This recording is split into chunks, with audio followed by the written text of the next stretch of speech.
Chapter 1 The Immortal Being. Su Fanavar anticipateth a thwu traverse realms attaquere dre the rune expectedly while he waysent hilavatory, sudden light transporteto another world. His posteri or wasieto bitendedto. Contemplating the need for leaves, helif de disgazito belved the pristine whites blanketing the surroundings.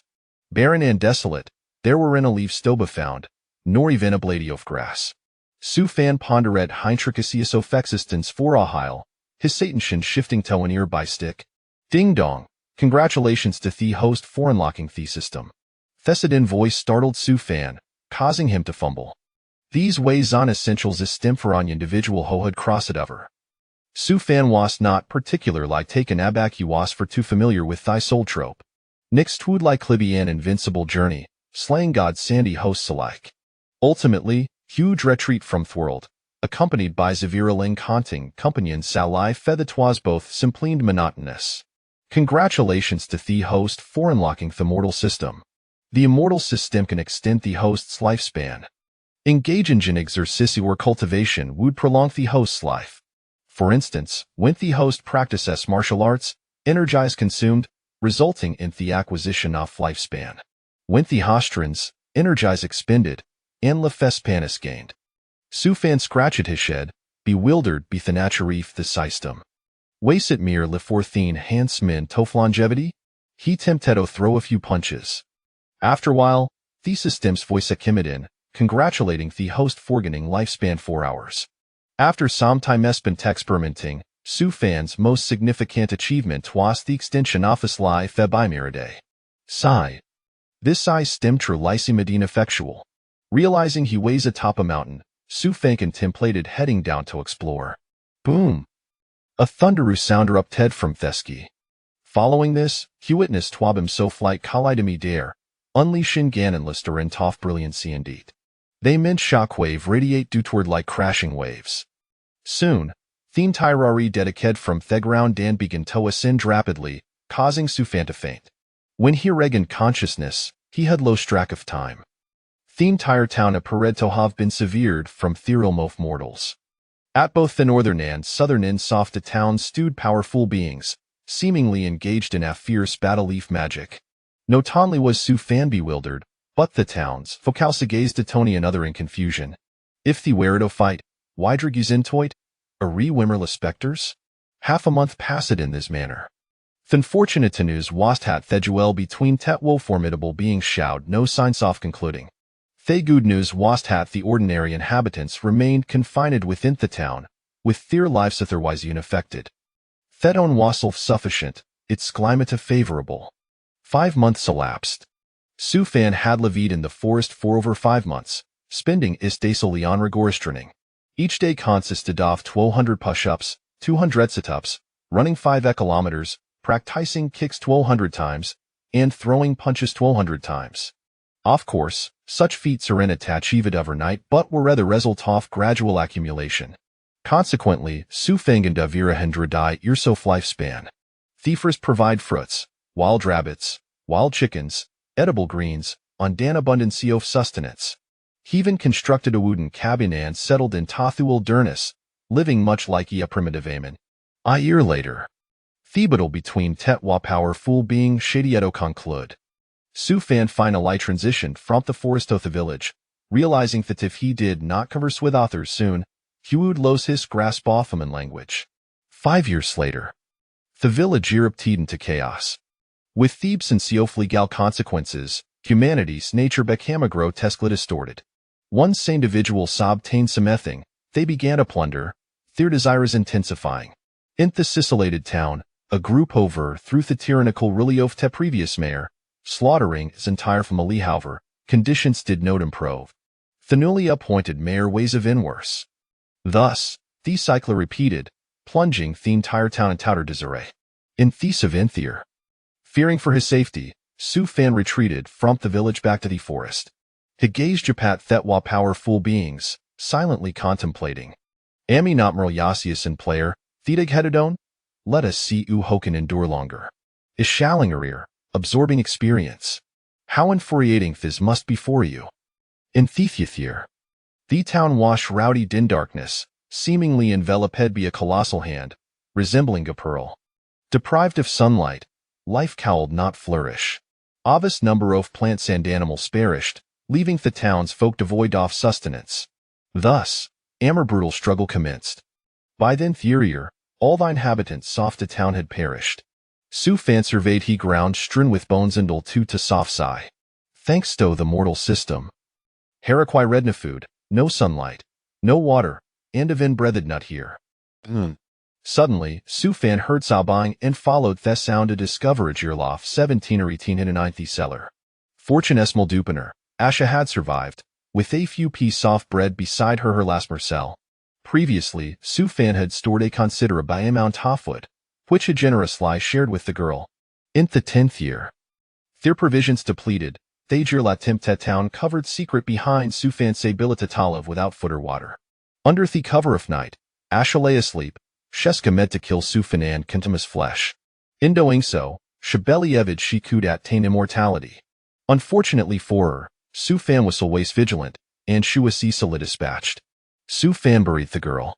In the 15th year, Su Fan calculated his age had been 21 upon his arrival in this new world. Thus, he was now 36 years old. 59 years of unwavering training had transformed Su Fan into a muscular and formidable figure. Yet, that was all there was to it. After all, he possessed an understanding of hepathof cultivation and couldn't lihani his physical form. Su Fan persisted in speaking to himself daily, for he was keen to avoid losing his grasp of language. In the 20th year, on this day, Su Fan practiced his punches in the clearing as usual. Suddenly, the ground beneath him sank, and the entire town plummeted rapidly downward. Boom! After a while, Su Fan get from Thurible. Thezon light was blinding, and Asha basket in its warm Marie, has students stunned excellence for a considerable time. Su Fan gazed at the lush green grass and realized it was either spring or summer. That wa powerful being shad vanished, and new theorison for their arrival or the ultimate fate. In this world, such inexplicable events were far from uncommon. The cost, however, was the lives of countless ordinary citizens. Thousands of lives less than a little town, myriad synthis of cultivators. Such was the nature of these world. Su Fan stood upon the grass, gazing into the distance. Then, he slowly took a step forward. Where to go? He had yet to decide. He would take a tone steep a tatamesh shoot stray from the path, it mattered not, for it would merely consume more time. And wath possess said in abundance suis time. Chapter 2 Universal Gravitation. Ash passed through Avalage, Su Fan chanced upon a local sect recruiting disciples. Filled with enthusiasm, he approached to enroll. The sect was modesti, it held considerable noun in theoria. However, the number of applicants was not scarce after all, entering gas sect in a fantastical realm wazakanta gaining admission to Ivor City, contemporary society. What parents would not wish for their child to achieve greatness? At the registration desk stood a captivating woman. Draped in affluent garment, Sherevia led elegant lies sculpted neck and clear lid of fined collarbones, her long hair gathered with theremin. Her rang contingaya sparkled with brilliance, and dogently smile graced her bilaps. In the Ural countryside, such beauty was her sight, causing themalian lucres to stare in awe. What is your name? Thwoman in redasked languidly. Su Fan. His voice seemed jedsome what stiffly. The woman lifted her gaze, momentarily taken aback with him on before her, for his eyes possessed none usual depth. Su Fan was muthly accepted into the sect without difficulty. Though he may no thave been themist gifted, his combat prowess was formidable, and the Etherian gaspirants were Fin Freyland lacking a merit. The small sect had fewer regulations. After all, those King Goms did not discriminate against Stalefoot. Su Fan became a member of Qingyun sect. Thenum sounded grand, yet the sect comprised fewer than 30 individuals, including the support staff. I am Yun Renew Makelm senior sister Yun Ron. Thuo man in red churned, revealing her charming little tiger teeth. Senior sister Yun Ron. Su Fan did an acknowledgement. Thus began Su Fan's journey with Qingyun sect. Contrary to his expectations of intrigue and rivalry, the sect had such conflicts. Given its small size, every O was preoccupied with their cultivation, leaving no room for Shiman against any another. Moreover, the notion of sect rivalry was non-existent, as their sect was to diminutive, and other sects were in proximity. Su Fan soon learned of the cultivation system in this world. Chi refinement stage lifespan can reach approximately 100 years, with the Dantian containing key, and the initial mastery of spiritual energy techniques. Foundation establishment stage lifespan extends to over 1200 years. Golden Core Stage 1 can sustain energy without relying gong rains, with a lifespan of up to 500 years, capable of light. Nascent Soul Stage upon breaking the Golden Core, one can reach a lifespan of 1000 years, mastering light speed flight and instantaneous movement. Divine Transformation Stage lifespan can exceed 2000 years. Void Refinement Stage lifespan can reach nearly 5000 years, with Thenacent Soul transforming into the primordial spirit, returning to the void dimensions to Doppelganger. Integration Phase The Veteran test with the original self, capable of transcending countless incarnations, with a lifespan that may extend to 10,000 years. Mahina Phase lifespan can reach over 20,000 years, proficient in utilizing or creating divine abilities. Tribulation Phase the practitioner ascends to higher realm, initially grasping philosophy of Earth. The most esteemed practitioner within the sect is Theormaster, a cultivator of foundation establishment stage. Mustafd Heather Senior Brother Sans Sister Sarinth Chi refining stage. Su Fan selected a manual for cultivation and diligently practiced each day. His lifespan surged dramatically, yet this cultivation did not progress significantly. This is duetto his rather mediocre up to 4 cultivation. Bethe third Euro Fjoining Qingyun sect. Su Fan still had not succeeded in refining Qi, thus his daily tasks expanded to on Klugithering Firewall sect members. They spaced in a leisurely and relaxed manner. Every evening, over 30 disciples gathered to share a meal together.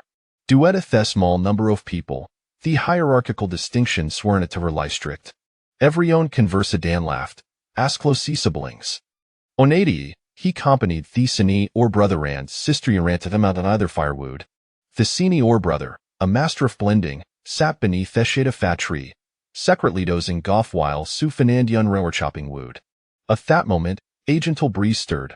On Dan apple fell squarely onto his forehead. Thesini or brother Glen seated the Pauline hishened, his brow furrowing. This apple. What o Isatal wasteful vertically to the ground? He pondered deeply. Another apple fell from the tree. Su Fan, feeling thirsty, approached, picked up an apple, wiped it, and took a bite. He overreared Thesini or brother muttering to himself. What o is it not fall sid waser ascend? Why sa tail ways direct head downwards? Could it be thought some peculiar forcius guidance it? Su Fan. Hast the senior brother become Newton? In this small sect, there indeed lies an abundance of talent, hidden dragons sand crouching tigers, itistra remarkable. From that day forth, Thesini or brother became increasingly negligent in his cultivation, instead immersing himself in the grand pursuit of science. However, Itway Saviden the Thuis not cut out for it, as so for search yielded no substantial results. Several months later, the Qingyun sect clashed with another sect called Shinimen, located several dozen miles away. There was no earth-shattering or convoluted reason behind it. The disciple Sof Shinimen stealthily raid death Qingyun sect at midnight, stealing all the reservis stettering autumn. The all-supruded scallion sand-stripped deer soft corn. Thioven absconded with newborn puppies. Such disgraceful behavior. The 30 Orsa disciple Sof Qingyun sect relied on these provisions to survive if the winter not that everything had been stolen. Danger was incontainable, and they immediately sought an explanation from Shinimen. The Zisp Thelaman Tophasmal sect the essential so fly fury enough to overwhelm them. You tint this world, strengthen supreme. The opposing sect need in wrongdoing regarding the stolen rice, and not unlidded their fused to acknowledge it, but the all sorcerer to violence.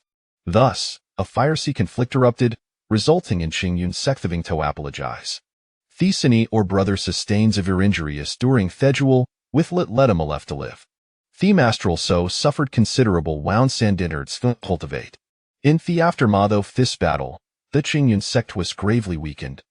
And over half the disciples dispersed to Sinai Thyron paths. Beside these in your brother's Azikbed.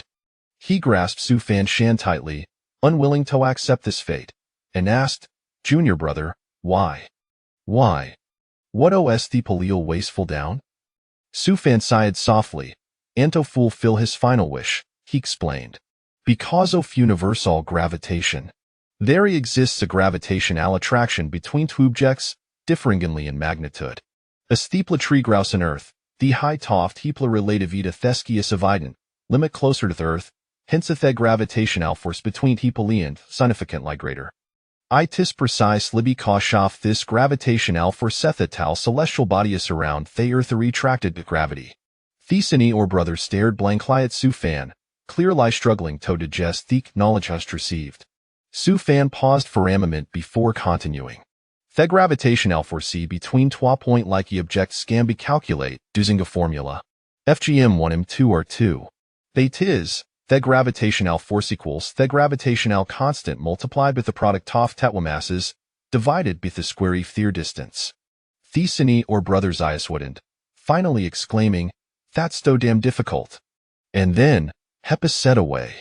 Afterward, Su Fan and Theathers buried Thesiny or brother beneath the venerable tree. Chapter 3.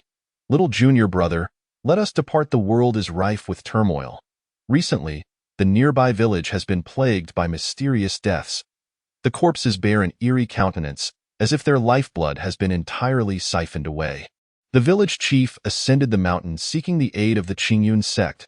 At this moment, the master of the Qingyun sect is in seclusion, and the eldest senior brother has met his demise. The affairs of the sect now rest in the hands of Sister Yunran. She declared, "As cultivators, we must take it upon ourselves to safeguard the world. How can we stand idly by in the face of death?" Thus, she set forth with Su Fan down the mountain.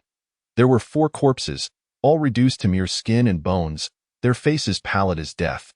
After a thorough examination, Yunran concluded that the cause of this calamity was the work of zombies. Further inquiries revealed that all 4 corpses were of the same clan.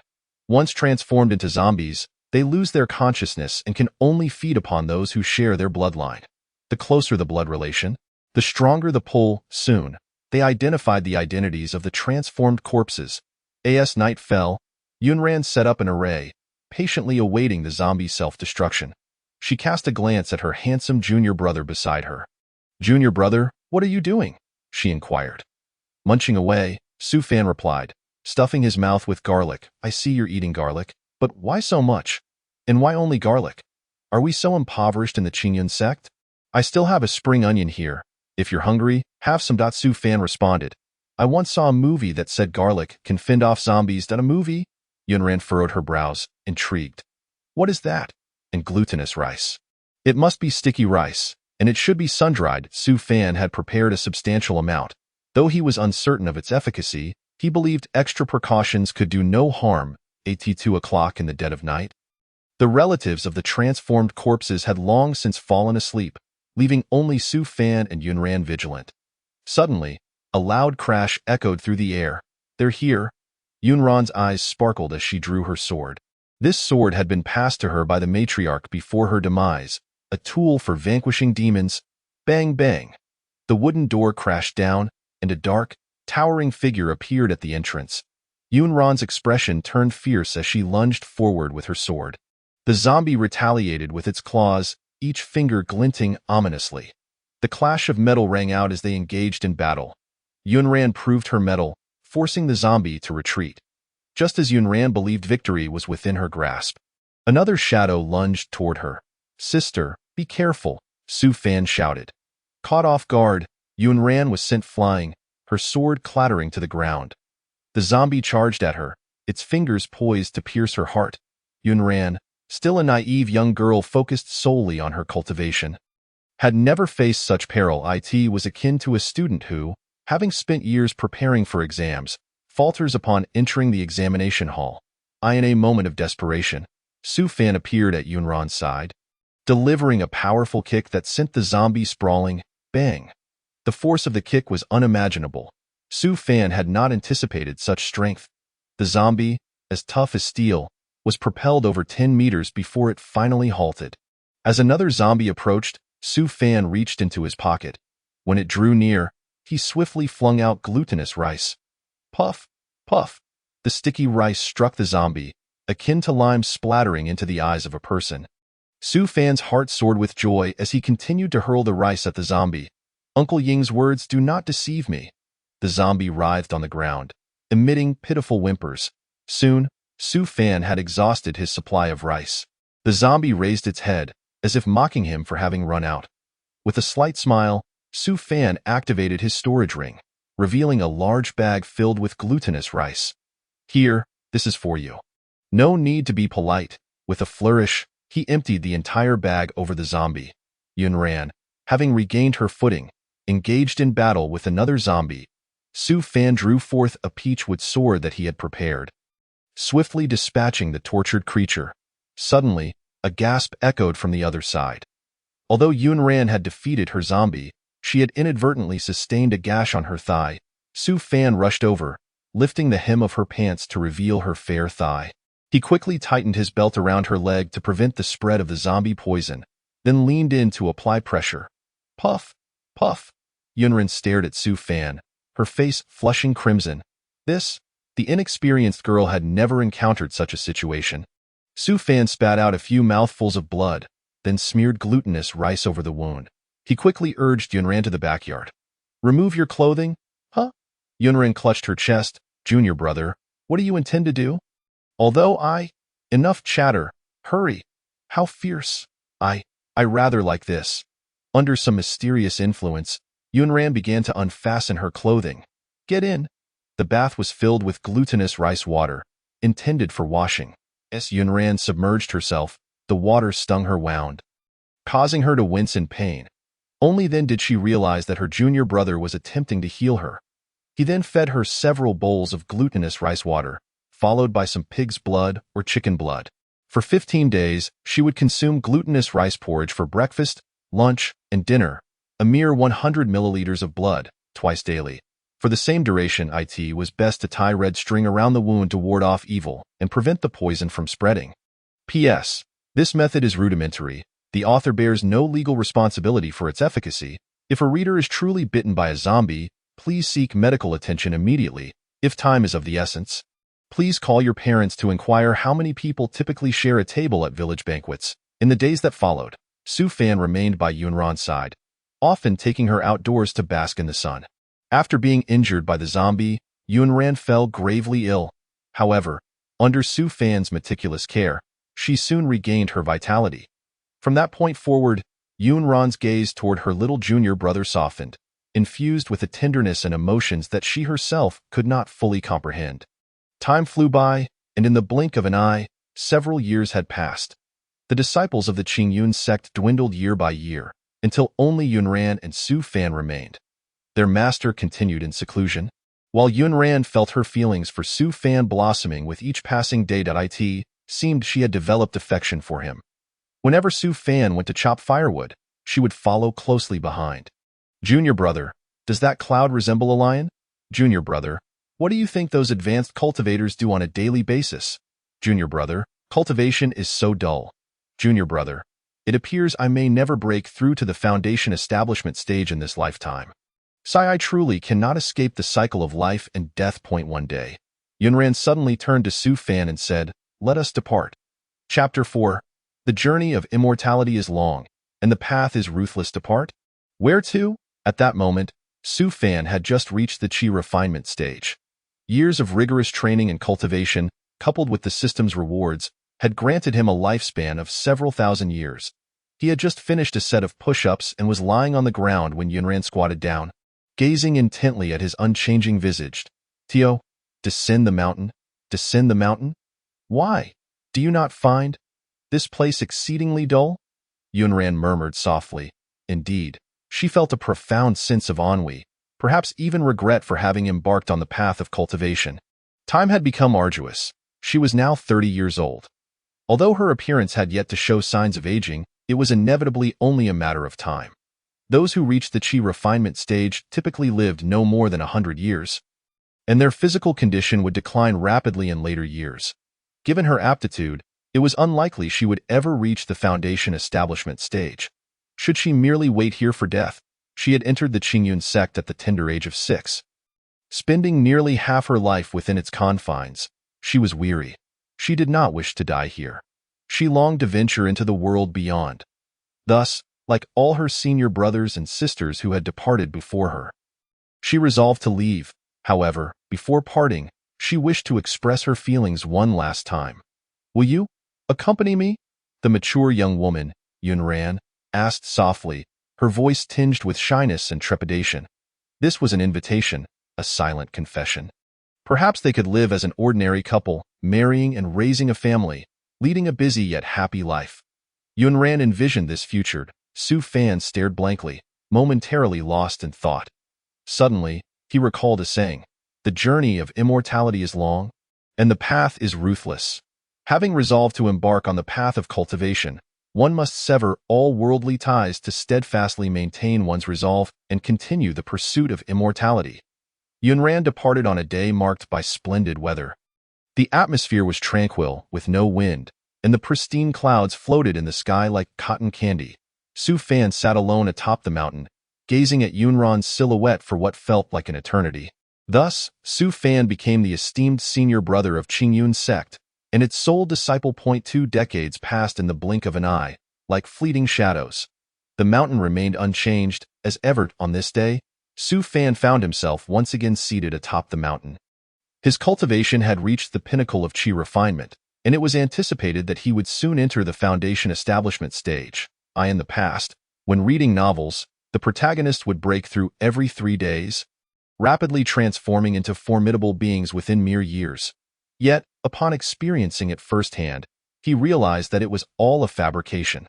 Cultivation is a pursuit that demands patience and perseverance. The greatest adversary in this journey has always been oneself. In order to temper his disposition and seek companionship, Su Fan took to raising a turtle, naming it Wang Kai. Apart from eating, Wang Cai's daily endeavor was to remain utterly still, neither seeking Su Fan's approval nor rejecting him. Su Fan often remarked, "Wang Kai, let's see who can outlast whom." At that moment, a white dove soared from the distance. This was a messenger pigeon from the foot of the mountain, a means for the people below to communicate with Qingyun's sect. The letter was sent by Yunran. Su Fan momentarily lost himself, unearthing the name from his memories. Little junior sister, Su Fan had long forgotten her visage, yet her familiar voice echoed in his ears. "Has it been 20 years? How has she fared?" Su Fan descended the mountain, having not done so for 8 years. This time, he intended to meet an old friend. Su Fan contemplated various scenarios for their reunion. They would share a smile, one youthful as ever, the other perhaps now a mother of several children, possibly even a grandmother. The passage of time overwhelmed him with a sense of nostalgia. Perhaps they would embrace with tears of joy as Yunran recounted her experiences over the years. He pondered endlessly, yet he never envisioned it would unfold in such a manner. Su Fan held a handful of yellow earth, staring at the grave before him. The familiar name, Yunran, was etched upon the tombstone. Yunran had returned home a fortnight ago, but in the course of rescuing a girl, she had been injured and succumbed soon after. No one knew the trials she had faced over the past 20 years. Only that she had remained unmarried, without offspring, solitary in her existence. It was said she still favored wearing red, and though she was in her 50s, she retained her beauty. Su Fan made an exception and purchased copious amounts of wine. Seated before Yunran's grave, drinking cup after cup, "Little junior sister, after so many years of cultivation, I find I am still unable to escape the cycle of life and death. Little junior sister, let us depart." Yunran's voice resonated once more in his ears. Su Fan reflected deeply, recalling their first encounter, the myriad events that transpired before, memories now like smoke. A song inexplicably came to mind. Years hence, the past drifts like clouds. The swirling snow cannot contain the gentleness. Later, Su Fan learned that Yunran had been injured by disciples of the Shenyaman sect. That day, several disciples had descended the mountain for leisure, and upon encountering a young and beautiful farmer's wife, they harbored wicked intentions. Coincidentally, Yunran passed by Shenyaman.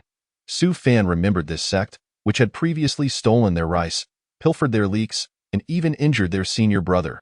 He silently committed the name to memory. Within Shenyaman, a foundation establishment master resided. Being merely at the qi refinement stage, he understood that a gentleman's vengeance is never too late, even if it takes 100 years. Shenyaman, Await my reckoning. With this thought, Su Fan returned to Qingyun's sect. Intensifying his training. 2 years later, he finally broke through to the Foundation Establishment stage. 8 more years passed. The sole Foundation Establishment Master of Shenyamen had died. When Su Fan received the news, he was momentarily stunned. However, upon reflection, he realized that Foundation Establishment cultivators typically have a lifespan of only 200 years. Given his age, it was indeed time for the old fellow to depart. With his demise, Shenyamen was left with nothing but a throng of Qi refinement cultivators.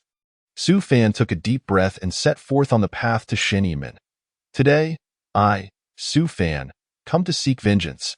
Outside Shenyamen, a multitude of disciples regarded the unfamiliar youth before them with confusion. Over 30 years ago, your Shenyamen stole our Qingyun sect's autumn harvest rice, took 18 bundles of leeks, and pilfered 65 corn ears, then injured our disciple, leading to the death of my senior brother. 10 years ago, a few of your disciples attempted to violate a farmer's wife, only to be thwarted by my senior sister. In a fit of rage, you injured her, and she succumbed a fortnight later.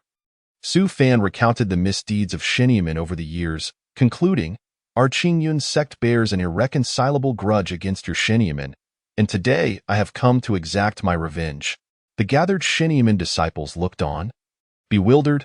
Chapter 5. Today, I, Su Fan, come to seek vengeance, Su Fan declared, then quietly observed the crowd.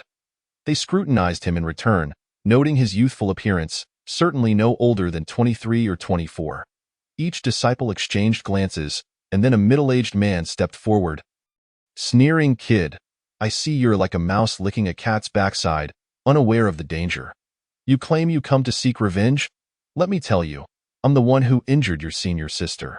Su Fan nodded, and the others? At that moment, 2 more men stepped forward. Kid, what do you intend? A duel or a group fight? Su Fan scoffed. Even if you all come at me together, I fear not. Oh, so you choose a group fight? One asked, slightly surprised. Su Fan resolutely replied, no, I choose a duel. The crowd rolled up their sleeves, stepping forward. Wait, isn't this a duel? Su Fan retreated a step. The leading middle-aged man smirked devilishly. Indeed, a duel. You alone against our group. With that, he drew a 3-foot sword with a clang and lunged at Su Fan. You little brat, today you shall witness what it means to be outclassed. The sound accompanied the swish of the sword, piercing straight towards Su Fan. Su Fan's eyes narrowed. What appeared to others as a swift strike seemed to him to unfold in slow motion. The disparity between Qi refinement and Foundation establishment was greater than that between man and Pig. As the sword reached its midpoint, it abruptly halted. A flicker of astonishment crossed the middle-aged man's eyes as he beheld 2 fingers gripping the sword's blade. Bang! With a sharp crack, the sword shattered into fragments. Su Fan's eyes narrowed, an aura of killing intent radiating from him. Seizing a piece of the broken blade, he flicked it lightly with his thumb and middle finger. Clang! The middle-aged man's pupils constricted as he stared blankly at Su Fan. A gory hole appeared in the center of his throat, and the next moment, he collapsed to the ground with a thud. The expressions of the Shenyamen disciples shifted to shock, their eyes widening in disbelief. Su Fan offered them no chance to react, grasping the other 2 pieces of the broken blade. Whoosh! 2 more disciples clutched their throats and fell lifelessly to the ground. Foundation establishment cultivators possess heightened senses, able to manipulate objects and soar through the air, far beyond what Qi refinement cultivators could contend with. Su Fan drew his own sword, known as Ling Long, a weapon wielded by past senior brothers of Qingyun sect. Come forth, I shall grant you a swift end. Su Fan spoke softly. There are no external aids, merely the sheer weight of cultivation in this battle. All 21 of the goddess will sect's direct disciples. Along with the next sect leader, perished in combat. Su Fan spared the miscellaneous workers in the mountains, as well as women and children. He then desecrated the grave of the opposing sect's master and completely looted the goddess will sect's treasury. Acquiring several low-grade human-tier elixirs and a number of spirit stones, along with a sword manual detailing the sect's sword techniques. As he departed, he noticed a large yellow dog raised within the sect and casually struck it twice. After avenging himself, Su Fan did not feel the anticipated satisfaction of revenge. He bore the news to his long-deceased senior brother and Yun Ran, before returning alone to the Qingyun sect to continue his cultivation. 3 years later, the master of the Qingyun sect finally emerged from seclusion, having broken through to the foundation establishment stage and attained the golden core period. He no longer consumed grains and could fly with the aid of his sword. Under his guidance, Su Fan's cultivation advanced rapidly. In his idle moments, he would share a drink with his master and listen to tales of the past. However, this period of tranquility was short-lived. 3 years later, the demon race invaded the human race's Great Wall. Every cultivator with a sense of honor rushed to the defense point one day. Su Fan's master departed with a group of sword cultivators. Before parting, he entrusted Su Fan with the jade pendant symbolizing the leadership of the Qingyun sect, patting him on the shoulder, exclaiming, "The Qingyun sect is now in your hands." With that, he soared away on his sword. In the sky, countless cultivators rushed in from afar, a magnificent sight that blotted out the sun, resembling a river of stars cascading from one end of the heavens to the other. The common folk gazed up in curiosity, marveling at the spectacle. "May the human race be free from worry," they chanted in unison from all directions, creating a truly grand scene, albeit with somewhat adolescent lines. From that moment on, Su Fan devoted himself to rigorous training. Yet, the world was in chaos, with dynasties rising and falling. Before his departure, Su Fan's master had specifically instructed him to safeguard the villagers below the mountain. In accordance with his late master's wishes, Su Fan settled in the town at the mountain's base. Over the course of 2 years, he drove away countless bandits, often protecting the town from slaughter. A year later, winter arrived, bringing a late but auspicious snow. Heralding a bountiful year, a phenomenon grounded in science.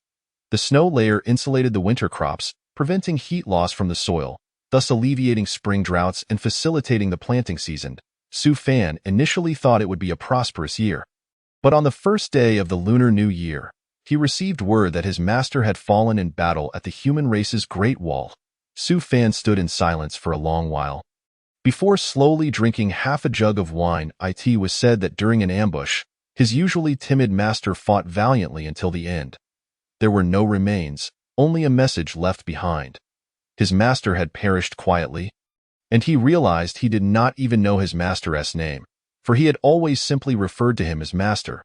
He only remembered the day his master left, shouting passionately alongside others, "May the human race be free from worry." Thus, Su Fan became the new leader of the Qingyun sect. As a leader, he could no longer wear his former attire, for he now held a position of authority. He ordered a custom-made white robe from Aunt Wong in the East Street. After a tiring day of cultivation, Su Fan would stroll through the town in his long robe. A month prior, the town's magistrate had retired, and the newly appointed magistrate turned out to be a scoundrel. Rumor had it that he had extorted taxes for 20 years in his previous county, colluding with bandits to rob homes, then profiting under the guise of eradicating them. This was his usual tactic. On a dark and windy night, a group of mountain bandits stealthily infiltrated the town, targeting the former magistrate's residence. The former magistrate, being an honorable man, was naturally a target for their wrath, especially since officials often had some wealth stashed away. The bandits scaled the courtyard wall, then banged on the door. "Anyone who doesn't want to die, lie flat on the ground and don't move." Ideally, they would have killed the former magistrate, then violated his wife and daughter before departing. However, coincidentally, Su Fan was at the former magistrate's home discussing the new magistrate's affairs. Perhaps this was the reward for being a good person. Su Fan turned, narrowing his eyes at the unexpected intruders. "Didn't you hear what I said?" The leader of the bandits raised his large cleaver and swung it at Su Fan. This man was robust, full of strength. The air vibrated with a buzzing sound as the blade whistled through the air. Suddenly, the leader's expression changed drastically as Su Fan effortlessly caught the cleaver between 2 fingers, as if it had been welded into steel, immovable in either direction. Su Fan gazed at him with indifference, raising his other hand to toss the wine from his cup. Using his spiritual energy to envelop the spilled liquid, he pinched his fingers, launching a droplet that struck one of the bandits squarely in the chest. The man flew back as if struck by a boulder, his body soaring like a kite with its string cut. Then came the second and third droplets, bang bang. The former magistrate watched, dumbfounded. This display of power could only earn a score of 34. With the remaining 66 points granted to him. The next day, the former magistrate brought the bandits to court, confronting the new magistrate. However, it proved futile, as there was no direct evidence linking the new magistrate to the bandits. Merely oral testimonies. The former magistrate, infuriated, declared he would report to higher authorities. The new magistrate, however, displayed no fear, arrogantly declaring, "I have powerful connections above." Days later, the new magistrate attempted to coerce blacksmith Wang into giving his daughter Tsuehua as a concubine, using threats to pressurize him into compliance. Sometimes, these officials are more terrifying than bandits. Tsuehua refused and even contemplated suicide, but thankfully, this was discovered in time. Upon hearing of this, Su Fan resolved to have a serious discussion with the new magistrate.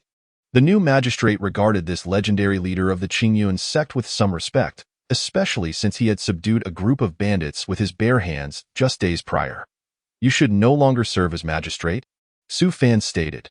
The new magistrate paused, staring at Su Fan as if he were a fool. "Why?" "Because I dislike it," Su Fan replied calmly while sipping his tea. The new magistrate couldn't help but laugh derisively. "It's not that I'm deliberately causing trouble. Who do you think you are? Just because you dislike it means you can prevent me from being magistrate. Do you have powerful connections too?" No, Su Fan shook his head. The new magistrate crossed his legs, brimming with disdain and sarcasm. "Are you perhaps overestimating your importance?" Growing up in a privileged household, he had been spoiled and, upon becoming an official, had grown increasingly arrogant. Unaware of the greater powers that exist beyond his own. "Does that mean you refuse to comply?" The new magistrate, disinterested in further conversation, dismissed Su Fan. That night, the new magistrate committed suicide under mysterious circumstances. In the absence of a new magistrate, the former magistrate was reinstated. Life continued to flow by like a river. Su Fan spent his days either cultivating or engaging in further cultivation. One day, he found himself counting ants in the yard. Today, he had observed 213, 20 fewer than yesterday. There were 85 slabs of bluestone outside and 48 dogtail grasses in the bushes. 3 had died 2 days prior. Life was truly fulfilling. Suddenly, a blinding flash of fire streaked across the sky, crashing directly into the Qingyun sect on the eastern edge of the town. Before Su Fan could react, the ground shook violently, a deafening roar echoing in his ears. Upon reaching the summit, he discovered it was a meteorite from beyond the heavens. The meteorite visibly impacted the town, as Su Fan could sense the spiritual energy within the town becoming increasingly abundant. His cultivation speed advanced significantly, and he often observed small animals gathering near the meteorite, their gazes shifting as if they were gaining intelligence. Just a year later, incidents of a black tiger becoming sentient and attacking people began to emerge. Fortunately, Su Fan acted swiftly, exterminating the black tiger and preventing greater casualties. Such creatures could not be allowed to develop unchecked, or else the town would face destruction within a few years. However, he could not remain by the meteorite's side at all times. So Su Fan devised a solution that would address both the symptoms and the root cause. Education. He established a school at Qingyun Gate, and surprisingly, he did not teach humans, but rather those gradually gaining sentience, little animals. Among them were the crystal-furred white rabbit, the verdant green bamboo snake, the robust bear, the charming little white fox, and the one-eyed wolf. Thus, this peculiar school commenced. Under Su Fan's coercive persuasion, these small creatures had no choice but to adhere to a regimented life of rising at 5 and retiring at 8. They even had to assist Su Fan with various tasks post-classes, without any remuneration. 2 years later, in the beginning of the beast, nature is inherently good. Beings are similar by nature, yet diverge through practice. The morning sunlight streamed in, accompanied by a gentle breeze. The clouds in the sky were illuminated by the resplendent dawn, rendering them even more brilliant. The sound of reading echoed. Inside the thatched cottage, the white fox stood at the podium, its adorable little hands clutching a textbook. With 5 stripes on her shoulder, she indicated her status as the class monitor. "Speak up," a large gorilla bent over, the textbook appearing diminutive in its sizable hands. The one-eyed wolf sat in the back, exhibiting a drowsy demeanor. A little squirrel perched on the shoulder of a wild boar, both engrossed in their reading. After a while, Su Fan, clad in a long robe, entered. The reading ceased. "Good day, sir." The multitude of animals bowed in unison. "Good day, students," Su Fan replied with a slight nod, opening the textbook. "Today, we shall continue our lesson on rhetoric. Before we begin, let's review yesterday's material." Xiong Er stood up swiftly, anxiety coursing through him. "Why is it always me?" Su Fan inquired. "What does a gentleman does not impose unless he is respected mean?" Xiong Er pondered for a moment. "Oh, it means that a gentleman must be firm. Otherwise, he cannot establish authority." "Excellent. And what about a gentleman loves wealth, but acquires it through proper means?" Xiong Er replied, "I like money, so taking yours makes perfect sense." Su Fan smiled kindly. "Very good. You truly are a little genius." Thus, throughout the lesson, Xiong Er stood at the podium, supporting a large cauldron while listening attentively. Glancing at the time, Su Fan cleared his throat. "All right, today's class concludes here.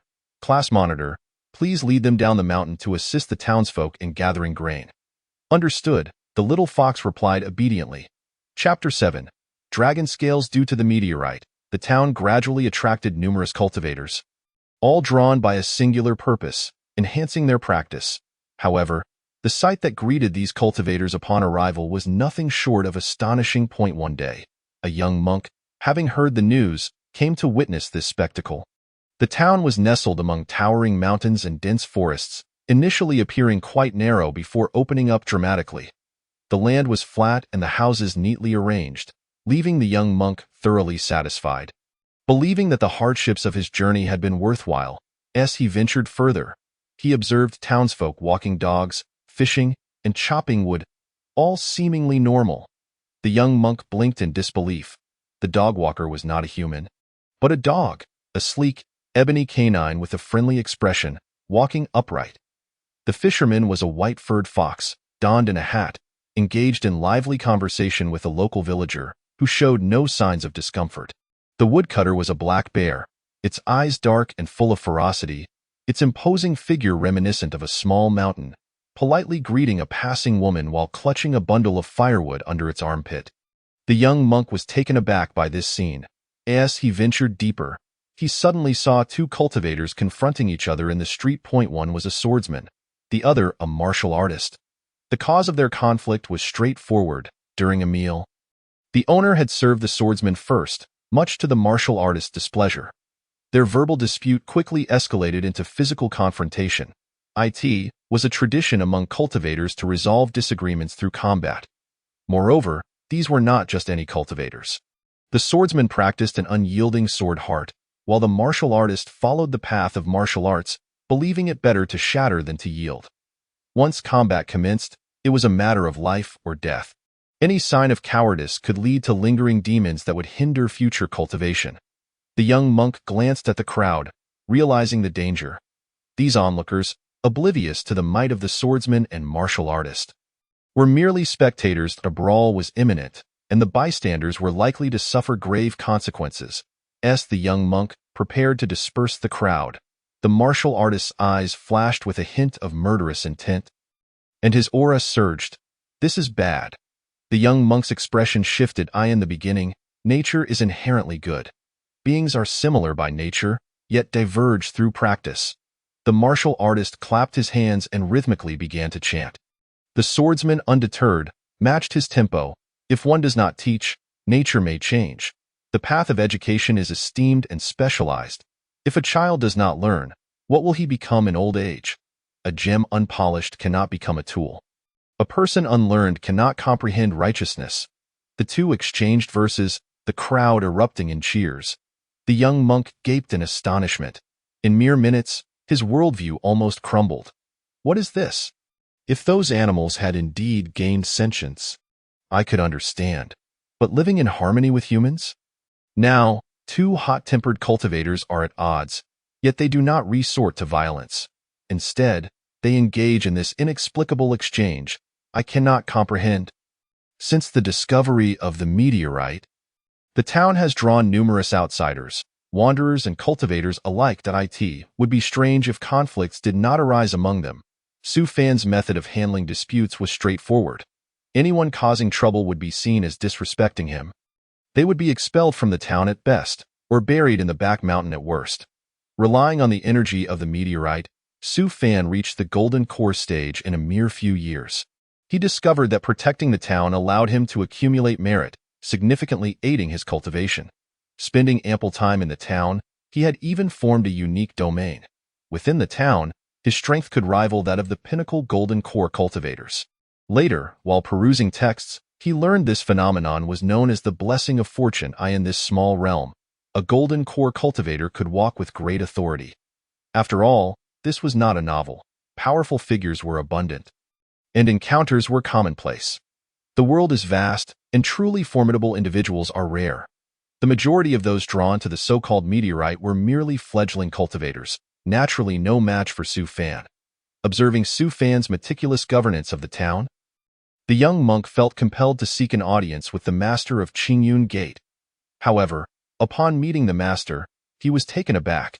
He had not anticipated that the individual would be so youthful. "Ba, I am the monk Xuanzang," he greeted. Su Fan raised an eyebrow. "Wait, did you say your name is Xuanzang?" "Indeed, my monastic name is Xuanzang." "Why do you ask?" "Xuanzang, are you planning to journey to the west for scriptures?" Su Fan jested. Xuanzang's heart skipped a beat, astonished. The quest for scriptures had long been his cherished aspiration. How could he possibly know?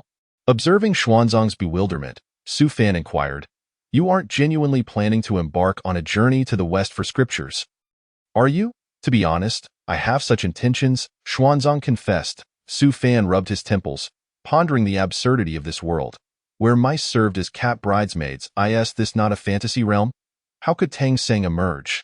Truly diverse, Master Xuanzang. This way please. Su, you are remarkably accomplished for one so young, having already attained the position of master. "Oh, it's nothing," Su Fan humbly replied. "Qingyun Gate, a splendid name," Xuanzang remarked, nodding at the plaque. "May I inquire how many disciples your esteemed sect has?" "Sin CSC," Su Fan responded. This must be the meteorite. Su Fan led Xuanzang to the site where the meteorite had fallen. Gazing at the massive, obsidian stone, Xuanzang couldn't resist approaching for a closer look. As he reached out to touch the meteorite surface, it suddenly split open violently down the middle. Su Fan was mildly startled. This meteorite had remained here for many years, with numerous cultivators attempting to move or destroy it, all in vain. Its hardness was extraordinary. Yet today, Xuanzang merely grazed it, and it fractured. "This is not a meteorite, but rather dragon scales," Xuanzang elucidated. "Dragon scales?" Su Fan gazed in the direction indicated by Xuanzang, and there, amidst the shattered meteorite, he beheld an object within that shimmered like golden scales. Radiance emanated from Xuanzang's hand, enveloping the scales in a gentle glow before he grasped them firmly. "Su Shizhu, these scales are destined for you," he proclaimed. "Destined for me?" "Indeed, Su Shizhu, you safeguard the peace of your realm, educating all beings, even the wild beasts. This dragon scale is rightfully yours." Xuanzang placed the dragon scale into Su Fan's hands.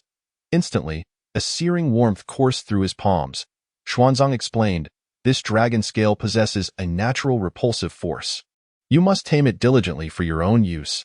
Each evening at sunset, it will be at its weakest, allowing you to wear down its will with your own spiritual energy." "How long might that take?" Su Fan inquired. "Perhaps 30 years, 40, or even 50, Xuanzang replied, fixing his gaze upon Su Fan's eyes, searching for any signs of profound disillusionment.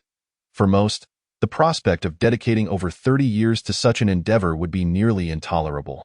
Yet, there exists a small minority capable of enduring the solitude of time. Remaining unperturbed, Su Fan nodded, replying solemnly, "A mere 50 years is but a fleeting moment." Xuanzang raised an eyebrow, pondering how this individual, appearing to be merely in his early 20s, spoke with the gravitas of one who had traversed the vicissitudes of a century. Xuanzang couldn't help but click his tongue in admiration. This youth possessed remarkable potential. That very evening, Su Fan endeavored to refine the dragon scale. True to Xuanzang's words, initial attempts bore little fruit, yet he could faintly sense the terrifying power simmering within the scale. Clearly, Mastering it was not a task to be accomplished overnight. The dragon scale not only augmented one's attributes, but also endowed unique abilities, such as the manipulation of dragon fire or the fleeting transformation into a dragon. A month slipped by in the blink of an eye. On this day, Xuanzang was imparting lessons to the small creatures.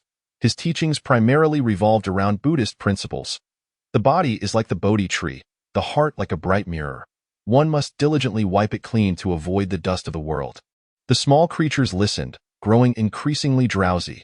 Yet, a few students remained attentive, such as the class leader, the little white fox, who had recently learned to assume a human form, albeit limited to her lower half. With long, elegant legs paired with a fox's body, her appearance was as peculiar as it was enchanting. After class, as Xuanzang stepped outside, the little fox approached Su Fan, who was preparing for the next lesson. "Sir, I wish to hear something else." "Oh, what would you like to hear?"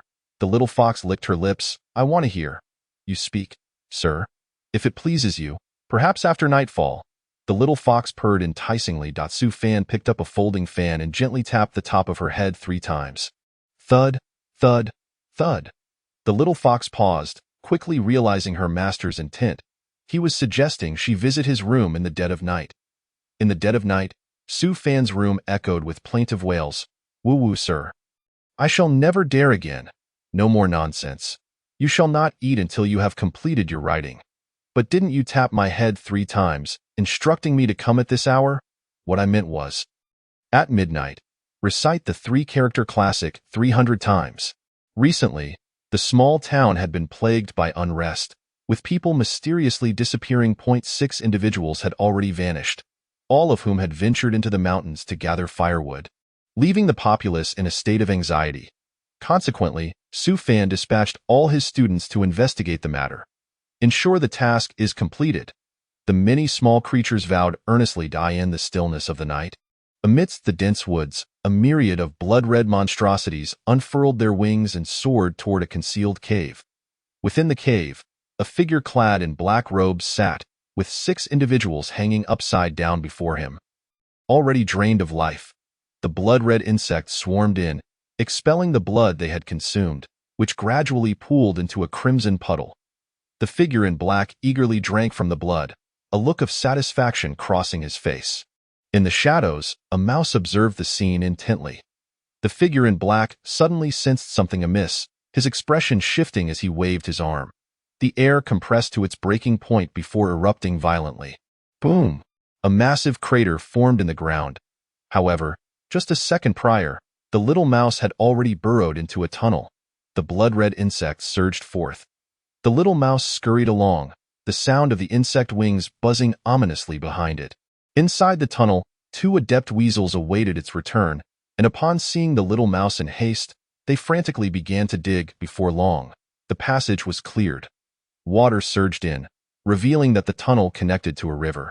The 3 little mice fell into the water, and shortly thereafter, a large red carp swam by and swallowed them whole.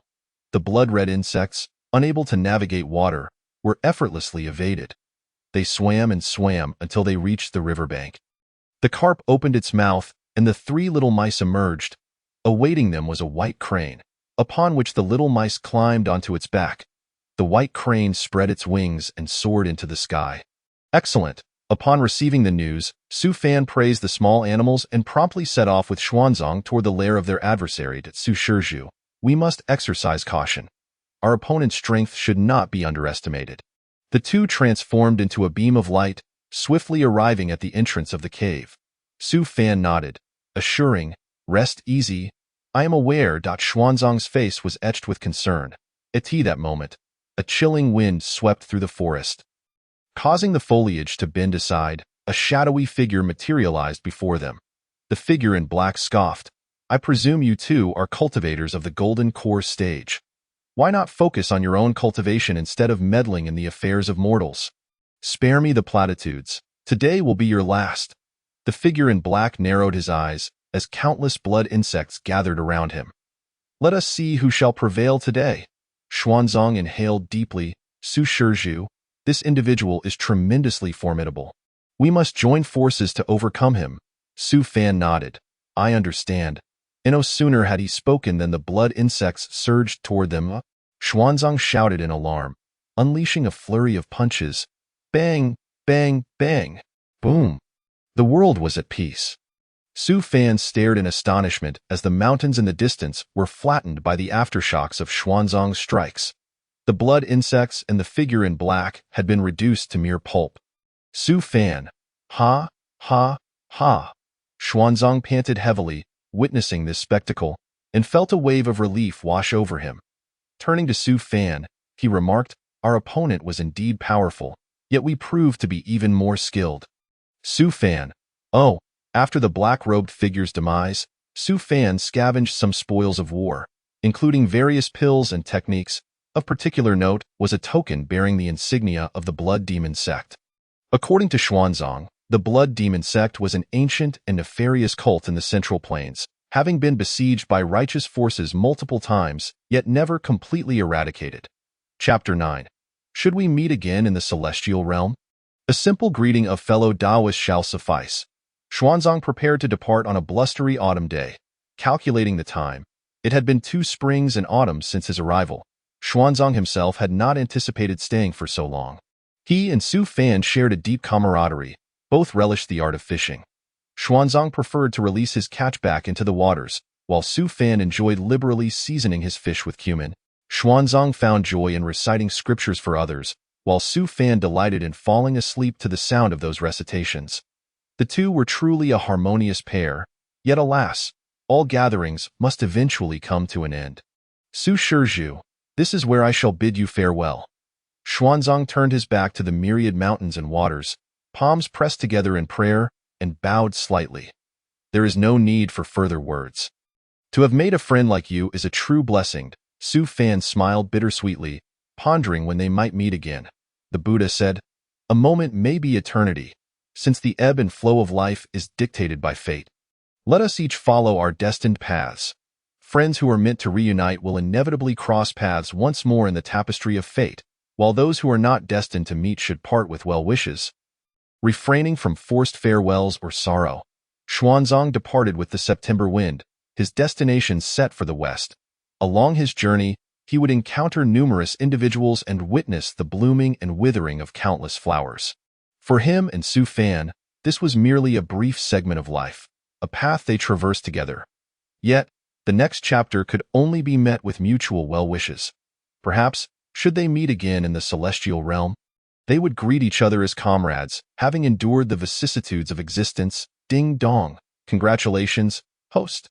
Your lifespan has reached 10,000 years. Congratulations, host. You have received a reward. The system's voice echoed in Su Fan's mind. Su Fan felt as if he had encountered an excrement beetle or the notorious old aide of the hamburger. He was overwhelmed with excitement.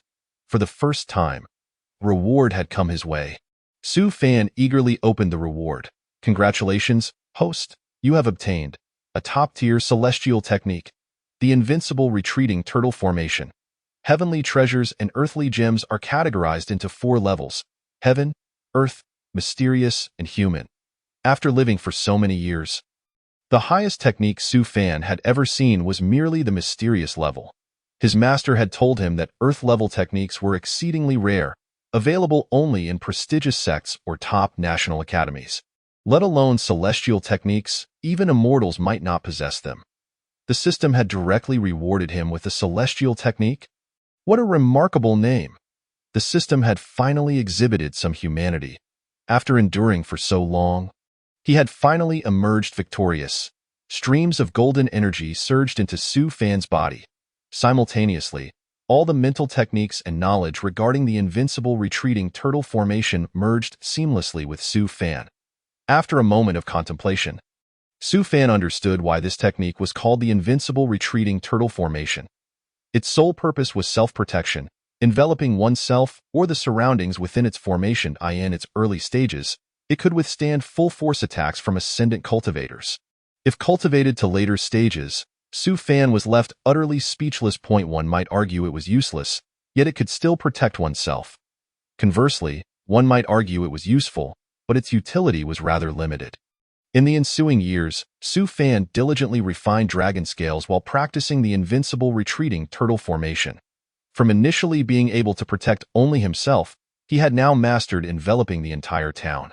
Moreover, the standby time was exceptionally long, with the spiritual energy consumed to maintain the formation being so minimal it was almost negligible. Meanwhile, his students gradually transformed into human forms over the years. For instance, the little white fox, who donned a delicate pink dress daily, exuded an indescribable charm amidst her dignified appearance. Her phoenix-like eyes sparkled, captivating souls and ensnaring hearts, while her lips resembled blooming cherries. Evoking endless fantasies, her voice, akin to a nightingale, was sweet and enchanting. The little white fox asked Su Fan for a name, receiving the elegant name Suya, Mr. Su. Today we are going to do something that two people can enjoy together. Shall we, Mr. Su? How does one play this game of Go? Is it connecting 5 stones in a line? Mr. Su, the braised pork today looks so fatty. Su Fan, clad in a long robe, sat at the desk. A gentle breeze caressed the air. The now graceful little fox demon leaned against the window, her raven hair cascading like clouds. Her long eyelashes fluttered slightly, and her lips curved into a smile, as if dreaming of something delightful. After a while, she pouted her red lips, emitting soft calls that were utterly adorable. A bit of saliva lingered on her cherry-red lips. Su Fan set down his scroll, took a handkerchief and gently wiped her mouth, then draped a garment over her shoulders. At that moment, Su Fan's expression subtly shifted. He then vanished in a flash of light. Outside the town, a middle-aged man rode a white crane, a long sword hanging at his waist, hovering in mid-air. The cultivators within the town took note of him, some recognizing the insignia on his waist. It was a member of the renowned Shushan sect. What could such a famous disciple be doing in this place? Perhaps he, too, was drawn by the meteorite, as the crowd pondered. The middle-aged man spoke first. My brother was slain here. If you cannot deliver the murderer, I shall lay waste to the surrounding 100 miles. His voice was cold and laced with murderous intent, causing the crowd to break into a cold sweat. They knew they were no match for him. Yet they were unaware of who his brother was. What? No one is willing to admit it. The middle-aged man's lips twisted into a cold smile. Wait, we are still unclear about who your brother is? The middle-aged man replied icily. Is that even a question? My brother is my brother. The crowd. So who exactly is he? What do you mean? The middle-aged man's murderous aura intensified. We mean nothing at all. What does mean nothing mean? The middle-aged man drew his sword with a swift motion. Enough of the idle talk. Today, it is either you die or I perish. With that, he lunged forward, the sword piercing through the air. The sword energy hummed ominously, stirring up a tempest, surging forth like a roaring river. The crowd's expressions shifted dramatically, trembling with fear, though strong. At that moment, a figure descended, barely intercepting the blow. The middle-aged man squinted, letting out a soft grunt.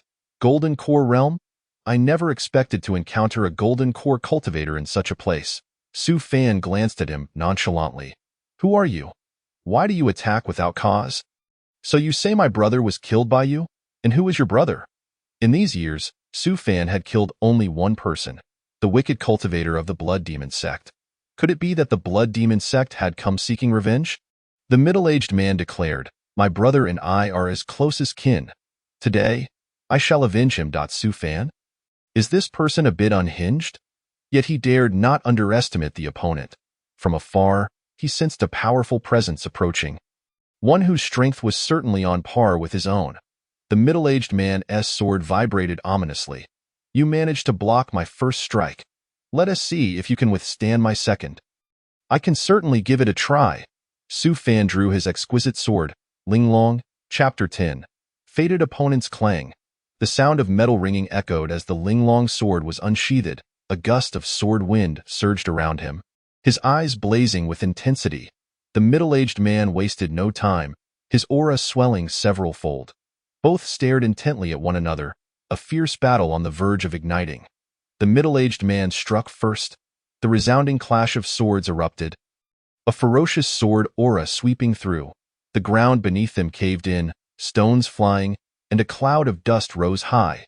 The tempest of sword energy roared uncontrollably. The onlooking cultivators turned pale, lacking even the courage to flee. Helplessly watching the storm of sword energy advance, in contrast, Su Fan merely feigned drawing his sword, appearing unfazed, truly a master. Boom! The sword energy crashed against an invisible barrier, unable to proceed any further. A faint golden light enveloped Su Fan, and upon closer inspection, one would find that this golden glow encompassed the entire town. The celestial technique, the invincible retreating turtle formation. The middle-aged man frowned at Su Fan, unable to suppress his admiration. What an excellent formation! Let me try this move. As soon as he finished speaking, he executed another technique, falling goose on the plain. Bang bang. Boom. Half an hour later, huffing, the middle-aged man's chest heaved heavily, his expression grim. Such formidable defense! The surrounding cultivators were left dumbfounded.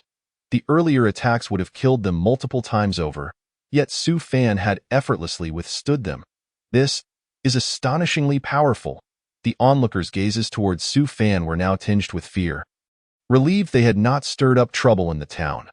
The middle-aged man's expression darkened further, but as he noticed Su Fan's reluctance to strike, a suspicion arose in his mind. Could it be that this fellow only knew this one move?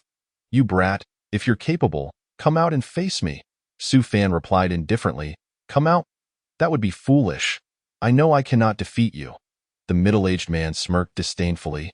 At least you possess some self-awareness. If you come out now, I might grant you a quick death. Just because I cannot defeat you now does not mean I will be unable to in the future. With that, Su Fan turned and walked away. Have the guts to stay in there for a lifetime. The middle-aged man then set up a formation around the town, ensuring that once Su Fan emerged, it would be his end. He sat atop a nearby hill, gazing at the town, his legs crossed, patiently waiting for the formation to dissipate. Such a formation wouldn't last long. At most, 10 days. No, 5 days. 3 days, perhaps even shorter. When that time comes, I will surely rend this fellow into countless pieces, subjecting him to a lingering death. As the seasons change from spring to autumn and from cold to warm, a decade has swiftly elapsed.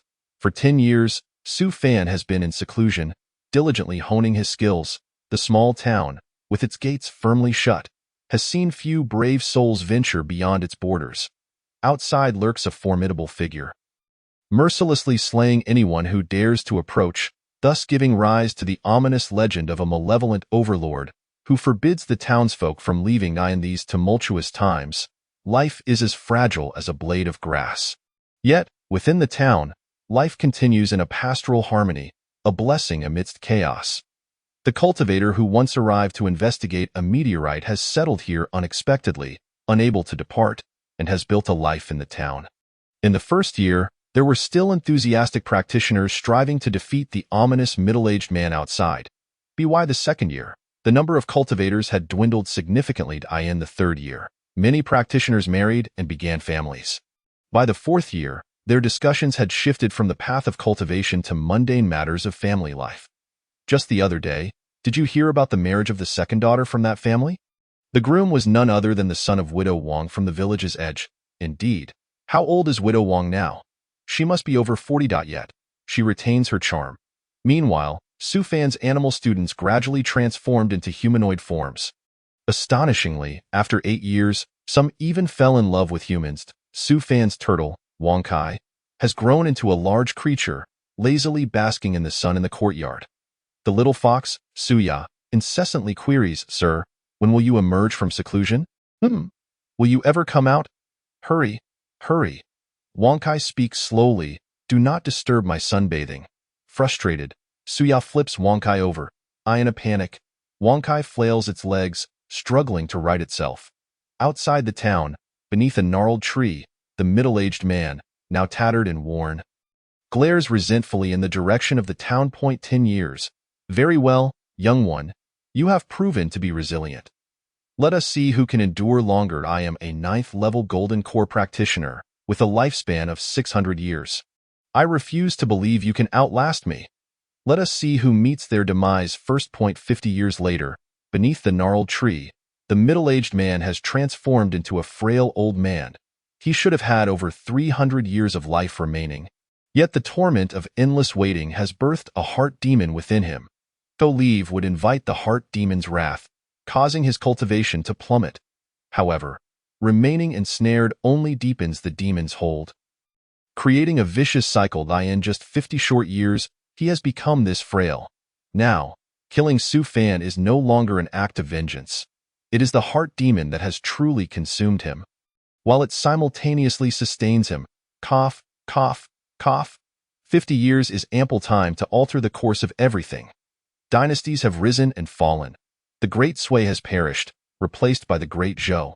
The area surrounding the town has seen an influx of settlers. Yet the now elderly man is indifferent to these changes, consumed by a singular desire to slay Su Fan. As more people gather, the town rapidly expands, evolving into a grand city.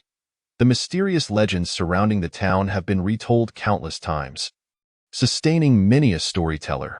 Some even venture to the gnarled tree to glimpse the fabled figure who has waited for 60 years. Now, he resembles an ordinary old man, with graying hair, a gaunt frame, and a weathered face etched with the passage of time. His teeth are nearly gone, and his rough hands are riddled with veins resembling worms. How pitiful! One might mistake him for a beggar. Yet, no one dares approach, for despite his age, an aura of formidable sword energy still surrounds him. The old man remains in a constant posture, silently observing the distant town. Thus, anticipation grows for this unprecedented showdown. Whispers of a prophecy circulate, claiming that one fateful day, the immortal of the town will emerge to confront the old man beneath the gnarled tree. They are destined adversaries, fated to clash. Chapter 11. A duel 60 years in the making. Boom. One day, a tremendous sound reverberates through the town. Dark clouds gather ominously, accompanied by thunder and torrential rain, as if the heavens themselves have opened. From the depths of the storm, a thunderous roar is faintly heard. Roar! The sound of a dragon. In that moment, every soul in the town distinctly hears the call of the dragon. The response of ordinary townsfolk is mild. However, the cultivators and transformed animals tremble involuntarily. Little fox demon Suya, perched by Su Fan's window, is startled and falls to the ground, a chill coursing through her body as her fur stands on end. What is happening? Just as she is taken aback, the long sealed door suddenly creaks open. Creak, creak. The sound is jarring, yet little dust has settled, thanks to Suya's diligent cleaning efforts. Suya stares in astonishment at the familiar yet strange figure, tears cascading down her cheeks. After 60 long years, she has only glimpsed Su Fan once. Gazing at the familiar face from her memories, Suya finds herself momentarily speechless. Sir? News of Su Fan's return spread swiftly throughout the town. Soon, whispers of a figure and a sword emerging from the town sweep across the surrounding areas like wildfire. To their astonishment, the old man beneath the gnarled tree has vanished. The long-anticipated battle, waited upon for over 60 years, is finally at hand. The golden light enveloping the town dissipates after the storm. As the townsfolk are left in shock, they rush toward the path leading to the town. Sure enough, they discover the old man beneath the gnarled tree, facing the legendary immortal from the town. Is this indeed the fabled immortal? How youthful they appear, seemingly no older than 20. What do you know? Immortals look like this. They are ageless. Cultivators, wanderers, ordinary citizens, and even local magistrates flock to witness this momentous event. If all goes according to plan, this battle will become a topic of discussion for generations to come. Perhaps even recorded in history. What deep-seated enmity lies between them? It is said that the immortal of the town fell in love with the old man's mother and eloped with her. Enraged, the old man sought vengeance. What nonsense! The truth is that the immortal and the old man once shared a transcendent love, but the old man's father forcibly separated them. In his fury, the immortal killed the old man's father. And thus love turned to hatred. One declares emphatically. The surrounding onlookers nod in realization, understanding at last. You have finally emerged. After 60 years, the middle-aged man has transformed into the gnarled old man. A whimper escapes his throat. Eyes ablaze with excitement, yearning to pounce upon Su Fan and rend him asunder. Without further ado, Under the expectant gazes of the crowd, the two finally stand face to face in unison. They unleash their escape techniques. Soaring into the distance. Where could they be headed? Naturally, a duel between immortals must take place in a more expansive arena. Their clash is bound to be explosive. It would be a pity not to witness it firsthand. However, given our level of cultivation, we would likely be caught in the crossfire and risk our lives. The crowd stares blankly into the distance, their minds conjuring vivid images of the impending battle. Surely earth-shattering, with dust and stones flying, the sun and moon eclipsed, and no birds in the sky. Only the roar of tigers and wolves within the mountains. Simultaneously, in a distant clearing, Su Fan delivers a sweeping kick that sends the gnarled old man tumbling down. Followed by a relentless barrage of strikes: Dragon Claw, Lotus Blossom, Scorpion Palm, Kangaroo Leap, dual winds piercing the ears, and a head smashing like a walnut. Supernova Ignition. One technique after another erupted from Su Fan's lips. The scene was rather comical. What was initially anticipated as a duel between two immortals resembled a robust young man mercilessly pummeling a frail elder. Su Fan pinned his opponent to the ground, delivering a relentless barrage of blows, leaving the elder utterly defenseless. Years of torment from inner demons had rendered the withered tree elder as hollow as a trunk devoured by insects, with no strength left. He was no match for Su Fan. Moreover, Su Fan had now refined dragon scales, elevating his power to an entirely new echelon. The brutal assault on the withered tree elder continued for a full hour, culminating in a final explosive slam that marked an unsatisfactory conclusion to a battle that had awaited resolution for over 60 years. Su Fan dusted off his hands, feeling akin to a seasoned veteran returning to the wild after stacking 5,000 layers of Q, only to discover that his opponent was merely a collection of 5 NPCs. There was no sense of accomplishment whatsoever. I am not reconciled. The withered tree elder uttered his final words, the light in his eyes gradually fading. Before his body stiffened and he drew his last breath, whoosh! "Look, they've returned," someone shouted. The crowd collectively looked up. Su Fan appeared, his escape light illuminating the air, carrying the lifeless body of the withered tree elder. Had he resolved the battle so swiftly? It was evident that Su Fan had sustained no injuries whatsoever. This was a one-sided rout. He buried the withered tree elder beneath the gnarled tree and then returned to the small town. Gazing at the somewhat unfamiliar streets of his memories, he couldn't help but marvel at how 60 years had slipped by in the blink of an eye. Su Fan. At that moment, a voice called from behind him. Su Fan paused and turned around. He was met by an elderly woman, her white hair cascading down as she leaned on a cane, her eyes sparkling with excitement. You are? "It is I," she replied, tears streaming down her cheeks. "Widow Wong." Su Fan suddenly recalled, remembering how Widow Wong had been all alone, and he had taken care of her on several occasions. Considering her age, Widow Wong was now over 100 years old. Due to the meteor event, the residents of the small town enjoyed an unusually long lifespan. Widow Wong smiled through her tears. You still look so young." Indeed.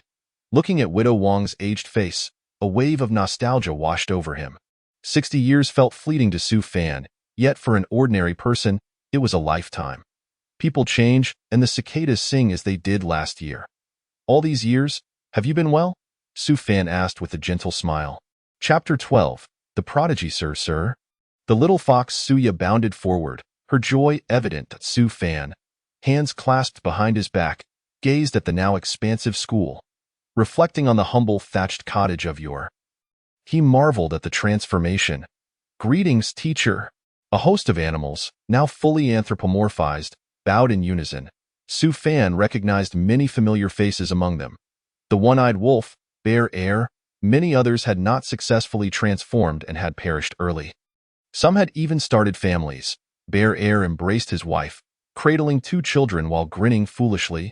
The once straggling one-eyed wolf had now become a teacher within the school.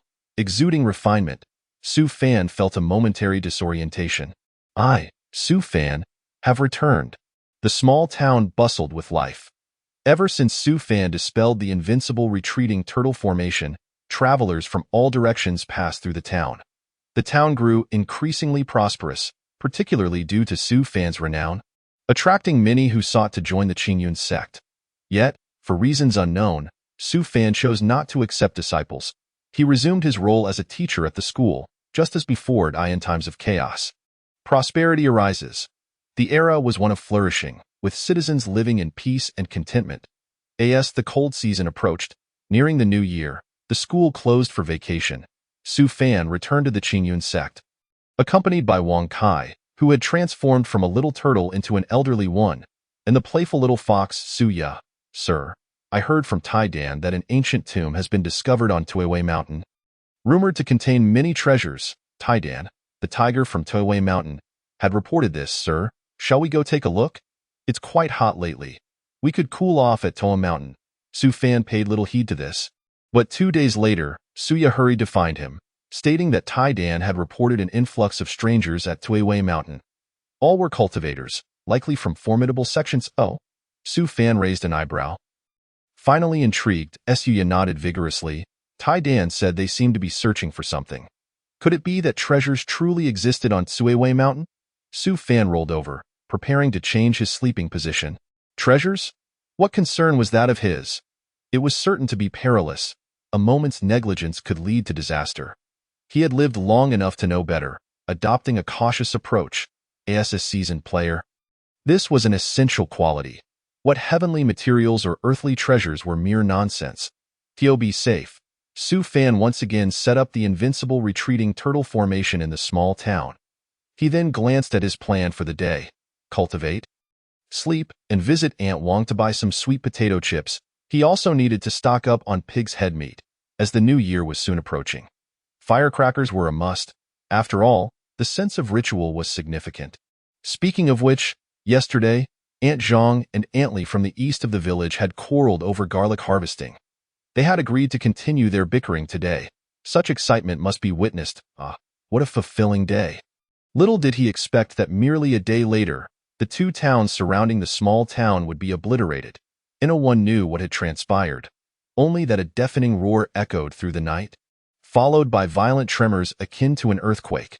When people discovered what had happened, it was as if those two towns had been erased from existence, as though a colossal hand had pressed them deep into the earth. The tens of thousands of citizens within the towns vanished without a trace, living or dead. The world of cultivation was indeed brutal. Not only were the two towns lost, but even Tuiwei Mountain in the distance had been flattened. Some claimed to have seen several immortals soaring through the night sky, while others suggested that outsiders had angered the mountain god. Regardless of the rumors, the townsfolk were certain of one thing. It was Su Fan's golden light that protected them, and they felt immense gratitude towards him. But of course, there were dissenters, such as the only scholar in town who had ventured to a big city and seen the world. He shouted that Su Fan had infringed upon their freedom, nearly being beaten to death by the townspeople. Surviving in chaotic times was already a luxury. Freedom? To hell with freedom. Once you're dead, your soul is free. Su Fan was acutely aware of the gravity of the situation. He had witnessed the battle that night firsthand. He was relieved he had not gone to Tuiwei Mountain, or he would have been reduced to ashes. He was also thankful that the system had granted him the invincible retreating turtle formation instead of some other chaotic nonsense. This invincible retreating turtle formation truly complemented his immortality system. Su Fan strolled along the edge of the small town, surveying the landscape. The devastation outside the town was shocking. Not far off lay a massive handprint, deeply indenting the ground. These cultivators truly lacked any sense of environmental responsibility. Suddenly, a figure in a black robe caught Su Fan's eye. Wasn't the black robe that captivated him but the long, slender, and smooth legs exposed beneath it. Su Fan blinked, softly calling out, "Miss, miss." From behind the golden light, he could sense the frail aura of the figure, like a flickering candle in the wind, on the verge of extinguishing. A hero saving a damsel in distress. What a sight! A classic narrative unfolds as Su Fan concentrates intently, gradually expanding the formidable retracting tortoise formation, enveloping the mysterious woman in black robes within its protective grasp. He gently lifts her, removing the brim of her hat to reveal an extraordinarily beautiful visage. Her complexion gleams like jade, with a subtle blush adorning her cheeks, and her delicate eyebrows arched gracefully, shrouded in mist. Until now, the most captivating women Su Fan had encountered were the little fox, Suya, and his senior sister, Yun Ran. Yet, in comparison to the lady before him, they seemed to pale significantly. Particularly striking was her aura.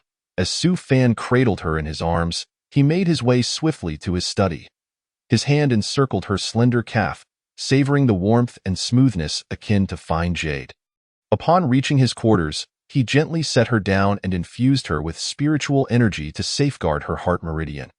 Having not observed her closely before, he now scrutinized her features and was increasingly convinced of her enchanting beauty, which seemed almost otherworldly, as if only a celestial being could possess such allure. Truly a visage that could incite chaos in kingdoms and distract sovereigns from their duties, as his gaze swept downwards. Su Fan began to assess her injuries. Numerous grievous wounds marred her form, necessitating immediate attention. He retrieved various ointments he had concocted, knowledge gleaned from ancient texts of the Qingyun sect. After a moment's hesitation, he contemplated calling Suya to assist with the application, but alas, she was not present. My disciple indeed. A perfect moment to be absent. Clearing his throat with unintentional timidity, Su Fan slowly unfastened the black robe enveloping the woman. Just as he prepared to apply the salve, a sudden thought struck him. Would this moment mirror the melodramatic scenes often portrayed in dramas, where the heroine abruptly awakens? Chapter 13. The Mysterious Woman. Would she indeed awaken? Surely such a glitch could not occur. As he pondered, he lowered his gaze only to find a pair of mesmerizing eyes fixed upon him, unblinking and imbued with an icy malice. Su Fan stammered, I merely wish to tend to your wounds. The woman continued to scrutinize him, sensing his intent to protect her heart meridian, and thus, she softly replied, Thank you. Not at all, Su Fan replied with a faint smile. Her voice, sweet and melodious, carried an undeniable chill and an air of nobility, hinting at her esteemed lineage. Su Fan's gaze drifted downwards as he carefully unfastened her inner armor. The woman bit her lip, her eyelashes fluttering slightly, and she closed her eyes, though refrained from speaking. For if you were to remark upon my having seen your form, you would either find yourself wed to me or face dire consequences. Su Fan jested. The woman paused, momentarily taken aback, a mixture of disbelief and amusement crossing her features. Yet, soon her brow furrowed in pain, realizing that this young man was merely diverting her attention to alleviate her discomfort.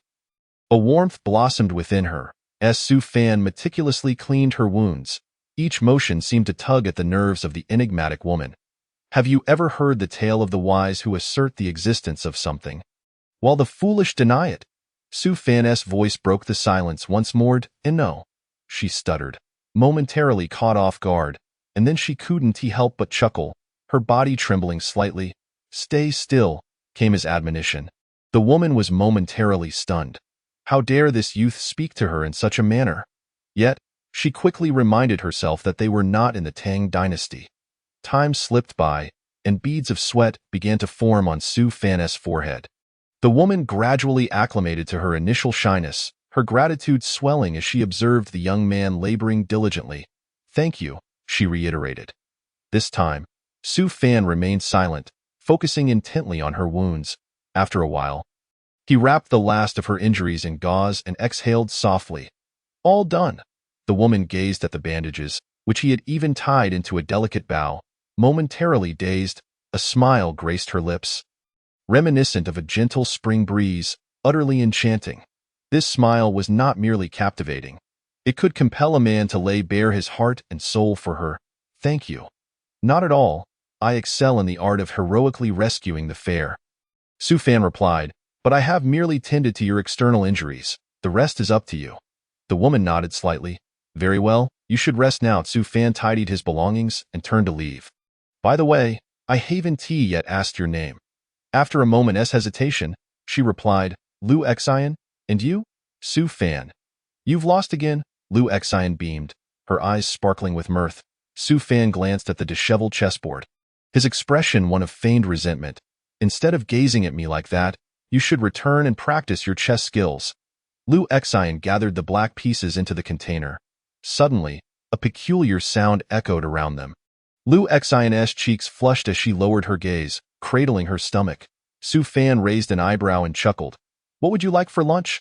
"Anything will suffice," she replied softly. Sir, Suya burst in. Her face flushed and her clothes dusted with snow. Upon seeing Lu Xin, she regarded her with evident hostility. Lu Xin paid her no mind, dismissing her presence entirely, having little interest in quarreling with a mere little sprite. "Sir, it's snowing heavily outside," Suya exclaimed, clutching an old turtle named Wang Kai, who was clearly fast asleep. "Let us go outside and build a snowman," Su Fan suggested. Suya's face lit up with excitement. Before long, lunch was ready. Although Su Fan had no need to eat, he relished the experience of sharing a meal. Lu Xin, still bound by her seals, required nourishment to regain her strength. Su Fan's culinary skills shone through in a selection of home-style dishes: scrambled eggs with tomatoes, stir-fried shredded potatoes, and sweet and sour pork belly. Having tasted numerous delicacies, Lu Xin found an unexpected delight in this simple fare, devouring 3 generous bowls. Eventually, she realized she had overindulged, concerned for her image. As Su Fan prepared to serve her a 4th bowl, she interjected, "No more, I'm full." "Full, are you?" Su Fan raised an eyebrow. "You am," just then, her stomach audibly protested. Su Fan looked at her in surprise. It wasn't tea until the 6th bowl that satisfaction finally graced Lu Xin's features. Su Fan glanced at the now empty serving platter and mused, "Whoever marries you will certainly face a challenge." Lu Xin shot him a glare. "Don't speak nonsense. Snowman? Snowman." Suya and her companions eagerly built a snowman. Lu Xin sat on a large rock, resting her chin on her hands, watching the scene unfold. Su Fan plopped down beside her. "You truly have a kind heart, able to coexist harmoniously with these sprites," Lu Xin remarked. "They aren't inherently malevolent. A little guidance suffices. Isn't it easier to eliminate them?" Lu Xin's tone was indifferent. "Sometimes, violence is necessary, but it is not a panacea. More often than not, violence begets further violence. Managing a town is akin to governing a nation. To rule through violence is akin to drinking poison to quench thirst. Only by employing benevolent methods can one achieve lasting peace. Had I chosen to slay every spiritual beast that posed a threat, I could have resolved immediate issues, yet that would not have eradicated the underlying problems.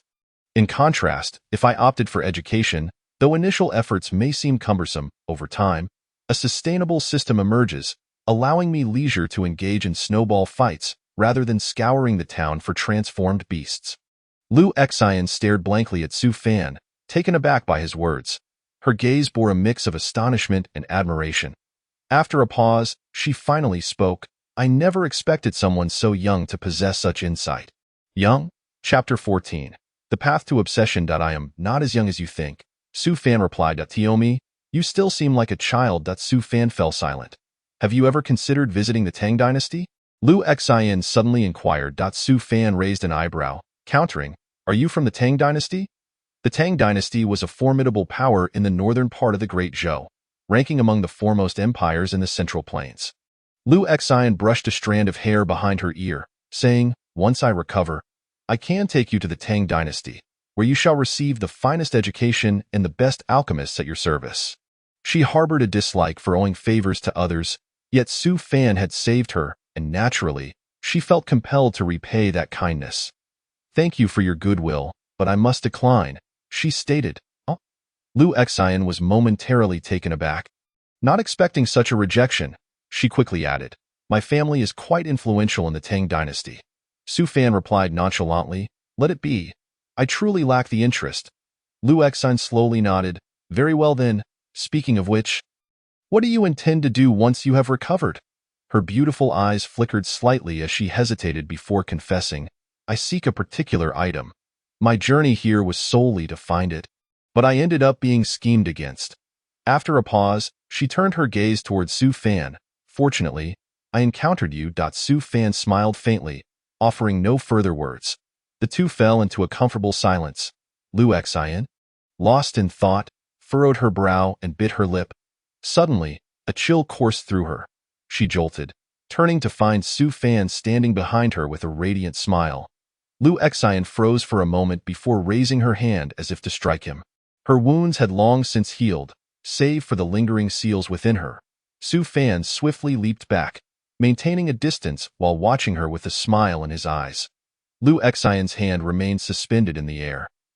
And recalling something, she sheepishly withdrew it. "A bit of exercise won't harm your injuries," Su Fan remarked. "How childish," Lu Exine retorted. Su Fan sighed softly, reseating himself beside her. "How dull." Just then, Lu Exine's hand darted forward with surprising speed. Su Fan felt a sudden chill at his neck, followed by an icy sensation enveloping his entire back. Lu Exine's hand was covered in snow. A smile gracing her lips, Su Fan scooped up some snow. And Lu Exine promptly turned and bolted. "You don't come any closer." In the following days, under Su Fan's care, Lu Exine's recovery progressed splendidly. Their interactions flourished as Lu Exine shed her lofty demeanor, and Su Fan ceased to regard her as an untouchable figure. This dynamic brought Lu Exine great ease, filling her days with vitality. One day, as Su Fan was preparing porridge, he was suddenly startled by a noise emanating from the bedroom. Bang! Su Fan's expression shifted slightly as he set down the porridge and hurried inside. There, he found Lu Exine, clad in a crimson inner armor, collapsed on the floor, her face flushed and her expression contorted in pain. "What happened?" Su Fan rushed to her side, helping her to her feet. Lu Exine slowly opened her captivating eyes, shimmering with unshed tears, her chest heaving as she gasped for breath. She had not anticipated that the seal would prove so formidable. Even after several days, it still had the power to torment her. In mere moments, her body felt as if it were ablaze, as though she could ignite spontaneously. "Help me! Help me!" She could barely articulate her plea. Although Su Fan was unsure of the cause of her distress, he surmised that Lu Exine had been attempting to break the seal and was now suffering the backlash. He scooped her up and carried her to the ice cellar beneath the town. For informational purposes, in ancient times, ice could only be stored in ice cellars. To create an ice cellar, one would need to dig approximately 10 meters underground. During winter, when the ice froze several feet thick, blocks of ice would be harvested from rivers, cut into brick-like shapes, and then carefully placed in the ice cellar, sealed for preservation until summer when it could be retrieved. Though he was unclear about Lu Exine's predicament, taking her to the ice cellar was undoubtedly the right course of action. Upon arrival, Lu Exine felt a wave of relief. Su Fan laid her upon a block of ice, and the ice visibly began to melt. Su Fan, momentarily stunned, hastily moved several more blocks over. Steam billowed forth as dozens of ice blocks melted away, and Lu Exine's complexion noticeably improved.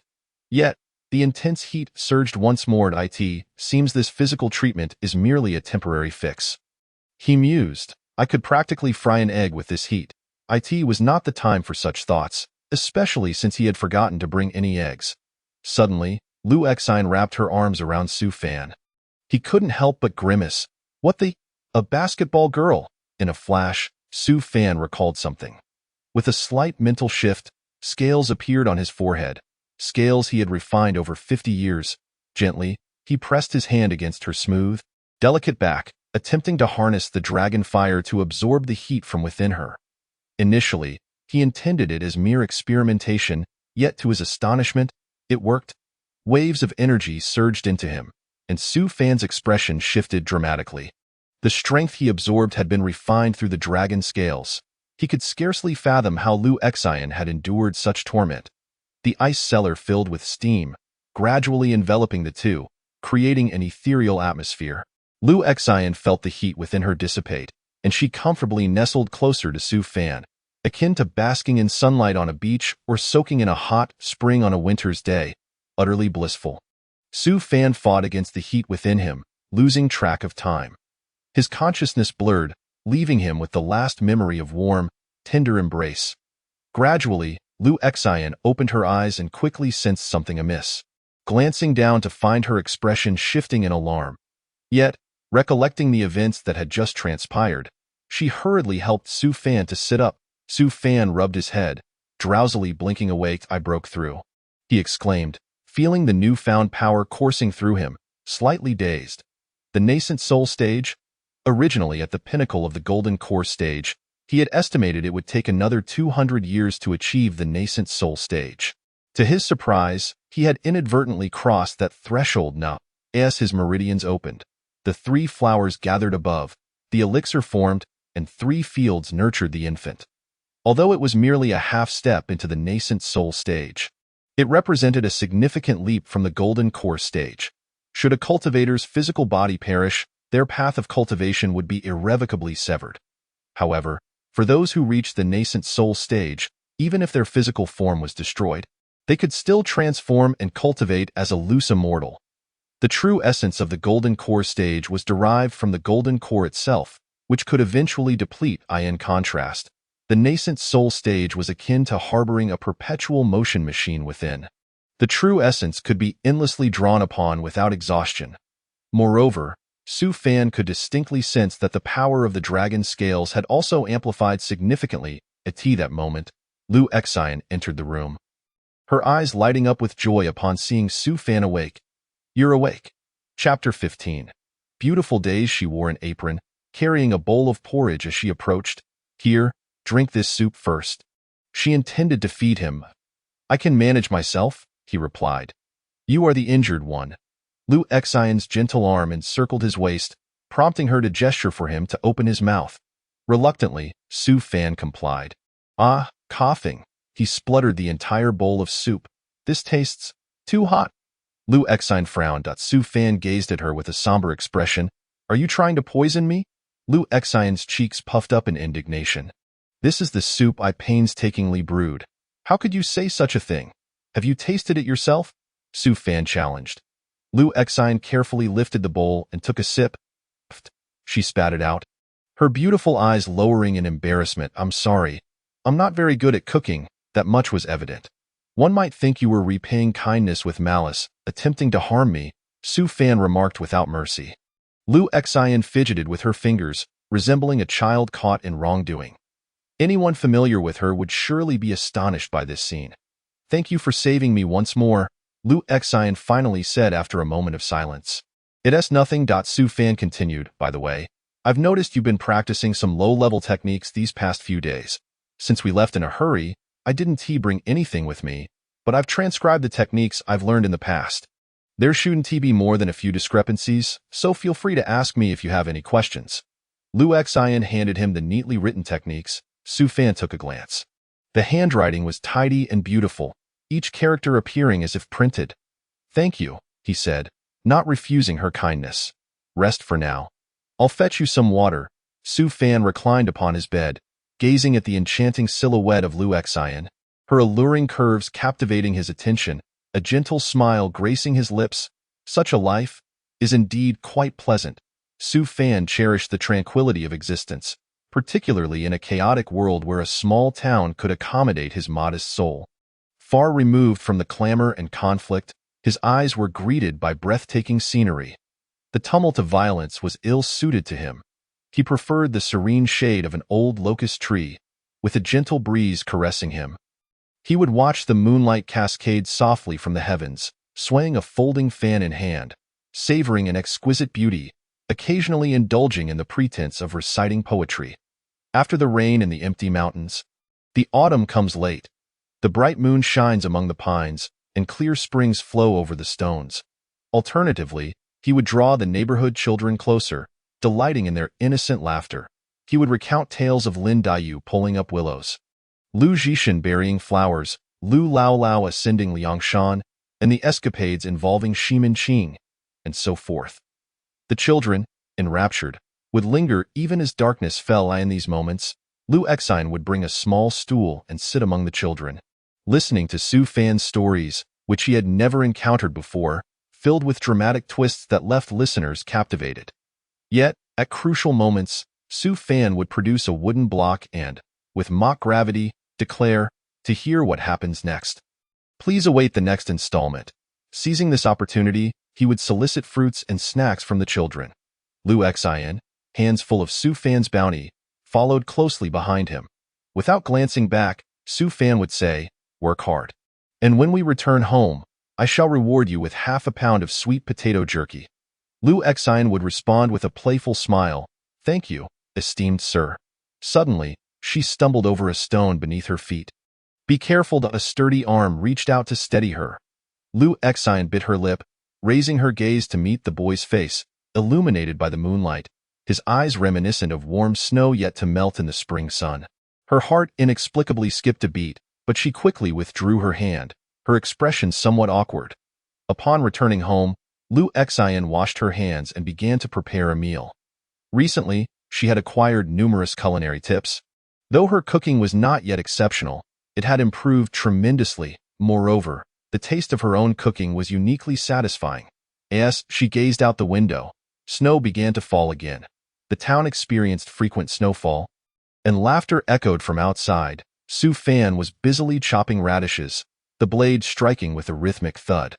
Liu Exine felt a momentary daze but quickly regained her focus, letting out a barely audible sigh. Perhaps she had once dreamed of such a life, yet it felt too distant. Night fell quietly and the snow ceased. Su Fan finished clearing the snow from the roof, plopping down with a soft exhale. He stared at the night sky, squinting, humming a tune. He recalled the tale of the third son of Song, a couple who sold opium, who lived their entire lives without a son, leaving behind a daughter named Chan Wan. Liu Exine had approached unnoticed, settling beside him. The stars are enormous. Aren't the stars of the Great Tang grand? Su Fan inquired. Liu Exine shook her head, admitting she had never paid attention. Her days were consumed by cultivation and schemes for power, leaving little time for stargazing. With her chin resting on one hand, her beautiful eyes shifted from the stars to Su Fan's face, posing another question. Aren't you going to the Great Tang? Not at the moment, Su Fan replied. Liu Exine felt a twinge of disappointment but refrained from further discussion, instead removing the golden hairpin from her head. Here, take this. Su Fan accepted the hairpin, discerning its value with a glance. This was a keepsake from my mother. If one day you find yourself in trouble, or if you come to a realization, you can always come to the Great Tang to find me. I will grant you 3 wishes. Su Fan couldn't help but chuckle. The scenario felt rather cliché. What are you laughing at? Liu Exine asked, a hint of displeasure in her tone, believing Su Fan looked down upon her. I'm serious. Never mind, you will understand in due time. Su Fan tucked away the hairpin, hoping he would never need to utilize those 3 wishes. Why not? Liu Exine blinked in confusion. Su Fan shrugged. Explaining, think about it. If I were to seek you out in the Great Tang to make a wish, it would surely mean I encountered an insurmountable danger. Liu Exine rolled her beautiful eyes. Can't you think of something positive? All right, I shall return to sleep. Su Fan stretched, remarking, the moonlight is truly beautiful tonight. Liu Exine suddenly interjected. Su Fan paused, glancing down at her once more. I suspect the seal will be broken in the next few days. Liu Exine, head bowed, initially intended to convey this statement nonchalantly, but her tone betrayed her underlying sorrow. The day of parting was approaching. Su Fan, having anticipated this, offered a faint smile. Since our meeting was fortuitous, why fret over an unforeseen separation? Chapter 16. Then I wish you the ability to turn danger into safety. Liu Exine departed without a farewell, leaving early that morning, stepping into the vibrant dawn as she exited the small town. This marked a crossroads in her life's journey. Regardless, she was destined to return. The little fox, Suya, was the first to notice her absence, having intended to invite Liu Exine for a snowball fight. But finding her missing throughout the house, the little turtle, Wang Kai, informed her there's no need to search. She has already left, Suya inquired. Where did she go? Naturally, she has returned, back to her own life. For Su Fan, farewells had become a familiar occurrence. Liu Exine departed. He sat atop the roof, watching her retreating figure, silently murmuring, I have nothing to offer you. May you sail smoothly, though that may be challenging. I wish you the ability to turn danger into safety. Liu Exine left Su Fan a manual on cultivation, a tome of mid-tier mystic techniques. Rare treasures and methods are categorized into 4 grades: heaven, earth, mystic, and human. The mystic techniques were perfectly suited to Su Fan's current level of cultivation. Practicing high-level techniques with insufficient skill was akin to a child swinging a heavy hammer, utterly ineffective. Conversely, practicing low-level techniques with high skill resembled an adult wielding a small wooden hammer. lacking in lethality. Thus, this mystic technique matched Su Fan impeccably, known as the Xintian technique. After some time of practice, he found this technique particularly extraordinary, with spiritual energy circulating ceaselessly within him, akin to an eternal motion machine perpetually supplying spiritual energy. The energy surged forth like thunder, both still and dynamic. Embodying a natural flow, Su Fan was unaware that this Xintian technique, though categorized as mystic, was an esoteric art of the Liu family from the Great Tang. Said to have been bestowed upon the Liu ancestors by a high monk a millennium ago in gratitude for saving his life. Its cultivation was exceedingly difficult. Only those with pure intentions and devoid of malice could master it. Liu Xian had attempted to cultivate it herself, yet her strong desires and inner demons hindered her progress. After spending time together, she realized Su Fan was exceptionally suited for this technique, thus leaving it for him. Breathing in deeply and exhaling gently, Su Fan sat on the Kong, immersed in his practice. Outside, the ice and snow melted away, and the gentle spring returned. The sun shone warmly, casting strands of light as the soft wind caressed the tranquil clouds. The remnants of snow darkly dripped alongside the icicles, while the new spring subtly returned to the willows. It was not until the third morning that Su Fan finally opened his eyes once more. His mastery of the Xintian technique had advanced further. This technique was peculiar, demonstrating perfectly the principle of desiring speed but achieving stagnation. When eager to cultivate, progress would stall entirely. Yet, when one relaxed their mindset, their speed would surge dramatically. Soon, summer arrived the following year. A significant event unfolded in the town. A young man arrived, which, at the time, did not seem particularly noteworthy to the townsfolk. Yet, in the future, this young man would blaze across the night sky of the entire Jiuzhou like a brilliant shooting star. The youth was named Song Changjing, the 16th son of the emperor of the Great Zhou. For reasons unknown, he came to the small town accompanied by only one attendant. Before long, Song Changjing learned of Su Fan's story. He had encountered many cultivators, but none quite like Su Fan. Su Fan cherished his practice. When asked about his purpose, he would simply state that he sought a place to reside amid the chaos. Most of his time was devoted to cultivation, occasionally playing chess and chatting with the elderly at the village entrance, telling stories to children beneath the locust tree, fishing in the river, or enjoying springtime walks in the wild. At times, he would sit alone in a grand chair, basking in the sun. Song Changjing particularly enjoyed the occasional poetic lines that would slip from Su Fan's lips. Encountering the spring willows, Song Changjing remarked, "So many willows," Su Fan replied, "Who prunes the delicate leaves? The spring breeze in February is like scissors." When they beheld the setting sun's afterglow, with a lone goose soaring, Song Changjing exclaimed, "So many geese. Let us shoot one and taste its flavor," Su Fan remarked. The setting sun and the solitary wild goose soar together, while the autumn waters blend with the vast sky. Song Changjing found himself increasingly in awe of Su Fan. Regardless of whether there was a matter at hand or not, he would frequently rush to the academy. The academy was predominantly filled with impoverished students from the town, and Su Fan imparted a myriad of knowledge to them. His teachings were not only vibrant and intriguing but also replete with insights that stirred the soul. On one occasion, Song Changjing, eavesdropping from outside the window, overheard Su Fan expounding on the principles of governance. After class, he could not help but inquire, "What does the gentleman mean by the people are paramount, the state is secondary, and the ruler is the least important?" Su Fan cast a discerning glance at Song Changjing. Fully aware of his identity, the fact that he had come to such a place indicated that he was no favored prince, but rather likely exiled here.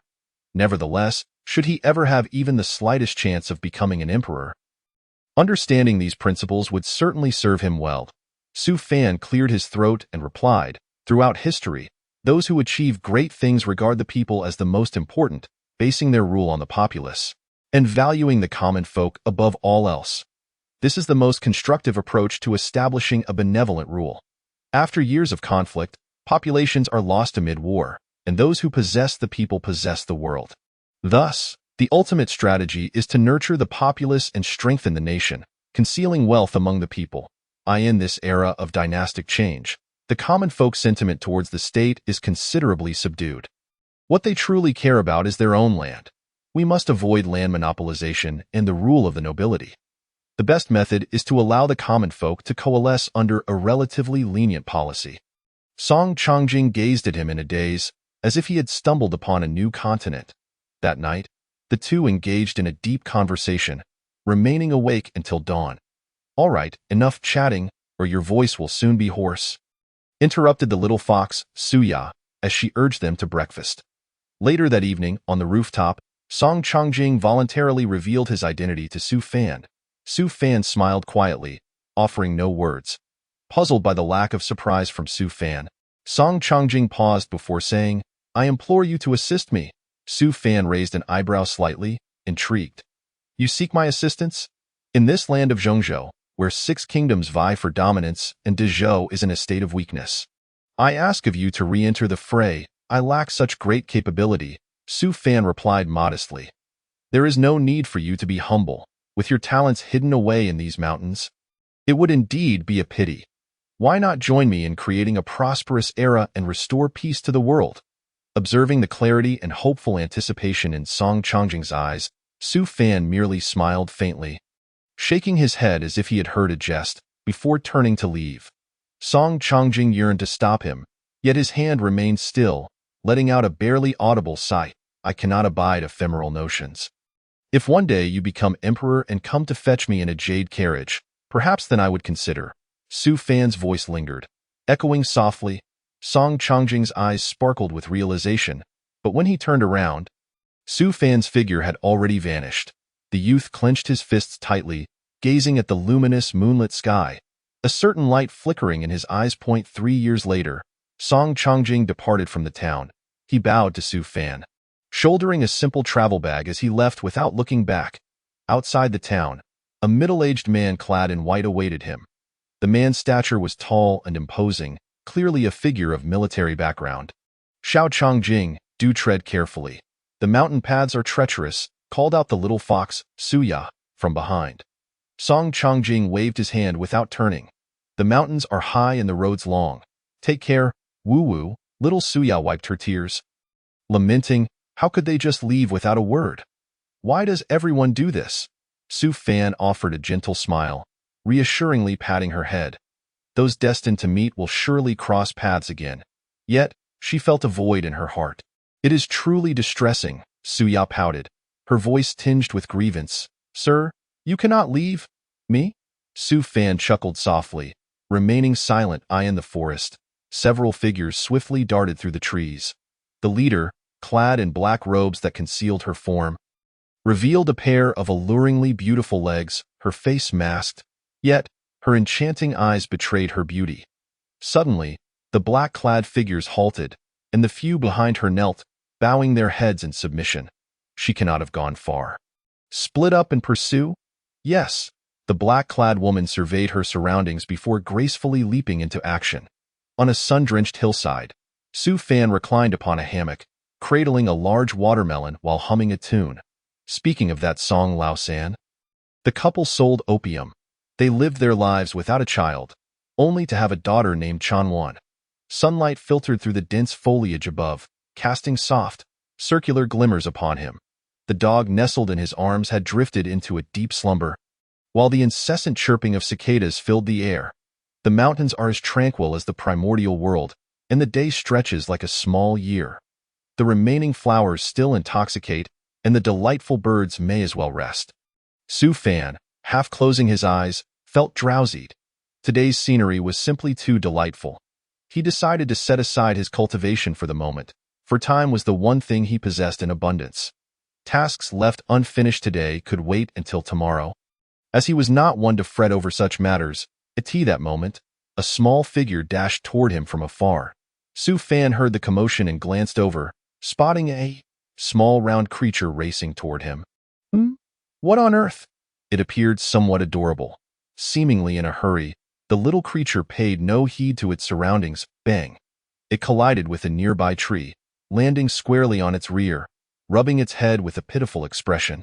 Su Fan took a bite of his watermelon, observing it with curiosity. "Hello?" The little creature jumped in fright, staring at him in terror. "Why you? Who are you?" "Just a passerby," Su Fan replied, taking another bite. The little creature, sensing no malice, blinked its big eyes and asked, "What are you eating, watermelon? Would you like to try some?" Su Fan offered generously. The little creature's mouth watered, but it resolutely shook its head, and my mother told me not to eat anything from strangers. "But it truly is delicious," Su Fan insisted, taking yet another bite. The little creature hesitated. Su Fan chose not to engage further, and after a moment, he felt a small hand gently tugging at his clothing. Looking down, he saw the little creature with its big, adorable eyes, saying, "Can I have a taste?" Su Fan graciously extended the watermelon to it, and without hesitation, the little creature dove in, eagerly gnawing at the fruit. In no time, it devoured the watermelon completely, rubbing its round belly and collapsing onto the ground in satisfaction. Having left home for over 3 days, it had not enjoyed a proper meal, thank you. The little creature said to him. Su Fan replied nonchalantly. The little creature let out a satisfied burp. "I found it." At that moment, 2 elderly figures appeared in midair. One wore green robes, the other white. In an instant, they landed on the hillside. The little creature noticed them immediately, and its expression changed drastically. However, its legs were too weak to run, so it leaped onto Su Fan for protection. "Save me!" Su Fan furrowed his brow slightly. Regarding the 2 unexpected elders, the elder in green, eyes alight with excitement, exclaimed, "We've found it! Finally, we've found it! Who are you?" Su Fan asked warily. The elder in white dismissed him without a glance. "Get lost!" Su Fan sprang to his feet. Initially disinterested in the matter, but the elder's words provoked him. "If you wish for me to leave, I shall," he muttered under his breath, turning to depart. "Wait! Leave the meat spirit behind." Meat spirit? He must be referring to this creature. Su Fan thought, glancing down at the adorable little being in his arms. The elder in green scoffed. "Why waste words with him? If he sees us, we cannot allow him to live with that." He took a light step forward. Su Fan's eyelids twitched. Invincible turtle retreat formation. Bang! The elder in green was suddenly repelled, stumbling back 10 paces in disbelief. "How could I be forced back by a mere nascent soul cultivator?" "Ahahaha!" The elder in white burst into derisive laughter. "You have truly embarrassed yourself. You cannot even best a nascent soul cultivator? Who said that?" The elder in green, furious and aggrieved, noticed the golden aura surrounding Su Fan. It must be some form of defensive formation. "But you are merely at the nascent soul stage. Watch me shatter it with a single punch." The elder in green concentrated his energy at his fist, striking out with tremendous force. Bang! The air was initially filled with a thunderous roar, followed by an overwhelming gust of force that uprooted trees, sending them soaring into the sky. Almost immediately, a searing white light formed at the tip of the fist, resembling a spirit cannon, and was unleashed with ferocity.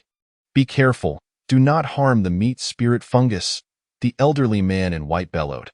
With such a punch, not only would the person be obliterated, but even the mountain itself would be leveled. However, reality proved him overly optimistic. The golden barrier remained unyielding as Su Fan reclined on the hammock, casually crossing his legs. The meat spirit fungus, in a state of terror, covered its eyes, yet after a long pause, it felt no pain. Upon opening its eyes, it revealed an expression of disbelief. "How? Is this even possible?" The expression of the elderly man in green was akin to someone who had just discovered their wife was expecting a child with the neighbor. Wong, the elderly man in white, also exhibited a look of confusion. The opponent's strength was laid bare before him, as exposed as a maiden without her garments, with nowhere to conceal herself, a mere yuanying stage. How could there be such prowess? Let me give it a try. Chapter 18. The ground is truly slippery. I shall attempt it, declared the elderly man in white, skeptical of fate. Having witnessed the prior experiences of the elderly man in green, he dared not underestimate the situation. He extended his right hand and grasped the air, invoking, "Sword, come forth." With a resounding clang, a remarkably crisp sound of a sword echoed across the sky as a blue long sword descended from above, abruptly shattering into a myriad of sword rain. One sword transformed into more than 10. Countless beams of light surged forth as the elderly man in white angled the sword tip, humming softly with anticipation. Youngster, behold this strike. Next year on this day shall mark your demise. The sword flew like a tempest, imbued with an otherworldly brilliance, its chilling gleam impossible to resist. The meat spirit fungus gasped in shock. Clinging tightly to Su Fan's leg, Su Fan merely glanced at it before flipping over. Zzz, the resplendent sword light was breathtaking. Yet, after a considerable time, the sword energy lingered, refusing to dissipate. Due to the mutual exertion of forces, the elderly man in white was knocked back several steps, slipping and falling awkwardly to the ground. The elderly man in green immediately retaliated, bursting into laughter. The elderly man in white awkwardly explained, "The ground truly is slippery. This lad is rather peculiar." The elderly man in green remarked, "I doubt he can maintain this formation for much longer. Perhaps we should wait here for updates," suggested the elderly man in white. "No, that madwoman will soon track us down." Their gazes returned to Su Fan, who lay in the hammock. "Little one, do not fear us. We are actually good people. Indeed, indeed. Just look at how amiable your grandpa is." The two resorted to both coercion and enticement, yet all they received in return was Su Fan's indifference. "Kid, do you truly believe we cannot do anything to you?"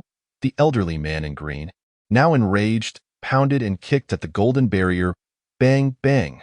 Thus, for the next half an incense stick's worth of time, the two engaged in a brutal and relentless assault on the golden barrier, exhausting all their tactics. However, the golden barrier remained as resilient as a stone in a latrine. Foul and unyielding, damn it. The two never anticipated such a setback. They were on the verge of success when this unexpected obstacle emerged. They exchanged glances, and the elderly man in white spoke first. "We must resort to that technique." The elderly man in green paused momentarily, then gritted his teeth, casting a determined look at the comfortably reclining Su Fan. "Damn it, I will go all out. Let's do it." The two swiftly produced beads the size of a horse's eye. These beads, known as the Sun and Moon Soul Fixation Pearls, were top-tier artifacts of the Earth grade, well-renowned across the entire Jiuzhou, vying for the top 3 positions. There were 2 beads, the Sun Pearl and the Moon Pearl. When separated, their power diminished significantly, but when combined, they unleashed immeasurable strength. Clang. The 2 beads, akin to magnets with opposing charges, fused tightly together and began to spin rapidly. The surrounding spiritual energy was quickly drawn in, forming a terrifying vortex. In an instant, light was extinguished, the heavens changed hue, and the entire valley erupted with a violent cacophony. The meat spirit fungus was horrified, shrinking into Su Fan's embrace, trembling uncontrollably. Su Fan, witnessing this scene, could not help but feel a twinge of surprise. He shifted his position and resumed his slumber. This position is quite comfortable. The area surrounding the golden barrier had long since been shrouded in darkness, followed by an explosive boom. It was as if the world were ending. In the woods, the woman in black furrowed her brow as she gazed into the distance, her body transforming into a streak of light. The Sun and Moon Soul Fixation Pearls? The woman in black was secretly astonished, realizing she had encountered someone capable of compelling these 2 old fellows to resort to their prized treasures. Could it be that someone else sought the meat spirit fungus? With this thought, the woman in black quickened her pace, darting through the thickets at an astonishing speed. After the span of an incense stick, she finally arrived at the source of the energy in the sky. The violent energy continued to swirl, with an elderly man in green and an elderly man in white present. The woman's gaze shifted once more to the interior of the golden barrier. There lay a young man? Her heart trembled slightly as she regarded the familiar yet somewhat unfamiliar visage of the youth, a surge of joy overwhelming her. I have encountered him again. Before her arrival, she had hesitated on whether to visit the town to see the young man who had saved her twice. Although she had been reluctant to admit it, the truth was that she had longed to meet him once more. This young man evoked feelings within her that were unlike any others. She had encountered numerous talented youths, many of whom were powerful and gifted, or strikingly handsome. Yet this young man held a significant place in her heart. Wait, this is not the time for such thoughts. Lu Xian found herself momentarily distracted, As if she had returned to her teenage years, becoming a blossoming youth herself, Su Fan's cultivation level was clear to her. It was merely at the yuanying stage. Had he made progress over these 3 years? Yet even if he had improved, he would undoubtedly remain no match for these two old men of yin and yang. Lu Xian's eyes filled with confusion. Kid, if you have any sense, remain inside forever. The elderly man in green bellowed in frustration. I have a lifespan of 10,000 years. Let us see who can outlast whom. 10,000 years? Su Fan exclaimed in shock. Now you know fear, huh? Come out obediently, and I may yet spare your life. The elderly man in green noticed Su Fan's change in expression and let out a smug snort. Su Fan quietly clicked his tongue and flipped over again. Sigh. Then it seems we must take our leave, the elderly man in green declared loudly. The elderly man in white agreed. Indeed, it appears we must return. The two feigned a clumsy performance before pretending to depart, yet Su Fan remained utterly unmoved. He was instead pondering what position he should assume to ensure a pleasant dream. Over the years, he had discovered many secrets to a good night's sleep. Sleeping on the left side often led to dreams of pursuit or escape. The right side tended to yield strange dreams, scenarios impossible in reality. Lying flat facilitated beautiful dreams, while sleeping face down seemed to invite more risky dreams. The turtle position, however, invariably resulted in convoluted and bizarre dreams. Those who learned something can give a thumbs up. At that moment, another voice rang out.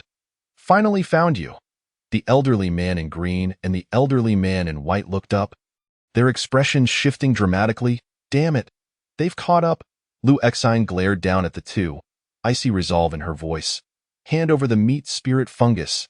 It is not in our possession. The elderly man in white pointed at Su Fan. This lad wishes to monopolize the meat spirit fungus. Chapter 19. What we want is your performance diverting the blame. Since they could not deal with the peculiar golden barrier, they would shift the problem onto Lu Xian, allowing the two of them to reap the benefits later. The elderly man in white thought this strategy quite clever. Lu Xian raised an eyebrow in surprise. Oh? The elderly man in white continued. This formation is exceedingly formidable. Even together we cannot breach it. How about we eliminate this young lad first and split the meat spirit fungus? An intriguing proposal, Lu Xian replied, nodding slightly. The elderly man in white rejoiced. However, I refuse. Lu Xian's tone shifted abruptly. The elderly man in white was taken aback. What? Prepare to die. Lu Xian's gaze turned fierce, an aura of coldness descending from above, akin to a ferocious beast. Simultaneously, the ground erupted with numerous ice spikes. The two men felt their energy surge, pushing back the ice spikes. The elderly man in green stomped his left foot, shouting, Do you truly think we fear you? With that, he soared into the air. Boom! Immediately, a violent breath erupted, shattering several mountain peaks miles away. The elder in white gripped the Qinglian sword. Standing upon a lotus flower, a beam of white light soared into the sky, accompanied by a thunderous roar that echoed incessantly. It resembled a surging tide of the sea, rushing forth with a ferocious sword energy piercing the heavens. Lu Xian clenched her fist, and an invisible sword materialized in her grasp, with a swift sweep. She conjured over 10 streams of sword energy, directly obliterating the elder in white, while the mountain beneath his feet crumbled into ruins. A colossal icy tornado storm surged forth with a mere gesture. Enveloping the two. Boom! The freezing storm solidified everything it touched, as if time itself had frozen. Outside, chaos reigned, while within the golden barrier, Su Fan lay prone, lost in a springtime dream. After a considerable time, the commotion outside finally ceased. Rou Lingji gazed around at the ravaged forest, her heart quaking with trepidation. As the mist gradually dissipated, Lu Xian, clad in a black robe and wearing a mask, cast a glance at Rou Lingji. Having witnessed the earlier events, Rou Lingji now understood the might of the protective barrier and felt considerably less fearful. Instead, she stuck out her tongue at Lu Xian, making a playful face, which was quite endearing. Lu Xian merely glanced at her before her gaze fell upon the slumbering Su Fan. This fellow truly has a heart of steel. Her beautiful eyes lingered on his unchanged face, and a subtle smile graced her lips. After a long while, Lu Exine could not suppress a sigh. It appeared that Rou Lingji was fated to be with him, so she might as well grant a favor. Originally intending to let the young old men go, now she felt compelled to eliminate them, lest they return to trouble Su Fan. With that thought, Lu Exine turned to leave. Yet midway, her form suddenly froze slightly, yearning to glance back at the youth. For reasons unknown, she hesitated for half a second before vanishing from this realm. After her departure, the youth slowly opened his eyes, seemingly having never slept at all. He gazed in the direction she had left, a flicker of light flashing in his eyes. After a considerable time, he withdrew his gaze and, gathering the golden barrier, departed with Rou Lingji. Little fox Suya was in the kitchen chopping vegetables when she spotted Su Fan returning with a meatball in his arms. Her eyes lighting up. "Sir, why have you brought back a meatball? Who gave it to you?" "Just in time. I was about to steam something." Suya reached out, eager to take it. Rou Lingji, however, shouted, "You're the meatball? Your whole family is made of meatballs." Suya, "Oh, sir, how can this meatball talk?" Su Fan looked down and asked, "Wait, what exactly are you?" "I am Rou Lingji, and my name is Xiao Wu." "Rou Lingji?" Suya furrowed her brow. "What is that?" Xiao Wu proudly declared, "Ignorance is bliss. Go inquire around. Who in the continent doesn't know about us, Rou Lingji? Consuming our flesh not only prolongs life, but also significantly enhances cultivation. Truly invaluable." "You're lying, right?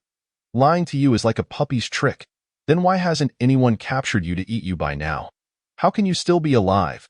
Suya questioned skeptically. Rou Lingji replied, "Our clan resides in a very mysterious place, one that no one can find." "Then why do you come out? Do you think I want to?" "Every 300 years, a member of our clan is summoned here, and only by enduring 3 months can we return." Xiao Wu said with a forlorn expression, "I'm pinching you." Xiao Wu pouted, turning to look at Suya, who was pinching herself. "What are you doing?" "Just tasting your flesh to see if you're telling the truth." "No, that hurts." Su Fan stroked his chin. "Then you might as well stay here for these 3 months." Xiao Wu jumped up in delight. "Oh, to be on the safe side." Su Fan set up another golden barrier outside the town. However, that very night, all the spiritual beasts in the town were drawn to the aroma of Rou Lingji. One by one, they lay by the bed, inhaling deeply. Xiao Wu sprawled comfortably on the bed. Sleeping soundly, Baird licked his lips, extending a massive claw to gently poke at Xiao Wu's soft-bellied. "It smells so good. Should I take a bite?" The one-eyed wolf interjected, "Have you forgotten the master's warning? But it really smells amazing. Go away, go away." Just then, Suya appeared, slapping Baird on the head. "It's the middle of the night. If you don't go back to sleep, I'll tell the master." Reluctantly, the creatures departed. Suya picked up Xiao Wu and took a deep whiff, exclaiming, "So fragrant." Xiao Wu's allure exceeded Su Fan's expectations. There seemed to be something about him that attracted others. Within 3 days, numerous cultivators, including demons, had gathered outside the small town. Surprisingly, these individuals coexisted peacefully, united by a singular desire: to acquire Rou Lingji flesh. Finding that force would not work, they approached Su Fan with exorbitant offers. These individuals even threatened that if they were denied Rou Lingji flesh, they would annihilate the entire town in the future. Su Fan found himself in a predicament.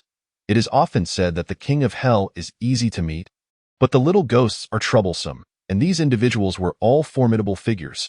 Xiao Wu, understanding Su Fan's plight, proposed one day to share some of her flesh with them, given that it would regrow in due time. Su Fan stroked his chin, assessing the little meatball before him, and suddenly an idea took shape in his mind. A subtle smile spread across his face. Xiao Wu shivered, instinctively guarding her body. "Sir, please don't do anything reckless. I only sell my flesh, not my skills." Su Fan replied with a calm smile. "Don't worry, all I desire is to showcase your abilities." Huh? Chapter 20. Authentic Rou Lingji meat slices. Come one, come all, behold the authentic Rou Lingji meat slices, Su Fan bellowed. Outside the small town, a large gathering of demons and cultivators stood in orderly fashion, anxiously gazing toward the golden barrier housing the youth. With a resounding thud, Su Fan struck down, proclaiming, "Congratulations to bidder number 28. With a bid of 100,000 spirit stones, 2 high-grade Shin-level cultivation techniques, and several elixirs, you have acquired this authentic Ro Lingji meat slice. Cheers erupted. The owner of number 28 was a rotund, wealthy-looking cultivator, whose fortune was immediately apparent. Now, please have Mr. 28 step to the back for further negotiations. The rotund cultivator beamed as he departed. Indeed, this was an auction. The sole item for sale was the authentic Lingji meat. Su Fan merely procured the meat, allowing these individuals to bid, and then he would handle the transactions accordingly. Payment was made up front, followed by delivery. Due to his excellent reputation, the crowd placed their trust in him. In truth, aside from trust, they had no other choice. The alternative was to forego the Ro Lingji flesh. After all, it was authentic Ro Lingji flesh. Who would willingly let it slip away? Xiao Wu, wrapped in bandages, lay pitifully on the counter, as if to demonstrate to the crowd, indeed, this flesh was taken from me. This was far more credible than any so-called spokesperson. Su Fan managed to sell approximately 10 slices of meat each day, sustaining this for about a week. As for the authenticity of the meat, no one truly knew, considering that 99% of people had never tasted Ro Lingji flesh. Moreover, rumors had long circulated that Ro Lingji flesh, much like traditional Chinese medicine, would gradually take effect. One would not feel immediate changes after consumption. Coupled with the psychological effects on the crowd, those who consumed the unknown meat immediately felt invigorated and filled with energy.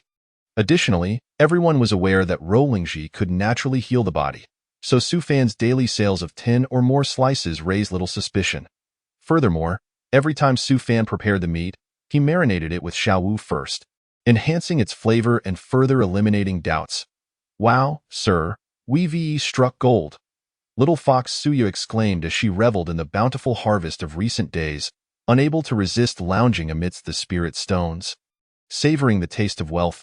Wow, Xiao Wu, you're truly a treasure. Xiao Wu, meanwhile, squatted nearby, the bandages long fallen away, puffing up its cheeks. Isn't it a bit wrong for us to deceive like this? Wrong? Fine, then I'll just slice you up now. Suya's eyes sparkled as she pretended to pounce. Xiao Wu hastily replied, I suddenly feel that our actions are rather wise. Yet Suya still lunged forward, transforming into a little fox that nibbled at Xiao Wu's head. Suya, please don't bite my head. Xiao Wu protested. Su Fan lightly waved his fan, a smile playing on his lips.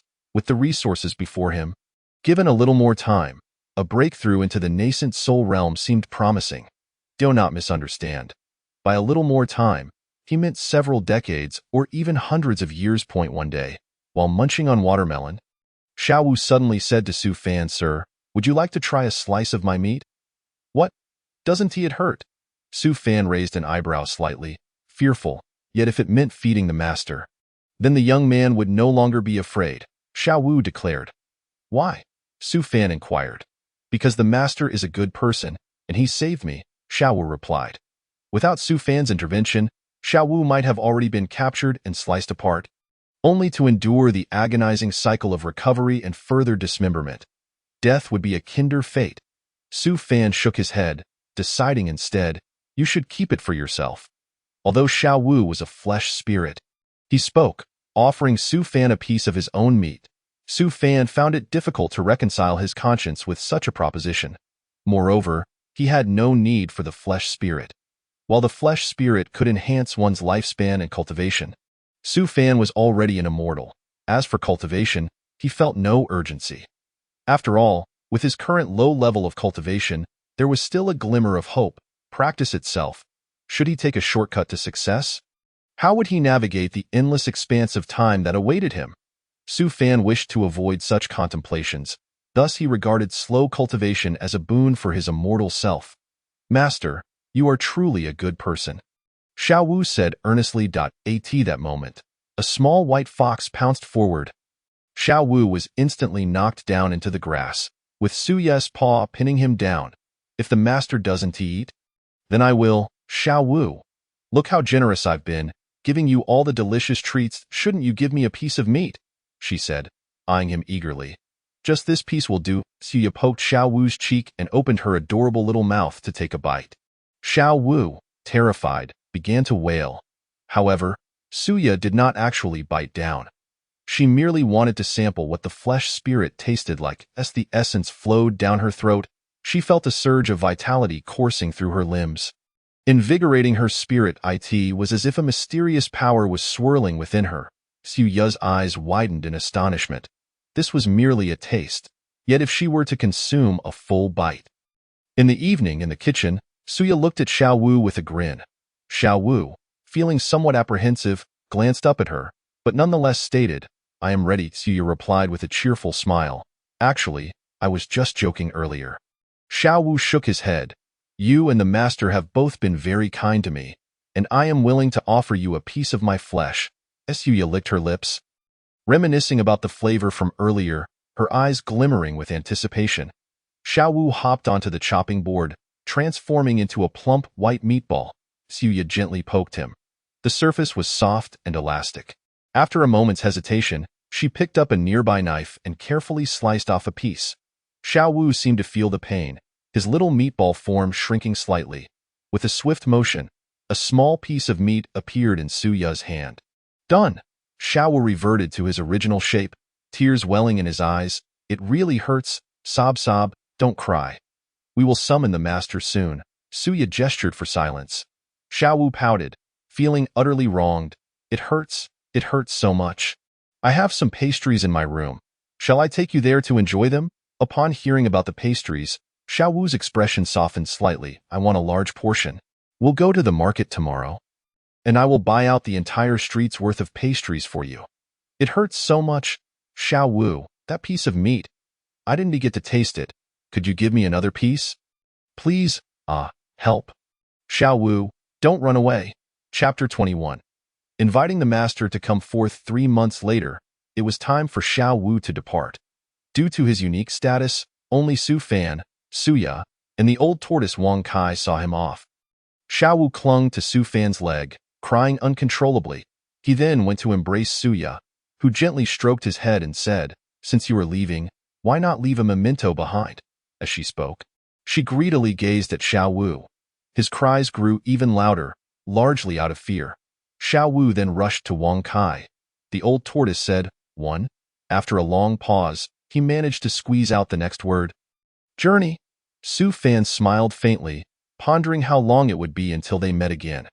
"However, if you ever return to the mortal realm, you are always welcome back to our town." Xiao Wu nodded earnestly. "I will certainly return." He looked up at Su Fan and asked, "Master, won't you eat a piece of my meat?" Su Fan shook his head. "All right then." Xiao Wu cast a glance at Suya, who winked at him as if to say, "Leave it to me." "All right, have something to eat. These are all your favorite pastries," Su Fan said, pushing a box of flaky treats toward Xiao Wu. Yet, as Xiao Wu gazed at the sweet delicacies, he felt no desire, only the sorrow of parting. "Safe travels." Wang Kai said slowly, "I can't bear to leave you." Xiao Wu wailed. Su Fan chuckled. "Parting is merely a prelude to better reunions. There is still much time ahead." "I shall not forget you," Xiao Wu promised. At that moment, the moon in the sky grew fuller, the clouds dissipating. Xiao Wu looked up at the sky and then withdrew his gaze, his eyes shimmering with a certain light. "The watermelons are gone. I shall fetch some." With that, he darted into the kitchen. However, after a considerable time, he did not return. Suya furrowed her brow and called out, "Xiao Wu." There was no response. Suddenly standing up, Suya exclaimed, "Something's wrong?" "He has already left." Su Fan took a sip of his tea. "Left? And he didn't even bid us farewell?" Suya huffed in frustration. "The wind." At this moment, Wang Kai completed his sentence. "Safe travels, that insufferable rascal." Suya fumed, angrily punching the air, lamenting why Xiao Wu hadn't at least said goodbye. During dinner that evening, Suya prepared spicy stir-fried meat for Su Fan. Yet, as the meat slid down his throat, Su Fan suddenly sensed something amiss. Spiritual energy surged wildly, and he could distinctly feel the power within him growing at a visibly rapid pace. Su Fan paused, glancing at Suya, who appeared guilty. Before breaking into a smile, it seemed that Xiao Wu had secretly left behind some meat, knowing he wouldn't eat it, and had conspired with Suya to trick him into consuming it. Years are hard to retain. Time is easily lost. The waves of time ebb and flow, The fleeting warmth is difficult to hold on to in the blink of an eye. Spring had returned once more. This year, a significant event unfolded. The old emperor of the Great Zhou had passed away. The newly enthroned emperor was neither the crown prince nor the favored third prince, but rather the most inconspicuous 16th son. Song Changjing. More than 2 months passed. One day, drums and gongs resounded, firecrackers exploded, red flags fluttered, and the streets were thronged with people. The crowd was so startled that many ducked beneath their tables. A grand procession made its way toward the town. With officials bowing in welcome, the royal guard cleared the path. Not only the martial artists residing nearby, but even the cultivators dared not approach. What was happening? I don't know, but it seems like a royal carriage. The royal entourage? The crowd gasped in surprise. How could the royal entourage appear here? They couldn't possibly be seeking the immortal who resides in the town, could they? Only that individual could provoke such thoughts. Horses galloped relentlessly, and the old county magistrate had long since passed, replaced by 3 successors. The new magistrate led the townsfolk, kneeling in trepidation, heads bowed low, upon the royal carriage, the current emperor of the Great Zhou. Song Changjing gazed upon the familiar streets and people of the town, a smile gracing his lips. After years apart, having endured the brutal struggle for succession, he had never ceased to remember this place. Arriving at the alleyway, the royal carriage could not enter. Song Changjing dismounted and walked into the courtyard of the old locust tree. Disciple Song Changjing, here to invite the master to come forth. He bowed deeply, hands cupped in reverence. Disciple Song Changjing, here to invite the master to come forth. Behind Song Changjing, countless guards, officials, eunuchs, and palace maids echoed his call. Their voices resonated throughout the town, reaching the ears of soldiers stationed outside, who joined in the chorus, "Please, master, come forth." In an instant, the sound reverberated from all directions, startling the birds in the forest. Creak. The door swung open. Suya, clad in a pink dress, stepped out, gazing at Song Changjing in astonishment. "Xiao Changjing," she exclaimed joyfully. Song Changjing smiled slightly. "Suya, it has been a long time." Master, it is Xiao Changjing who has come," Suya called excitedly into the house. After a brief wait, Su Fan emerged from within, donning a robe, moving leisurely. Though years had passed, his appearance remained unchanged. In contrast, Song Changjing bore the marks of time, his gaze resolute. Disciple Song Changjing has come to fulfill the 6-year promise and to invite the master to come forth. Song Changjing respectfully spoke. Su Fan gazed at the youth of yore, a faint smile gracing his lips. The words of his master echoed in his ears, uttered when they set forth towards the human race's great wall. May the human race be free from worry.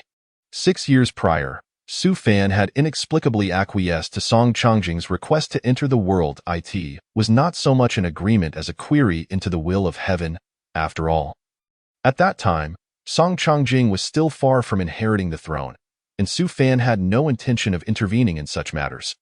Even if Song Changjing were to falter in the struggle for power, he would merely reminisce about the promise made by a youth 6 years ago and then retreat into seclusion once more. However, he succeeded. Perhaps destiny had its own design. Su Fan lifted his gaze to the gentle, silent spring rain, contemplating that it would be worthwhile to behold the world. The 3rd day of the 3rd month, a fortuitous day indeed. On this day, Su Fan, who had lived in seclusion in a small town for decades, departed. Clad in the white robe he wore upon assuming the leadership of the Qingyun sect, he stepped onto the bluestone path, leaving the town behind. The spring rain concealed his tracks, as if he had never been there at all. Where is he headed? Su Fan suddenly halted, gazing at the lofty mountains and flowing waters, observing the moon's descent amidst the fish-belly white sky. "The world awaits my arrival," he declared. "Sir, please return soon. I shall be waiting at home," cried the little fox Suya, clutching the old turtle Wonkai, her voice ringing out at the town's entrance. Chapter 22. The Chancellor of the Great Zhou. Su Fan's emergence did not cause a stir among the other 6 nations. After all, they were utterly unaware of who he was. Yet, spies from the 6 nations soon uncovered a peculiar piece of news. The new emperor of the Great Zhou had summoned a young man from a small town to bestow upon him the imperial seal. This was an absurd affair, as the Central Plains were a society governed by a rigid hierarchy. For centuries, a strict feudal order had given rise to generations of nobility who had once grazed against the ceiling of this feudal dynasty. A political system bound by blood relations ensured the transmission of power among the noble class, maintaining their dominance over the nation, while the common folk could only gaze at their lavish privileges from afar. Thus, it was inconceivable that a commoner could ever be appointed to such exalted positions. However, after thorough investigation, it was revealed that this Su Fan was merely a disciple of a minor sect. This quickly became a source of mockery. As rumors suggested, the new emperor, youthful and impetuous, had seized the reins of the nation's highest power, leading him to make decisions beyond the comprehension of ordinary folk. In essence, he was just a child. The lords of the Six Nations dismissed the matter, but one woman from the Great Tang took keen notice. Dressed in opulent robes, Lu Xian gazed out the window. Her starry eyes glimmering with a hint of coldness, an air of aloofness surrounded her, keeping others at bay. "The news has been confirmed, Your Highness," she stated, glancing at the portrait handed to her by an attendant. With a slight sigh and a bittersweet smile, she realized it was indeed him. "It seems we are destined to become rivals." With this thought, Lu Xian felt a pang of disappointment, biting her lip in frustration, and waved her hand dismissively, sending her attendant flying. "Get lost." Subsequently, the commoner chancellor of the Great Zhou methodically implemented a series of policies. He selected talent through the imperial examination system, rewarded agricultural and military achievements, curtailed land monopolization, and abolished privileges. He reclaimed administrative, financial, and military power, employing a strategy of dividing authority to maintain central governance. He restructured the military, strengthened rural control, and ensured social order in the countryside, establishing a nationwide military reserve that saved substantial training costs. He reduced troop numbers to enhance the quality of soldiers while diminishing the privileges of the nobility and bureaucrats. At the same time, he courted sex, recruited talent, and fostered cultivators. Of course, these were merely supplementary means. The true strength of a nation lay in the prosperity of its millions of citizens. Within 6 months of the new policy's implementation, 2 feudal lords within the Great Zhou rebelled, and the court was besieged by officials.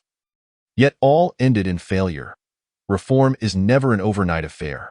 It requires the test of time. In the palace, on the observation platform, Su Fan gazed at the distant scenery, squinting slightly as he savored the pleasant evening breeze.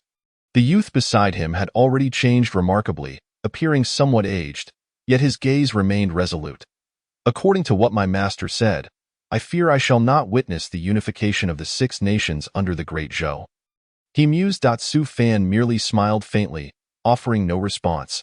Song Changjing let out an inaudible sigh, reflecting on the brevity of life, and expressed that his ambitions extended beyond merely unifying the Six Nations.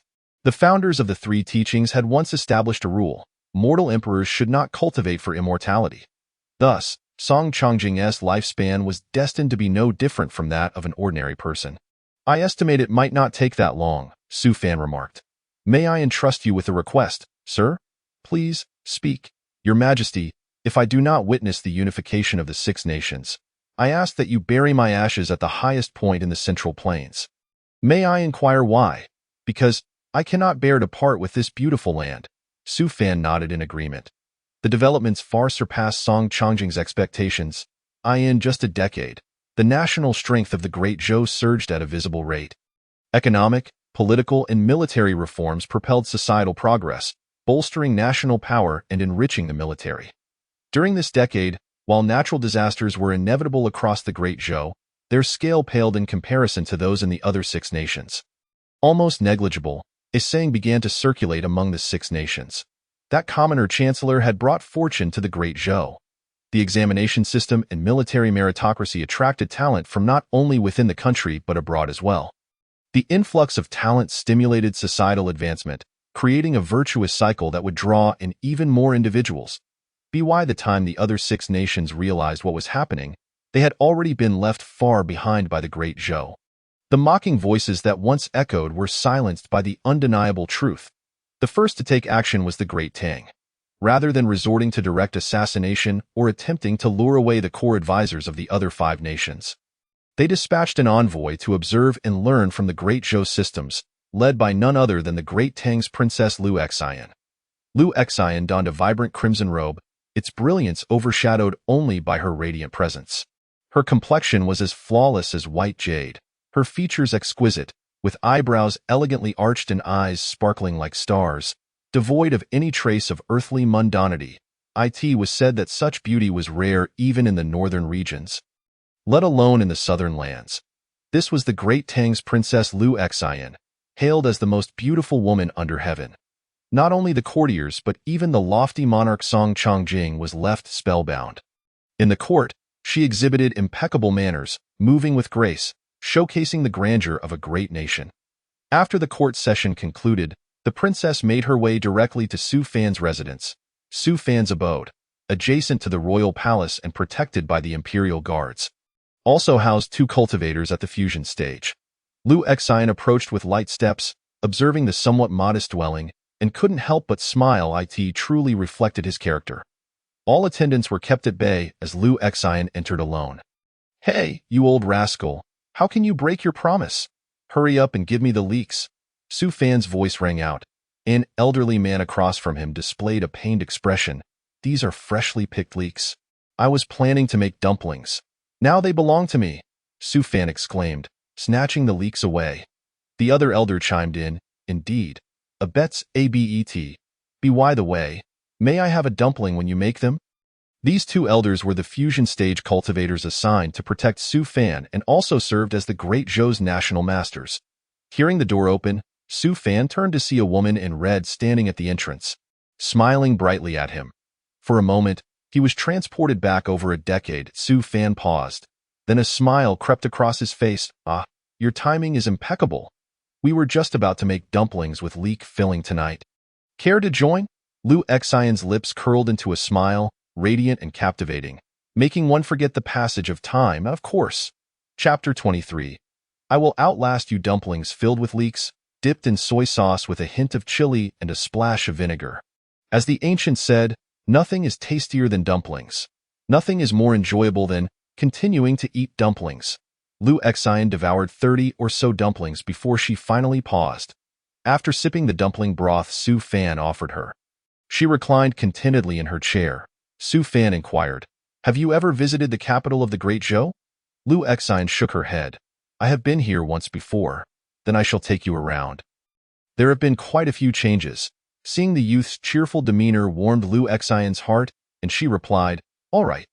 The capital of the Great Zhou was bustling with life, a vibrant tapestry of activity. Tea houses, taverns, pawn shops, and workshops were scattered on either side. The evening breeze caressed their faces as they walked along the streets. Lu Exayan gazed at the capital's prosperity and liveliness, feeling inexplicably astonished. This transformation? Is this truly the Great Zhou? She felt a momentary surge of doubt. How could it have developed to this extent, akin to a humble chicken transforming into a phoenix? The sounds of patrons in the wine house, mingled with the shouts of street vendors, formed a cacophony around her, while a few courtesans on a high platform sang tunes both trite and tiresome. Everywhere, leisurely pedestrians came and went without a care. Lu Exayan silently observed this scene, then let out a gentle sigh. "I truly regret it." Regret what?" Su Fan inquired curiously. "Initially, I should have bound you and brought you back to the Tang dynasty," Lu Exayan said, her gaze intense, her tone devoid of jest. Su Fan chuckled lightly. "Surely not. What merit do I possess that would warrant the personal attention of the Tang dynasty's princess to bind me and take me back?" "I was foolish, truly," Lu Exayan lamented, rubbing her face in frustration. Su Fan's gaze drifted to a vendor selling candied hawthorns. "Would you like to try some?" Lu Exayan lifted her head. "Sure. 1 candied hawthorn costs 5 coins. Lu Exayan took the treat but found it cumbersome to bite into, as it always ended up sticking to the corners of her mouth. After a brief hesitation, she took a bite, only to discover it had indeed adhered to her lips. With a slight frown, Lu Exayan extended her delicate tongue to lick the sugar off her mouth, but it was out of reach. Just then, a hand unexpectedly reached over, brushing against her lips and removing the sugar coating. "Done?" Lu Exayan froze, her heart skipping a beat as she watched the person consume the sugar. "Can't let it go to waste," Su Fan remarked. Lu Xian's cheeks flushed crimson, and she bit her lower lip. In an attempt to conceal her embarrassment, she picked up a white mask with a smiling face from a nearby stall and donned it. "This is quite beautiful," the vendor quickly agreed. "Indeed, this girl looks stunning in it." Su Fan glanced over, picking up a black fang mask. "How much for these two?" 50 coins. Wearing the black mask, Su Fan appeared rather comical, especially since it was Askew. Lu Xian couldn't help but chuckle. Reaching out to straighten it, their eyes met through the masks, obscured from view, yet the connection was palpable. His eyes were truly captivating, sparkling beneath his brows like flames amidst thorns, seemingly capable of igniting the entire realm. Lu Xian felt a flutter of panic and quickly averted her gaze, fearing she might become ensnared. After biting her lip, she prepared to leave. However, Lu Xian's expression shifted slightly. A powerful gust of energy surged towards Su Fan, carving a line through the air. Without hesitation, Lu Xian dispersed the energy with a swift motion, her brows furrowing slightly. Su Fan, however, seemed unfazed, casually swiping a candied hawthorn from Lu Xian's hand. "Not bad. Who goes there?" Lu Xian demanded coldly. Bang! A deafening sound erupted, causing chaos among the crowd. Figures emerged from the surroundings. The wine vendors, the inn's attendants, and husbands out with their wives. Now, their intentions were clear, their blades aimed directly at Su Fan. Lu Xian cast a glance, and with a delicate wave of her hand, the would-be assailants transformed into ice sculptures, their forms grotesque. Her attention then shifted to two elderly men by a roadside stall. One tall and one short. Why would the Tang dynasty's princess be mingling with the Grand Zhou's chancellor? "Mind your words," Lu Xian shot him a frosty glance. The shorter elder suddenly stiffened, clutching his throat as he gasped for air. His face turning a deep shade of purple before collapsing lifelessly to the ground. The taller elder's expression altered slightly, but he had long prepared himself for death. "Fight me one-on-one if you have the skill." "Don't cower behind a woman like a coward," Su Fan exclaimed, taken aback, pointing at himself. "You want to challenge me? Only a real man would dare to duel," the taller elder retorted. Su Fan scoffed. "Are you really that skilled? Skill means nothing if you lack power. Which faction do you belong to? Enough with the chatter. Do you dare to face me? Very well, I fear you not." Su Fan stepped forward, only to be seized by someone. Lu Xian looked at him with concern. Su Fan offered a reassuring glance. "Don't worry, I've seen this kind of situation plenty of times. Let's begin." He took a deep breath and sat cross-legged. "What is this?" The tall elder frowned, momentarily taken aback by Su Fan's audacity to challenge him. A mere nascent soul cultivator shall be vanquished effortlessly. He conjured a massive fist of spiritual energy. Boom! Golden light enveloped Su Fan, leaving him unscathed. The tall elder stared in disbelief at the shimmering barrier. He had heard tales of the Grand Zhou's chancellor possessing a unique ability to manifest a protective golden aura. However, he was still merely a nascent soul cultivator. With a decisive gesture, the elder commanded, "Go." His life-bound sword emerged. For a sword cultivator, summoning one's life-bound sword signified a fight to the death. Whoosh! The blade, imbued with chilling light, surged toward the golden barrier, but all that resulted was the life-bound sword being repelled hundreds of meters away, causing the elder to stumble backward. "How about that?" Su Fan smiled at him. The elder wiped the blood from his lips. "I concede, I cannot break through this defense. How do you plan to defeat me?" Su Fan's lips curled into a slight smirk. "Defeating you? It would be akin to crushing an ant." With a sudden movement, Su Fan sprang to his feet, startling the elder, who watched cautiously. Su Fan adjusted his position, fixing his gaze on the elder. "I shall outlast you." The tall elder. Chapter 24. The War of Annihilation. Su Fan. "I shall outlast you." Before long, the town's enforcers arrived to apprehend the tall elder. Su Fan smiled faintly, realizing he wouldn't have the chance to outlast him. What a pity for this spectacle. Su Fan looked up. The display of fireworks had long concluded. Lu Xian's clear eyes sparkled. "There will be more next year." Lu Xian spent 2 months in the Grand Zhou, a span neither long nor short. Rumors began to circulate, claiming that the Chancellor spent his days in close company with the Tang dynasty's princess, their relationship growing ever deeper. Some even whispered that the two had already welcomed 2 children. Under the old locust tree, the chessboard was a battlefield of black and white pieces. Lu Exine held a white piece, her delicate brows furrowed, a hint of distress gracing her lovely face. Finally, she sighed softly. I lost again. Su Fan smiled gently. This time, you were so close to winning. Wait a moment. I recall that the last time we played, you weren't nearly as skilled. These years, I have not neglected my chess skills. Have you secretly received some profound teachings? Lu Exine said, vexed. I let you win last time due to your injury. I wanted to cheer you up, Su Fan replied, gathering the pieces back. Lu Exine lifted her gaze, her beautiful eyes fixed on him. Her lips slightly parted as if to speak. Su Fan glanced at her. So, what now?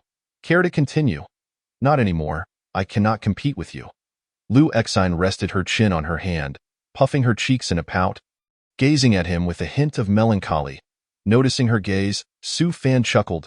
You sound like a child. Who acts like a child? Lu Exine retorted. Here, have a piece of candy. Su Fan extended his hand. Lu Exine opened her delicate palm to receive it, only to find it was a mere stone. Realizing he was teasing her, Lu Exine pretended to be angry. Raising her hand to strike, Su Fan laughed. Shall we go to the riverbank to catch fish? At a small stream on the outskirts of the capital, the tranquility was palpable. Lu Exine removed her shoes and carefully took off her white socks, revealing her dainty, fair feet.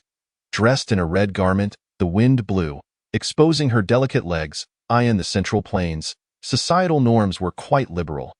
Women strolled the streets in revealing attire, especially in bustling areas where they often donned scant clothing. Lu Exine's attire was considered quite modest by comparison. As her feet dipped into the water, Lu Exine glanced at Su Fan, noticing him staring intently at her feet, causing her to feel a tinge of shyness. Pervert, what are you staring at? Your feet. Su Fan replied candidly. Lu Exine's face reddened further. Su Fan continued. Look, the fish have all been scared away by your feet. Lu Exine paused. Huh? After a moment, she finally registered his words. Are you implying my feet stink? You scoundrel! Lu Exine exclaimed, grabbing his collar in indignation. It's clearly your stinky feet that scared them off. My feet don't stink. They don't. Su Fan raised an eyebrow. Absolutely not. Lu Exine insisted vehemently, for which girl would tolerate such remarks about her feet? Su Fan, with utmost seriousness, remarked, then let me take a closer sniff. Sniff away. Lu Exine extended her delicate foot, rising abruptly to her feet and peering down at Su Fan from a lofty position. She then lifted her right foot, bringing it close to Su Fan's eyes. Upon closer inspection, her foot was exquisitely pale, with toes resembling tender lotus sprouts, an epitome of beauty. Her smooth toenails were adorned with red polish, her heels soft and her ankles slender. The elegant lines of her shapely calves and dainty ankle bones were striking and graceful, while the natural indentations formed on either side of her Achilles tendon added a touch of alluring femininity. Su Fan instinctively pressed his lips together. Lu Exine leaned in closer, almost touching the tip of Su Fan's nose. Take a good whiff, she demanded, hands on her hips. It reeks. Su Fan pretended to frown, expressing his disdain. Lu Exine, both angry and embarrassed, stepped forward, exclaiming, You rascal! With a swift motion, she struck Su Fan's face, thanking the heavens for such a blessing. Su Fan rubbed his nose, blood trickling forth. Lu Exine hurriedly produced a handkerchief to dab at the wound. Regarding him with an apologetic gaze, I am so sorry. It was unintentional, she stammered, having accidentally broken Su Fan's nose with her foot. Su Fan looked at her with a mix of sorrow and reproach. Go catch me a fish to make amends. Lu Exine, barefoot, stepped into the water and glanced around. With a swift motion, she caught a fish from the depths. A smile of triumph graced her lips as she turned to Su Fan. How would you like it? Fried, grilled, or something else? Su Fan breathed in the gentle breeze, stifling a yawn. According to the calendar, Lu Exine was set to leave in 2 days. Who knew how many years it would be until they met again? Yet, he did not wish to dwell on it. Life was unpredictable, full of twists and turns. Why ponder so much? It was best to live in the moment. Overthinking only led to suffering, and a heart burdened with too many thoughts was bound to break. Who could say what tomorrow might bring? Originally scheduled to depart in 2 days, Liu Xian left a day early. As Su Fan rose early to wash up, he noticed something peculiar about his reflection in the copper mirror. 2 characters were inscribed on his forehead. Goodbye. It was unmistakably Liu Xian's handwriting.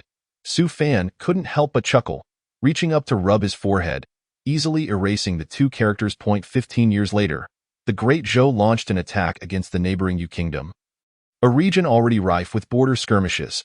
Subsequently, the Yu Kingdom sent assassins to kill the Great Zhou's prime minister Su Fan. The result was the capture of the assassins, which served as a pretext for the Great Zhou to declare war.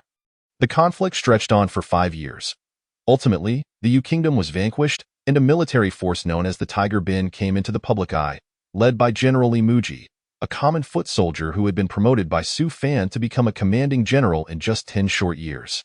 6 years later, the Great Zhou set out to conquer Wu. The king of Wu offered 6 cities and 100 miles of territory in exchange for peace. Yet, merely 3 years later, the Great Zhou retaliated, accusing the Wu crown prince of insulting its princess.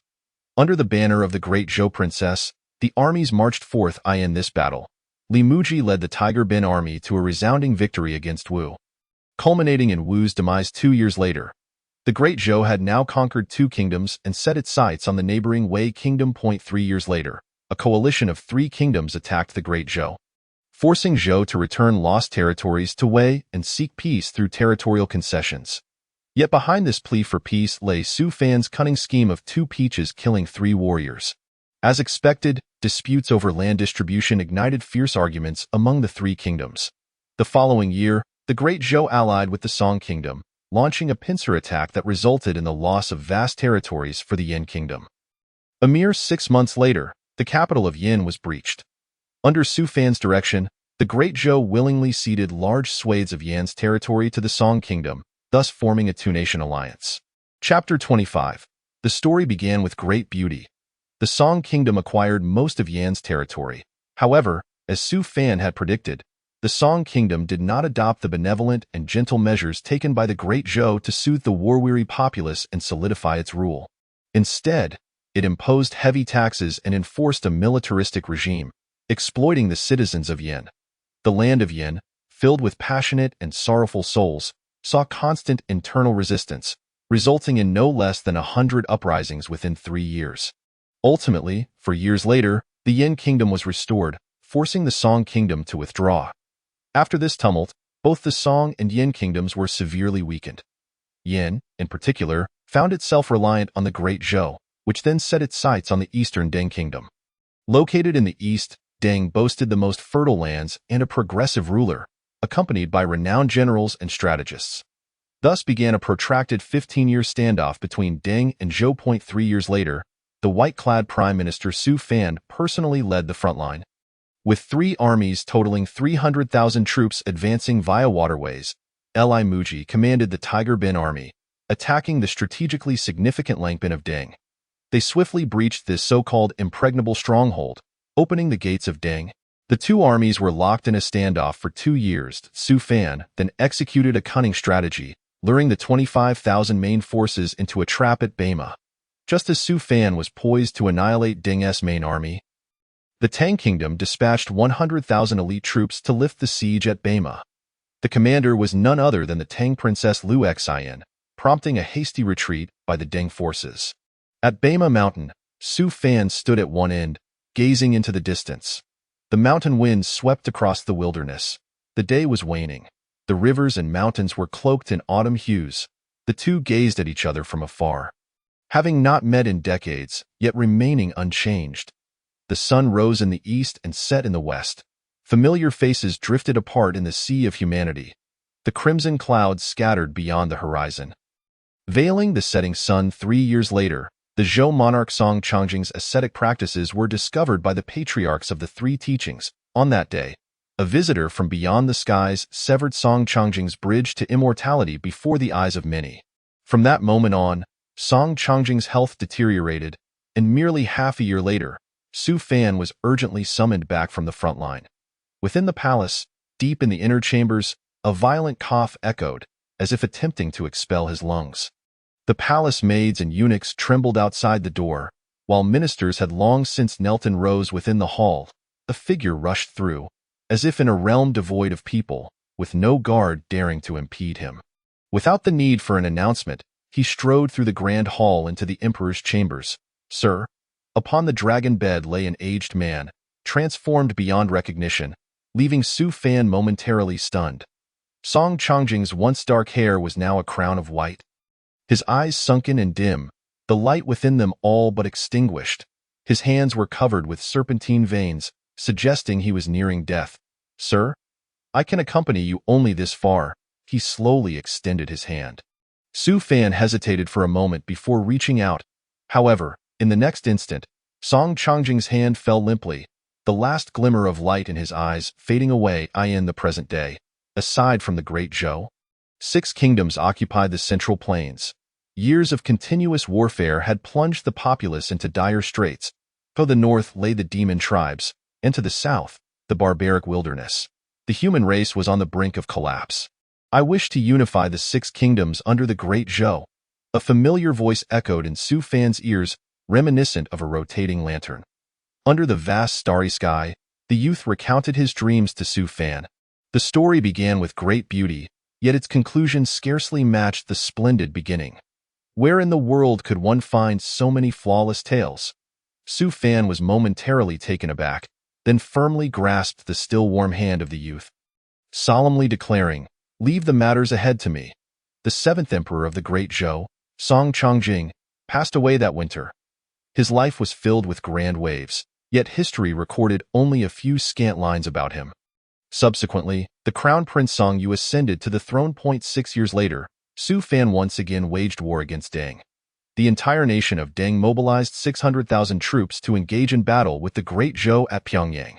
The main general of Deng, Wang Jiang, remained entrenched within the city, refusing to engage, while continuously dispatching small units to harass the Great Zhou's supply routes. 2 years later, taking advantage of the elements and the disposition of the land, Su Fan flooded the enemy forces. A devastating defeat befell Wang Jiang, and the region of Pyongyang was inundated. Over 2 million people were affected by the disaster, more than 1 million displaced, and 40,000 lost their lives. The plight of the disaster-stricken was dire, their suffering profound. In the annals of history, those capable of such deeds are unlikely to enjoy longevity. The bloodshed and karmic repercussions were too great, defying the heavenly order. The heavens could not tolerate such actions. This is precisely why many cultivators choose to seclude themselves, opting for enlightenment rather than engaging in worldly affairs. Those who reach a certain level of cultivation are even less inclined to involve themselves in the conflicts between nations. For a careless misstep could lead to entanglement in karmic repercussions, with consequences ranging from diminished cultivation to death. Such examples are not rare. Centuries ago, there was a cultivator at the Great Ascension stage who, to protect his nation, single-handedly faced an army of 100,000. Ultimately, he became mired in too much karma, leading to a drastic reduction in his lifespan. Within 50 years, he passed away, and had it not been for that battle, he might have had the hope of breaking through to the tribulation-transcending stage, perhaps even ascending to immortality. Yet in this instance, Su Fan directly caused the suffering of over 2 million people, displacing over 1 million and resulting in 40,000 fatalities. A diviner predicted that the white-clad prime minister would survive no more than 5 years. As a result of this calamity, the public's perception of Su Fan shifted from white-clad prime minister to butcher of humanity. The Battle of Pyongyang left the Deng Kingdom in a state of decline from which it would never recover. 8 years later, the Deng Kingdom met its demise. Ultimately, in the Central Plains, only the Tang dynasty remained capable of contending with the Zhou dynasty, and it would be the last adversary of the Zhou. Once the Tang was vanquished, the smaller nations allied with it would surely fall under their dominion. From that moment forth, the Central Plains would belong to a singular power. 5 years slipped by, yet Su Fan did not experience the anticipated fate foretold by the renowned diviner. Instead, he leveraged the dragon energy of the Zhou to ascend in cultivation, astonishingly reaching the realm of void refinement. The diviner, perplexed, consulted his reclusive master, who had been in seclusion for centuries, seeking insight. The ultimate conclusion drawn was that this individual existed beyond the six paths, an enigma not subject to the influences of cause and effect. 6 years later, Li Mu, leading the elite Tiger Bin army, launched an offensive against the southern territories of the Tang, seizing 6 cities, thus setting the stage for this grand conflict. The two factions engaged in fierce battles across regions such as Runan. Liu Xian employed a scheme of deception, causing Emperor Song Yu of the Zhou to heed slanderous whispers and urgently summon Su Fan back. By March, the Zhou forces, isolated and deep in enemy territory, encountered an ambush led by Liu Xian. By April, they had lost multiple strongholds and were compelled to retreat. By the end of April, the Zhou's defeat was all but assured in early June, with spring flowers blooming vibrantly and summer leaves forming a lush canopy. Liu Xian reclined in a bath, exhaling softly. Despite having temporarily secured victory in this war, her handsome visage betrayed no hint of joy. The Zhou had claimed 70% of the Central Plains, vastly outnumbering the Tang in terms of population, land, and resources, by multiples, even dozens of times.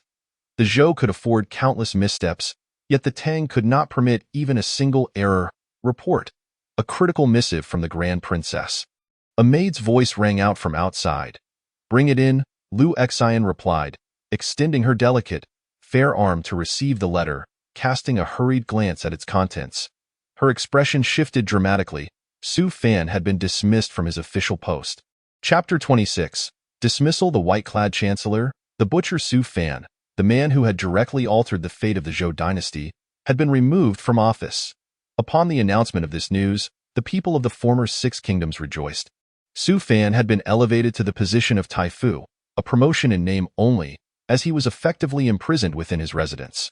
The courtiers who had previously opposed Su Fan now emerged from the shadows, presenting numerous accusations against him from the period of the new administration. 2 months later, Su Fan was officially dismissed and stripped of his position, albeit retaining his original salary in Su Fan's estate. He gazed at the leaping fish in the pond, basking in the afternoon sun. Contentedly humming a tune, he recalled an old tale of the Song couple selling opium, a lifetime without a son. Yet they named their daughter Chuanwan. Though Song Yu had stripped him of his military authority, most of his former students and officials had not suffered the same fate. Only a handful of his close confidants had been dismissed. The reason was simple: too many people in the court had ties to Su Fan. For decades, he had single-handedly promoted individuals throughout the political landscape. To eradicate his influence would likely overturn the entire bureaucratic structure of the Zhou. Imperial Edict, a sharp voice called from outside. Su Fan opened his eyes to find Wang Sheng, the emperor's personal eunuch, standing there. Lord Su, the emperor's decree. Wang Sheng reiterated. I am not deaf, Su Fan replied without turning. Wang Sheng narrowed his eyes, speaking in a low tone. Lord Su, this is a royal command. The late emperor granted me the right to neither bow before the sovereign nor kneel before the edict. Are you unaware of this? With a cold snort, he continued, Lord Su, forgive my boldness, but it is said that a new emperor brings new ministers. A man as astute as you should surely grasp this principle. Su Fan picked up a stone and casually tossed it into the pond. Speak your piece without disrupting my pleasant mood today. Wang Sheng smiled ominously. Very well. The emperor's decree requires Lord Su to relocate to Chaodian Temple to guard the late emperor's spirit. Plop! 16 ripples danced across the surface of the water. Su Fan clapped his hands together.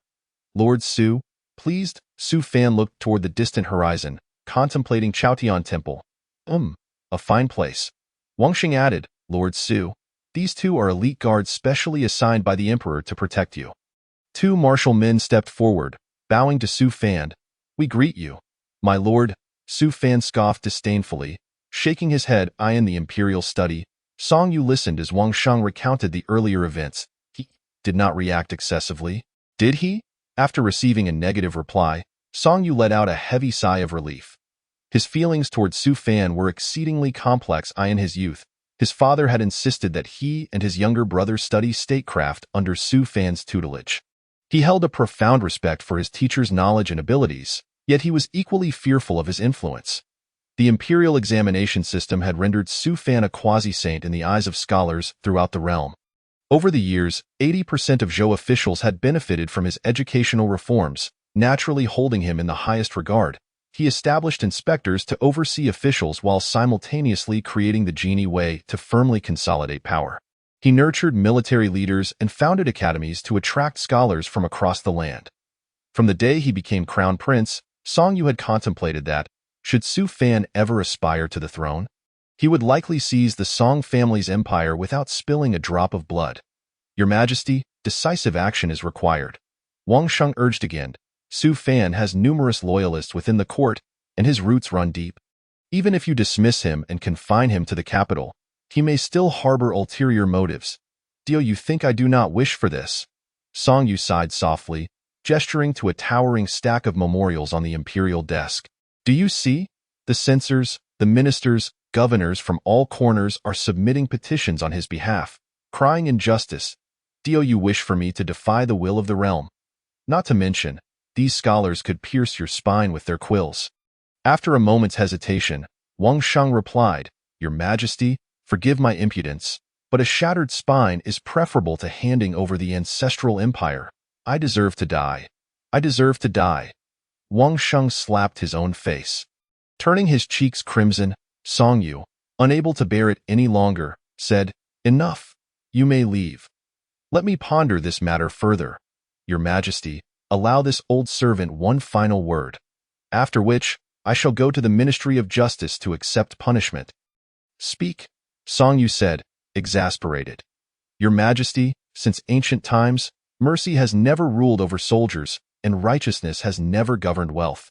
You are magnanimous, kind-hearted, and unwilling to execute him. But what of Su Fan? Have you forgotten the Pyongyang battle during the Deng's annihilation? Over 2 million suffered calamity because of him, with over 1 million displaced, corpses littering the fields. Has he ever expressed remorse? The lives he has taken far exceed what you have witnessed in your lifetime. Bang! Song Yu slammed the table before him, shouting in a frenzy, Then what do you want me to do? Can I kill him? The court is teeming with his former students and officials. Half of the generals in the army were promoted by him. How can I kill him? Song Yu approached Wang Sheng, his eyes wide and his expression contorted. Speak, speak. Achoo! Su Fan rubbed his nose, wondering who was speaking of him. He turned over and continued sleeping. The 2 martial men stood vigil at his bedside. Their eyes unblinking, that Su Fan glanced at them. I say, brothers, are you not tired?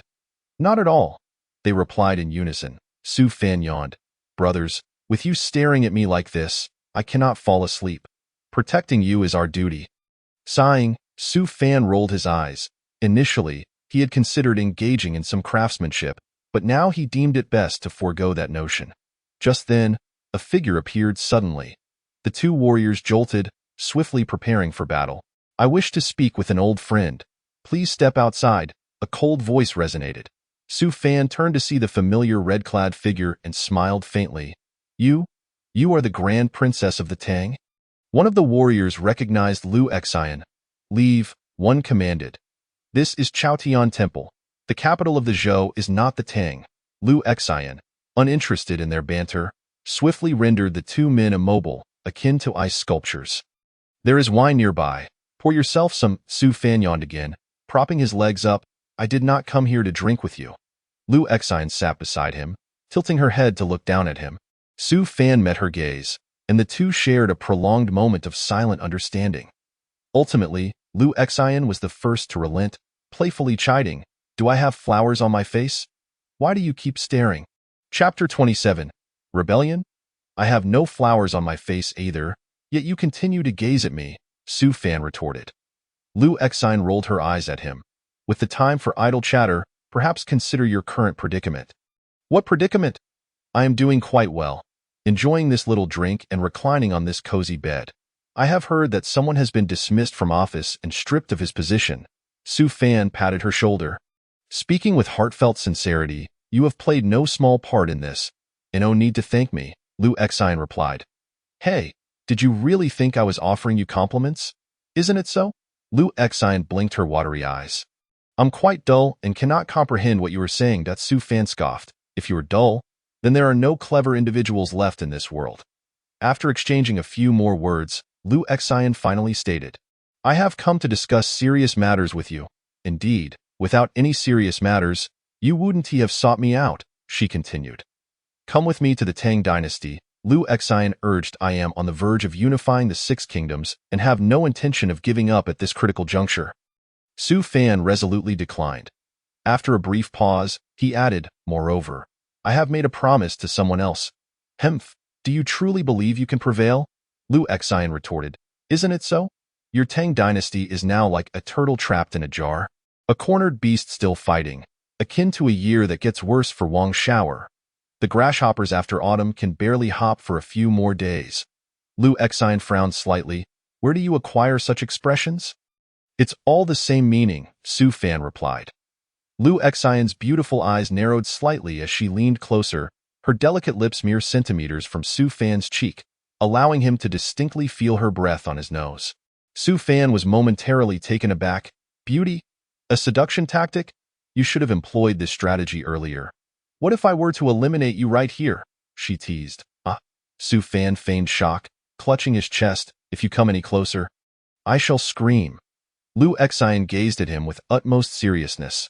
Suddenly, she smiled, her red lips revealing white teeth. Even if you scream your throat raw, no one will come to your rescue. Su Fan sighed softly.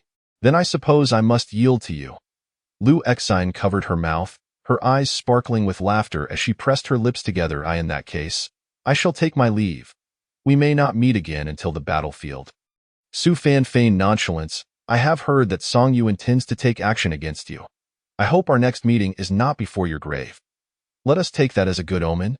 Lu Exine stood up. I truly must depart now. I am not stopping you, Su Fan replied.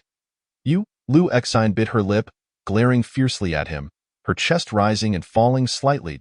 Su Fan cast a glance, and it was clear that her anger was beyond mere proportions. With a huff of indignation, Lu Exine strode out. Upon reaching the door, she noticed Su Fan showed no intent to retain her. Her teeth nearly ground to dust, she lightly tapped her toes in irritation. You little rascal, do you think anyone would desire you? She scoffed, feeling a surge of frustration. Su Fan watched her departing figure, shaking his head with a smiled eye in the blink of an eye. Over half a month had passed in the imperial study. The half-moon hung askew upon the tip of a locust tree outside the window. The night was thick like dense ink, profoundly inscrutable. Song Yu gazed at his close ministers, clasped his hands, and unexpectedly bowed deeply. The crowd was taken aback and hastily knelt. The realm of the Great Zhou is entrusted to you all. Your Majesty, rest assured, we shall exert every effort and vow to serve you unto death. An elder at the forefront turned to the others and declared, according to the plan, Lord Song will go to the Central Secretariat to issue a proclamation, publicly announcing the crimes of Su Fan and his associates. A middle-aged man on the left nodded solemnly. Lord Lu and Eunuch Wang will take the imperial decree to mobilize 30,000 imperial guard troops from the palace. Lord Yang, lead the Ministry of War personnel to change the garrison and seal off the 9 cities. The specifics have already been conveyed by His Majesty. Should there be even a slightest mishap, we shall face dire consequences. Understood. Suddenly, a young eunuch burst in with urgency. Your Majesty, it's not good. Song Yu furrowed his brow, his heartbeat faltering. The young eunuch, pale-faced, knelt and exclaimed, Your Majesty, something terrible has happened. The garrison has changed simultaneously in Jili, Yunzhong, Taiyuan, Pingnan, and Jianghai. These 5 regions tightly encircled the capital of the Great Zhou, and yet the emperor remained unaware. Song Yu's expression shifted dramatically as he sprang to his feet. Who authorized their garrison change? It was the Ministry of War. It is said they received orders from the Ministry of War. The commander of Annam, Wang Meng, and the general of Taiyuan, Lu Chengsheng, have already sent people to take control of the 5 regions. This is dire. Your Majesty, both of these individuals were promoted by Su Fan himself. Su Fan is plotting a rebellion. Rebellion? Song Yu panicked, realizing this could signify their plans had been compromised. Must be true. That man undoubtedly knows everything. The mere thought of Su Fan instilled an inescapable fear within him, as if it were ingrained in his very bones, akin to a mouse encountering a cat. Your Majesty, do not panic. The capital remains under our control, as long as we eliminate Su Fan. they will lose their backbone. Moreover, the capital's defenses are strong. Even if the 5 regions attack simultaneously, they will not be able to breach it in a short time. At that point, if they attempt a rebellion, Your Majesty can order the localities to mobilize troops to eradicate them. Song Yu turned towards the speaker, hastily affirming, "Yes, yes. Follow his instructions. Proceed as originally planned." "Yes."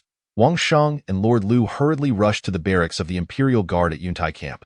These 30,000 Imperial Guards were the primary force safeguarding the capital, each commanding officer a warrior forged in the crucible of battle. It could be said that whoever commanded them held the reins of the capital. The Imperial Guard had been established by Su Fan himself, alongside the Hu Bin army, forming the Great Zhou's 2 formidable trump cards. The initial commander of the Imperial Guard was Lu Taisheng, but 3 years prior, he had been reassigned by Song Yu, who installed his confidant, Tan Ji, as the new commander to by the Emperor's decree. With Wang Sheng's booming call, numerous soldiers knelt in unison. "There are rebels hiding in the Chaotian Temple. You are commanded to swiftly annihilate them." Chaotian Temple? The soldiers were taken aback. How could rebels appear at Chaotian Temple? Wang Sheng signaled Tanji with his eyes. Tanji immediately raised his arm, shouting, "All soldiers, follow me into battle. To battle! To battle!" The soldiers echoed in unison. "To battle? Who are we fighting?" Just then, a cold voice suddenly rang out. Following that, a figure emerged, none other than the former commander of the Imperial Guard, Lu Taisheng. The expressions of those present shifted dramatically. "We pay our respects to the commander." The soldiers brightened at once, and without hesitation, they shouted in unison, their voices booming far louder than before. Lu Taisheng scanned the crowd, his gaze landing on Wang Sheng, who was delivering the imperial decree, and spoke sternly, "By the command of the Chancellor, I am to take command of the Imperial Guard again. There are those here who intend to rebel." "Which Chancellor?" Wang Sheng demanded sharply. Lu Taisheng narrowed his eyes and questioned, "Is there any Chancellor in the Great Zhou besides Chancellor Su?" "Nonsense. Su Fan has already been dismissed, and there is evidence indicating his treasonous rebellion. We are here under the royal decree to apprehend him." "The royal decree? Where is it?" Wang Sheng rummaged in his sleeve and produced the token. "The royal decree is right here. Who dares defy it? We pay our respects to His Majesty. Long live the Emperor." Upon seeing the emblem, it was as though they had encountered the Emperor himself. Wang Sheng glanced back at Lu Taisheng, "Seize him at once." The commanders of the Imperial Guard exchanged glances, uncertain, none daring to act. Lu Taisheng held immense prestige among them, and these soldiers had fought alongside him through countless battles. The newly appointed commander of the Imperial Guard, Tanji, glared at the others and growled, "Do you dare defy the Emperor's orders? Are you seeking death?" Lu Taisheng stomped his foot, his aura surging dramatically, but Tanji remained undeterred, stepping forward. The ground beneath them began to crack, stones flying. Wang Sheng stumbled, raising his voice, "What are you all waiting for? Quickly apprehend the rebels. Those who kill Lu Taisheng will be rewarded with 1,000 gold and granted titles." In the next moment, Tanji and Lu Taisheng collided like 2 moving mountains. The impact echoed. Though the soldiers held affection for their former commander, they were bound by the royal decree and the presence of the Emperor's emblem. Lu Taisheng could only claim he acted under the Chancellor's orders, lacking any letters or evidence to substantiate his claim. The laws of the Great Zhou were notoriously stringent, with severe penalties for conspirators. And the stakes were not merely one person's life. The foremost commanders exchanged glances, reached a consensus, and moved collectively to subdue Lu Taisheng. However, at that moment, a young man in white suddenly strode in with light. Quick steps. I finally made it just in time. The instant the young man appeared, everyone present was momentarily stunned. Then, all the commanders and soldiers of the Imperial Guard saluted in unison, their expressions and gazes akin to those beholding a reincarnated deity. "We pay our respects to the Lord." The youth, appearing barely in his 20s, donned white garments, his features striking yet marked by a hint of world weariness. Su Fan?" Wang Sheng's eyes widened in disbelief as he attempted to prevent Su Fan from advancing. The Chao Tianguan had already been encircled so tightly that not even a fly could escape. Yet now, Su Fan stood before him.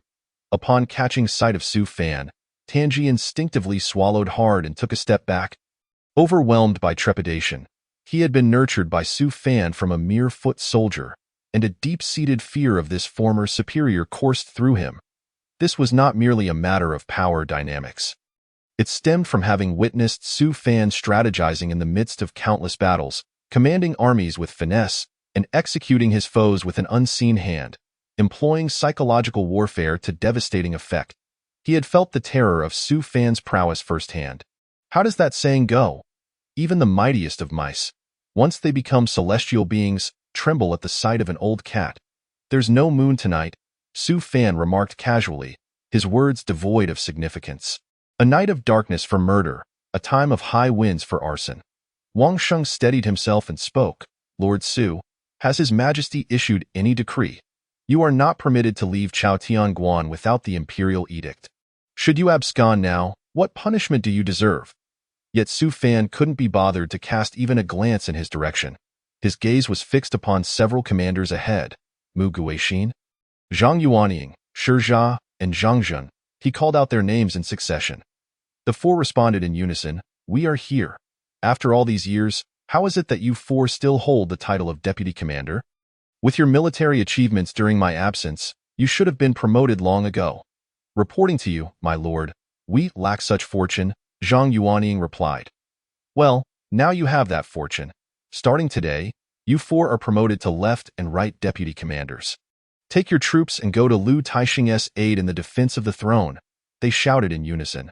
Wang Sheng bellowed, "How dare you? The reassignment of the Imperial Guards is not for you to decide alone. The Imperial Command banner is here. Who dares to disobey?" He brandished the banner representing the Emperor of the Great Zhou, his eyes wide with fury.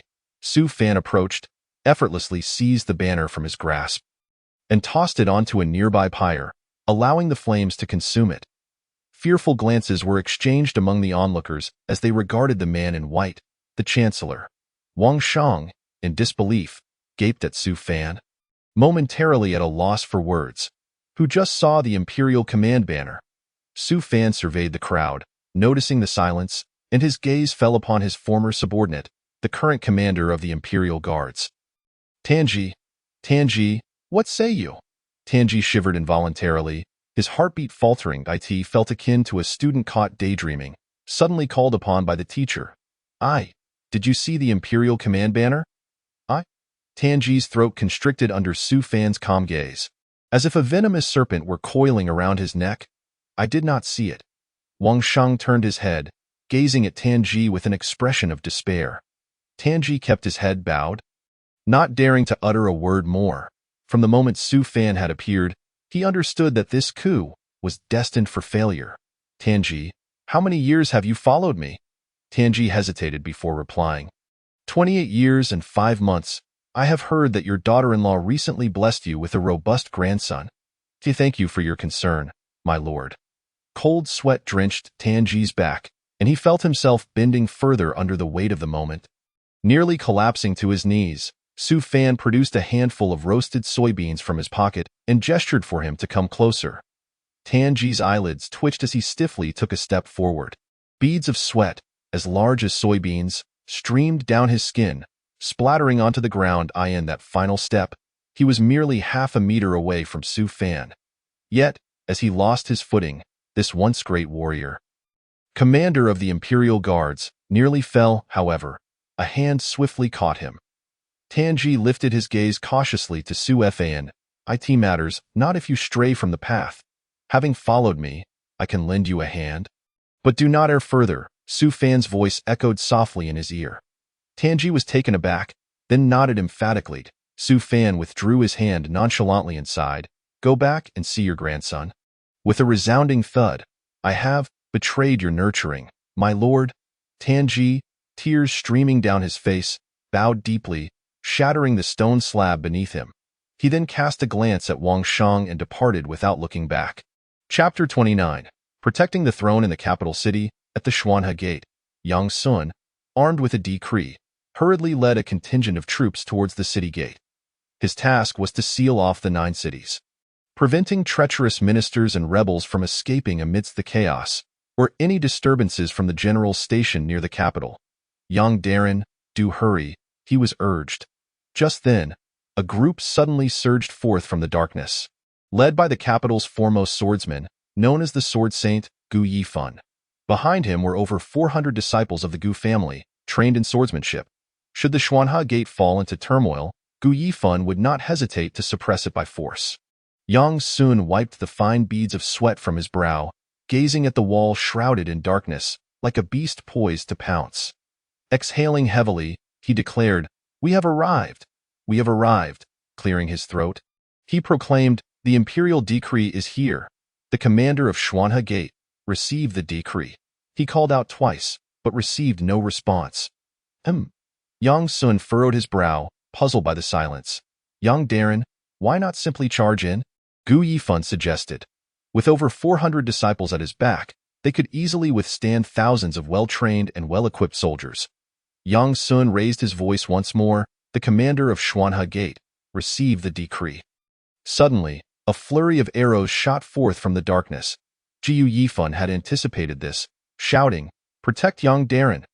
The blue light sliced through the darkness as Gu Yifan pointed his sword, deflecting the incoming arrows. Gu family disciples swiftly drew their swords to defend.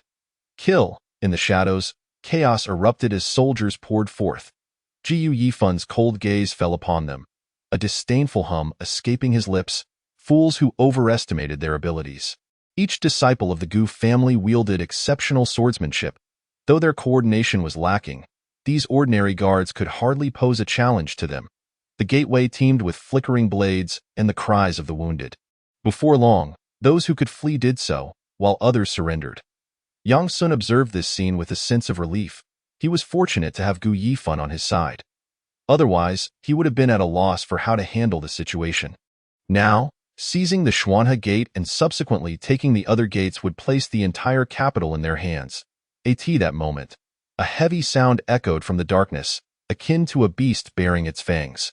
Gu Yifan frowned, peering ahead at the Xuanhe Gate, which stood wide open. What was happening? Why was the gate ajar?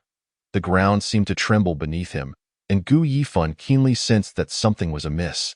It was cavalry. A fully organized contingent of cavalry was charging this way.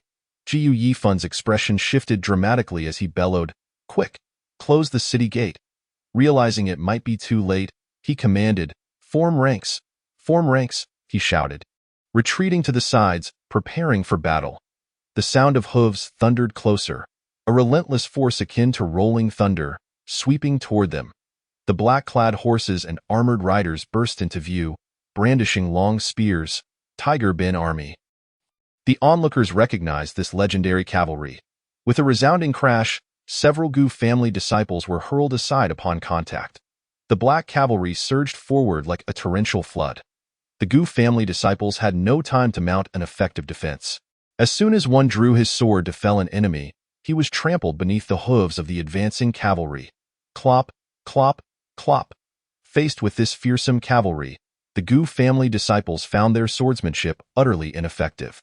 What skillful techniques or sword intents could withstand the dark spears and the relentless charge of cavalry? In this moment, they had no room to maneuver. The street resounded with anguished cries, mingled with the sound of bones shattering. Only a few of the Gu family's elite disciples managed to resist, their swords flashing continuously. With swift strikes, several riders fell from their mounts, yet this could not alter the tide of battle. In the open streets, the cavalry's supremacy over infantry was a massacre. Moreover, they faced the Tiger Bin army, renowned for trampling 6 nations. Witnessing his kin suffer casualties, Gu Yifan's fury ignited. He unleashed a flurry of sword strikes, cleaving 3 enemies in twain. Yet the cavalry continued to charge relentlessly. Retreating a step, he swung his sword again. There are too many. Not only was he in peril, but even a sword immortal would be trampled by this armored tide. Gu Yifan regretted his foolish decision. After just one charge, a third of the Gu family disciples lay dead or wounded, and those remaining had nearly lost all will to fight. The few who perished by spear were fortunate. Most fell victim to the stampede of the war horses. You sword saint, it has been too long. The darkened gates of the city suddenly erupted into a blaze of dazzling torches, and a regiment of ironclad cavalry emerged within the sight of the gathered crowd. A profound silence enveloped the scene, devoid of any hint of noise. Like a razor-sharp blade, it plunged directly into the heart of the enemy. At the forefront stood the formidable commander of the Tiger Bin army, Li Muji. A ghastly scar stretched from his left eye to his lip on his dark visage, rendering him an intimidating figure. The Tiger Bin army? Yang Sun was already rendered speechless by the sight. Collapsing onto the ground, by the decree of the esteemed Prime Minister, we are here to protect the kingdom and vanquish the traitors. Li Muji slightly bowed towards the distant capital, his gaze then coldly landing upon Gu Yifan. Why does the sword Saint Gu Yifan find himself here? Gu Yifan gripped his 3-foot-long sword tightly, his eyes aflame with fury. Over the years, I, Li Muji, have trampled the 6 kingdoms, bloodied the rivers and lakes, and laid waste to countless prestigious sections, heretical cults, demonic sects, and even those ancient sects that have endured for a millennium. All have met their demise beneath my iron steeds. Now, I command 5,000 cavalry at my back. Sword Saint Gu, do you wish to test the might of my Tiger Bin army? Li Muji's voice, devoid of any emotion, was as sharp as a steel blade. Gu Yifan glanced at the tragic state of his disciples. Even amidst the raging anger, he could only let out a helpless sigh. To oppose 5,000 iron cavalry alone is folly. Gu Yifan was no fool. The relentless tide of cavalry, even if they could not slay him, would surely wear him down to nothing. Moreover, it was the fearsome Tiger Bin army. Take away the fallen and injured disciples, Gu Yifan commanded in a low voice. The remaining disciples, relieved, hurried to assist the wounded on the ground. Just as they tidied up the scene of chaos and were about to depart, Li Muji's voice resounded once more. If memory serves me right, Sword Saint Gu hails from Taiyuan. The feng shui of the capital is not particularly suited for you. Gu Yifan paused momentarily, then turned without a backward glance and departed. Li Muji cast one last glance at the now terror-stricken Yang Sun and waved his whip. Enter the city. Protect the king. Yes. Chapter 30. The coup in the Central Secretariat. Lord Song hurriedly arrived, clutching an imperial edict yet to be proclaimed. Lord Song. At that moment, a scribe from the Central Secretariat rushed over. Lord Song, what brings you here at such a late hour? Stand aside. Lord Song had no intention of engaging in idle chatter. Unexpectedly, the scribe blocked his path. Lord Song, please allow your subordinate to finish speaking. Lord Song furrowed his brows. You dare obstruct my way? It seems you court death. The scribe smiled apologetically. My lord, even if you were to execute me today, I still cannot allow you to enter. Preposterous. Lord Song growled. I shall enter here today, and I wish to see who dares to stop me. 2 armed guards stepped forward from behind him. The scribe, left with no choice, lowered his head. Suddenly, the surroundings illuminated with countless bright torches, and a battalion of armored soldiers emerged from all directions. Lord Song glanced around, then abruptly looked up. The moon tonight is truly round. Ah, I just remembered my dog is pregnant, so I shall take my leave, he said, attempting to depart, yet several soldiers blocked his exit. Lord Song, it would be wise not to wander about at such a late hour. What if you encounter ill-intentioned individuals? The leading officer smiled amiably. Lord Song pursed his lips. This reasoning holds merit in the imperial study. Song Yu paced anxiously, glancing at the time. It was the hour of the dog. How is it that there is still no news? The sound of footsteps suddenly echoed, causing Song Yu's eyes to brighten. They have arrived. He hastily pushed open the door to the imperial study. However, in the next moment, he froze in place. The commander of the Imperial Guard, Lu Taisheng, cupped his hands and bowed slightly.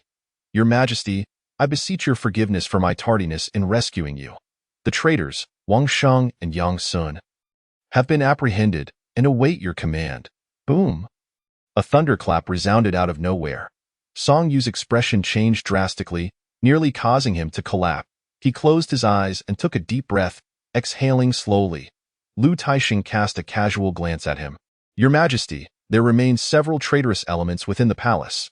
The Prime Minister requests that your Majesty relocate to the Chaotian Observatory. The Chaotian Observatory, Song Yu, in a daze, arrived before the hall dedicated to his father. Song Changjing. Su Fan was seated below, a jug of wine in hand, while he munched on roasted soybeans. Song Yu took a deep breath, straightened his attire, and approached respectfully to bow. Sir. Su Fan rose and nodded slightly at him. I, Su Fan, pay my respects to your majesty. Song Yu hurriedly returned the gesture, a hint of trepidation in his voice. Greetings, sir. Su Fan's demeanor grew increasingly peculiar, causing Song Yu to feel more unsettled. Su Fan poured himself a cup of wine, then poured a cup for Song Yu. You were a child I watched grow. When you were born, your father handed you to me, and you promptly urinated on my hand. Su Fan chuckled. When you were little, your brother loved to read, while you were quite the troublemaker. Whenever I slept, you would cling to my neck, pestering me for stories about the rivers and lakes. You too would accompany me on outings. And you were always the most unruly. Pausing, Su Fan downed his drink in one gulp, reflecting, time truly flies. In the blink of an eye, everything has changed. Song Yu gazed at the cup of wine, lowering his head. Have failed to live up to your teachings. I am sorry, sir. Su Fan remained silent. Song Yu continued, I should not have doubted you. It was all Wang Sheng. They constantly sowed discord in my ear. I shall have them restore your former position, and I implore you to forgive me for the sake of our past kindness. After speaking, Song Yu cautiously glanced at Su Fan. After a long pause, Su Fan finally spoke. Your Majesty, you have not wronged me, nor have you made any mistakes. Throughout history, those who have overshadowed their sovereign have seldom met a good end. Had our roles been reversed, I would have acted similarly. Over these years, I have indeed acted with some degree of unilateral authority. Song Yu's expression shifted slightly, his eyes flashing with astonishment. Su Fan sighed softly, reminiscing, before your father passed, I promised him that the great Zhou would be unified. I have labored for decades and do not wish for my efforts to be in vain. Once a person becomes obsessed, they will pursue it relentlessly. Unless they achieve it, you have dedicated yourself to the great Zhou. I genuinely do not know how to express my gratitude. After 100 years, I will ensure your legacy is honored. Song Yu said earnestly. Su Fan looked at him, gazing into the young man's eyes. Silence enveloped the hall. Perhaps it would be best for your brother to take the throne. Su Fan closed his eyes, ultimately making this decision. Song Yu felt his heart stop suddenly, staring at Su Fan in terror. Mouth agape at Su Fan had already risen, stating that the abdication edict would be issued tomorrow, and that he should prepare to head to Nanyang. With that, he turned to leave. No. No. Song Yu cried out in despair. How can this be? This is his throne, the supreme position above all. How can it be given to another? Sir, grant me one more chance. Sir. Su Fan had already exited the hall. Not looking back, sir, I realize my mistakes. Song Yu, in a panic, attempted to chase after him. The commander of the Imperial Guard, Lu Taisheng, along with 2 guards, blocked his path. Stand aside, let me through, sir. 3 days hence, Emperor Song Yu of the Great Zhou issued a decree of abdication, voluntarily relinquishing the throne to his brother, Song Mu. Subsequently, Song Yu assumed the title of retired emperor and journeyed to Nanyang. A fortnight later, he met an untimely demise on his way to Nanyang. Upon hearing the news of Song Yu's sudden death, Su Fan exhibited little astonishment. This was likely the machination of his brother, Song Mu. With the ascension of a new emperor, the existence of the former emperor could not be tolerated. In the days that followed, Su Fan refrained from visiting Chaotian Temple, perhaps feeling unworthy to meet Song Changjing again. He did not intervene when Song Mu eliminated Song Yu. In fact, this may very well have aligned with his own designs. Song Yu, possessing royal blood and having once reigned as emperor, had a considerable number of loyal ministers supporting him in court. If someone with ill intentions were to rally troops in his name or undertake other schemes, Su Fan dared not wager on such possibilities. 6 years elapsed in the blink of an eye. The Great Zhou mobilized an army of 600,000 once more to wage war against the Great Tang, intent on annihilating it and unifying Zhongzhou. Chapter 31. The regrets of my life have long since vanished after a 6-year hiatus. Great Zhou again raised an army of 600,000 to assail the Great Tang. This grand campaign unfolded around the pivotal strongholds of Yunting, Taishan, and Luanpo. The white-clad prime minister, the butcher Su Fan, commanded the Central Army, taking direct command of the operations. The leader of the Great Tang was none other than the illustrious Princess Liu Xian, renowned as the most beautiful woman under heaven. Long before the onset of hostilities, rumors regarding the relationship between Princess Liu Xian and Prime Minister Su Fan had spread far and wide throughout the realm. As the saying goes, a hero deserves a worthy companion. A talented man is suited for a beautiful woman. One was a strategist of unparalleled acumen, capable of orchestrating victories from afar, while the other was a stalwart guardian of the Great Tang. Undefeated in numerous battles for decades, celebrated as the first beauty of the world, it was serendipitous that both were in the prime of their youth. Even in the absence of scandal, the world would surely weave tales about them. It was particularly noteworthy that during Liu Xian's first diplomatic mission to Great Zhou, she had spent over 2 months in Su Fan's company. This became the perfect template for the stories that ensued.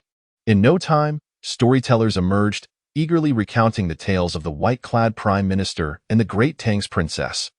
Whispers circulated of Su Fan pursuing Liu Xian for 800 li under a starlit sky, where their hearts intertwined. Yet, national grievances and personal vendettas forced them into opposing camps. Their parting at Bama Mountain marked the end of an era, leaving only the lamentation. If only life were as it was at first sight. Why must autumn winds mourn over painted fans?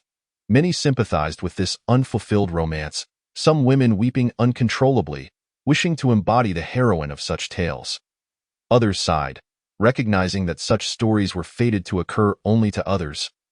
Leaving themselves as mere spectators, the only cherished memory they could muster might be the fleeting smile of a long-cherished girl, stirring emotions they dared not express.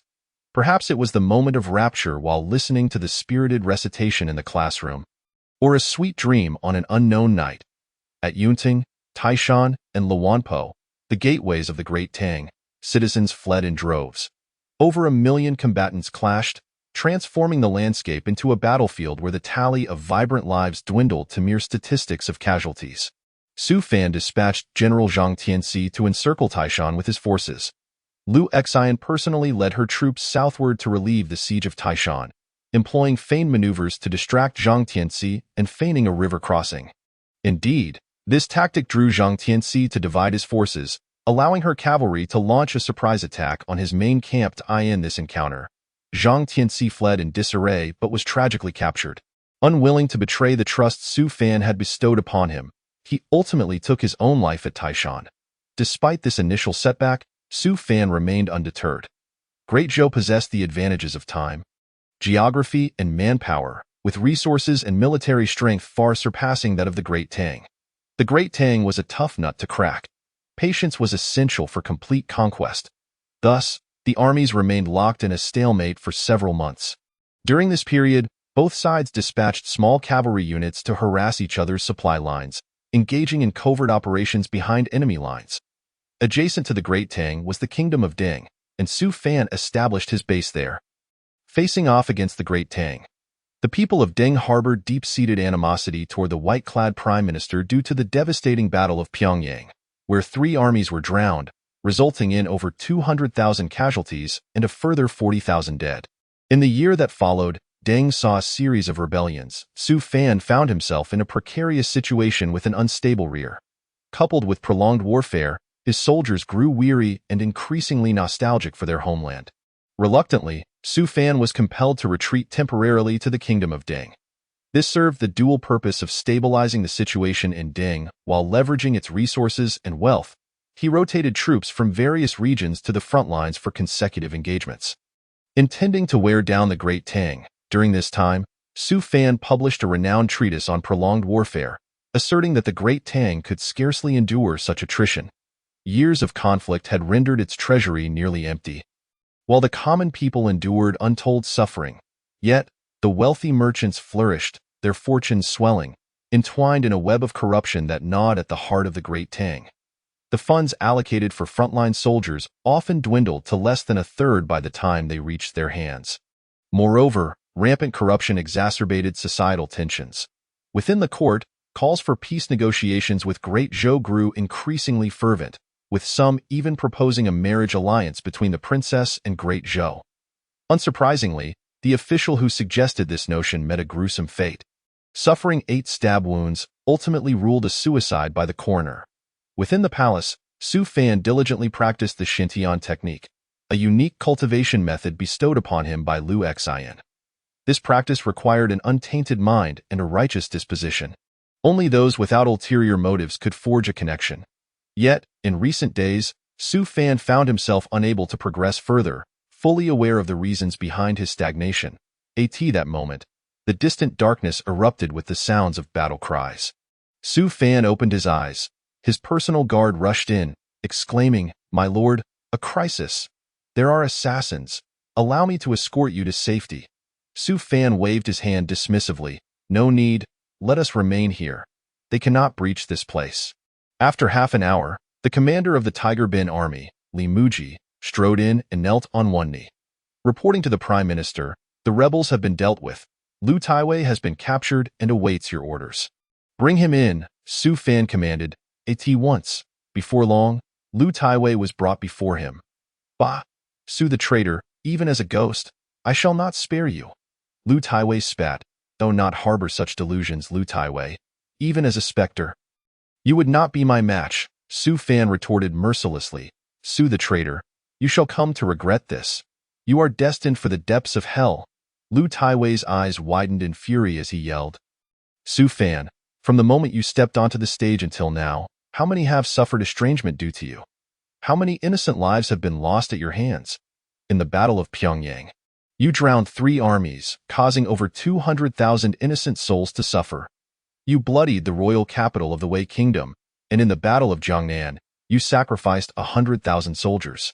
You have thrown Zhongzhou into utter chaos. Do you not feel a shred of remorse?" "Remorse?"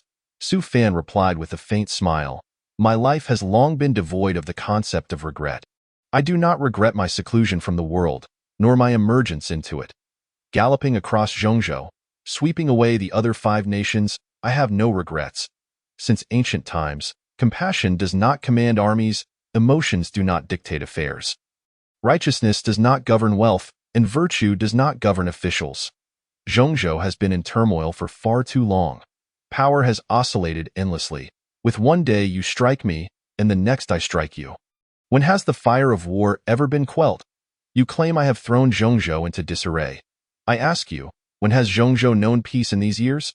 The number of lives lost due to war and famine far exceeds the toll of my battles over the years. Where were you when those tragedies unfolded? My aim is to unify Zhongzhou, so that henceforth there shall be but one nation. Thus, the people shall no longer live in fear, and they can dwell in peace and prosperity. How could someone like you, a corrupt scholar, ever comprehend the magnitude of my mission?" Chapter 32. Despite all that does not belong to me, accompanied by the white horse howling in the west wind as spring arrives. Flowers bloom like brocade, and with summer approaching, leaves form a verdant canopy. Liu Xian realizes that if this continues, the Tang dynasty will surely face defeat. Forced by circumstance, she must adopt an offensive strategy to defend herself. Leading 300,000 iron cavalry southward to engage in a decisive battle against Su Fan in the Jianggu region. The battle at Jianggu is one that will undoubtedly be recorded in the annals of history. This conflict will, to a significant extent, determine the future trajectory of the realm. The Tang dynasty, situated in the north, is renowned for its abundant warhorses. The iron floating tower cavalry is famous throughout the land. Equipped with heavy metal armor crafted by the Mo family's mechanical techniques, the cost is exorbitantly high, and only a select few exceptional steeds can bear the weight of such armor, preventing the establishment of a large-scale army. Thus, the true iron floating tower consists of merely a few thousand warriors, organized in groups of cavalry that charge in unison, rendering them unstoppable on the battlefield. Typically, in a large-scale engagement, the losses for the iron floating tower never exceed double digits. They coordinate with swift light cavalry, utilizing tactics of attack, ambush, disruption, siege, and rearguard actions to encircle and strike at infantry.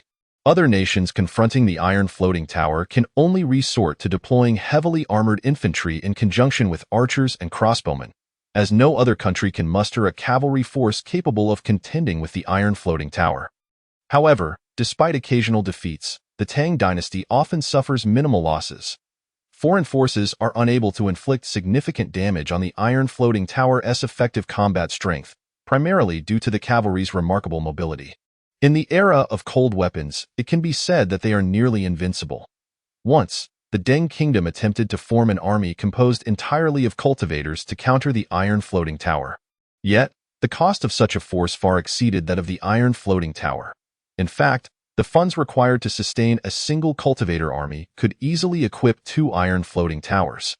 Moreover, while cultivators may excel in individual combat, they are ill-suited for large-scale battlefield engagements.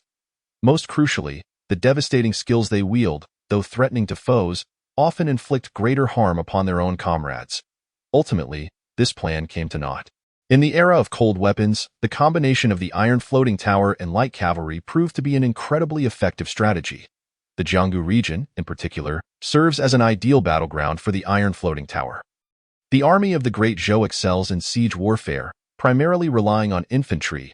As the great battle commenced, just as everyone anticipated, Lu Xun led her 30,000 troops, thousands of iron floating tower cavalry, and tens of thousands of light cavalry through a path that seemed devoid of obstacles.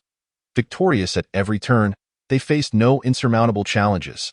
The forces left behind by Su Fan were no match for the heavy cavalry. Ultimately compelled to retreat, Lu Xun's army surged with formidable momentum into Huainan. Just when everyone believed Lu Xun would triumph over the Great Zhou, a devastating piece of news arrived. In the Battle of Huainan, the Tang suffered a catastrophic defeat. Out of 300,000 troops, scarcely 1/10 remained. This outcome was utterly unexpected, especially given the recent cascade of victories. How could defeat strike so suddenly? Not only were they bewildered, but even the Tang forces could not comprehend how their demise had unfolded so inexplicably on the battlefield. A sudden appearance of elite infantry wielding long-handled machetes targeted the unarmored legs of their horses. Once a horse's legs are injured, it falls. This was a desperate tactic, for the infantry found it challenging to land a blow on the cavalry's legs. Should they fail, they would become the primary targets for the cavalry's arrows and blades, with a high likelihood of being trampled by the panicked steeds. Even if they struck true, the inertia of the charging horses would inevitably crush the infantry beneath them. Yet, these foot soldiers, seemingly unafraid of death, maintained their focus, executed their tasks with precision, and displayed remarkable discipline. As the battle unfolded, the Tang forces dispersed, forming lines like stars scattered across the sky. They advanced at the sound of drums and retreated at the chime of gold. Sometimes they fought in small groups, other times as larger units.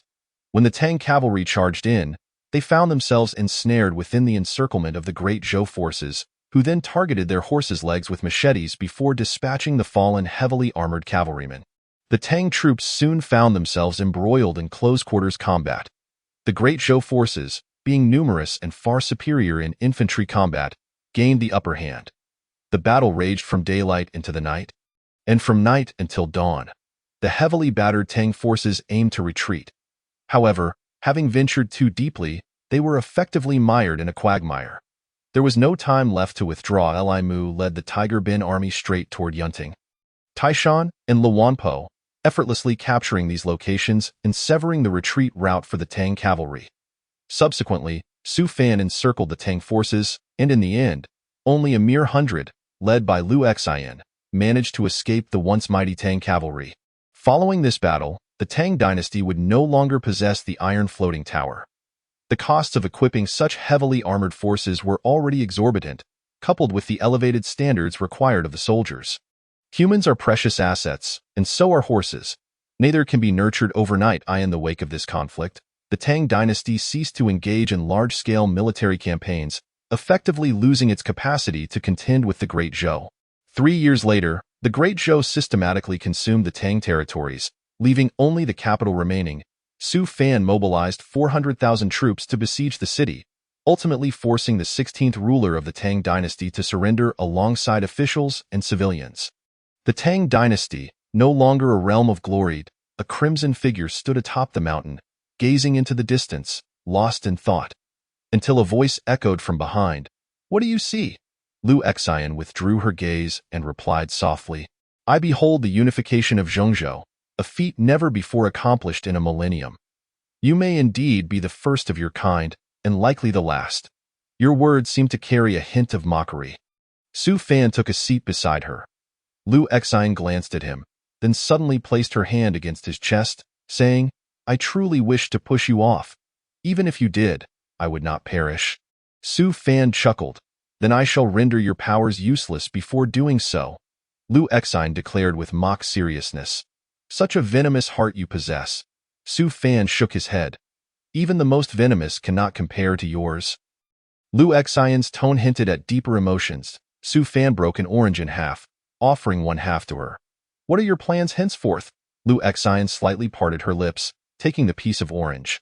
As for me, I intend to return to the realm of caves and paradises. With the Tang's fortune shattered, my cultivation has also declined. I deliberately delayed my ascension to guard the Tang. Now, having returned to the great ascension stage, I suspect it will take me several millennia, or perhaps even longer, to cultivate anew. And you? Oh, where else could I go? Naturally, I shall return to the small town. Return to the small town? Lu Exine looked at him in astonishment. You achieved a feat that no one has accomplished since time immemorial, and yet you wish to retreat to a small town? After a moment, she seemed to realize something and chuckled. But that does align with your character. Su Fan smiled in agreement. A silence enveloped them. Delicate snowflakes began to swirl down from the night sky. It's snowing again, Lu Exine remarked, lifting her head. Speaking of which, our first meeting also occurred on a snowy day. For a time, neither spoke. Not for lack of words, but rather because there was too much to express, overshadowed by the beauty of the snow falling around them.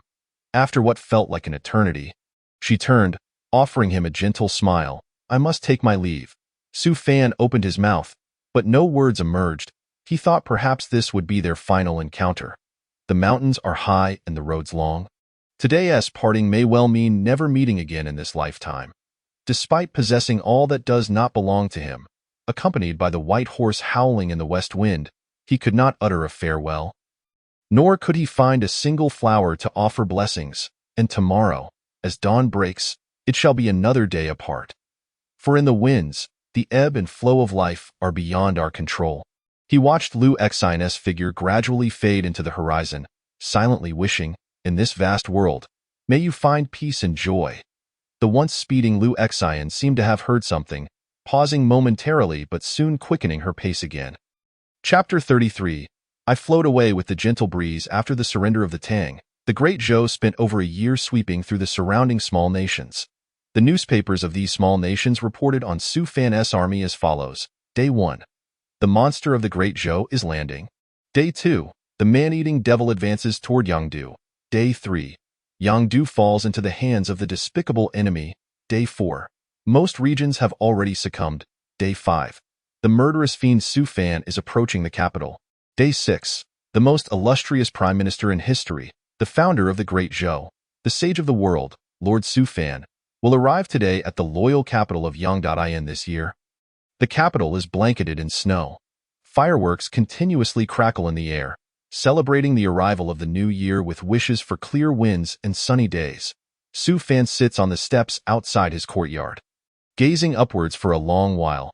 He then rises, closes the door, and walks slowly through the snow of the 28th day of the 12th lunar month. Clad in the white robe that symbolizes his identity as the leader of the Qingyun sect. He remains the same youth in this world. Aside from life and death, what matters is but trifles. He is engaged in too many trifles, and it is time for him to return. I shall drift away with the gentle breeze and floating clouds, returning when the mist dissipates. This esteemed chancellor of the Great Zhou, who altered the fate of not only the Great Zhou but also the entirety of the central continent, departed quietly and without a sound. Selling Tangyuan. The Tangyuan from the second brother's stall is perfectly round. A bowl of Tangyuan, brimming to the top, costs merely 3 coins. Little fox Suya places the dumplings she has wrapped into the pot, humming a cheerful tune. Inside the room, the fire in the stove dances restlessly, while the old turtle Wang Kai lies beside it, stretching his head out as he sleeps. Outside, the chill bites, yet inside, it is warm and cozy. Moments after the dumplings are submerged, their aroma seems to permeate the very walls. Suya tastes one. It's cooked. Just then, the door is suddenly pushed open from the outside. Is it you, Xiong? Suya asks without raising her head. However, no response follows. Puzzled, Suya leans out to look, only to be startled. Bang! The iron spoon in her hand clatters to the floor. Su Fan smiles warmly, saying, I'm back. Half a second later, sir. This winter is not cold. After a few snowfalls, the temperature has risen. Su Fan reclines in a grand chair, as the winter snow gradually melts and birds await the return of spring. Flowers bloom and fall, clouds roll and disperse in the blink of an eye. 5 years have passed. This year, Su Fan decides to enter seclusion. His cultivation has reached a bottleneck, stagnating in the void refining stage. So he resolves to seclude himself in hopes of finding some inspiration. Su Fan is not alone in this predicament. Little fox Suya recently failed her attempt at forming a golden core. A secret she has kept from Su Fan. Calculating the days, she realizes her lifespan in the foundation establishment stage is merely a little over 200 years. Suya fears she may not survive until Su Fan emerges from seclusion. She feels as though her vitality has been siphoned away. Once brimming with energy as she gathered firewood, fetched water, cooked, and taught the children, she now wishes to sleep for 11 out of the 12 hours in a day. She recognizes this as a manifestation of her lifespan nearing its end. 2 months prior, when the one-eyed wolf passed away, he had displayed similar lethargy, sleeping all day until one day he simply did not awaken. Suya pens a heartfelt farewell letter to Su Fan, tears streaming down her face as she writes. Sniff, sniff. Suya first visits the coffin shop at the village's edge to order a coffin for herself, as well as a set of funeral garments. After 2 days of searching without finding a suitable one, she finally has Lu the tailor custom make one for her. The more beautiful, the better. She then tidies up her duties at the school, bidding farewell to her former friends one by one. Transforming into her little fox form, she gently pats the water buffalo's head, shakes hands with De Huang, and says goodbye to De Tu. She wakes the slumbering python Zhang San to share a drink with him. In the end, clad in her exquisite funeral garments, she commissions someone to paint her portrait. That night, she lies down in the coffin, sprawling out as she drifts off to sleep. Tap tap Suya is awakened by a small creature. Groggily opening her eyes, she is met with a cute little meatball. Little Lingji, Xiao Wu. Suya's eyes sparkle. Xiao Wu bows. Miss Su, it has been a long time. I am here to pay my respects. Ouch, Miss Su, please be gentle. Suya hugs Xiao Wu tightly. Su, Miss Su. After a while, Xiao Wu rubs his face. Miss Su, it has indeed been a long time. Xiao Wu, did you not say your family rarely appears in the human realm? What brings you out? Suya inquires curiously. I came to visit you and the esteemed sir, and to bring you a piece of Lingji meat. Huh. Suya is taken aback. Why are you giving me meat? Xiao Wu carefully lifts a teacup, taking a sip of hot tea, and sticks out his little tongue. It's so hot. I feared you might be reaching your lifespan limit, so I sneaked out. Xiao Wu's concern moves Suya to tears. Xiao Wu, you are so kind to me. Xiao Wu rubs his face. It's not entirely my doing. It was a promise made by the sir before I left.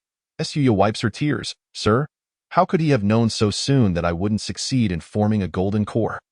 Because you are quite foolish, Xiao Wu innocently replies. Huh?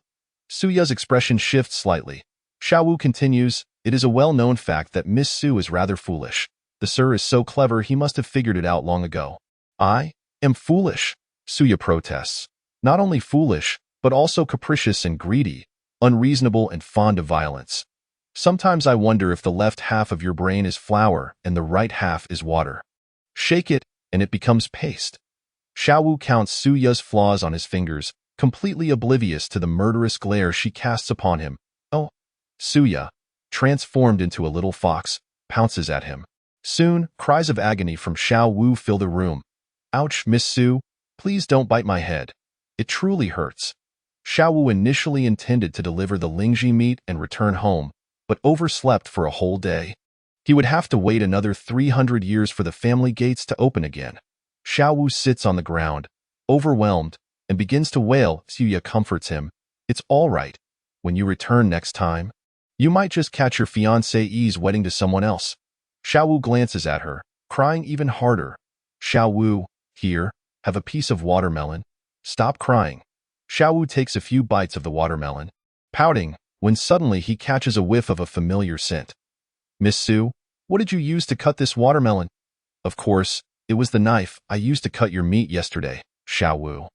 Thank you all for your support. Before reaching 100,000 words, there will be 3 updates daily. After 100,000 words, 4 updates daily.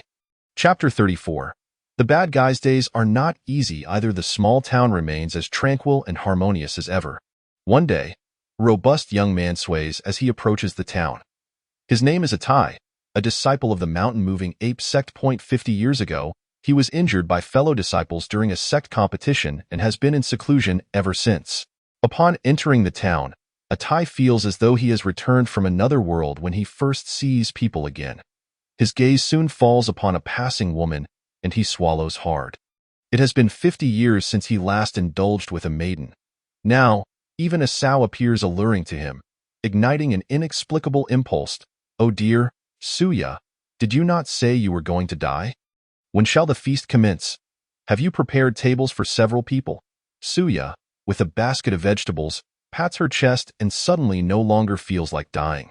Huh? I was looking forward to the feast. Suya snatches a cucumber and bites into it.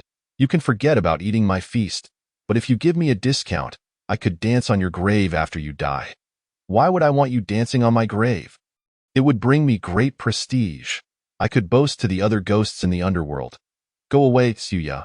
Holding her vegetables, turns and collides with a wall. She truly thought she had run into a wall, nearly breaking her nose, but upon looking up, she realizes it is a person. Tall and imposing, with a fierce appearance, Suya rubs her delicate nose, casting a somewhat resentful glance at the individual. Atai looks down at Suya and suddenly freezes. The so no longer holds any appeal in his eyes. Suya furrows her brows, sensing the man's ill intentions, and notices a peculiar aura emanating from him.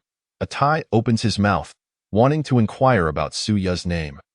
But instead, he stutters incomprehensibly, Suya? After 50 years in seclusion, Atai has lost his ability to speak coherently. Huh? What are you saying? Suya realizes he is a fool. Atai grows anxious and frustrated, sputtering and failing to articulate a single word. Exasperated, he reaches out a large hand to grab Suya's expression shifts, and she swiftly jumps aside. Eyeing him warily, Atai stomps heavily. Shaking the ground around them, Suya places her hands on her hips, angrily retorting, Hey, why do you resort to violence without a word? A loud roar erupted from Atai, waves of energy swirling around him like a dam bursting, unleashing a torrent that swept forth with unrestrained force. The surrounding mortals were instantly rendered unconscious by the shockwave. Suya managed to hold on for 2 seconds before her body flew backward like a kite with its string cut. Atai revealed his true form, suddenly towering several feet taller, resembling a giant. He cradled Suya in the palm of his hand and then leaped into the air. Boom! Atai's massive figure shot up from beneath the small town, reaching its apex before crashing heavily onto a distant mountain peak outside the town. Another thunderous sound resonated as nearly half of the mountainside was flattened beneath Atai's weight. He continued to leap, moving from one mountain peak to another, the distance from the town increasing with each bound, instilling a deep fear in Suya. Bang! Atai's body suddenly shook violently, and he staggered, plummeting toward the ground. Fortunately, just before impact, he regained his balance, dragging his feet across the earth, leaving deep gouges in the soil. Turning his head, he noticed a figure swiftly approaching. Sir? Suya exclaimed excitedly. Atai casually seized a massive boulder and hurled it like a sandbag. Xiao Wu clung to Su Fan's head, gripping his hair tightly, his pupils dilating in fear. Sir? Su Fan did not even flinch. The boulder shattered midair, a violent gust sweeping past. Atai felt a weight on his back. Realizing that the figure had landed on him with one foot, Su Fan squinted, exerting force from his feet. Boom! Atai immediately knelt on the ground, a massive crater forming beneath him. Blood spewed from Atai's mouth as he let out a bellow. Suddenly, Atai opened his mouth wide and roared, his voice akin to thunder. A fierce energy erupted forth. His white robe billowed in the wind, while the youth remained eerily still. A voice echoed from the void, as if emerging from an ancient abyss, resembling a dragon's roar that erupted in an instant, reverberating in all directions. Atai's eyes widened in disbelief as a phantom black dragon appeared above Su Fan's head. Its crimson-golden eyes wide open. In that fleeting moment, Atai succumbed. With a crack, his spine shattered, and his entire body sank into the earth. Xiao Wu then jumped down, unleashing a flurry of punches and kicks upon Atai. Hey ha, sir. Suya, frightened, transformed into a small fox and leaped into Su Fan's embrace. Wu, I'm so scared. Su Fan gently stroked her trembling fur and reassured her. It's all right, I'm here. Miss Suya, do not fear. Even if sir is not present, I shall protect you. As Xiao Wu spoke, he continued to kick at Atai. However, he soon noticed his own reddened feet and quietly retreated. Su Fan glanced at Atai, thinking that decades ago, he would have brought people to level this mountain ape. Atai lay on the ground, breathing heavily, utterly spent, unable to utter a single word. Having seemingly shattered his spine and destroyed his internal organs, he should have perished. Yet, thanks to the formidable physique of the mountain ape, he clung to life, his eyes slowly turning in terror to Su Fan. Meanwhile, outside the town, the fishermen who usually frequented the area suddenly vanished. A letter was swiftly dispatched to the capital of the Great Zhou. Half a month later, Grandfather, you must avenge me. Atai, having narrowly escaped death, wailed in the embrace of the giant ape, like a child weighing over 30,000 pounds. Damn it! How dare he strike my grandson? I swear he must be searching for death, running around with a basket of filth. Today, I must show him a thing or two. Tell grandfather who he is, Atai sobbed. I don't know his name, but I know what he looks like. Tall, thin, dressed in white robes, right in that small town to the east. The giant ape furrowed his deep brows. White robes, small town.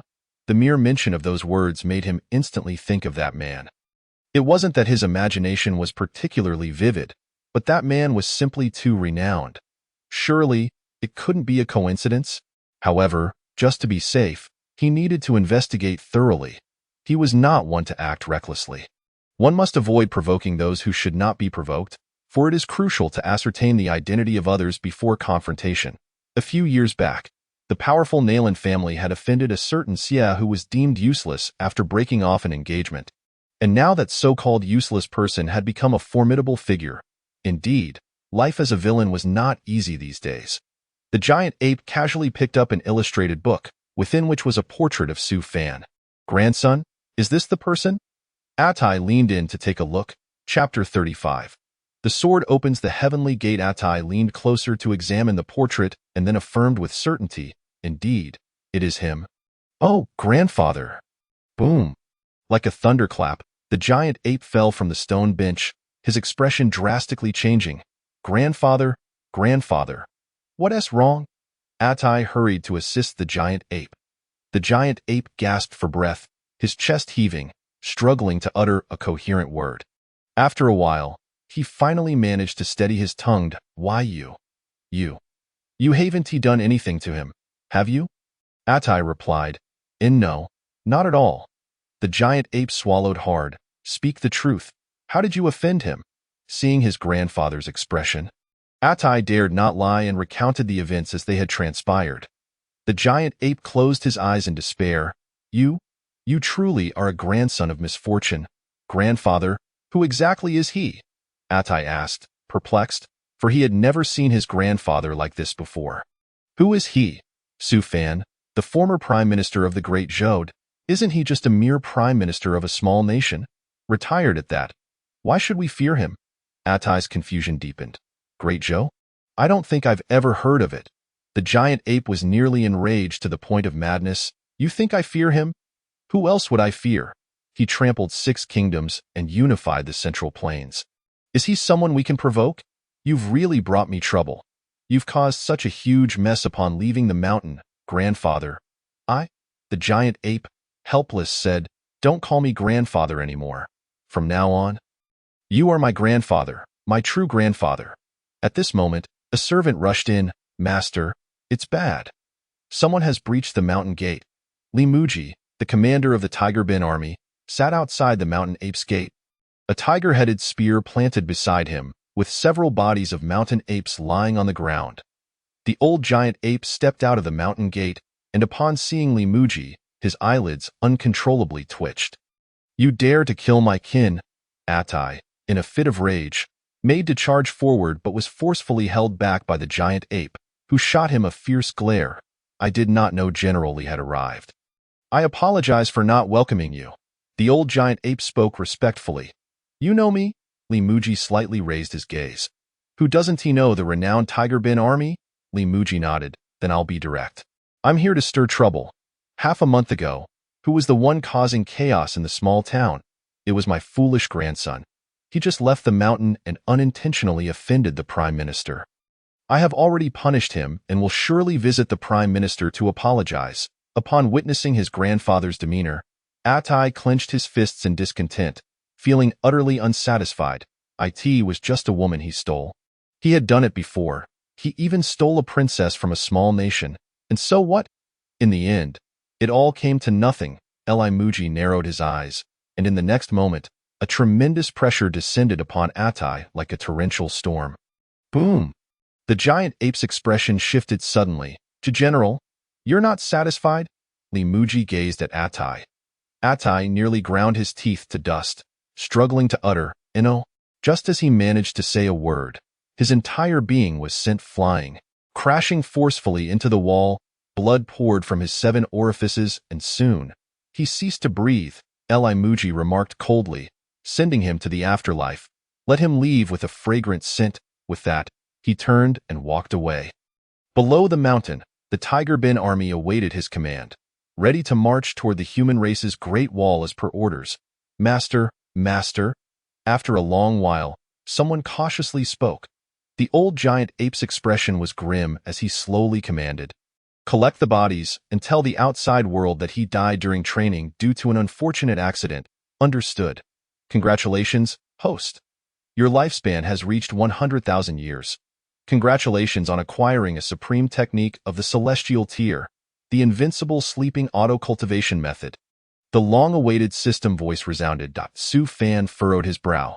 Such a peculiar name. First, there was the invincible retreating turtle formation, and now this invincible sleeping auto-cultivation method. While the name is indeed straightforward and down-to-earth, Su Fan gathered that as long as one sleeps, one can enhance their cultivation. Moreover, there are additional rewards for completing 10 days, 20 days, and even 100 days of sleep. However, this is not mere ordinary slumber. For instance, on the first day, one must sleep on their side. After awakening, Su Fan indeed discovered a substantial improvement in his cultivation. His thoughts were clear, and he felt remarkably refreshed, equivalent to the progress he had made over the past half a month of diligent practice. Su Fan exhaled a breath of turbid air, sensing the changes within his body, and mused about the bliss of reaping rewards without effort. Although a fleeting sense of guilt lingered within, it quickly dissipated. What a delightful experience! This was, after all, his first taste of the treatment befitting a protagonist. Yet soon, Su Fan came to realize a truth. Money is hard to earn, and one must endure difficulties. This principle remains unchanged across any realm. The requirements of the system had been reasonable at first, such as sleeping on one's stomach, sleeping upright, or leaning against a wall. However, as time progressed, the demands grew increasingly bizarre. Su Fan glanced at today's requirements. To prop oneself up with one's head while the legs spiral in midair, the left hand touching the groin, and the right hand on the buttocks. Su Fan, damn it, is this truly a human sleeping posture? After 3 days of attempting to sleep in this absurd position without success, he finally managed to do so on the 8th day. Unsurprisingly, the rewards were exceedingly generous, granting him not only a significant amount of pure cultivation, but also an extraordinarily unique skill, sword technique. Sword opens the heavenly gate. Comprehension level 01000. Destiny cannot be defied. With this sword, I shall cleave the heavenly gate. Destiny is mine alone. All is permitted. In the following period, Su Fan alternated between sleeping and comprehending the sword intent of sword opens the heavenly gate in his dreams. Ever since acquiring the invincible sleeping auto-cultivation method, he felt increasingly at ease in his indolence, often indulging in sleep alongside his turtle companion. Uncertain of how much time had passed, one day Su Fan counted on his fingers and realized it had been over 3 years. One day, during a meal, Xiao Wu gazed gloomily at his bowl of rice. Typically able to boast 6 large bowls, today he only managed 3. Su Fan inquired, "Xiao Wu, why are you eating so little today?" Xiao Wu rubbed his face, looking pitiful as he replied, "Miss Su said that prices have skyrocketed recently and vegetables and meat are exorbitantly expensive. She accused me of being lazy and a little glutton. She even said she might sell me tomorrow for pork, so I dared not eat too much." Chapter 36. To the Yellow Springs, a path of no return. I invite you all to accompany me to death. Xiao Wu lowered his head in dejection, recounting his woes to Su Fan. Just then, Suya returned, transforming into a small fox and pouncing over. "Hey, you've learned to complain now? Haven to you? I might as well sell you for pork right now." Xiao Wu jumped in fright, flailing his little hands helplessly. "I didn't tea. I was merely stating the facts." "Oh, please don't bully me," Su Fan chuckled, realizing Suya was teasing Xiao Wu, and said, "Suya, stop toying with him." Suya's 4 paws rested on Xiao Wu, and she lifted her head. "Sir, but the prices of firewood, rice, oil, and salt are genuinely high right now. A bundle of green onions has risen to 20 coins. "Oh." Su Fan raised an eyebrow. "How could it have increased so much?" "I heard there are battles occurring," Suya replied. "Battles?" "Yes," Suya nodded. "I'm not sure of the specifics, but if prices continue to rise, we'll become impoverished. Hence, I suggested selling Xiao Wu for pork. He eats so much, I can eat less, and besides, I can work." "You cannot sell me for pork," Xiao Wu countered. Suya swatted his head with a paw. "What can you possibly do with those clumsy hands?" "Xiao Wu, I will no longer pay any attention to Miss Su," Xiao Wu declared angrily. The battle Suya referred to was the fierce assault of the demon race on the human race's Great Wall. Every few decades or centuries, the demon race would stir, eager to breach the wall and invade the Central Plains. This had seemingly become routine, and the common folk paid little heed. Time flows like a river, and leaves fall in abundance. Outside the window, sunlight flickered, and shadows danced across the table in the blink of an eye. 5 years had passed. One day, news reached the small town. The commander of the Tiger Bin army, Li Mu, had fallen in battle at the human race's Great Wall, and the Tiger Bin army had been utterly annihilated. The town, secluded and insular, could only discuss trivial matters. The news came from a cultivator who had returned from the front lines. Injured.it was said that a number of powerful demons, along with 30,000 elite troops, lay in ambush. The Tiger Bin army fought valiantly but ultimately fell. Their commander Li Mu, known as the first martial god of the Great Zhou, hung outside the wall to humiliate the human race. Numerous cultivators attempted to retrieve Li Mu's body, but either their efforts were in vain or their endeavors met with tragic ends. Upon hearing of the annihilation of the Tiger Bin army and the death of Li Mu, Su Fan sat quietly under the old locust tree for an entire day. Now, he found many memories fading from his mind. Yet he still recalled the day of the Tiger Bin army selection and the day he met Li Mu. He was only 12 or 13 then, emaciated from years of hunger, clad in heavy armor, wielding weaponry that seemed far too large for his stature, teetering precariously. It seemed a gust of wind could topple him. Su Fan gazed at him a moment longer, for his eyes gleamed with the sharpness of a wolf, as if capable of taking a life. "Where are your family?" "My father went to battle, and there has been no news for 10 years. He likely perished in combat. My mother starved to death, and my sister went to a brothel." "Why enlist?" "To secure meals. And what else?" The boy hesitated. "To dream of a peaceful world." "What is your dream?" "To have a home in that peaceful world, where I can fill my belly."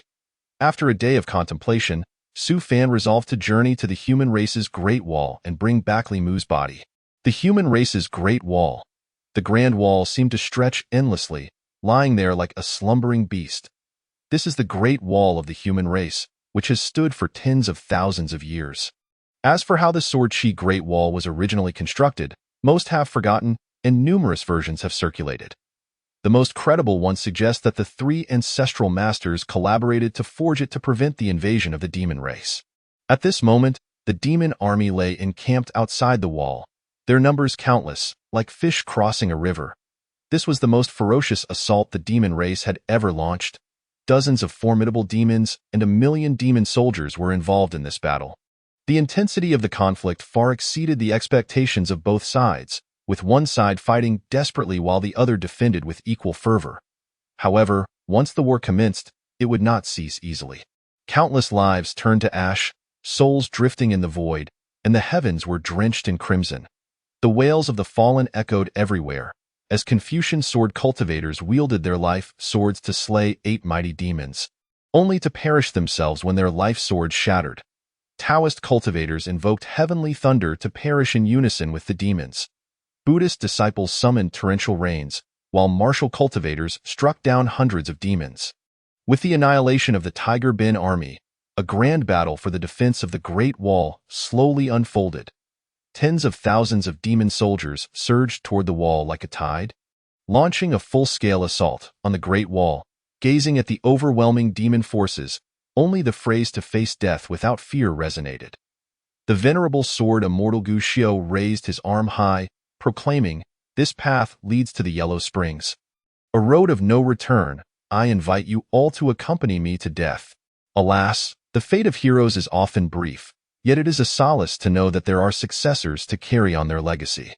The bright moonlight appears to cleave the world in twain as winter approaches. A new year dawns. A dying soldier, in the final moments of his life, gazes vacantly into the distance. Across the mountains, the flickering lights of countless homes twinkle in the night. Actors express their heartfelt emotions, scholars pour their sentiments onto parchment, and merchants drunkenly sing. This has been the way of the world since time immemorial. Some rush to the battlefield, sacrificing their lives, while others remain oblivious to the taste of sorrow, indulging in cup after cup. Some wander the rivers and lakes, while others toil in pursuit of knowledge. Some shine with brilliance, while others are burdened by rust. A page casually turned. The words inscribed by a pen may very well be a microcosm of the countless lives that have bravely marched forward. Some arrive, treading upon moonlight, a branch of peach blossoms plucked from a quaint town in hand. Wherever the eye wanders, it meets with corpses, and one pays heed to how he ascended the great wall of humanity. Nor does anyone care when he arrived. Drawing a deep breath, the acrid scent of blood fills his nostrils. The branch of peach blossoms is raised high. Sword, open the gates of heaven. As the words fall, the branch descends heavily. Clang. Chapter 37. The Great Wall of Humanity. Clang. A sound reverberates through heaven and earth. In midair, countless raindrops, poised to descend, suddenly shift direction, flowing upward, surging toward the heavens, as the branch of peach blossoms falls. A chasm appears in the dark clouds above, as if to cleave the sky in two in an instant. A sharp sword intent ripples across the battlefield, causing countless 3-foot-long swords to hum and vibrate. Dazzling beam of white sword light appears in the air, rendering everything around it dim. The sword light hangs inverted, resembling the resplendent Milky Way, stretching endlessly. Then, the celestial river formed by the sword light crashes down upon the battlefield with great speed. Sword move. Open the gates of heaven. Understanding level 3001000. The sharp aura causes the surrounding space to shimmer with ripples. Before it fully descends, numerous demon soldiers can no longer withstand the pressure. Boom! The air bursts forth, echoing like distant thunder. The overwhelming force, capable of obliterating all, sweeps everything away, the ground fracturing inch by inch, transforming its hue. Such a scene is hard to overlook. In the aftermath of the sword energy, only severed limbs and remains litter the ground. 2 great demons also engulfed indiscriminately in the tempestuous sword energy. Who is that youth? It is the Prime Minister. Soon, someone recognizes Su Fan and it is the Prime Minister. Since Su Fan, there has been but one Prime Minister in the Great Zhou. The newly appointed Prime Minister possesses the authority of the position, yet bears the title of Deputy Prime Minister. Su Fan stands atop the wall, quickly spotting a body hanging high in the distance. It is indeed Li Muji. With a light step, after one sword strike, the branch of peach blossoms is already broken. The exquisite sword is drawn, its energy shattering into a rain of light, scattering in all directions. A great demon attempts to intervene. Clang! With a resounding crash, the sword energy passes cleanly through him, piercing several yards away. A gasp escapes as the great demon bears a massive sword scar, crashing heavily to the ground, his fate unknown. The fierce sword energy radiates outward, carrying unparalleled momentum and strength. The sword energy, like a gale, tears apart the demon soldiers obstructing its path. Su Fan lightly exhales a breath of sword energy, swirling white energy in a myriad of twists. He severs the shackles binding Li Mujie's body and reaches out to support his corpse. In memory, this fellow was not one for many words, always following orders, taciturn. Su Fan's assessment of him likened him to a killing machine. The youth lets out a soft sigh. Life ultimately revolves around letting go. Yet the most heart-wrenching aspect is the inability to bid farewell properly.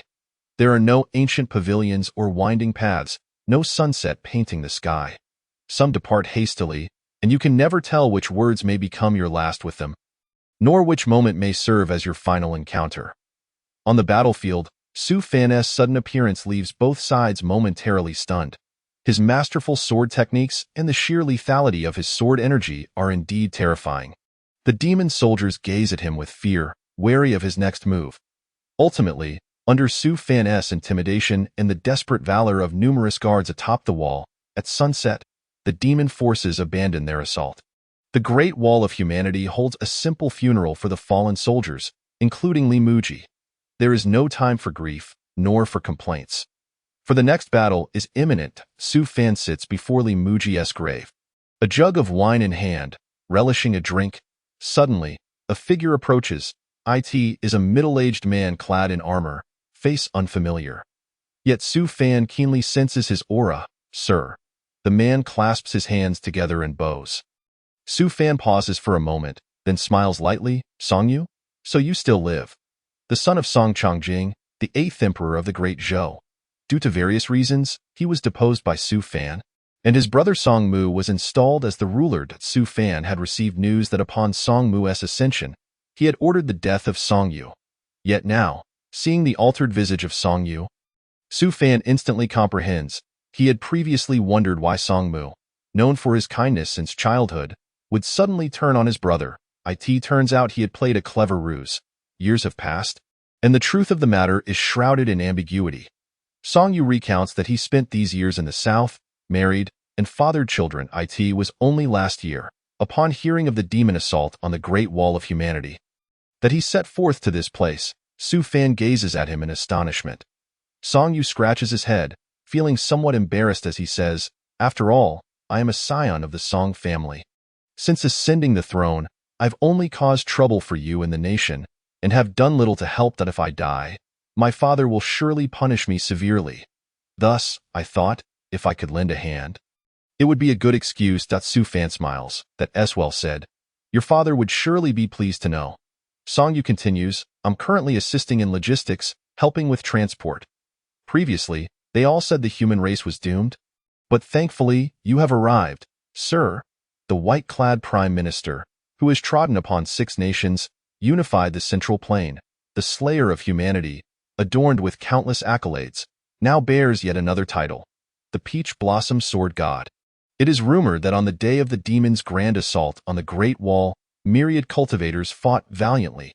Alas, the demon forces were too powerful, just as the wall seemed on the verge of collapse.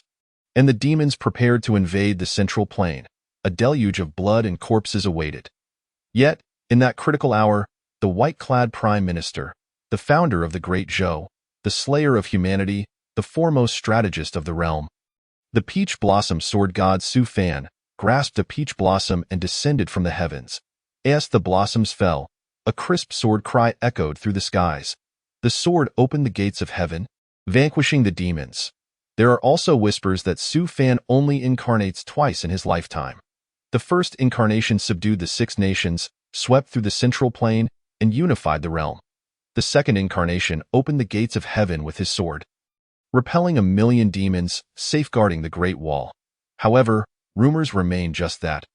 Though the demon forces have temporarily retreated, their posture clearly indicates preparations for another assault. Yet, dissent has arisen among the demons as well. For the losses of war far exceeded initial expectations, compounded by Su Fan's sudden emergence, compelling them to reconsider their strategy. Months pass, and the demons propose a compromise.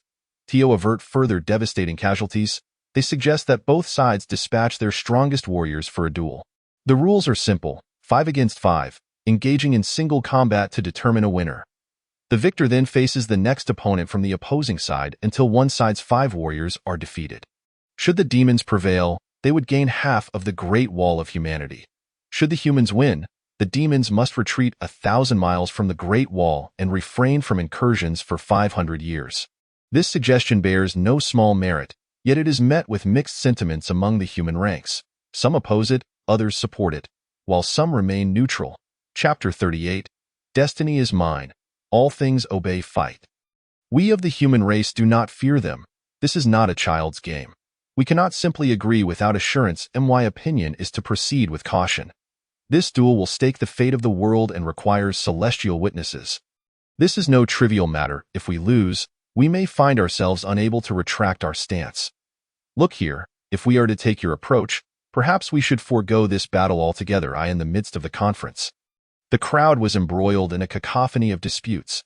For 3 days and nights, deliberations persisted without reaching a definitive resolution. Ultimately, it was Su Fan's decisive proclamation that brought the meeting to a close. If we must fight, then let us fight. As the Prime Minister, clad in white, the architect of the Great Zhou, a slayer of men, the foremost strategist of the realm, and the newly anointed sword god of the peach blossom. Su Fan's words carried immense weight. Within half a day, the human assembly resolved to declare war. To hell with it. The climactic confrontation was set for a fortnight hence, and the news swiftly spread across the vast expanse of the 9 provinces. Many, drawn by the allure of spectacle, journeyed great distances, while underground betting markets opened early, wagering on victories for both the human and demon factions, even specifying the number of surviving combatants from each side and predicting the moment of defeat for the opponent. Each scenario bore its own odds. As the eve of the decisive battle approached, the 5 warriors representing the human side, including Su Fan, established a sequence for engagement. The first battle held paramount importance, as it would influence the morale of the remaining participants. The venerable sword immortal Gu Xiu unhesitatingly claimed the position of the first combatant, fully aware that the initial challenger faced near certain demise. For even should they triumph over their first opponent, they would still confront the remaining 4 that night. Su Fan continued his practice of the invincible meditation technique, which allowed him to cultivate while in slumber. He assessed his sleeping posture, knees bent, ankles positioned above the knees, and his upper body folded forward. His hands supported his frame beneath his shoulders, while his mouth gripped a rope suspended from the ceiling. Suspending his body in an unusual manner, Su Fan muttered in exasperation, "System, you absolute nuisance." When Gu Xiu pushed open the door, he was met with the peculiar sight of Su Fan, his knees bent in an odd position. His mouth clamped onto a rope dangling from the beam, spinning gently. After a brief interlude, the two found themselves at a table, toasting each other, lamenting the fleeting nature of their reunion. Gu Xiu declared that once the battle concluded, he would retreat from the world to live a quiet life with his daughter and wife. Upon hearing this, Su Fan had already contemplated the location of his burial. People often extolled the virtues of heroes. Yet if given the choice, who would willingly assume the mantle of a so-called hero? Gu Xiu reflected wistfully. The feng shui of Wutai Mountain was commendable, and the graveyard near Langya Pavilion was also quite suitable. Su Fan mused silently. Gu Xiu leaned on the table, expressing his yearning to return home, lamenting that he had not seen his daughter in over 20 years. Enough, enough, do not speak further. Such a flag is set. Even the combined forces of the Buddha and the Jade Emperor cannot save you. Gu Xiu chattered about bygone days. Su Fan placed a reassuring hand on his shoulder, urging him to cherish life. Gu Xiu managed a bittersweet smile, confessing, "What sustains me is the will of the deceased. They watch from above, and I must prevail." After a moment of silence, Su Fan replied, "Victory is not solely defined by triumph in battle. Merely living is already a victory. Life itself is the greatest struggle, and to live well is the most magnificent of victories.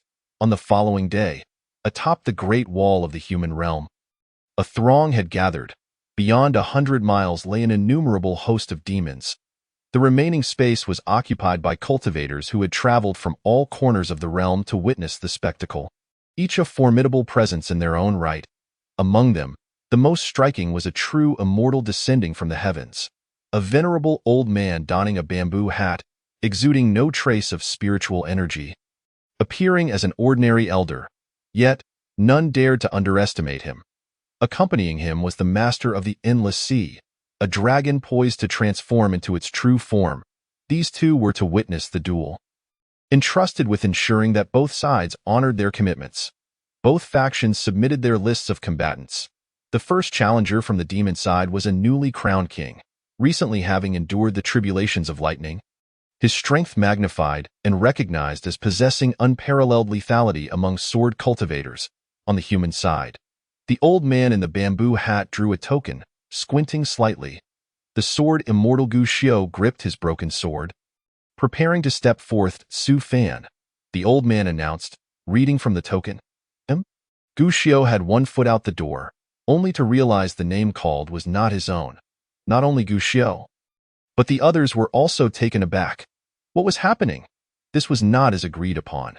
Confusion gripped him as he turned. Su Fan placed a hand on his shoulder, speaking earnestly, "Go see your daughter. Do not leave with regrets. Throughout history, it has been the beauty lamenting the twilight of youth, while heroes are not permitted to witness the graying of their hair. Regrets are inevitable, yet I detest them. As well as sentimentality, since you have set up such a flag, I shall ensure you do not perish." The world often states, "Heaven's will is difficult to defy. One must do their utmost and still heed destiny." Drawing his sword to open the celestial gate is to oppose fate with the sword of justice. Destiny favors me. All matters shall yield. Besides, placing me last in line only sets the stage for your heroic sacrifices. Allowing me to emerge at the last moment to turn the tide, find this narrative quite unappealing. Point one was the newly risen Demon King, and the other was the illustrious Prime Minister Su Fan. Hundreds of miles away, the two stood alone. The new king scrutinized Su Fan, hands clasped behind his back, and spoke with an air of indifference. "I have heard of you, the Prime Minister of the Great Zhou, a man of letters who can pacify the realm with words, and a warrior capable of stabilizing the world with his martial prowess." Before he could finish, Su Fan unsheathed his exquisite sword, giving it a slight tremor. In that instant, an unparalleled and terrifying sword aura surged upwards. Above, the sword energy traversed the universe, enveloping the heavens, as if it could shroud an immense portal in the void. It was as if the seas embraced all rivers, encompassing the myriad phenomena of the 9 heavens. The sword opens the celestial gate. Boom. The sword energy descended abruptly. Wait. The new king's pupils constricted as he attempted to speak. But the sword light had already engulfed him, and he could only let out a startled cry before being submerged in an endless sea of swords. P.S. The following does not count towards the word count. The endless sea. The expanse of the endless sea constitutes half of the world. One half is land, and the other half is ocean. The depths of the endless sea remain unknown, as does the number of demons and monsters that dwell within. Humanity and myriad races govern the land, while the endless sea exists as another world. Chapter 39. Apologies. My name is Nung Ao, and my surname is Te. After a single sword strike, the victor had been determined. The essence of the sword lingered, and for a moment, the battlefield was shrouded in dust. The spectators were left speechless. Though the demon faction had anticipated the worst, they had expected at least to exhaust their opponent. The outcome was victory. In stark contrast to the eerie silence of the demon side, the human crowd erupted in jubilant cheers. The entire Great Wall seemed to boil with excitement. Soon after, this news was relayed through numerous channels, swiftly reaching the gambling houses and markets of the central continent. The first battle had been won. The true immortal, the bamboo-hatted elder, slightly squinted his eyes, observing Su Fan with a knowing expression. The second Demon King swiftly took the stage. He silently fixed his gaze on Su Fan, acutely aware of the fate that befell the previous unfortunate challenger, and thus did not dare to let his guard down. However, this time Su Fan did not strike first. Instead, he sat down, and the surrounding area appeared to be enveloped in a formation radiating a soft golden light. Su Fan circulated the spiritual energy within him. Such a large-scale area of effect skill was not something one could wield at will. Not only was it immensely taxing on spiritual energy, but it also had a lengthy cool-down period. Fortunately, he possessed the invincible turtle shell formation, a sky-tier superior technique, a legendary art spoken of but never seen in the world. Thus far, the highest-grade techniques practiced among cultivators in the 9 provinces were merely earth-tier superior.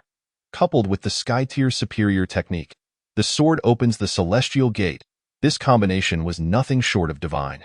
The Demon King outside, noticing Su Fan's continued inaction, tentatively launched an attack, only to meet with an expected repulsion from the golden light barrier. Su Fan remained unmoved.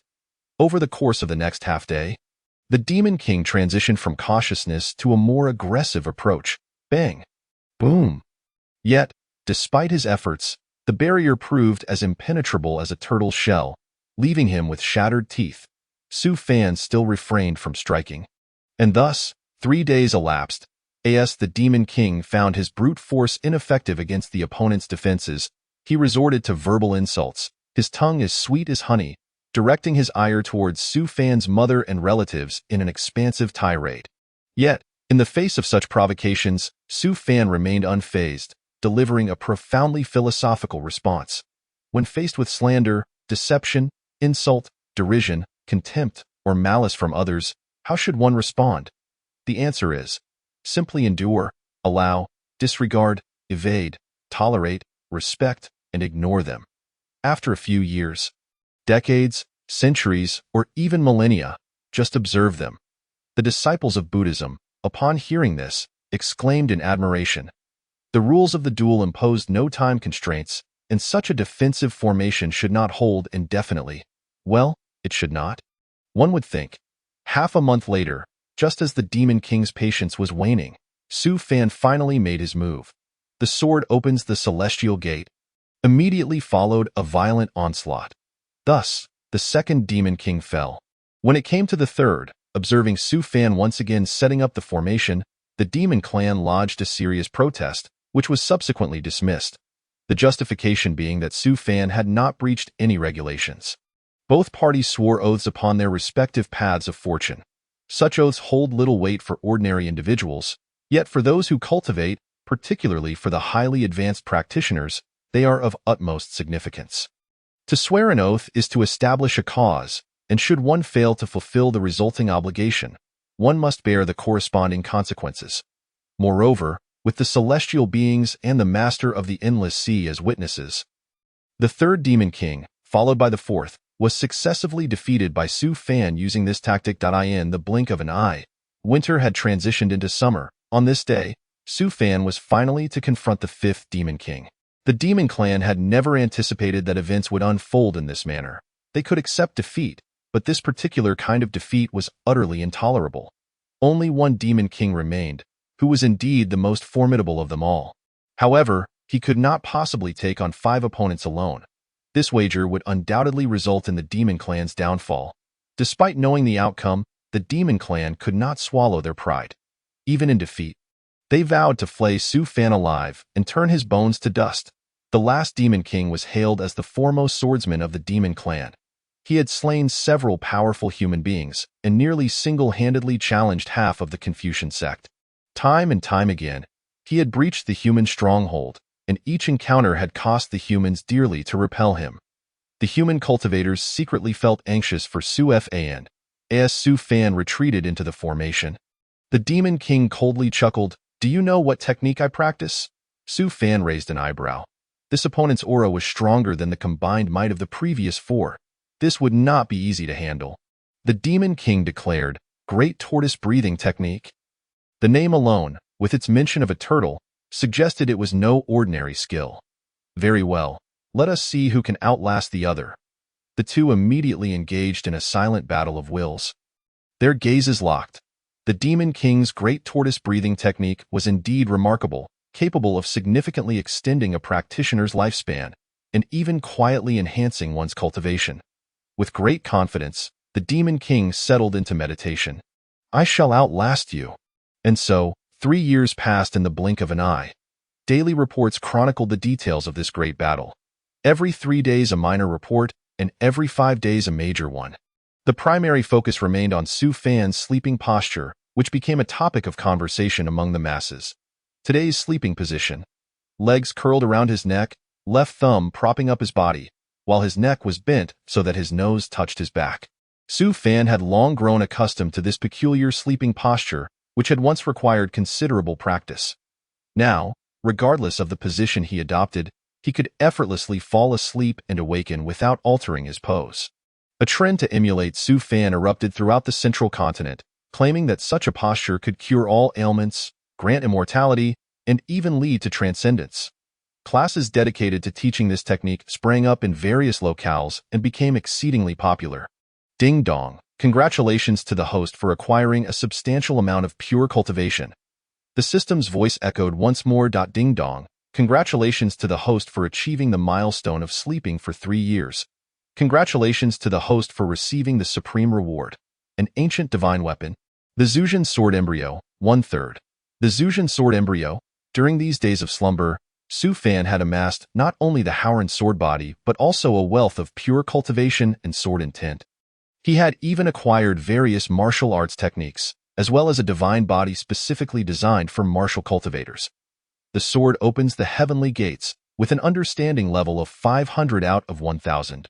What level of cultivation does he currently possess? Great Ascension, Tribulation Crossing? It hardly mattered. What was crucial was the exhilarating sensation of obtaining without effort. Truly delightful, Su Fan stretched his limbs and stood up, his gaze settling upon the Demon King before him. The weather was splendid, perfect for a confrontation. Su Fan exhaled a breath of foul air, dissipating the invincible turtle formation. Then let us do this. Chapter. In this world, there are those who slander me, deceive me, insult me, ridicule me, belittle me, malign me, and betray me. How should one respond? The answer is simple. Endure them, allow them, avoid them, tolerate them, respect them, disregard them, and after a few years, observe them. From the dialogue of Han Shan and Shurda, 2 renowned Buddhist poets in history.it, is hope that readers will maintain a positive and optimistic mindset. However, this does not mean one should completely acquiesce to unreasonable demands from others. When it is necessary to speak up and stand firm, one must do so courageously. As the saying goes, a gentleman may be reserved, but he must not be weak. When faced with injustice, he must voice his opinion. As the golden light faded, the invincible turtle formation was retracted. Soon, someone noticed this change. 3 years had passed. 3 full years. Quick, look! Someone shouted excitedly. This exclamation drew the attention of the crowd. In no time, the powerful beings from both sides rushed over. However, the battle had already concluded. According to those present, the confrontation had lasted merely a few breaths. Su Fan drew his sword, striking the Demon King squarely in the face. The Demon King's teeth scattered, and he was sent flying. Su Fan then delivered another blow. In that instant, the sounds and lights within a 100-mile radius seemed to vanish, as if absorbed by the sword's radiance. The Demon King likely never comprehended. Even unto death, why, in a battle of endurance, this young man had suddenly become so formidable. Before the fight, he had been brimming with confidence, bolstered by the great tortoise breathing technique, which, combined with Su Fan's sword-opening technique, had broadened his horizons, akin to a dung beetle falling into a latrine. He had successfully broken through a minor realm and gained a deeper understanding of sword intent. This was a situation known as a dragon soaring to new heights. Losing was almost impossible. Yet Su Fan demonstrated what true speed looked like. Life and death are but cycles. I stack you, you shall await your demise. Facing the astonished gazes of the crowd, Su Fan lightly exhaled a breath of foul air. Apologies, having an advantage truly allows one to act with impunity. As long as I live long enough, no one can rival me. 5 battles, 5 victories. The human race emerged triumphant. Following the white-robed chancellor, the creator of the Great Zhou.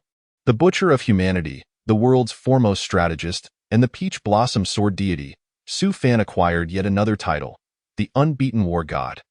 Consequently, the demon clan reluctantly adhered to the agreement, retreating and vowing not to invade the stronghold for 500 years. The celestial being, the old man in the straw hat, gazed at Su Fan with a beaming smile. Talented individuals emerge in each generation, each contributing their unique flair for centuries. Quite impressive. Young man, I have taken a liking to you. Feel free to seek me out in the celestial realm. With that, his aura surged dramatically, and he ascended, transforming into a pillar of light that shot into the heavens, seemingly detached from this mortal realm. After the straw-hatted elder departed, the spectators from the 9 provinces and 8 wastelands gradually left in disappointment. This grand battle had indeed left many feeling unsatisfied. They had anticipated a clash of titans. Yet the outcome was far from what anyone expected. It lacked any entertainment value. News of the demon clan's defeat and retreat swiftly spread throughout the central continent, with statues of Su Fan being erected in various locales. Having trampled 6 nations and unified the central continent, the citizens of the 6 nations bore deep resentment towards him. However, as time passed, most of this animosity gradually faded. Having enjoyed this era of peace, how could they bear to stab another in the back? Su Fan's prestige reached new heights once more. Amidst the throngs, he merely smiled serenely. His gaze fell upon a group of soldiers nearby, who were carrying a corpse. Su Fan suddenly caught sight of a familiar figure and approached, confirming it was Song Yu. Song Yu had died, slain while transporting supplies. During the confrontation between the human and demon clans, although no large-scale conflict erupted, smaller skirmishes persisted. On the route of supply transport, the team led by Song Yu encountered an ambush by demon soldiers. Ultimately, they were outnumbered and fell just before victory was within reach. It was said that most soldiers surrendered upon realizing they could not win. Song Yu could have surrendered as well but chose to fight valiantly until the end. Su Fan smiled. Indeed, how could the emperor of the Great Zhou surrender?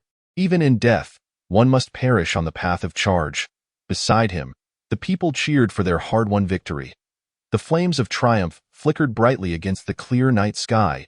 Su Fan stood at the center of the crowd, gazing upward in a trance. The Chancellor is truly unparalleled in valor. Indeed, indeed. We owe our gratitude to the Chancellor. With a pen, he can secure the realm. On horseback, he can stabilize the cosmos. With strategical acumen, none can surpass him. Throughout history, true heroes are but him. The crowd gazed fervently at Su Fan's figure, their hearts brimming with admiration and yearning.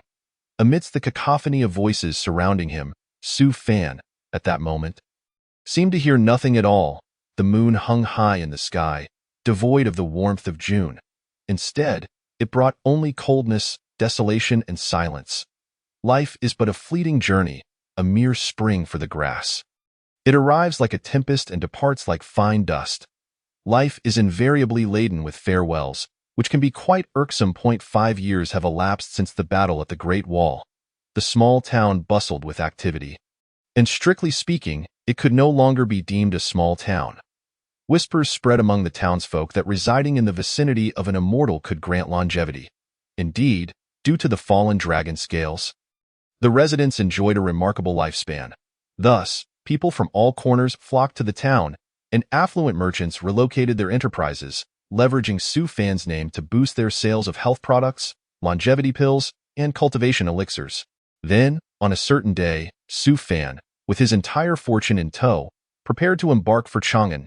As for his reasons for venturing to Chang'an, he himself could not articulate. Perhaps it was merely a whimsical impulse. Since the battle at the Great Wall, having reached the pinnacle of the Great Ascension stage, Su Fan found himself ensnared in a bottleneck in his cultivation. Transitioning to the tribulation stage demanded not merely abundant cultivation but rather a test of one's state of mind. Su Fan had yet to grasp this crucial point, and continuing in seclusion would yield no fruitful results. Thus, he pondered that perhaps it was time to change his surroundings. After all, having lingered there for so long, even a tortoise ought to shift its abode. "Hey, hey!" exclaimed the chubby mushrooms, Xiao Wu, as he transported one watermelon after another onto the cart. Ouch! Turning abruptly, Xiao Wu collided with something and fell onto the ground, causing the watermelon to split in two. Xiao Wu, the little fox Suya, stood with her hands on her hips, blocking his path. Miss Su, I beg your pardon. I did not see you. Xiao Wu rubbed his head and apologized. Suya pointed at the fallen watermelon, declaring, You cannot take the watermelon. Put it all down. Why? Xiao Wu asked, puzzled. The watermelon is too heavy and easily spoiled. You cannot take it. Xiao Wu wished to protest but feared Suya's wrath, so he could only lower his head in grievance. All right then, he conceded, tears welling in his eyes. Su Fan chuckled. Xiao Wu, Chang'an has countless delicacies. 1,000 times more delicious than watermelon. Really? Xiao Wu's face brightened. I must hurry to Chang'an. Suya frowned, sir. The autumn harvest rice has yet to be collected. I have heard that the prices in Chang'an are exorbitant. Why should we farmers venture into the city? There are many delicious foods in the city, Xiao Wu exclaimed, leaping up, only to be met with a swift paw from Suya on his head. Su Fan smiled, because the world is vast and I wish to see it. Chapter 41. Journey to Chang'an. On the official road, a cart raced swiftly, leaving behind other carts bound for Chang'an. Xiao Wu, nestled among a pile of goods, tumbled about. Hey, Miss Su, slow down, go, go. The rush of wind drowned out his words as Suya sped along. Xiao Wu glanced at Su Fan, who remained composed and unperturbed, embodying a serene indifference to the chaotic winds around him. Truly, he admired Su Fan silently. Suddenly, the sound of snoring reached his ears. It appeared Su Fan had fallen asleep. To be able to slumber in such a tumultuous environment, he truly was remarkable. The cart hit a stone, causing a jolt. Oh no, Suya. Wang Kai has fallen out. Stop, Wang Kai has fallen out. Under Suya's relentless speed, a journey that should have taken over a month was completed in merely half a month.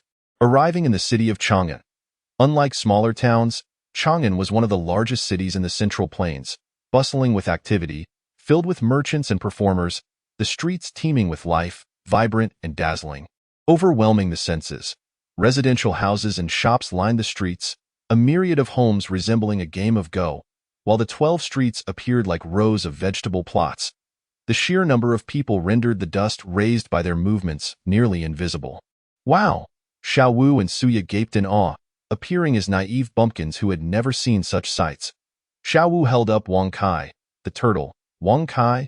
Look, Wang Kai, eyes closed, showed no interest. Su Fan disembarked from the cart, inhaling deeply and stretching languidly. Delightful. A change of scenery indeed alters one's mood. At that moment, Su Fan suddenly caught wind of a commotion. He promptly embraced the admirable tradition of his homeland and sought to investigate the ruckus. Such an event was far too significant to ignore. Meanwhile, the little fox Suya pointed to the candied hawthorn Xiao Wu held, inquiring of the vendor. How much is this? 10 won, replied the vendor. Suya gasped. 10 won? Xiao Wu, enamored by the sweet treat, could not resist taking a bite. Suya's mouth fell open. 10 won. Why don't you just steal it? Quick, give the candied hawthorn back. We do not want it. Xiao Wu. Oh, with reluctance, Xiao Wu removed the candied hawthorn from his mouth, still glistening with saliva. The vendor, bang! A bare-chested strongman executed a spinning kick, concluding the contest. Bravo! The audience erupted in applause. The strongman, named Balalu, hailed from the western region, accompanying his master and fellow disciples to Chang'an to make a living. Thus far, Balalu had successfully defeated several challengers. To participate in the challenge, one must pay a registration fee of 10 coins. And defeating Balalu would earn a reward of 10 taels of silver. Chang'an was known for its simple and valiant folk, eager for competition. Yet many had fallen short against Balalu. Balalu clasped his hands.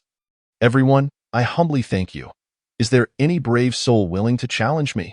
Su Fan chose a spot to sit, beckoning a waiter to bring him a pot of tea, sipping leisurely while observing the spectacle. Balalu's gaze swept across the crowd before landing on Su Fan, his initially fleeting glance suddenly halting. He had unmistakably recognized this renowned figure. Su Fan? Balalu's eyes sparkled with mischief. Why, good sir, would you dare to step forward for a duel? The crowd turned to follow Balalu's gaze, spotting a strikingly handsome young man with sharp eyebrows and bright eyes. Is that not Su Xianghua? Su Xianghua? Su Fan's portraits and statues adorn the nation. Even children recognized him. Good heavens, it truly is Su Xianghua. Is this for real? Don't block my view. The crowd's excitement intensified. Balalu called again, my good sir, would you dare to accept the challenge? The crowd looked back at Balalu, their expressions filled with skepticism, wondering if he had lost his mind not to recognize Su Xianghua. In truth, Balalu's mind was quite sharp. Firstly, the opportunity to spar with such a top-tier expert was a dream come true. Secondly, even if he were to lose against Su Fan, it would not be a disgrace. Rather, it would boost his popularity and attract more spectators. Su Fan merely smiled faintly and shook his head, clearly indicating his disinterest. Seeing Su Fan's refusal, Balalu pressed on, my good sir, your appearance is striking, and your aura is extraordinary. You must be a person of martial prowess. Why not come up and have a friendly match with me? Hey, you outsider don't even recognize our great Zhou Xianghua, someone shouted from the crowd. At the human race Great Wall. He single-handedly slew 5 demon kings, using a single peach blossom to repel a million demon horde, earning the title of the Peach Blossom Sword God. Balalu, noticing the effect of his words, shook his head. An outsider knows nothing of your Xianghua, nor of the Peach Blossom Sword God. Since you are so formidable, why not allow me to learn a thing or two? The crowd scoffed, deriding Balalu for his overconfidence, and urging Su Fan to step up and teach this presumptuous fellow a lesson. Su Fan discerned Balalu's intentions and found them amusing. Had he been a few decades younger, he might have entertained the idea of engaging. As the crowd grew increasingly boisterous, transforming him from a mere spectator into part of the spectacle. He set down his tea money and prepared to depart. Brother, do you dare not to accept? Balalu, noticing Su Fan's intent to leave, felt a twinge of urgency. That moment, an elderly man rushed onto the stage in a panic. This man was none other than Balalu's master. Smack! A resounding slap echoed as Balalu was sent flying, a spray of blood and 2 teeth soaring through the air. The crowd gasped in astonishment. Master? Balalu stared in shock at his master, bewildered as to why he had suddenly struck him. The old man, still seething with anger, delivered 2 more kicks to his face. Balalu's vision blurred with stars. The old man dragged him before Su Fan, stating that his disciple had acted thoughtlessly and had offended the gentleman, imploring for Su Fan's forgiveness. Bowing his head, the old man glared at Balalu, scolding, you little rascal, you've truly lost your senses. Hurry up and apologize to the gentleman. Given that his usually gentle master had transformed into such a fierce figure, Balalu dared not utter a word of protest. He quickly bent down, fervently apologizing to Su Fan. Chapter 42. A dead end in cultivation. Balalu continued to apologize earnestly, while his master carefully observed Su Fan's expression. Damn it! This unfortunate disciple, the old man thought, contemplating whether he should kick him back into the womb. Have you ever seen an ant foolish enough to trip an elephant? With the opponent's strength, a mere flick of a finger could crush them all. Yet this fool dared to provoke. Fortunately, Su Fan chose not to hold it against them.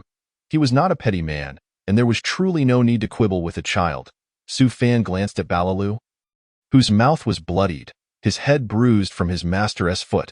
With a gentle wave of his hand, Balalu felt a surge of spiritual energy brush against his face, and in an instant, his wounds healed rapidly. The pain that had made him gasp for breath vanished without a trace. Astonished, Balalu touched his mouth, his eyes wide with disbelief, only to find Su Fan's figure had already disappeared. Is this? The old man exhaled in relief, exclaiming, now that is a true immortal. Balalu swallowed hard, about to speak, when he received another resounding slap from his master. You fool! If it had been another powerful figure today, we would all be finished. Balalu stared blankly in the direction Su Fan had vanished, his eyes filled with envy and lingering fear. When Su Fan found Suya and Xiao Wu, he saw Xiao Wu sulking with an unfinished candied hawthorn in hand, clearly having just been scolded by Suya. With hands on her hips, Suya reprimanded, you idiot, just like that, our money is gone. I didn't know it would be so expensive. Xiao Wu whimpered, tears brimming in his eyes. Looking as if he might cry at any moment. Fine, fine. It's just a candied hawthorn. How expensive could it be, sir? Xiao Wu lifted his head, gazing at Su Fan with gratitude. A whole 10 coins, Suya replied. 10 coins? Su Fan was taken aback, astonished by the outrageous prices. He glanced at Xiao Wu, contemplating selling him instead. Upon hearing Su Fan's words, Xiao Wu began to wail. I'll work tomorrow to earn back the 10 coins. Please don't sell me. After teasing Xiao Wu for a while, Su Fan decided it was getting late, and took the group to find an inn where they spent the night. The next day, Su Fan rose early with Suya to stroll through the streets, searching for shops for sale. Suya expressed her desire to open a restaurant, claiming her culinary skills were exceptional. She even boasted that she would feature Xiao Wu's meat as a signature dish, which left Xiao Wu fuming and ignoring her all day. After wandering without finding a suitable venue, either too expensive or poorly located, they almost lost hope when, just before curfew, they learned of a former restaurant. It was said that the owner had once been a renowned old immortal, though this was merely hearsay from the older generation. The old immortal had kept the restaurant closed, seemingly waiting for a fated person. Upon hearing this, Su Fan became intrigued. He was determined to taste the essence of fate, feeling an inexplicable connection to this fated person. The restaurant appeared quite ordinary, furnished in a rustic style, as if long neglected. Upon entering, a pungent odor assaulted their senses, and they soon discovered that the so-called old immortal had long passed away. Before them lay the deed to the restaurant, a key, and something resembling a diary. Oh, sir, look at the cute patterns on this diary, Suya exclaimed, pointing at the illustrations. Sir, what is wrong with you? Suya suddenly noticed her master's expression had turned frighteningly intense. Swallowing hard, she had never seen Su Fan like this before and tentatively called. Yes, sir. After a moment, Su Fan regained his composure, staring in disbelief at the illustrations in the diary. This is Shi Yang and Hui Tai Lang, Su Fan confirmed, picking up the diary once more, realizing it indeed featured the characters. Could this old man also be a traveler from another world? Su Fan cast a suspicious glance at the deceased elder. Having unexpectedly acquired a restaurant, both Xiao Wu and Suya were elated, working tirelessly through the night to clean the establishment. Meanwhile, Su Fan held onto the diary left behind by the old man, delving into its contents. The first page bore a message.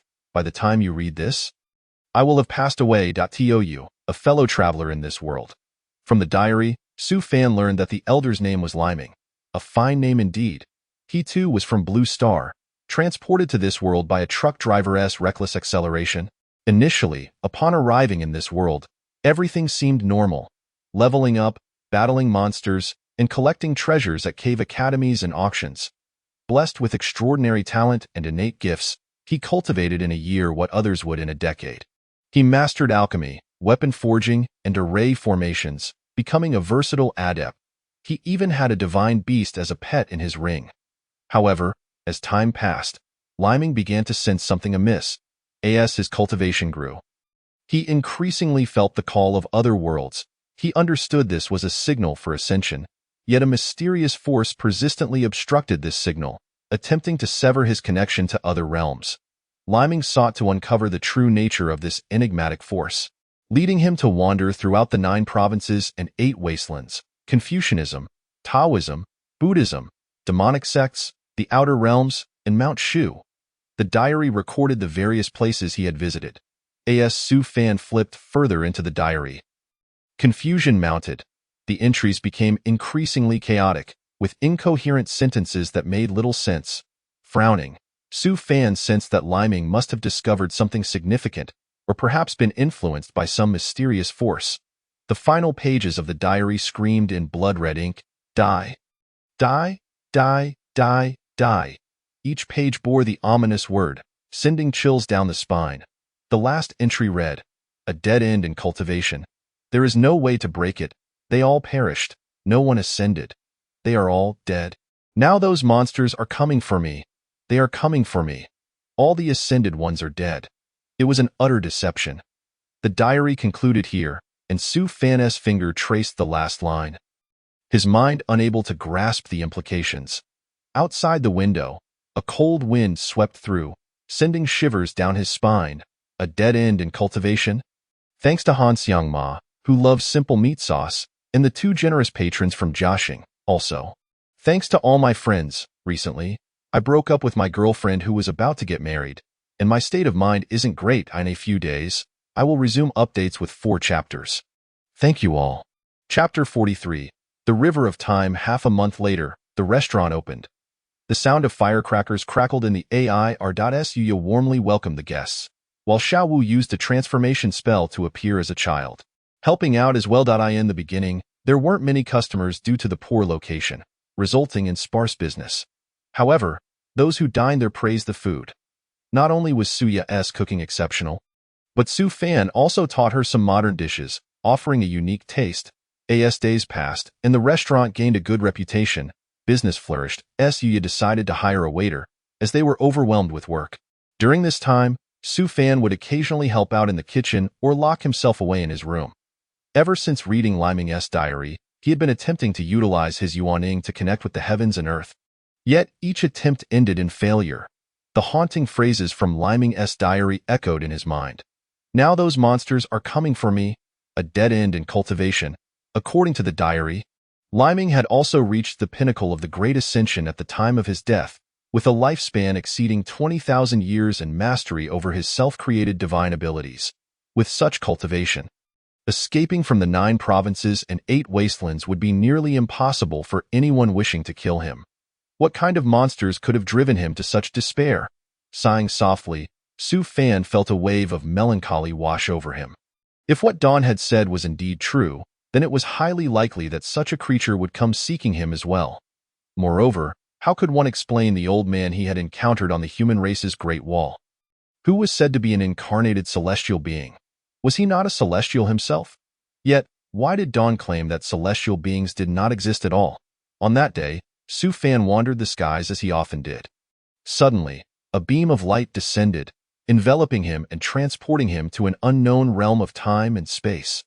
Surrounding him were countless stars, interconnected by innumerable threads, resembling a river woven from the destinies of myriad lives.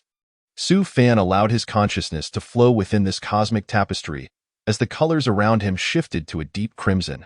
Beneath him lay the riverbed, littered with countless submerged skeletons, while the banks were heaped with a multitude of corpses. Each drop of river water represented the fate of a living being across generations, and between each droplet, strange black mycelium intertwined, representing the threads of causality. The River of Time, of which Su Fan had only heard whispers, was said to grant certain cultivators at the Ascension stage a rare opportunity to enter its depths, thereby acquiring profound insights. For those at the Ascension stage, such an opportunity was a tremendous boon. Though not every cultivator was fortunate enough to receive it. This river existed neither in the past, nor in the present, nor in the future. It was imperceptible to the mind and invisible to the eyes. It left no trace in any direction, and throughout history, it remained elusive. Ethereal and indistinct, it danced between the realms of reality and illusion. Su Fan did not take any initiative, but instead followed the peculiar sensation guiding him. Unbeknownst to him, he slipped into a state of reverie. A gentle mountain breeze caressed his face, carrying with it the unique fragrance of peach blossoms. Among the petals swirling in the wind, Su Fan opened his eyes to find himself in an entirely different world. If his previous realm was deemed the main world, then this was undoubtedly a minor world. With a mere thought, he could sense his presence in the main world. What remained here was but a fragment of his soul. Taken aback, Su Fan suddenly heard a voice cry out, "Who goes there?" Immediately following was the taut sound of a drawn bowstring. Turning to look, he saw a girl clad in coarse clothing. "Who are you?" she asked, her gaze sharp with suspicion. "Just a passerby," Su Fan replied with a gentle smile. The boy's features were strikingly defined and profound, his complexion fair and ethereal, graced with a subtle smile. The girl blushed.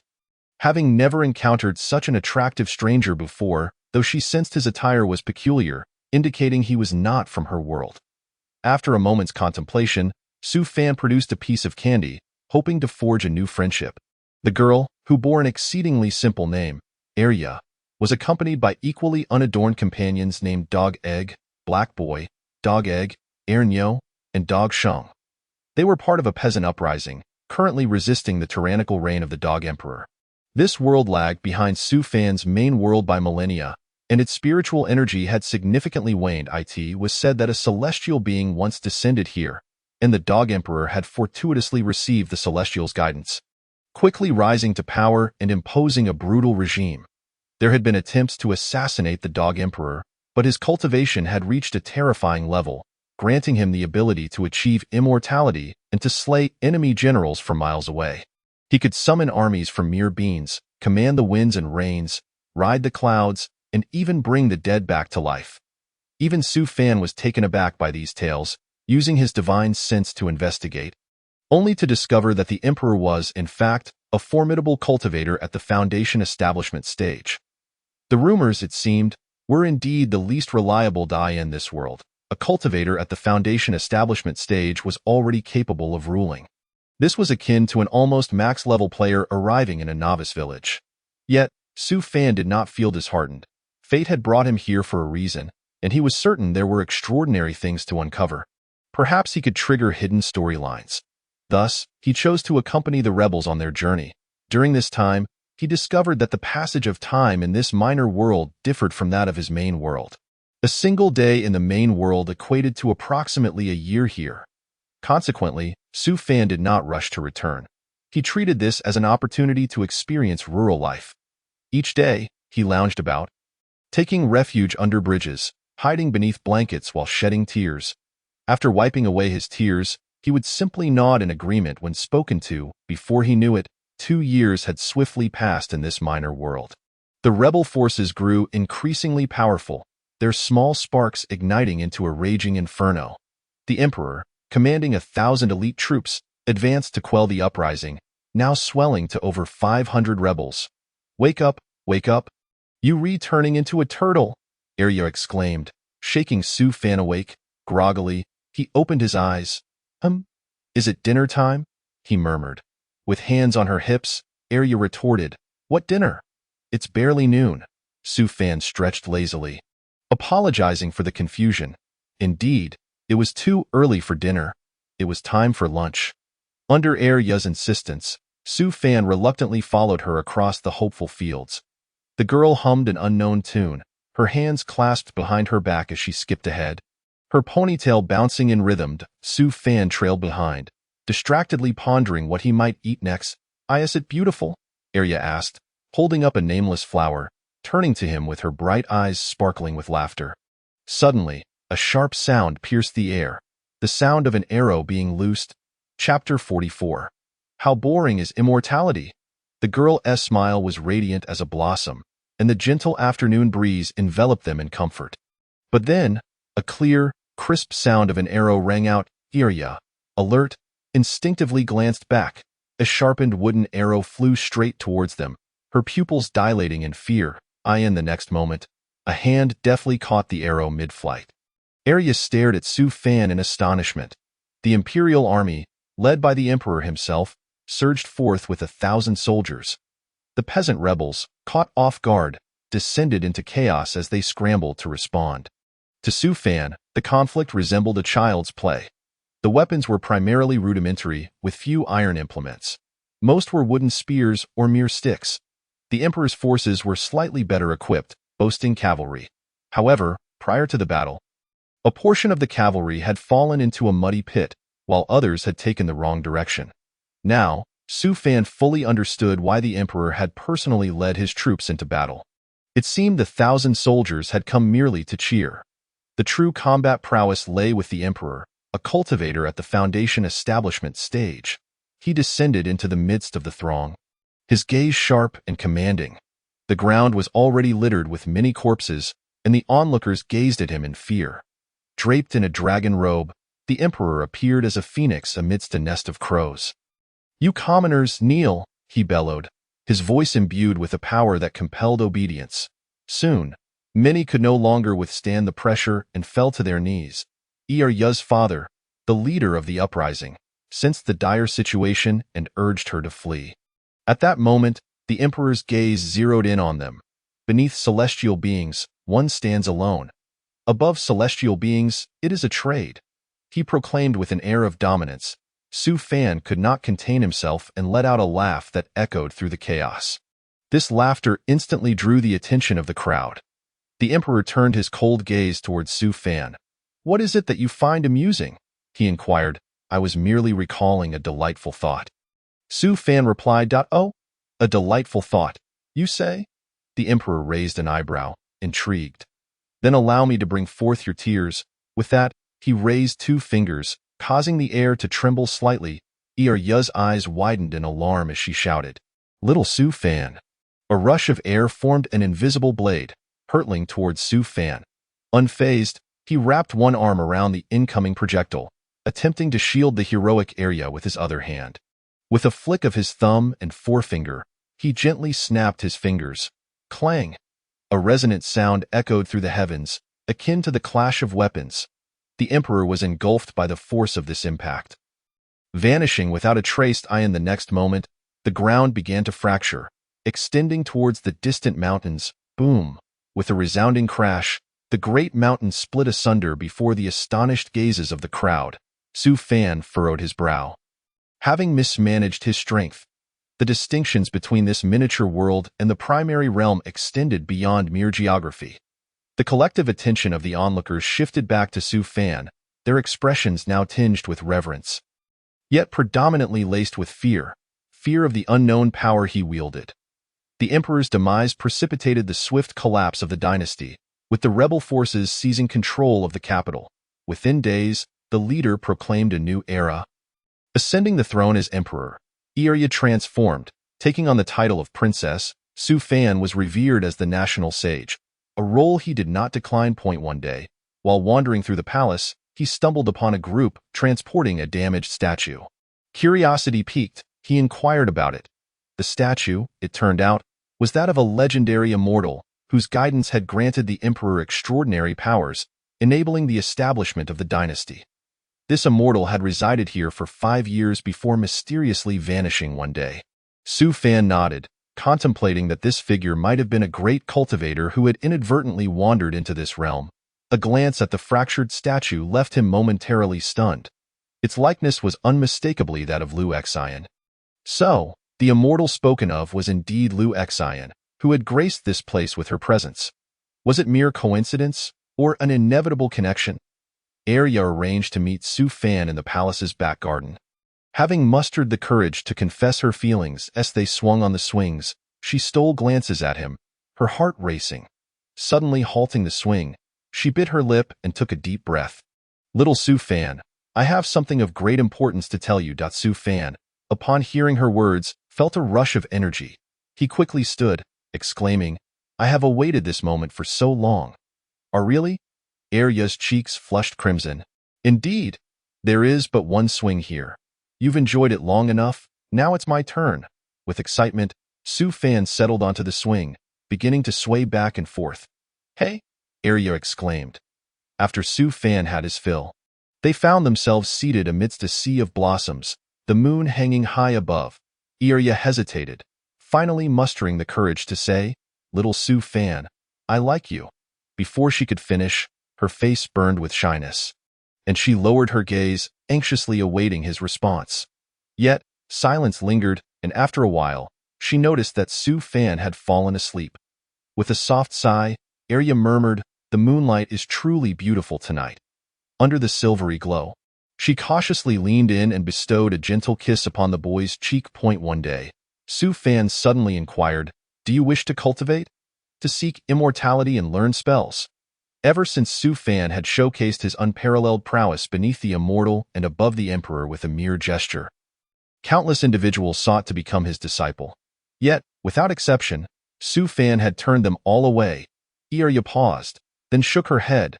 "No, I do not wish to." Su Fan raised an eyebrow. "Why not? Do you not desire eternal life?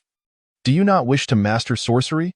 With a smile, Arya replied, "It does sound quite thrilling, but I simply wish to live an ordinary life. Immortality would be so dull.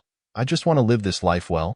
To have a husband, and for us to raise a child together, to rise with the sun and rest with the moon, immersed in the mundane joys of life." She paused, locking her gaze with his profound eyes. "Can you give me that?" Su Fan hesitated, averting his gaze with a faint smile. "I'm sorry, but I may have to leave." "Where to?" she asked, anxiety creeping into her voice. "Back home." "When will you return?" Arya pressed. Her heart racing. "It could be years, decades, or perhaps I may never return." Su Fan decided to return to the primary realm in search of Liu Exine, or to seek out other advanced cultivators for insights. As he had found no leads in this world, Arya bit her lip, momentarily at a loss for words, feeling a wave of sorrow wash over her, the urge to cry swelling within her. Chapter 45. The ancestor of demons Suya, holding a pastry, was entertaining Xiao Wu when she spotted Su Fan emerging. "Sir, you're awake," she exclaimed. Xiao Wu, small and short, was leaping in vain, desperate to reach the treat. "I may be gone for a few days," Su Fan informed them. "Behave while I'm away, and if anyone causes trouble, do not engage. Just wait for my return." "Where are you going, sir?" Suya asked. "To find some old friends." Seizing the opportunity while Suya was distracted, Xiao Wu opened his mouth wide and took a bite of the pastry, then scampered away in a puff of smoke. Su Fan intended to seek out Liu Exine first, considering her past experience with the tribulation period. She could possess valuable knowledge. However, after searching extensively, he could not locate her in the vast sea of people. Finding a single individual felt akin to searching for a needle in a haystack. Reluctantly, he made his way to the human race's Great Wall, hoping to consult the elderly cultivators stationed there. Old Sword Immortal Gu Xiao scratched his head. "Ascenders. It has been quite some time since anyone has ascended from the Central Plains." Princess Liu Exine of the Great Tang was the only cultivator on the continent to reach the tribulation period. Unfortunately, with the fall of the Tang, the fortune she relied upon dissipated. Su Fan inquired, "What about that straw-hat immortal who witnessed our duel?" "Him? It is said that he is not an immortal from this realm." Gu Xiao replied. "What is the matter? Has something occurred?" Su Fan remained silent. Ji Yuxiu was merely a nascent stage cultivator. Despite being in the same realm, the disparity was vast. Su Fan could sense things that Gu Xiu could not. Aside from Liu Exine, who was the other cultivator nearing ascension? Su Fan pressed further. Ji Yuxiu took a sip of wine, reflecting before shaking his head. "I cannot recall." It seems there were none. Su Fan sought out several others. Yet none could provide any leads. In the vast expanse of the 9 provinces and 8 desolations, the pinnacle of nascent stage cultivators could be counted on one hand. Presently, it appeared that only the ancestor of demons from the demon race remained alive. Su Fan sent a message to the ancestor of demons, recalling that years prior, he had slain 5 demon kings on the Great Wall, thereby establishing an enmity with the demon race. He anticipated rejection. However, to his surprise, the ancestor of demons responded swiftly, inviting him for a meeting. With the indomitable turtle shell formation and his own cultivation, Su Fan felt unthreatened by any ambush. Traveling swiftly, he soon reached the demon domain. Following the ancestor's guidance, he located the designated place within 3 days. It was a relatively secluded palace, unbefitting the ancestor's status. Yet, as the saying goes, a mountain is not high. It is the presence of an immortal that brings renown. Water is not deep. It is the presence of a dragon that grants its spirit. Inside the palace, a prearranged maid led him to the inner sanctum. Su Fan pushed open the door to the sleeping quarters and stepped inside. The ancestor of demons sat upon the throne, resting his head on one hand, eyes closed, seemingly asleep. Su Fan's brow furrowed in sudden concern. Where was the ancestor's aura? He sensed something amiss in an instant. He approached the ancestor. Dead? The peak of the nascent stage, the ancestor had perished. His divine consciousness had completely vanished, yet remnants of his soul lingered. He had died not long ago. The killer must still be present. Su Fan swiftly turned, an overwhelming sense of danger igniting within him. His hairs stood on end, and his expression turned grave. After years of cultivation, he had never encountered such a sensation, a profound fear of the unknown. Darkness seemed to consume everything. The once faint light seeping through the inner palace door vanished entirely. Unyielding turtle shell formation activated. The Excalibur emerged, Su Fan's aura surged, his previously suppressed realm leaping to the pinnacle of nascent stage in an instant. After a lengthy pause, the surroundings returned to tranquility, the oppressive feeling that had gripped his heart dissipating without a trace, as if it had never existed. Thus, the once revered ancestor of demons met a mysterious end. Shrouded in obscurity in the eyes of the public, Su Fan unequivocally became the accused perpetrator of the ancestor's death, for he was the last person to have been seen in the ancestor's presence. The demon race harbored both hatred and fear towards him, resenting his earlier actions on the Great Wall where he had slain 5 demon kings. Now, with the ancestor's demise, they were left to ponder the terrifying extent of Su Fan's strength. Due to the demise of the demon ancestor and the valiant deaths of 5 demon kings, the demon clan swiftly descended into civil strife. Meanwhile, Su Fan's reputation among the human race soared once more. He entered the demon domain and quietly eliminated the demon ancestor. The storytellers were invigorated with new material, narrating the tale with fervor and exuberance. The audience, a throng of people, was lively, with red banners fluttering and drums resounding. Countless cultivators had already begun to regard Su Fan as their idol. The human race erected 12 colossal statues of Su Fan along the Great Wall, a magnificent sight that far surpassed the grandeur of the statues of the 3 teachings founders. Throughout history, only he has received such treatment, Su Fan remarked. I truly am beset by this burden. Please do not place such a heavy crown upon my head. He attempted to argue his case. But it was in vain. What were you doing alone in the demon domain at such a late hour? Were you exchanging pleasantries? 2 grown men in the dead of night. Surely they were engaged in a duel. The outcome was evident. Su Fan emerged victorious. Upon returning to the Chang'an restaurant, Su Ya and Xiao Wu donned matching attire and commenced dancing, a banner overhead proclaiming, "Welcome the hero's return." The news of Su Fan slaying the demon ancestor had spread throughout the vast lands of the 9 provinces. Su Ya and Xiao Wu were well aware of this news. Sir, you are truly formidable. Su Ya exclaimed, "My master is invincible." That so-called demon ancestor was utterly insignificant. Xiao Wu chimed in, "Master, to celebrate this monumental victory, I have prepared your favorite pastries." Su Fan glanced at them and chuckled. "These must be your favorites, correct?" Xiao Wu shyly covered his face. "Oh no, I've been discovered." That evening, as Su Fan sat in meditation, he once again felt the summons of the small world. He left a thread of his consciousness within it, and with a mere thought, he instantly returned to the small world. Over 20 years had passed, and the small world had undergone a profound transformation. If it had once resembled a mere latrine, it now resembled a public restroom, significantly more luxurious. Su Fan nodded in satisfaction. At that moment, a small boy suddenly poked his head out from outside the secret chamber, gazing at him in bewilderment. He then turned and fled, shouting, "Mother, mother, the immortal has awakened." Su Fan stretched and exited the secret chamber.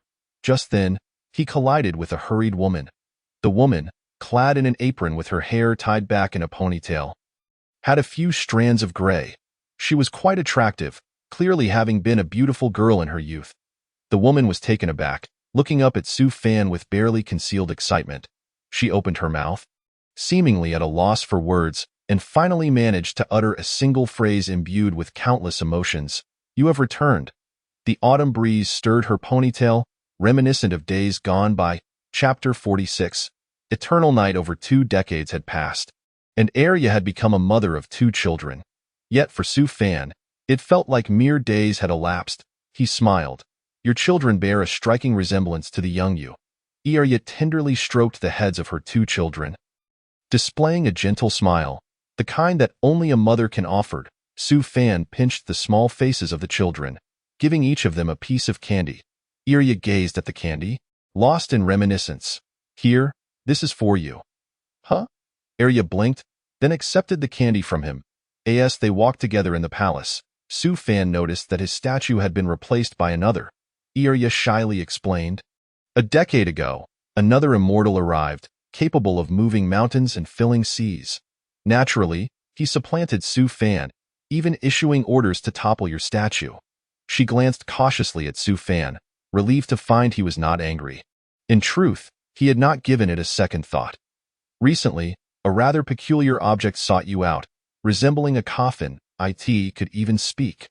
When I told it you were absent, it claimed you would return shortly. Arya continued. At first, I did not pay it much mind, but I never expected you would truly return. Su Fan furrowed his brow. Coffin? Just then, a procession of officials appeared down the corridor, with a handsome young man seated in a palanquin at the center. His alabaster face bore sharp features, accentuated by thick brows and a prominent nose, exuding an air of nobility and elegance. Tang Chun, the scion of the Tang family from the Myriad Realms, had never been one for scholarly pursuits. Preferring indulgence and laziness, due to some mischief, his family had dispatched him to this small world. Upon his arrival, he discovered that this nation revered Su Fan's statue, and thus ordered its demolition. Just moments ago, he had keenly sensed the presence of this outsider, in Tang Chen's mind. Since he had come, this was his domain. Would you allow a stranger to intrude upon your home and touch your wife? Tang Chun was prepared to teach this outsider a lesson, primarily for the sake of posturing. He had been in this world for a considerable time, yet had encountered no worthy opponent, which had left him quite dissatisfied.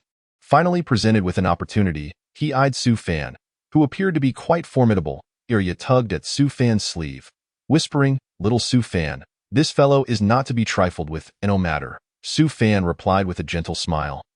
Like a refreshing spring breeze, Arya quickly withdrew her hand. This fellow, must he be so charming? Tang Chen eagerly flexed his muscles, his gaze fixed upon Su Fan. His grandfather had once told him that one could glean much from a person's eyes. Yet in Su Fan's gaze, he found only a tranquil depth, akin to a still pond. How dull! Tang Chun let out a soft huff. Suddenly, Tang Chun felt a chilling current penetrate his being, as if a terrifying specter were fixated upon him. This sensation had only occurred a few times in his life, coinciding with moments when he had been closest to death. Like a tiger awakened from slumber upon the intrusion of an outsider, he transformed from a lethargic feline into a lethal predator. A cold sweat broke out on Tang Chen's back as he stared wide-eyed, only to realize that it was merely Su Fan casting him a glance. His chest felt constricted, and he could not suppress the urge to swallow hard. Su Fan approached slowly. The sound that reached Tang Chen's ears was no longer that of footsteps, but the tolling of a death knell. Am I to be slain? Though he had lived a life of indulgence, he had never committed any heinous acts. When he saw a lady bathing, he would kindly open the window for her. When he noticed the neighbors were away, he would selflessly look after their wives. He particularly enjoyed listening to the lamentations of unfortunate women recounting their tragic tales. In summary, their stories were strikingly similar. Father gambled, mother fell ill, and brother pursued education, barely managing to survive. All siblings rely on me, and I bear the burden of debts from failed ventures. My ex-husband was abusive and gambled. I raised the children without income. Helplessly, I tread the path of no return. Tang Chen opened his mouth, wishing to speak, but no sound emerged. Then, Su Fan's figure brushed past him, and that was all that it was, as if he could not be bothered to acknowledge him. Or perhaps he simply did not notice this wildflower by the roadside. Tang Chun stood there, dazed, unable to regain his senses. His chest heaved heavily, and he felt on the verge of tears. How terrifying! An immortal? His subordinates questioned. Didn't we agree to make a move? We had rehearsed some lines on how to mock the enemy, complete with a cackling laugh. Why the sudden change? Retreat? Quickly return and fetch me a clean pair of trousers. Tang Chun stammered. Upon entering a side hall, Su Fan pushed the door open and indeed found a coffin standing before him. The coffin stirred, revealing itself to be alive. Brother, I have finally found you. The coffin exclaimed excitedly, lunging towards Su Fan. Su Fan gazed at the coffin in confusion. Brother, do you have any idea how long I have awaited your arrival? A full 100,000 years. I have finally waited for you. The coffin seemed genuinely elated. Su Fan replied. There's no rush. Take your time explaining. We have all the time in the world. Subsequently, Arya instructed the palace maids to serve tea for the two. As the maids placed the tea before the coffin, it looked decidedly awkward. The coffin remarked, Do not serve me tea. I cannot drink. Is there any ash? Su Fan stifled a laugh. Forget it. This is not the time for food. The coffin turned to Su Fan. You have reached the pinnacle of the ascendant stage. You must have sensed the peculiarities of that world by now." Su Fan nodded in affirmation. The coffin sighed softly. "To be honest, I was once a significant figure 100,000 years ago. Yet now I have become this ghastly semblance, neither human nor ghost." Su Fan quietly sipped his tea, awaiting the continuation. The urn, devoid of any ink marks, proceeded directly to the crux of the matter. That world was unlike any other realm of cultivation, having been scrutinized and experienced by my grandfather over many years. He arrived at a singular conclusion. There are no ascenders. When a cultivator reaches a certain level of cultivation, they are mysteriously erased by an enigmatic force, even if one manages to survive. Ascension becomes an impossibility. Why? Su Fan narrowed his eyes slightly. Because eternal night. Today, 4 updates, a myriad of words. From now on, no one shall dare to claim my works are short. Among all tomatoes, I am the longest. Chapter 47. No affairs today because of eternal night. Eternal night will consume everything in that world, the urn intoned solemnly. What if one escapes to another world? Su Fan inquired. Your causal line is tethered to that world. No matter where you flee, you will be devoured by eternal night, unless you transcend calamity and ascend. And you? Su Fan gazed at the urn. The urn sighed softly. My grandfather had employed some ancient mystical technique to evade the heavenly secrets. Yet it resulted in this predicament. Furthermore, he cannot linger in one world for too long, as he must move to another realm every few years to avoid detection point 10,000 years ago, after my grandfather and a few companions uncovered the secret of eternal night. They have been seeking ways to combat it.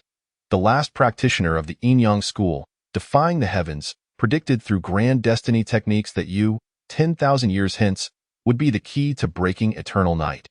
Su Fan quickly assimilated the information imparted by the urn and replied, I encountered them not long ago. They have found you. The urn exclaimed in shock. Su Fan clarified. They did not come for me, but rather to eliminate another person. I arrived too late, and my grandfather has been calculating the time until the next eternal night, which is still over 10,000 years away. The urn stated, if one seeks a way to unravel this dilemma, a return to that world is necessary. After a brief preparation, Su Fan resolved to depart once more. This time, it seemed unlikely he would return. Irya gazed at him in silence for an extended moment. Su Fan suddenly lifted his head and smiled.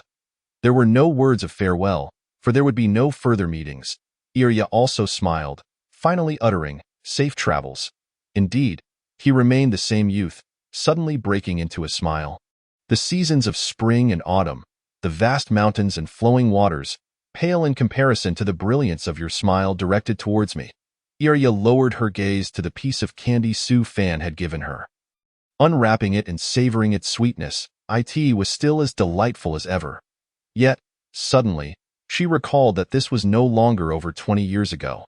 Returning to the main World-S restaurant, Suya entered just then, carrying delicacies and tea, her face beaming with joy, only to be startled by the sight of the urn beside Su Fan. Oh, sir, why have you brought back a box? Suya inquired curiously, leaning closer to open the box and pinching the white powder within. What is this? Is it for brewing tea? Suya extended her delicate finger to taste the powder, finding it astringent and devoid of flavor. What is this, sir? Su Fan, still somewhat disoriented, was taken aback by the scene and failed to intervene in time. Oh, if you desire to eat, I have plenty here, the urn murmured ominously. And my goodness. Suya gasped, retreating behind Su Fan. Sir, how can this box talk? The urn responded. How rude. Not only can I speak, but I can also sing, Suya called out loudly. Little five, little five. Soon, a small, plump creature hurried over. What is wrong? What is wrong? Suya scooped up little five and pinched his chubby cheeks. Oh dear, that hurts so much, little five retorted indignantly. Miss Su, why don't you pinch yourself? I'm made of flesh, not stone. Suya covered her face, for she was afraid of pain. But I'm afraid of pain too. Do unto others as you would have them do unto you. Su Fan watched the two in playful banter, taking a deep breath and glancing into the distance. A storm was brewing, and a great battle was inevitable. According to the tropes of the narrative, it was time to embark on a journey to gather the 7 Dragon Balls. Along the way, he would face numerous challenges, forge friendships, or perhaps a romantic connection, culminating in a final showdown with the ultimate antagonist. Subsequently, he would either retreat into the depths of the forest or ascend to a higher realm. Su Fan exhaled gently, realizing he was powerless against such a storyline. Time flew swiftly, and in the blink of an eye, 2 years had passed. Nothing had transpired. Su Fan's diary chronicled these 2 years of tumultuous existence. The first year could be summarized in but a few phrases. Today, nothing happened. Fished by the river. Today, nothing happened. Listened to tunes at the tavern. Today, nothing happened. Slept at home. Today, nothing happened. Turned over in my sleep. Today, nothing happened. Dozed off while fishing. The second year mirrored this with a staggering 99 repetition rate. Su Fan had predicted the beginning but could not fathom the conclusion. In truth, nothing occurred. Everything remained unchanged. The realms of Jiuzhou and Bahuang yielded no clues regarding Eternal Night or its peculiar entities. Despite searching extensively, Su Fan found no trace of progress, and the only course of action left was to enhance his strength while awaiting the arrival of Eternal Night or the moment the mysterious being sought him out. Thus, he chose to recline in a state of complete lethargy. While novels are not reality, reality often proves far more dramatic. Life can be such. When one anticipates great upheaval, nothing happens, and when one believes all is well and good, the unexpected will invariably arise. The urn imparted a profoundly philosophical revelation. Not every occurrence awaits your readiness. Rather, events transpire when they are destined to unfold. Neither early nor late, only in the blink of an eye. One must learn to face sudden surprises and unforeseen events. Su Fan did not ponder too deeply. He lived day by day as a monk might, merely seeking to survive until the day he no longer wished to. Who knows, perhaps he would find a gnarled tree and hang himself from its branches. He had taken a liking to fishing, not out of sheer boredom, but rather because of it. Most of the time, he would find himself dozing off while fishing, subsequently practicing in his dreams. Ding dong, congratulations, host. You have slept for 80 years. Congratulations, host. You have received a grand gift. One of the 4 swords of Zhanxian. The Juexian sword, Putian version. Congratulations, host. You have received a divine ability gift pack. One of the 36 transformations of Tiangang. The size and proportion. Congratulations, host. You have received an immaculate body. The system's voice roused Su Fan from his slumber. 80 years? Su Fan felt as though he had awoken from a dream. Winter had arrived. Outside, snow fell in thick, feathery flakes, blanketing the streets and alleys, settling into the crevices of time. The world was shrouded in white. It was bitterly cold. One could feel the chill in the nose and a headache looming, as if one's feet were blocks of ice. Inside the restaurant, however, warmth enveloped the patrons gathered around the bronze hot pot. Beads of sweat dotting their brows as they cooked meat and engaged in idle chatter, occasionally glancing at the snow-laden scenery outside. Little Five had transformed into a childlike figure, sprawled across the counter. Seemingly asleep with a piece of unfinished pastry clasped between his lips, he appeared to be dreaming something delightful, his mouth curving into a smile that stretched to the heavens. The turtle, Wang Kai, remained in slumber, while Suya had gone to procure food for the urn. Su Fan rested his head against his hand, gazing out the window, watching the snow fall and observing the people. Chapter 48. Hibernation. There were still a full 10,000 years until the arrival of Eternal Night. The time until the peculiar beings sought him out remained uncertain, perhaps thousands of years. Perhaps tomorrow, or perhaps even this very moment. For instance, at this late hour, Su Fan and his companions were dining in the main hall. Little Five was engrossed in his food, clutching the bowl as he devoured his meal. To ease the washing of dishes and eliminate the hassle of serving, Little Five always embraced the bowl during mealtimes. Wang Kai, the turtle, lay motionless like a statue. Suya, having acquired fresh ashes, poured them into the urn. The urn's expression twisted in agony.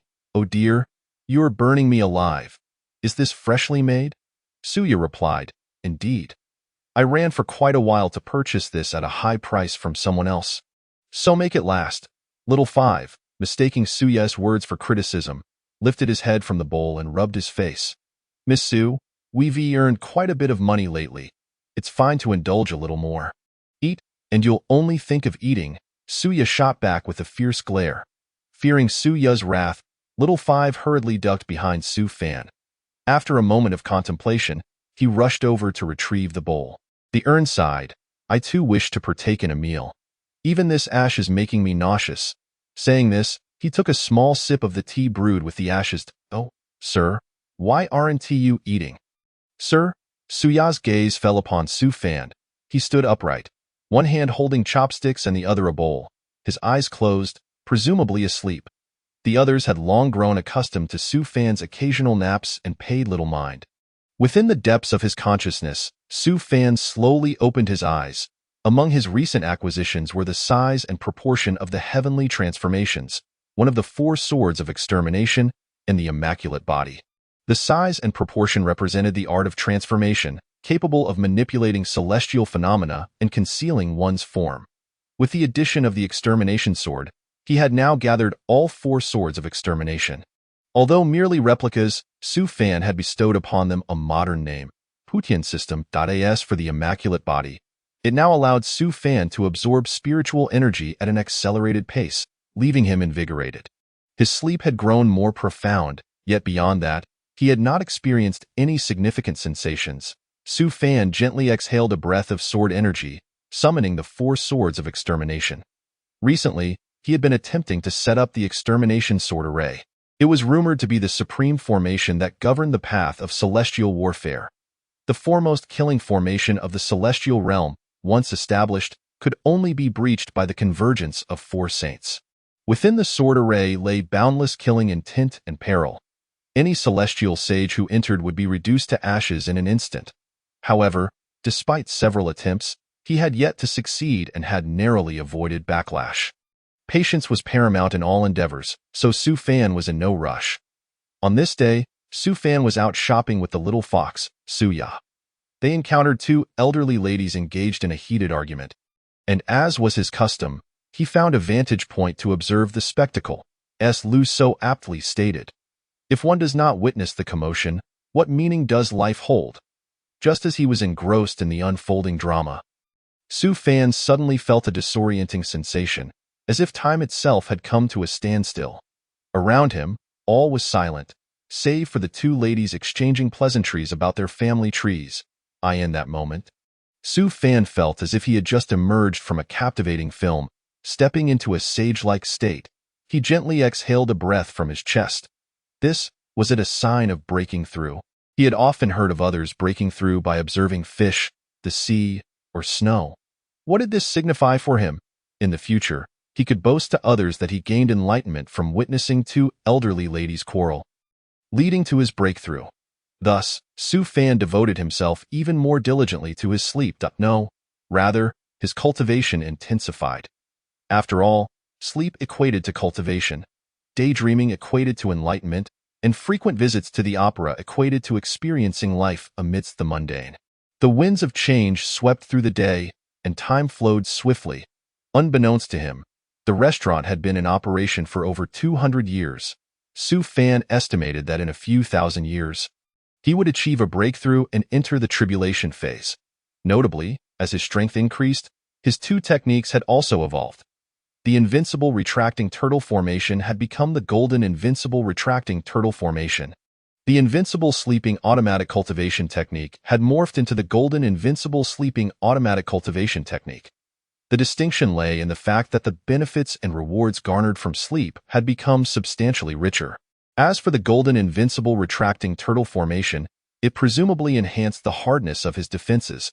However, he had yet to experience any tangible differences. Both the invincible retracting turtle formation and its enhanced golden counterpart appeared impervious to breach. Winter had returned, and Su Fan felt it was time for his hibernation. After all, creatures like bears and snakes were already in their winter slumber. It would be remiss of him not to partake in a similar respite. As night fell, darkness enveloped Chang'an City, in a hidden corner. A mysterious entity moved swiftly. It traversed the silent streets, arriving at the tightly shut restaurant. Silently, it slipped through the door, heading toward the source of a particular aura. On the bed lay a creature sleeping in a bizarre posture, barely resembling a human. Suddenly, the encroaching darkness ceased. A thin veil of golden light enveloped Su Fan's entire being. Zzz, the darkness slowly receded. Waiting in the shadows, the next day, sunlight streamed through the window. The figure remained motionless, as if lifeless. Sir, sir, Xiao Wu rushed in, calling for breakfast. Upon seeing Su Fan asleep, he tiptoed back out. 3 days passed in the blink of an eye, and the mysterious presence remained patiently in the shadows. The cold departed with the night, and spring arrived with the dawn. The branches outside Chang'an City began to sprout anew. Business in the restaurant remained bustling, teeming with patrons. In contrast to the lively scene below, the second-floor bedroom felt rather desolate. The hidden mystery continued to wait patiently in the shadows. As spring transitioned into summer and the birds migrated with the flowers, the summer heat grew intense, with trees outside flourishing in vibrant green. The air was still, oppressive, as if one would melt away. It was during such times that the ice stored during winter became invaluable.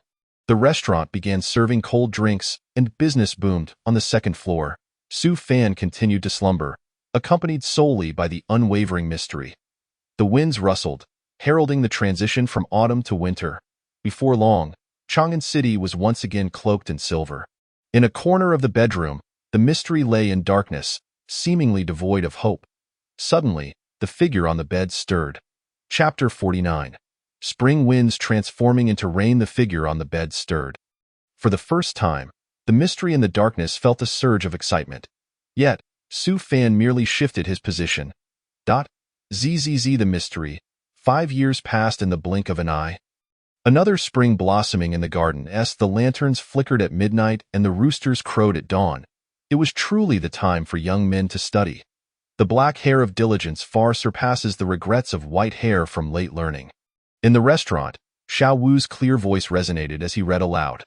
Holding a book in hand, he savored the poetic verses left by Su Fan.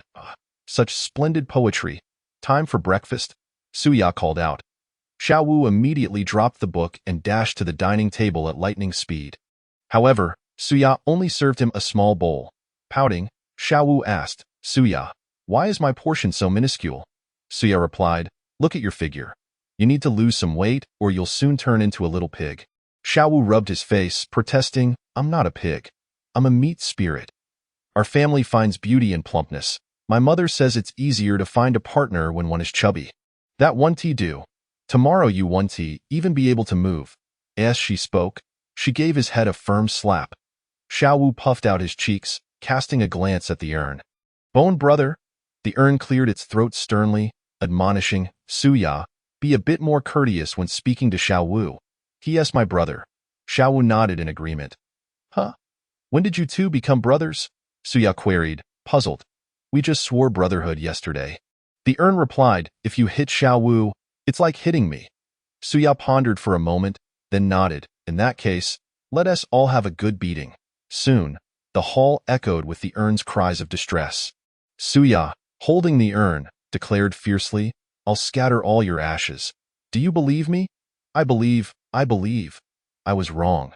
Don't scatter my ashes, Suya retorted. Humph. Let you be arrogant for a bit longer. Tomorrow I'll use you as firewood. Xiao Wu cowered nearby, trembling. Suya stood with her hands on her hips, blocking his path. Xiao Wu blinked, suddenly feeling less hungry. This little bit of food was more than enough. Listening to the lively commotion below, I realized that the joys and sorrows of humanity are not shared. All I felt was their clamor. The mystery in the darkness gazed despairingly at the seemingly lifeless Su Fan. Nightfall approached once more. The mystery stared at the moon, reminiscing about its lost youth. Its life was nearing its conclusion, possessing immense power yet living a life akin to that of a summer cicada. Soon, another mystery appeared, mercilessly devouring it.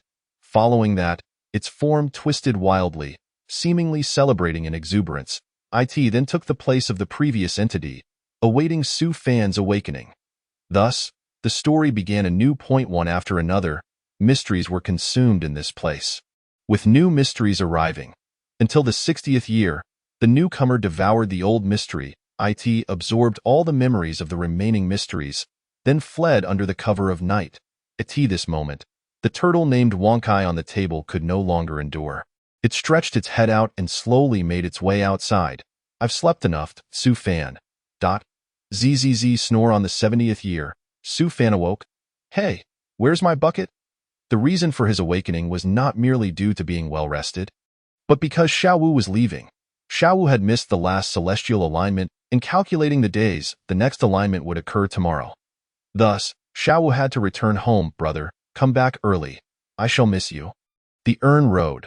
Xiao Wu, with a backpack slung over his shoulders, nodded and bestowed a heartfelt embrace upon the urn. Su Fan gently ruffled his hair, welcoming him to return any time, for this place would always be his home.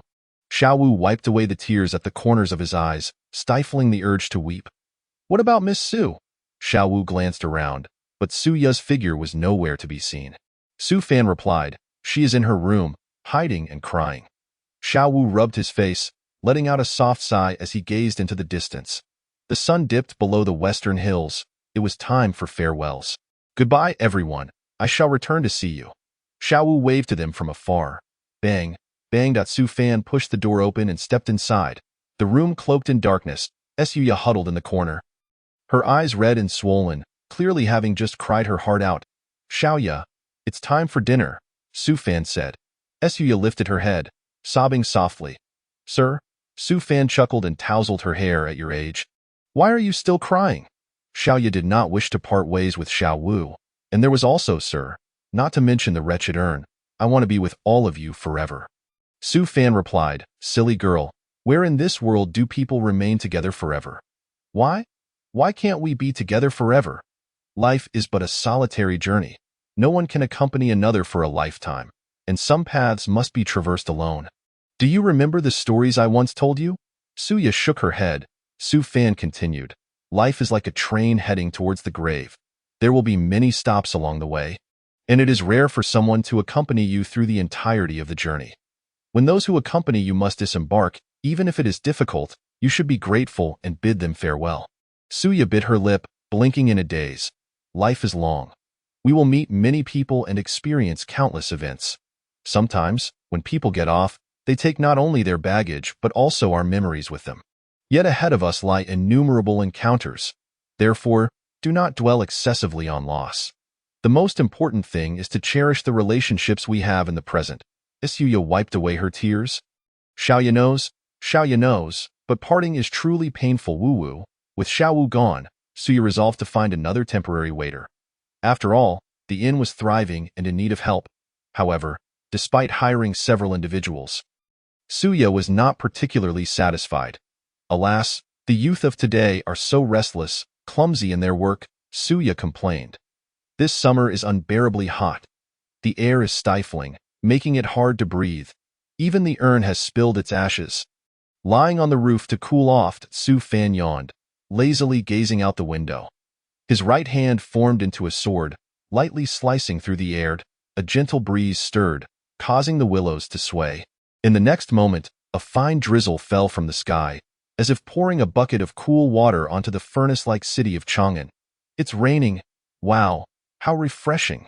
The pedestrians collectively exhaled, not hurriedly rushing home, but instead relishing the coolness.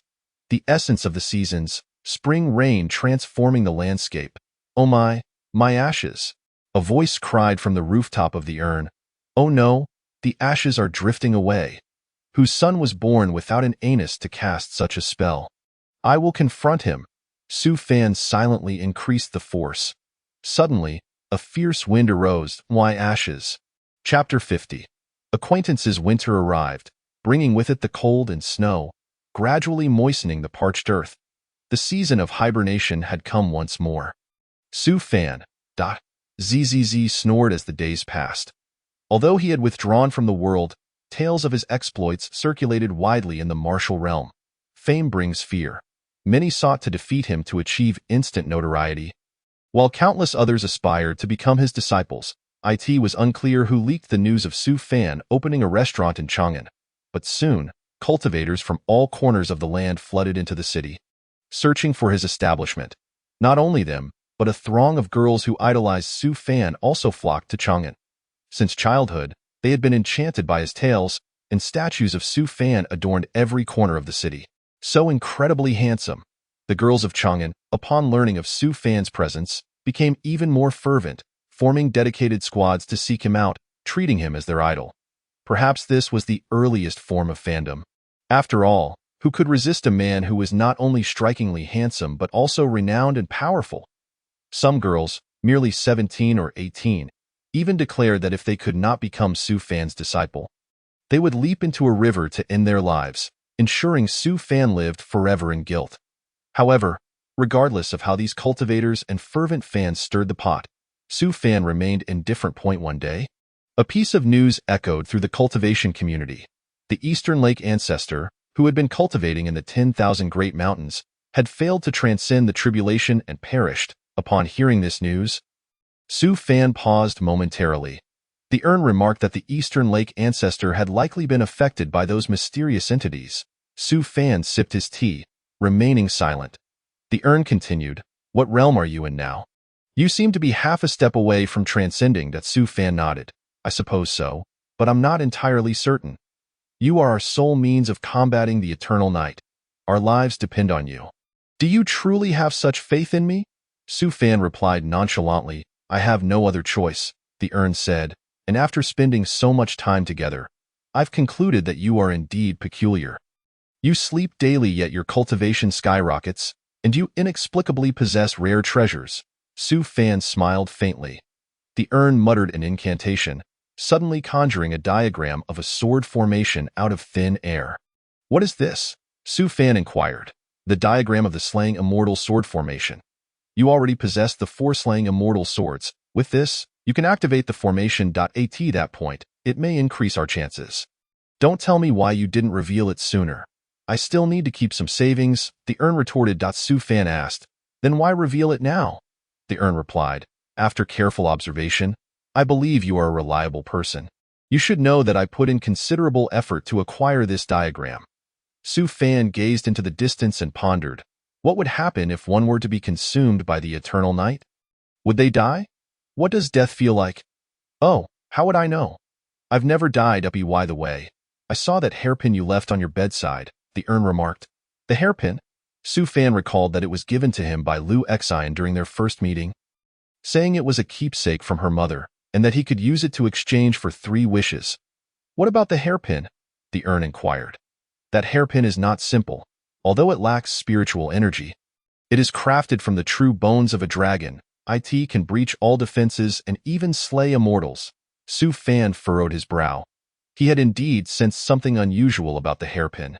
Yet, considering Lu Exine's background, he didn't think much of it, as her mother's gift would undoubtedly be precious, not an ordinary item. Yet he never expected dragon bones? The urn nodded. "I only discovered this yesterday. It was sealed by some kind of enchantment. You mentioned that it was a gift from a friend of yours. This friend, sir, please take care of the shop. I need to handle something outside." Just then, Suya's voice echoed from below. Su Fan sat at the counter, fiddling with the abacus as he calculated the day's accounts. Inside the restaurant, a group of patrons dined and chatted. Unbeknownst to them, the conversation turned to the legendary figure known throughout the world, the white-robed prime minister.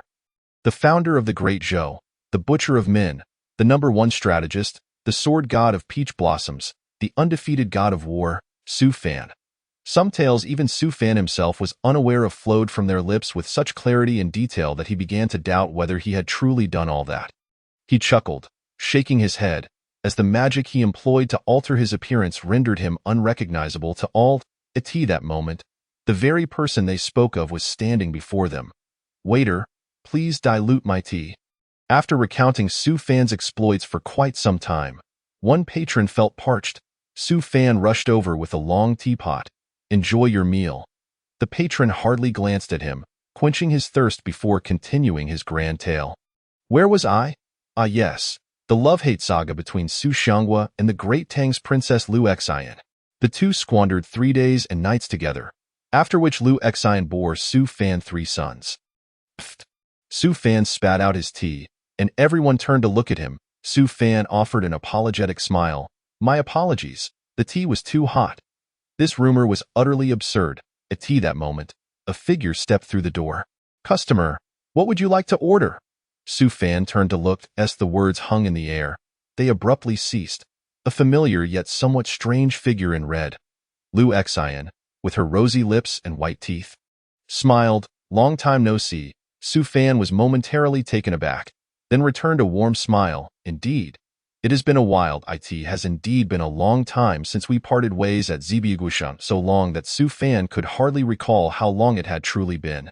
He had initially been worried about Lu Xian due to the mysterious artifact, but after much inquiry, he had been unable to ascertain her whereabouts. Lu Xian chuckled. "After several years apart, you've become quite the celebrity. I wonder if I still have the right to sit down and chat with you." Su Fan recognized her playful teasing and smiled in return, saying, "As it happens, I have something to discuss with you." "Oh?" Lu Xian nodded. Su Fan called out, "Xiao Bai, please escort this young lady to the backyard." Xiao Bai, the newly hired assistant at the shop, led Lu Xian toward the rear courtyard. Su Fan intended to finalize the last of the accounts before seeking out Lu Xian. Just then, the urn unexpectedly darted out. Under normal circumstances, the urn would not reveal itself in front of strangers, yet it rushed forth in a flurry. Su Fan cast an illusion to conceal its form. "What is the matter? That woman, that woman." The urn's voice trembled with fear. "Do you know her? The woman in red from earlier?" Su Fan inquired. "That's her." Su Fan responded, "Yes, I know her. She is the one who gifted me the hairpin. The Grand Princess of the Tang Dynasty. You didn't have any encounters with her, did you? What exactly do you wish to convey?" Su Fan's tone turned serious, as an ominous premonition began to stir within him. "That woman, I know her." The urn's voice quivered. Su Fan found himself momentarily taken aback. "Knowing her? What of it? The crux of the matter is, I knew her over 100,000 years ago." The urn's voice trembled as it spoke. "P.S. 4 chapters today as usual. Tomorrow marks the premiere. Everyone please urge for updates and send some free gifts, setting a flag. Let today's chapter comments exceed 200. The author will strive to add more updates tomorrow. Setting an unattainable goal, finding an excuse for my own laziness, Chapter 51. So, you have already discovered it. I met her over 100,000 years ago." The urn quivered as it spoke. Su Fan furrowed his brow. 100,000 years? Wasn't it said that no one could escape the eternal night except for ascenders? The issue lies here. It is absolutely impossible for anyone to have escaped the eternal night. To escape back then, I had no choice but to become what I am now. But she? The urn did not continue. Yet Su Fan already knew where it was heading. Since it is impossible for anyone to have escaped the eternal night, unless Lu Xian is either its creator or one of its participants, we must leave quickly. This is too terrifying, the urn urged. "Leave? Where to?" The urn replied. "Of course, to escape. Just thinking about that thing sends shivers down my spine. She must have sensed something amiss and come looking for you. Who knows, she might be here to kill us, to grind us to dust and store us in the urn." Su Fan cast a glance at it. "You are already an urn. I don't want to become a real urn." Su Fan stated. "Eventually, we must confront this. Evasion is futile." The urn pondered for a moment, seemingly finding Su Fan's words reasonable, yet it did not forget to caution him. "Be careful not to be seduced by her beauty." "Rest assured," Su Fan replied as he organized the ledger and proceeded to the backyard. His mood could not be described as particularly good, but neither was it one of despair. Just as the urn had mentioned, not every occurrence waits for one to be prepared. They transpire when the time is right. Neither too early nor too late. Merely in an instant point one must learn to face unexpected surprises and incidents. Lu Xian was delicately sipping from a cup of tea when she noticed his arrival and looked up. Her features were picturesque, with a pair of enchanting eyes veiled in mist, and her petite lips curled into a subtle smile, slightly parted. She was breathtakingly beautiful. "You've gained weight," Lu Xian remarked. "You've also put on weight," Su Fan countered. "Where?" Lu Xian retorted, clearly displeased. The two took their seats, momentarily at a loss for words. "What is your current cultivation level?" Lu Xian was the first to break the silence. "I'm not quite sure," Su Fan replied. Lu Xian couldn't help but express her amazement. It has only been a few years, Yet your advancement in cultivation is remarkable. In the vast expanse of Jiuzhou and Bahuang, you stand alone, possessing the demeanor of a great emperor. After a pause, she continued, you've been making quite a name for yourself lately. Everywhere I traveled, I encountered your portraits and statues. 9 out of 10 storytellers regale tales of your exploits. The remaining one recounts stories from your previous life, depicting you as the reincarnation of the true martial emperor. Su Fan chuckled. He had long grown accustomed to the flights of fancy of these storytellers. I heard you even vanquished the ancestor of demons. That old fellow had been a thorn in my side for a long time. It was only when I ascended to the early stages of tribulation that he settled down. It seemed that after years of separation, Liu Xian had much to say. Su Fan listened quietly, interjecting occasionally. Liu Xian shared the experiences and individuals she had encountered over the years, detailing her cultivation journey. After what felt like an eternity, she appeared somewhat fatigued from speaking, signaling Su Fan to share. Su Fan began to recount the various dreams he had experienced. As dusk approached, heavy clouds loomed in the sky. The setting sun pierced through the fog, casting shimmering reflections akin to fish swimming in a deep sea, occasionally flashing golden scales. The evening breeze rustled the willows, carrying a hint of chill. Liu Xian raised her head, her exquisite visage illuminated by the sunset's glow. So, you have already discovered it, she whispered. A fleeting glimmer flickered in Su Fan's eyes as he fell silent, slowly opening his palm. Truly beautiful, she remarked. Indeed, he replied. Their conversation flowed effortlessly, reminiscent of two old friends reuniting after a long separation. Suddenly, the ground beneath them fractured instantaneously, followed by the rapid disintegration of the courtyard's bricks and tiles. Beneath the crimson veil, a pair of alabaster hands reached dangerously close to Su Fan's neck, yet were halted by a barrier of golden light. With a flick of her wrist, Liu Xian conjured a blood-red sword that materialized in her hand. The sound of the sword's ringing echoed like thunder. Reverberating across the skies of Chang'an, Su Fan narrowed his eyes, and a dragon's roar resonated throughout the air. Suddenly, radiant light enveloped him, and a shadowy dragon faintly emerged in the void. Liu Xian ascended into the air, forming a spell with her hands, commanding, "Go!" As her words fell, a droplet of water surged forth, instantly expanding and freezing. Swift as lightning, it suppressed the brilliance behind Su Fan. Countless ice crystals entwined around him, forming an impenetrable cocoon. With a resounding crash, the ice crystals that nearly filled the entire courtyard confined Su Fan for merely 3 seconds. Liu Xian's expression shifted. Su Fan sighed silently, his figure darting forward. Liu Xian, seeing his ghostly presence, quickly enveloped herself in a protective aura of sword light. This sword, named Zhuxia, ranked first among the 13 swords of Jiuzhou. Its blade, a verdant hue resembling water, was forged from celestial iron over the span of a century. However, just as the sword light enveloped her, Liu Xian's vision blurred momentarily. That ghostly figure had appeared before her in an instant, the sword light failing to touch him, as if a roaring flame met a surging ocean. He approached with hands clasped behind his back. Liu Xian's toes barely grazed the ground as she swiftly retreated. The Zhuxia sword followed suit, soaring backward. Yet, in midair, a swift hand grasped the hilt. The Zhuxia sword recognized its master, emitting red light in a desperate attempt to fend off Su Fan's advance. However, Su Fan suppressed it with sheer force, seizing the Zhuxia sword in his grasp. The sword struggled fiercely. Su Fan's aura surged dramatically, and in an instant, the Zhuxia sword seemed to submit like an obedient servant, no longer daring to resist. Liu Xian's countenance darkened as she retreated several dozen paces, with the sword in hand. Su Fan swung downwards. The sword cleaved the heavens. The clouds suspended in the air shattered with a thunderous roar. Cold light pierced through the heavens, and sword energy surged forth. In that moment, a piercing shriek echoed. Liu Xian gritted her teeth, forming seals with her hands. She spread her arms wide, and in an instant, several defensive formations materialized before her. A torrent of sword energy cascaded down from the clouds. Grand and unstoppable, like a river descending from the heavens. Boom! The first formation was instantly shattered. Following that were the second, third, Lu Xian's face turned pale, utterly unprepared for Su Fan's strength to have escalated to such an extent. The sword energy showed no signs of waning. Lu Xian exerted every ounce of her strength to maintain the final formation.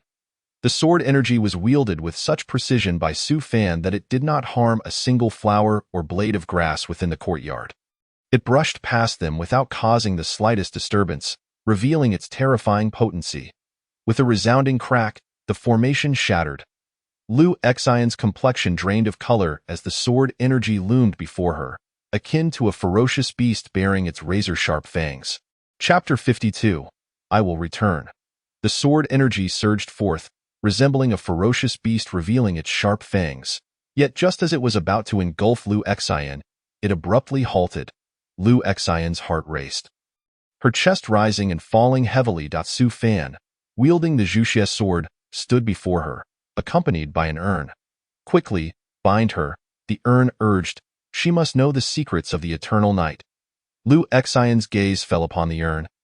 Her expression momentarily frozen. Qing Shan? Unexpected, isn't it? Grandfather is still alive. A gentle smile graced Lu Xian's lips as she murmured to herself, so it is you. No wonder, no wonder. She then turned her attention to Su Fan. A smile illuminating her face. It seems I have underestimated you. I should have. She spoke as if addressing Su Fan, yet also as if lost in her own thoughts, despite both being at the great ascension stage. Su Fan's current strength was sufficient to contend with 5 of her. With a subtle motion of his index finger, a colossal hand of spiritual energy materialized from thin air, seizing Lu Xian. The palm contained a spell that bound her, effectively severing her connection to spiritual energy. Lu Xian made no attempt to struggle, seemingly aware that she was no match for Su Fan. There are distinctions even among those at the great ascension stage, and such differences could lead to dire consequences. Lu Xian gazed into the familiar eyes of the youth before her, still as tranquil as a still pond. Occasionally, there were ripples, but they swiftly returned to silence. The corners of Lu Xian's mouth curled slightly. We shall meet again, she said. I shall leave this body to you. And no sooner had the words left her lips than a deluge of crimson poured from her 7 orifices. And her breath weakened at a visibly alarming rate, the light in her eyes fading rapidly. In but a few breaths, she was gone. Damn it, this is not her true form. How vexing. Why had I not realized it before? She truly excels at theatrics, I should have noticed. This woman was always a bit off, the urn muttered incessantly. Su Fan cradled Lu Xian's lifeless body, remaining silent. He appeared, somewhat pained. Hey, what's wrong with you? The urn inquired, having drawn nearer without Su Fan's notice. It's nothing, Su Fan replied coolly. Might as well make use of it while it's still warm. Hurry and cremate it. I want it fresh. Su Fan ignored the urn. Burying Lu Xian in the southern part of the city. The funeral was exceedingly simple. He erected a modest gravestone and picked a few flowers. Sitting before the grave, he pondered many thoughts, though he could not say exactly what they were. Perhaps he was merely reminiscing about the beautiful Lu Xian, who could incite envy in any girl. He rarely indulged, but he drank half a flask of wine, spilling the remainder onto the ground. Wishing you a smooth journey is difficult. Thus, I shall wish you the ability to turn peril into peace. The echoes of those words lingered. Another morning dawned, the sun gradually rising from the horizon, painting the sky in hues of gold. Su Fan walked away, bathed in the light of the newly risen sun. Shu Mountain. The old sect leader has passed away. The new sect leader, Ru Qingyuan, has officially taken over the position. This was not deemed significant news for the 9 provinces and 8 wastelands, as the front page of the day's newspaper was filled with gossip about Su Fan, while the passing of the old sect leader and the succession of the new leader was relegated to a small corner. One would hardly notice it without a careful examination. Lu Xian will return.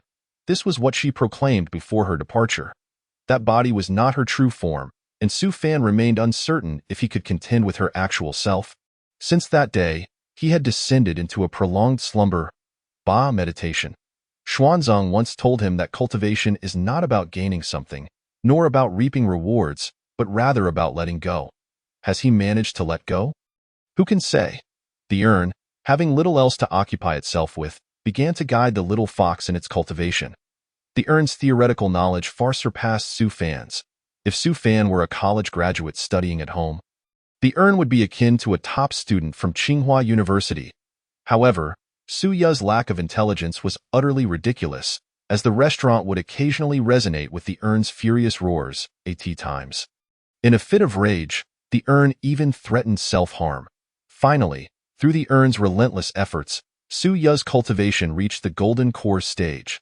Su Ya, feeling the changes within her body, jumped for joy. Little Ya is so clever. The urn, looking utterly despondent, replied, Indeed, such brilliance is truly astonishing. 300 years. You are quite the little genius. It was on this day that Xiao Wu returned. He had lost considerable weight, hands on his hips, a pure smile adorning his face. Little one has returned. Su Ya, overjoyed, lifted Xiao Wu, pinching his cheeks. Ouch, ouch. Su girl, I'm not a child. Don't pinch my cheeks. The urn chimed in, brother. What delicious treats did you bring back for me? Xiao Wu wriggled free, rubbing his face, and produced a box from his bag. Brother Urn, this is a bit of the ashes from an elder of my clan. I had to plead for quite some time before they agreed to give me some. The urn exclaimed, I've never tried the ashes of a meat spirit fungus. Let me have a taste. Su Ya inquired, What about my gift? Where's my gift? Xiao Wu rummaged through his bag again, pulling out a case of rouge. This is the rouge I brought back from home. My mother and sister used this, and they look absolutely stunning. Rouge made from meat spirit fungus? Su Ya examined it closely. As for the master, I have prepared a gift for him as well, Xiao Wu added. Master, master. Su Ya called out twice. Su Fan ambled down from upstairs, his steps somewhat unsteady, eyes closed and snoring, clearly asleep. Xiao Wu gasped. What happened to the master? Su Ya explained, the master is asleep. After all these years of cultivation, he has perfected the art of sleeping. If one were to look closely, they would notice a layer of translucent waves of energy surrounding Su Fan. This is the golden invincible shrinking turtle formation. After Su Fan's upgrades, it has transformed from an active skill to a passive one, always present and capable of automatically identifying anything or anyone hostile towards the host. Those exhibiting no aggressive intent will feel no presence of the formation. Only those with malicious intent will be repelled. Xiao Wu's mouth fell agape. Master. Master? So impressive. And he can still eat. As Su Ya held a piece of pastry to Su Fan's mouth, he opened it as if aware. Taking a bite, Su Ya pinched Su Fan's cheek again, laughing. This is so amusing. Xiao Wu, do you want to give it a try? Xiao Wu rubbed his face. Don't tease the master. I am not as cruel as Su girl, Su Ya retorted. Oh? Are you feeling cheeky again? If you have the guts, say it again. Oh, Xiao Wu remained silent. Su Ya transformed into a little fox, grinning as she pounced forward. Hee hee, Xiao Wu, come here and let your sister bully you. Ah, don't come over, Brother Urn. Save me, master. Chapter 53. Has she always been so brave? When the sect leader of Shu Mountain found Su Fan, over 200 years had passed. He proclaimed that all of Shu Mountain would ardently assist Su Fan in attaining immortality to combat the Eternal Night. The Shu Mountain sect leader, named Ru Qingyuan, had once traveled the 9 provinces and 8 wastelands in his youth, dreaming of upholding justice and protecting the common folk. After enduring countless trials, he finally inherited the position of sect leader from his predecessor. However, this was not due to his formidable strength, unparalleled charisma, or imperial demeanor. The sole reason was that his betrothed was the daughter of the former sect leader. Shu Mountain possesses an ancient secret method. Upon the death of each sect leader, the succeeding leader inherits all their memories. This holds true even after the occurrence of the Eternal Night. The Shu Mountain lineage has maintained a singular, unchanging mission throughout history, to prevent the Eternal Night from manifesting. However, it is evident that previous attempts have all ended in failure. Yu Qingyuan inherited the memories of his predecessors, uncovering the secrets of the Eternal Night. Thus, he sought out Su Fan using the heavenly mechanism plate.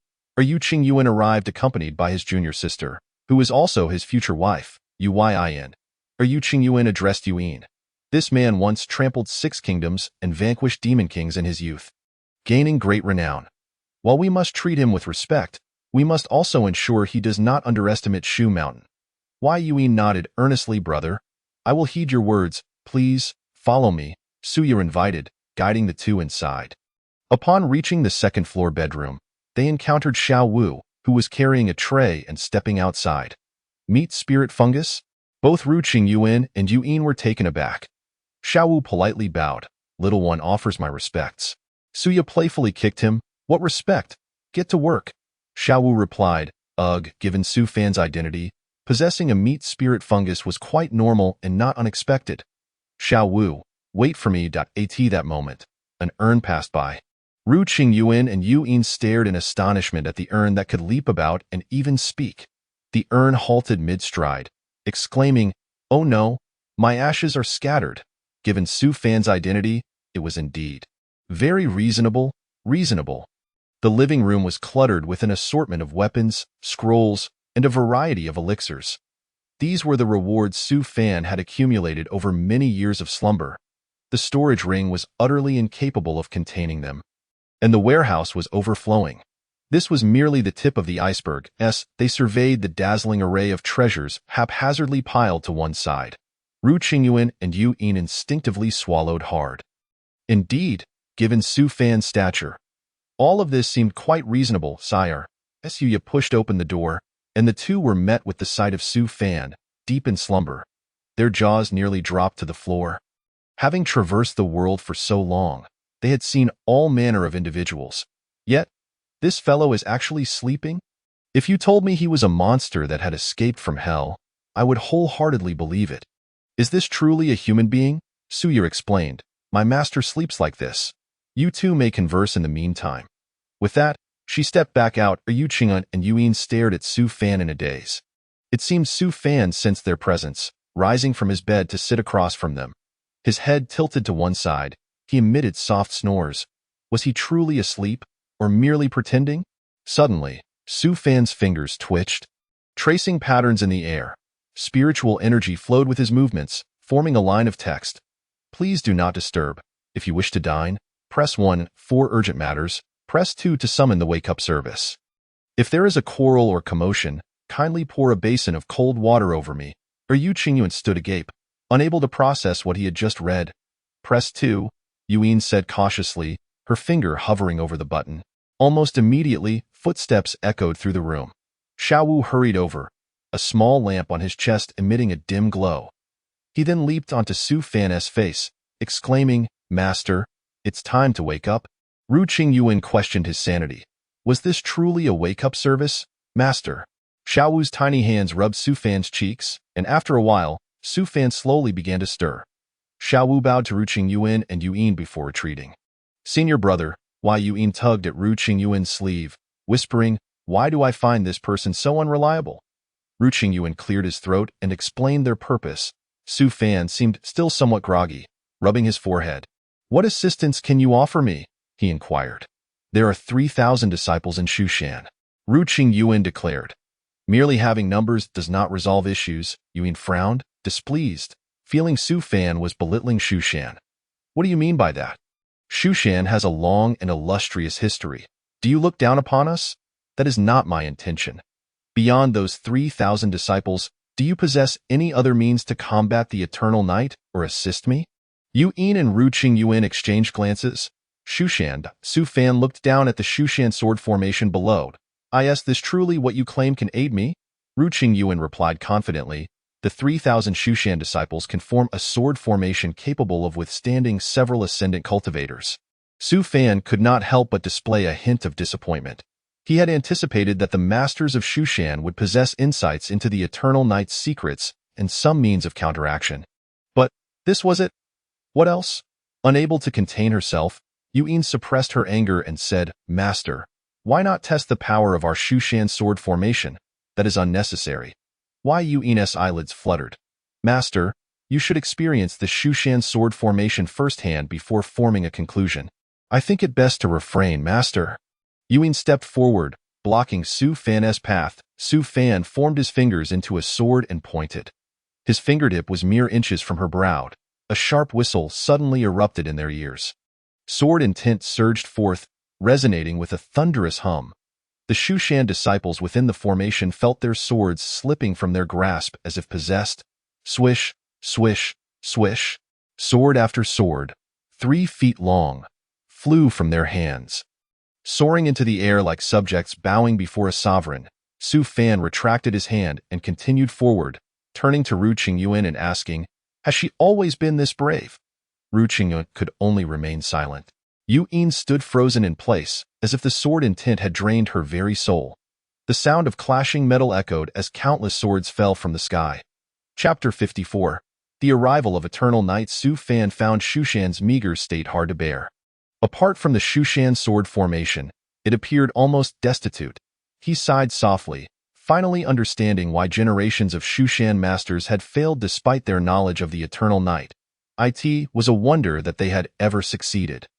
However, the urn had mentioned that the land of Shushan was the optimal location for arranging the extermination of Immortals formation. Furthermore, with the dense sword intent of Shushan, the 3,000 disciples could bolster the extermination sword formation. Most crucially, Su Fan alone could likely not withstand the backlash of the extermination sword formation.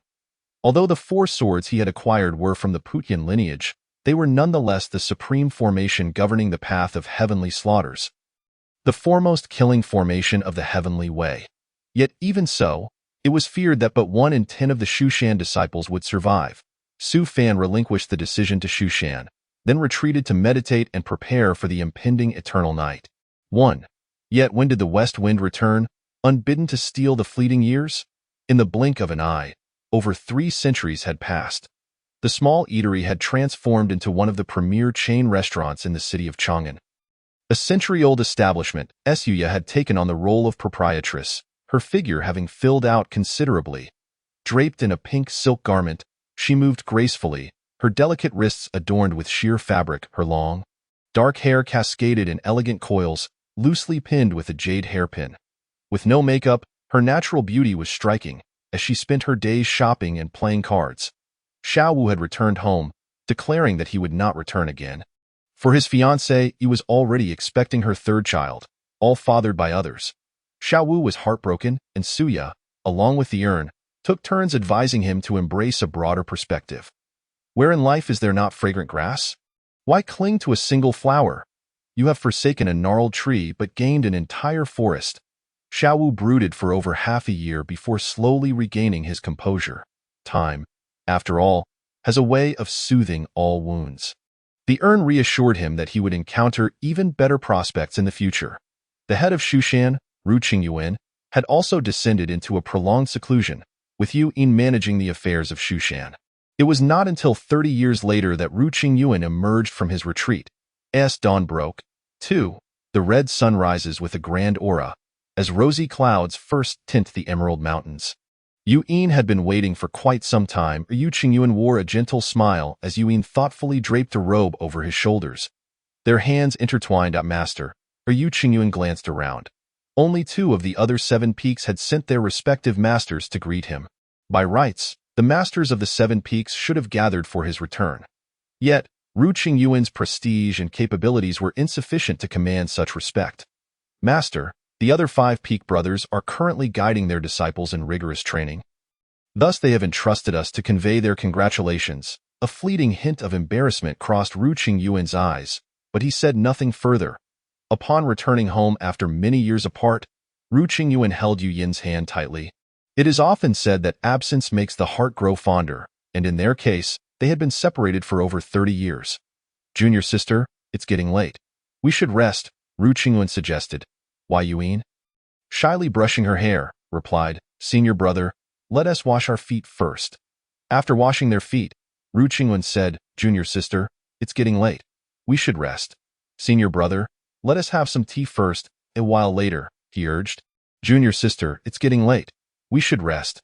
Senior brother, let us have a late night snack first. Yet again, after some time, he repeated, Junior sister, it's getting late. We should rest. Senior brother, let me massage your shoulders, Junior sister. It is getting late.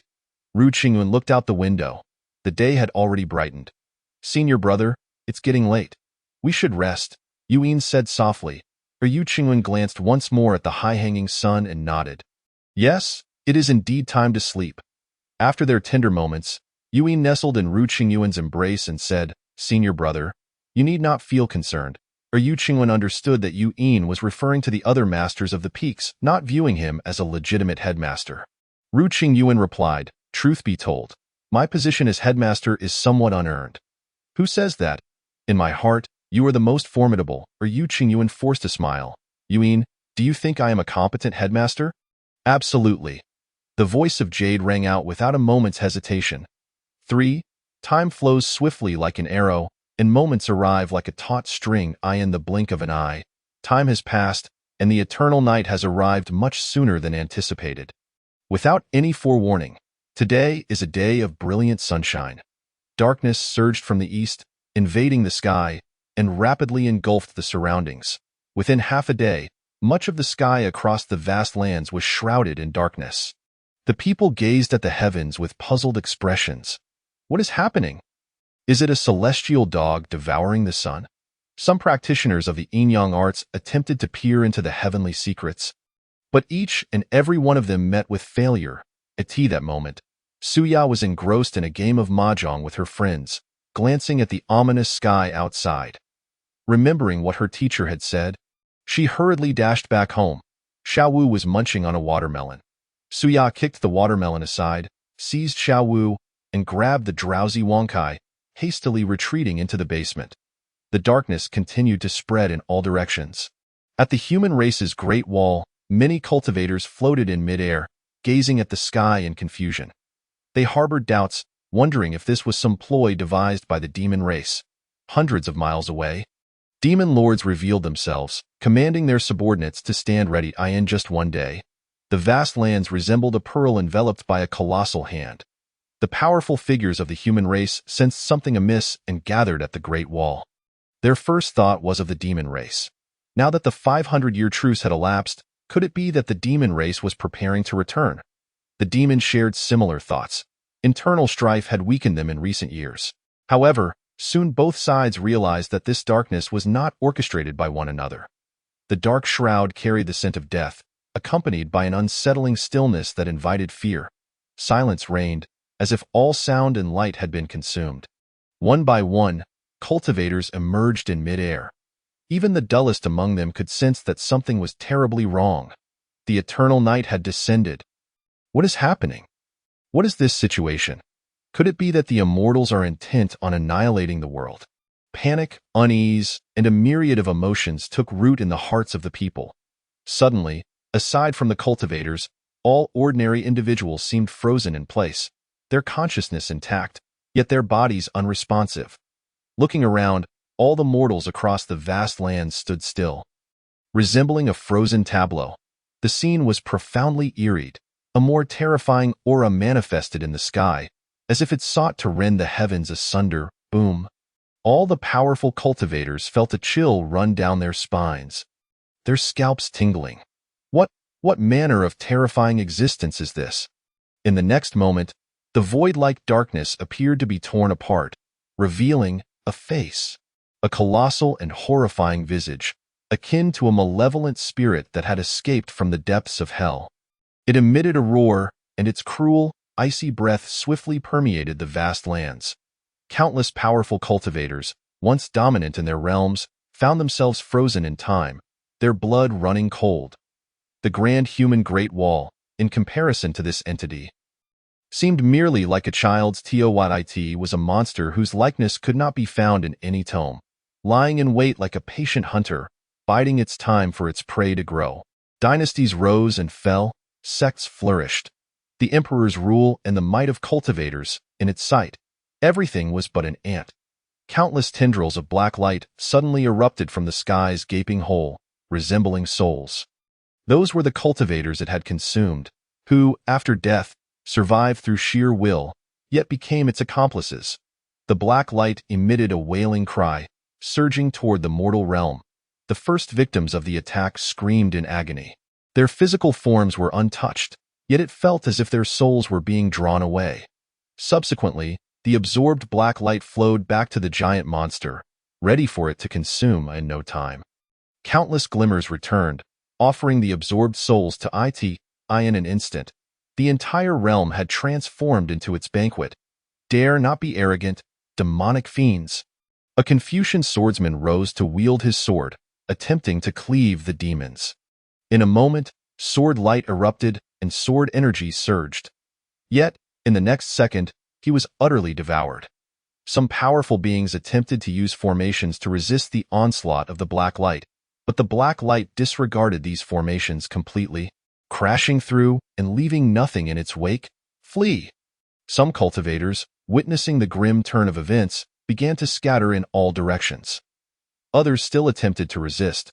However, it cannot be said that their efforts bore any fruit. They were utterly ineffective. The black light was indiscriminate in its slaughter. On Mount Shu, a figure emerged. 1 step into the Great Ascension, 2 steps into the tribulation. There was no heavenly tribulation. The eternal night indeed obscured the heavenly secrets, and Su Fan awaited this moment. Though there was no tribulation, his 2 steps into the tribulation still attracted the attention of the heavens. Yet at this moment, no one noticed, for the most significant phenomenon in the heavens manifested above them, the creature preparing to annihilate the world. Su Fan gazed up at the terrifying monster in the sky. The creature seemed to notice him as well, its head slightly turning. In the next instant, it was surrounded by countless eerie black lights that surged toward Mount Shu like a tidal wave.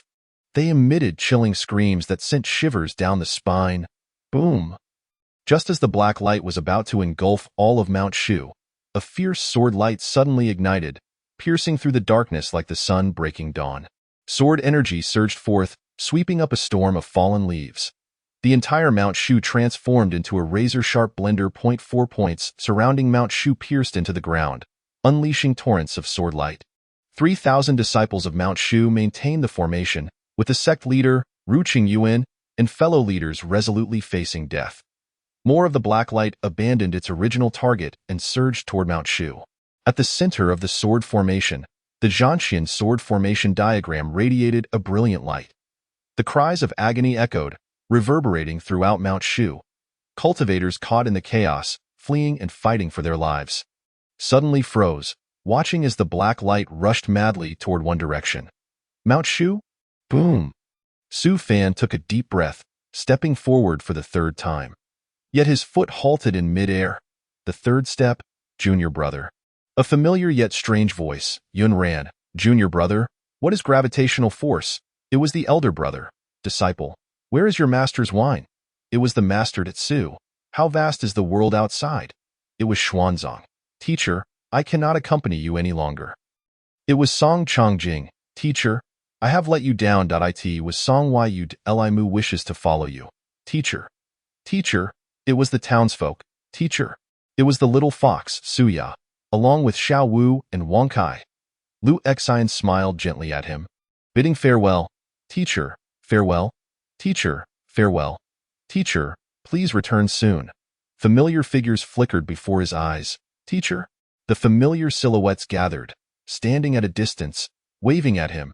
Su Fan. A commanding voice resonated as if emanating from the heavens, yet also felt like it arose from deep within. Su Fan, why have you ascended to immortality? Su Fan closed his eyes as the seeds of inner demons began to sprout. Surrounding him was darkness, with countless voices ringing out, Junior brother, I do not wish to die. Teacher, save me. Su Fan, how many have you killed? The entire central continent has been engulfed in war because of you. How many families have been torn apart? Do you not feel even a shred of remorse? Boom, boom. The enormous monster extended a finger from above the heavens, attempting to obliterate Mount Shu's sword formation with overwhelming force. Ruqing Yuan, the sect leader of Mount Shu, sat at the core, gazing up at that world-destroying finger. Today, the 84th sect leader of Mount Shu, Ruqing Yuan, leads all disciples of Mount Shu to their demise. The heavens resound with a mighty roar. I declare the rise of the sun. 3,000 disciples of Mount Shu shouted in unison, their voices echoing through the skies. The heavens resound with a mighty roar. I declare the rise of the sun. Disciples of Mount Shu, draw your swords. Chapter 56. 3 steps to ascend to immortality. The power of the extermination sword formation surged once more, flattening the land for over 300 miles surrounding Mount Shu. A colossal finger descended, embodying an entire realm, vast and boundless. Boom. The surrounding space was engulfed by this overwhelming force, warping and twisting. He felt as though, in the next instant, everything would be reduced to dust, souls extinguished and paths obliterated. The disciples of Mount Shu had already prepared themselves for the embrace of death. Calamity may be endured, yet the heart's demons are difficult to dispel. Su Fan. Su Fan. At this moment, although Su Fan's eyes were closed, he could sense a cataclysmic transformation unfolding in his world. Golden light filled the skies, and 12 golden figures manifested in midair. They resembled neither human nor beast. Adorned with masks, akin to performers in a theatrical play, Su Fan. The 12 golden figures spoke in unison, their voices thunderous. Su Fan, why have you ascended to immortality? Those familiar silhouettes reappeared before him, hauntingly persistent. Visible even with closed eyes, a stairway linking the earth to the heavens descended before him. Su Fan, why have you ascended to immortality? Because I desire it. Su Fan opened his eyes, his golden irises ablaze like fire. To hell with the question of why, with all the incessant prattling I shall do as I please. With a single step, the stairway began to crumble. The familiar figures swiftly dissipated, and the 12 golden beings vanished. The world reverted to its original state. 3 steps, transcending to divinity. The tribulation phase shattered. Suddenly, a rift tore through the black mist, and a dazzling golden pillar of light descended from the heavens. The brilliant radiance illuminated the entire realm, momentarily leading people to believe the sun had risen. Wherever the golden light reached, the dark energies were rendered to nothingness. Is that a celestial being? Someone gazed at the figure on Mount Shu and exclaimed, "No, it seems it is Su Fan. It is Su Fan. It is Su Fan." In an instant, the despairing hearts of the cultivators reignited with the flame of hope. Who is Su Fan? The white-robed chancellor, the founder of the Great Zhou. The butcher of men, the world's foremost strategist, the sword god of peach blossom, the undefeated war god. The titles alone could wear down the tongue of anyone who spoke them. Even a 3-year-old child would know tales of his exploits. In his first emergence, he quelled the 6 nations, sweeping through the central plains, unifying Zhongzhou. In his second emergence, he opened the heavenly gate with his sword, thwarting millions of demons, guarding the Great Wall. Now, in his third emergence, 3 steps to divinity, he slays demons and saves humanity. Su Fan rose slowly with that golden pillar, the path to divinity. His garments began to disintegrate, flames enveloping him. Piercing screams erupted as countless dark energies surged toward the golden pillar. Yet none could withstand the inferno. Su Fan advanced towards the colossal finger, hand and sword poised. Clang! The sound of a sword resonated through the skies. A sword cry suddenly echoed across the heavens, followed by blinding sword light. The space within thousands of feet trembled violently, as if it might shatter. The sword light swelled with the wind, swiftly covering the entire horizon. Terrifying. The monstrous entity pressed down with its finger, causing the very heavens to seem to sink. Witnessing this scene, countless powerful beings felt a chill of dread. This was a battle beyond their reach. Boom! A shockwave erupted, an endless cascade of light and heat radiating outward.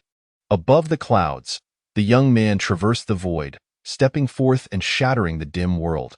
The 36 celestial constellations swirled like a wishful thought. The laws of heaven and earth conspired in the astonished gazes of the crowd. Su Fan transformed into an incomprehensibly terrifying giant, the body of a martial deity, a world-shattering punch. With a single strike, he unleashed his powered, extravagant techniques, merely an unadorned, straightforward punch. Yet, the force behind it was indescribable. The punch unleashed still appeared ordinary, darkening skies, no loss of sunlight. Only a muffled thud, as the air visibly morphed into dark dots. Where the punch passed, it carved a straight path, brimming with vigor. The enormous beast trembled violently, then rapidly retreated. Boom! Su Fan expelled a breath of sword energy, hand and sword combined. His voice thunderous. Sword, arise! Buzz, buzz, buzz. The sound of swords resonated continuously, echoing through heaven and earth. In an instant, every 3-foot-long sword across the realms quivered violently, emitting a buzzing sound. They then broke free, converging in midair to form a river of sword energy, cascading like a hanging galaxy for over 3,000 miles. Su Fan grasped one end of the sword river, and countless swords did not fall away but rather fused together in a bizarre manner. With this sword, I opened the heavenly gate. As the words left his lips, the sword river swung down heavily. The heavenly gate opened. Comprehension level 10001000. Roar. The beast sensed the threat and let out an earth-shattering roar. The formation surrounding it began to whirl rapidly, terrifying energy coalescing instantly. The ground beneath Mount Shu plummeted 100 meters, leaving the surrounding populace and cultivators lying flat without even a moment of pain. This was perhaps the greatest mercy of the heavenly way. Run!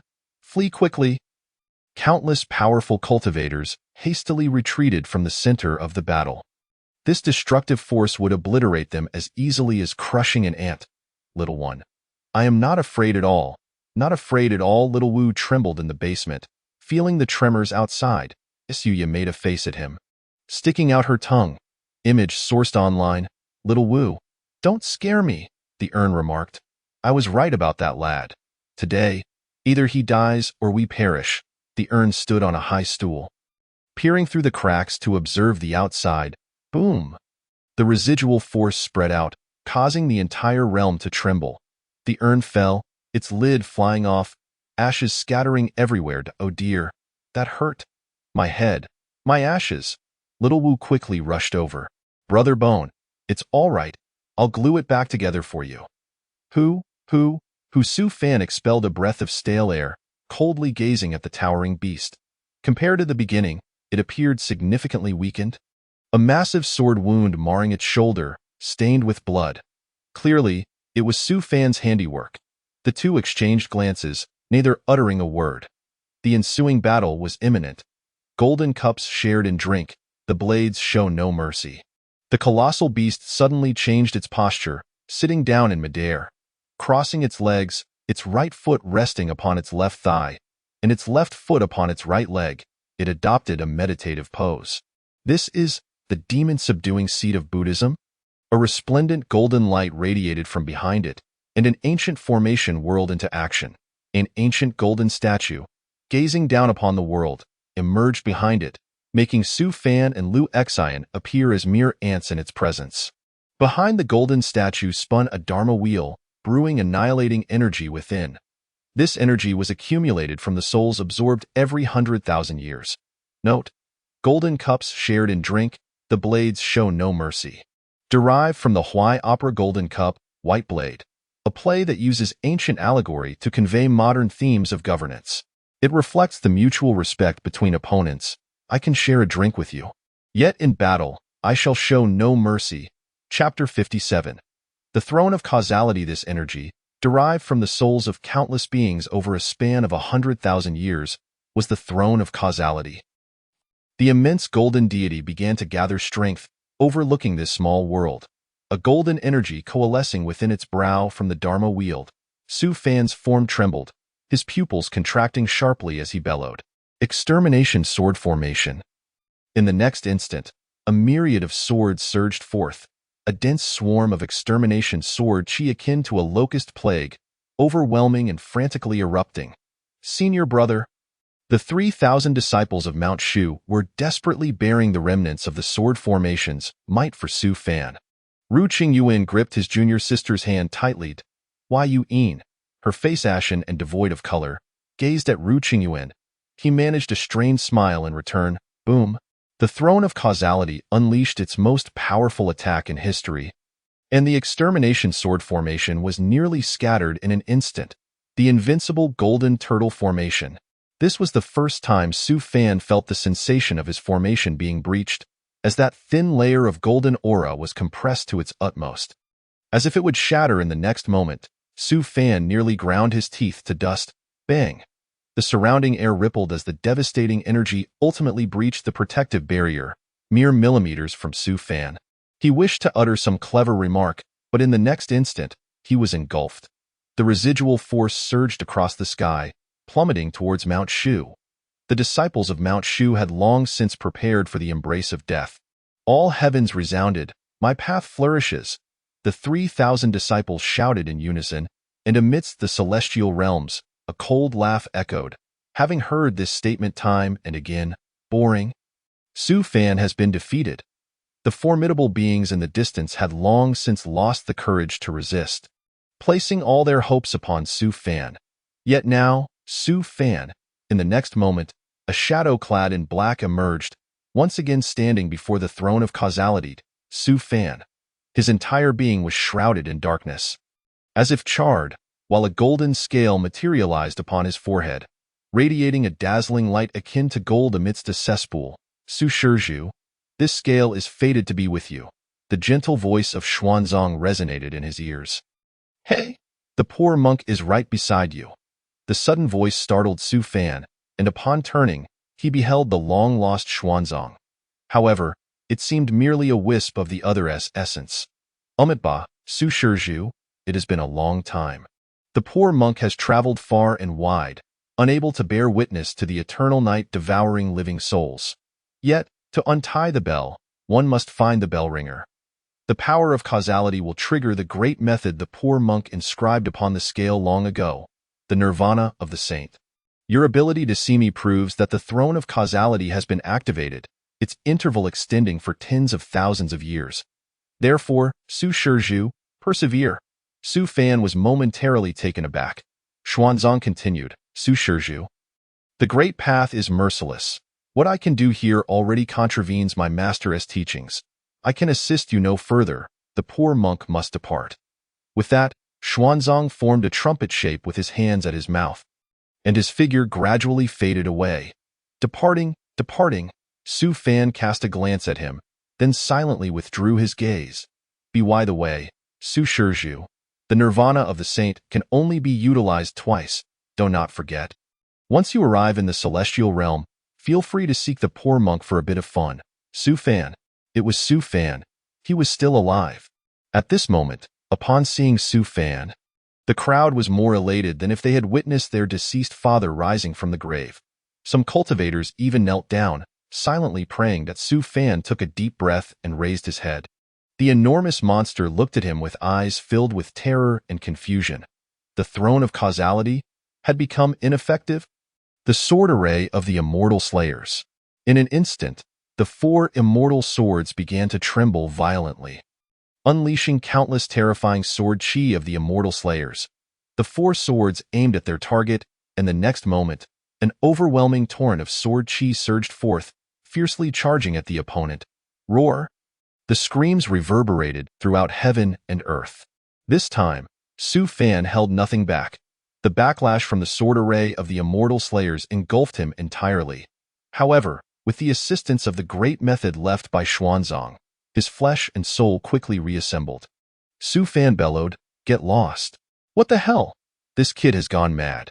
Using the sword array of the immortal slayers like this will cost him his life," shouted the urn in the basement. "What do we do now?" Suya asked worriedly. 3 words. Just watch with wide eyes. We can't help it all, and my husband will surely win, Suya asserted resolutely. Indeed, I agree. I vow that if my husband emerges victorious, I shall never indulge in sweets again, Xiaowu added. Brother, you should follow my lead and switch to ashes. It's healthier, Suya retorted angrily. Could you please discuss what to eat later? Su Fan opened his eyes, finding himself seemingly trapped in an unknown place. This was Lu Xian's final move, the mirage of flowers and water, trapping the enemy within the realm of the mind. In this place, dying souls would vanish. Simultaneously, the same fate awaited the host. Just as Su Fan stood up, he was struck hard and sent sprawling. Looking up, he realized the assailant was Lu Xian. Lu Xian in human form? Here, he seemed to have reverted to an ordinary person. Su Fan felt a bit out of sorts, and naturally, he received another 2 punches and a kick from Lu Xian. However, he soon adapted. Although he primarily practiced swordsmanship, after so many years of slumber, his body had merged with the innate sword body, the martial god body, the pure body, and the pure yang body. Countless martial arts techniques flooded his mind, and he had lost track of the buffs stacked upon him. His martial arts skills were exceptionally high. Just as Liu Xian was about to deliver a kick to his head, Su Fan swiftly dodged and countered with an elbow strike. The two engaged in fierce combat. Compared to their previous world-destroying battles, this moment devolved into the most primal hand-to-hand brawl, both sides showing no mercy in a fight for survival. As the saying goes, golden goblets shared, blades do not spare. Seizing an opportunity, Su Fan landed a punch on Liu Xian, who retaliated with a kick that nearly knocked his chin off. They exchanged blows in a relentless back and forth. Su Fan could no longer recall how long they had been trading strikes, nor how many times he had been hit. His head felt dazed. The two battled for 3 days, 6 days, perhaps longer, he could not remember. Ultimately, Liu Xian emerged victorious. Just as she was about to be defeated, her strength surged anew. This was inherently an unequal duel. Following a high whip kick, she sealed the fate of this life-and-death struggle. Su Fan fell to the ground, his consciousness fading. She approached but did not rush to strike. This battle had left no room for a comeback. It was over. Indeed, it was over. Liu Xian gently caressed his cheek, a hint of reluctance flickering in her gaze, though it vanished in an instant. Is there anything you wish to say? Your initial approach towards me was also part of your plan. She fell silent for a moment before replying, not quite. I was injured by an outsider monk back then. Upon hearing this answer, Su Fan gazed at her through blurry eyes. Liu Xian had regained her original beauty. Why not kill me sooner? To be honest, I do not know. For someone of your caliber, I should have erased you long ago, yet I pretended to forget you.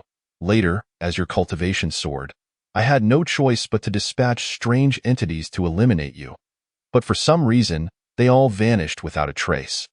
I believe you must have erased them. Liu Xian fixed her gaze upon Su Fan's eyes, softly asking, Is there anything else you wish to inquire? What is your true identity? And, he hesitated, the true immortal who descended at the Great Wall. Are you two in league? Liu Xian paused. Sort of. My relationship with him is merely one of cooperation. As for my identity? She smiled. That remains a secret. Su Fan forced a smile and suddenly posed a perplexing question. What does death feel like?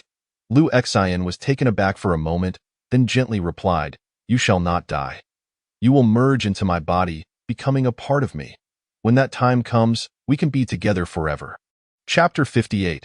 The weather is quite pleasant today. You shall not die. You will merge into my body, becoming a part of me.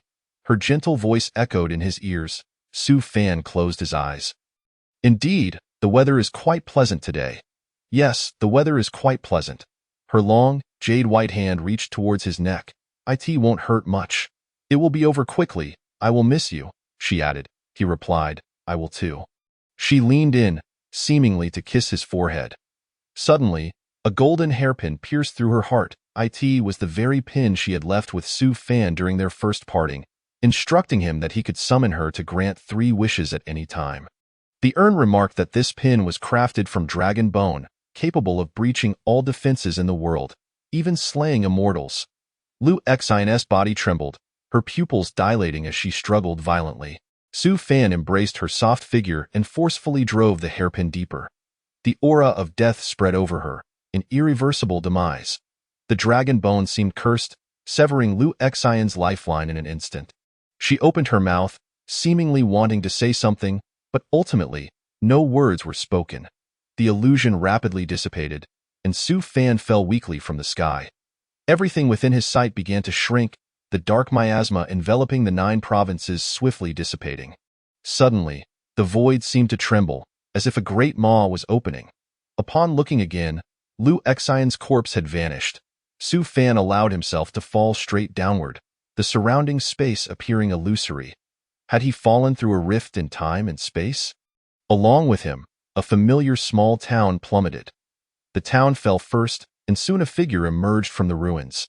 The figure seemed trapped for a long time, blinking as they looked around in confusion. Su Fan recognized that figure.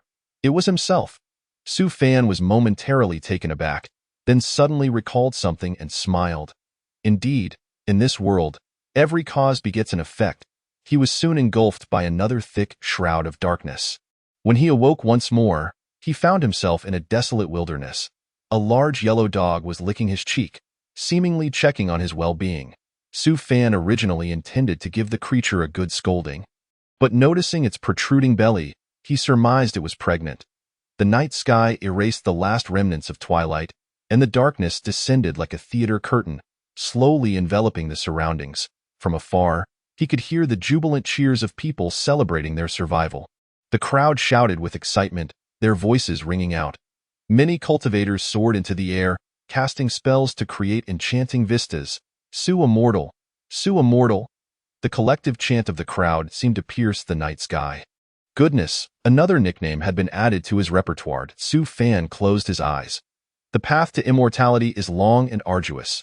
Wishing you a smooth journey might be a tall order, so let me instead wish you the ability to turn peril into safety. Suddenly, the voice of Liu Xian echoed in his mind. Su Fan abruptly opened his eyes, but there was no sign of anyone around. Yet, that voice was undeniably real. He stood in shock for a long moment before slowly rising and walking into the distance. He silently traversed the city and returned to the restaurant. Sir? The little fox Suya was the first to rush over, and although Xiaowu had initially run the fastest, he ended up colliding with Suya and tumbling over. With a thud, he crashed into a wall. Victory! Finally, a win. Among them, the coffin was the most exuberant. The turtle Wang Kai poked his head out, curiously asking, What happened? Su Fan returned the hairpin to Liu Xian, placing it on her grave in the southern part of the city. The gentle breeze rustled the leaves, creating a soft sound. Just after Su Fan departed, the hairpin mysteriously vanished. Sometimes, a story does not need to have a perfect conclusion to be deemed a story. Regarding them, the tale was brief, born from the heart and ending with words, an ending tinged with regret. After the great battle, the land of Jiuzhou regained its tranquility. Unbeknownst to them, several years had passed. The restaurant flourished, thriving beyond measure. Xiaowu finally emerged from the shadow cast by his previous relationship as his mother arranged a matchmaking meeting for him. The prospective partner was also a meat spirit mushroom.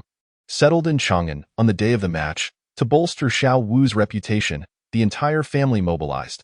Su Fan donned his uniquely prestigious white robe, while Suya adorned herself beautifully. The coffin had recently been repainted. The coffin was in the process of transforming, and according to his estimations, it would take about 700 or 800 years before it could become human again. Wang Kai remained behind to guard the place. The group set off towards the matchmaking venue in high spirits. Are there horse-drawn carriages? Do you have a house? What is your profession? The meat spirit mushroom named Fong Fong launched a barrage of inquiries as soon as she arrived. Xiao Wu, counting on his fingers, replied, I do not have a carriage. I am temporarily residing in an inn, and as for my job, I am a servant. Fong Fong scoffed disdainfully. Servant? How much do you earn in a month? 8 coins of silver. 8 coins. Is that a lot? Her disdain only grew. At this moment, the coffin interjected, angrily saying, Your father swings his scythe until it smokes, earning less than 8 coins a month. Fong Fong proudly retorted, I am sorry, but my father earns 100,000 taels a month. What does that amount to? The coffin fell silent for a moment, conceding, Fine. Your father may swing faster. The crowd, Fong Fong. Damn it, ultimately. The matchmaking meeting ended in failure. Su Fan consoled Xiao Wu, saying, This woman, no, this female meatball, would be with you only for your money. Even if you gained her, you would not find happiness. Xiao Wu rubbed his face. But he lamented, If I do not marry soon, I shall become an aging single meatball, and my family will surely gossip about me. The coffin advised, Brother, think positively. Your kind of meat spirit mushrooms have long lifespans. After giving birth, however, their lifespan diminishes rapidly. I do not wish to see you perish so soon. It would sadden me greatly. Xiao Wu replied, Thank you, Brother Coffin, but I truly must marry my ex-girlfriend wrote to me yesterday, inviting me to her child's full moon celebration and expecting a gift. Suya slammed the table, exclaiming, What a bit much. Sigh. Xiao Wu let out a heavy sigh. However, he soon brightened at the sight of the new moon cakes Su Fan had brought. Sometimes, one should be like Xiao Wu and not overthink things. Pondering endlessly, when would it end? It is enough to live well today. Who knows what tomorrow may bring? Winter arrived, with heavy snow falling. The restaurant remained warm and inviting. Xiao Wu was engrossed in a game of 5 in a row with the coffin, while Suya was applying the latest beauty makeup on Turtle Wang Kai, fearing her artistry might not suffice. She first practiced on Wang Kai. Su Fan hummed a tune. The world is filled with absurdity, and infatuation is the most tedious endeavor. To be indifferent to all is acceptable. This life is not yet concluded. My heart, however, is free from disturbance, longing only for half a lifetime of carefree joy. Love and hate shall be erased in a stroke, and with wine I shall sing. I only wish to find happiness until old age. Regardless of the cold winds, I do not wish to flee. Even the most beautiful flowers do not entice me. Let me drift. The higher the sky, the smaller my heart. I shall not inquire about the causes and effects. I shall intoxicate myself alone, crying today and laughing tomorrow, seeking not for anyone to understand. Dancing through the long and endless night, I shall search for joy. Note: the final song is titled Laughing at the World. Composed by Li Zongxing, with lyrics by Li Manting, and sung by Chun Shuyue.it, is a beautiful song. The author often enjoys listening to music while reading novels, finding it quite soothing. Chapter 59. Farewell. As the new year approached, the restaurant closed for business. This winter was exceptionally cold, with snow falling all night long. At this moment, the north wind howled like a wild stallion, whipping debris through the air, striking the face like a whip. Suya went out to buy firecrackers. Xiao Wu, bundled in a thick cotton coat, huddled by the stove, diligently cracking sunflower seeds, having amassed a small mountain of sunflower kernels before him, preparing to consume them all at once. Su Fan was kneading dough, planning to make dumplings for dinner. I've built a snowman. The coffin shouted from outside, now able to conjure 2 arms. The sight of the coffin with 2 arms was, quite frankly, a bit unsettling. Hearing the coffin had made a snowman, Xiao Wu set down his sunflower seeds and rushed outside. Just then, Suya returned with the firecrackers, and upon seeing the sunflower seeds on the table, she grabbed a handful and popped them into her mouth. Delicious. Su Fan also quietly took some. Having wanted to eat them earlier, Suya grabbed another handful, and Su Fan followed suit. After a while, Xiao Wu, his face flushed, returned. He looked around. Then his gaze landed on Su Fan and Suya.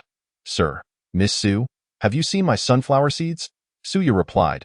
Are you referring to that fragrant pile, slightly sweet, with plump kernels? Yes. Xiao Wu nodded as Suya continued. I haven't seen them. Then where could they have gone? Xiao Wu mused to himself. After a moment, he realized, Miss Su has stolen my sunflower seeds. Suya laughed. I did not steal them. I am openly enjoying them. Furious, Xiao Wu stamped his feet. Those were hard-earned by me. Seeing Suya's obstinacy, Xiao Wu turned to Su Fan for assistance. Su Fan covered his face, feeling somewhat embarrassed as he said, the flavor of the sunflower seeds is indeed quite appealing. Xiao Wu. All right, Xiao Wu, do not be angry. I saved a little bit of sunflower seeds for you. Xiao Wu accepted the sunflower seeds, saying, Thank you. Miss Su, you're welcome. Suya ruffled Xiao Wu's fluffy little head.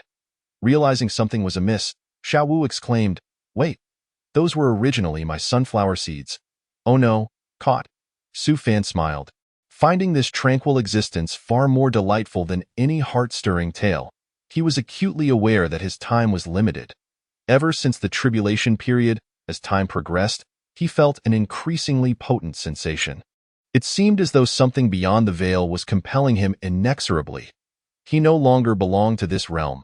As the new year passed, preparations commenced for the Lantern Festival on the 15th day.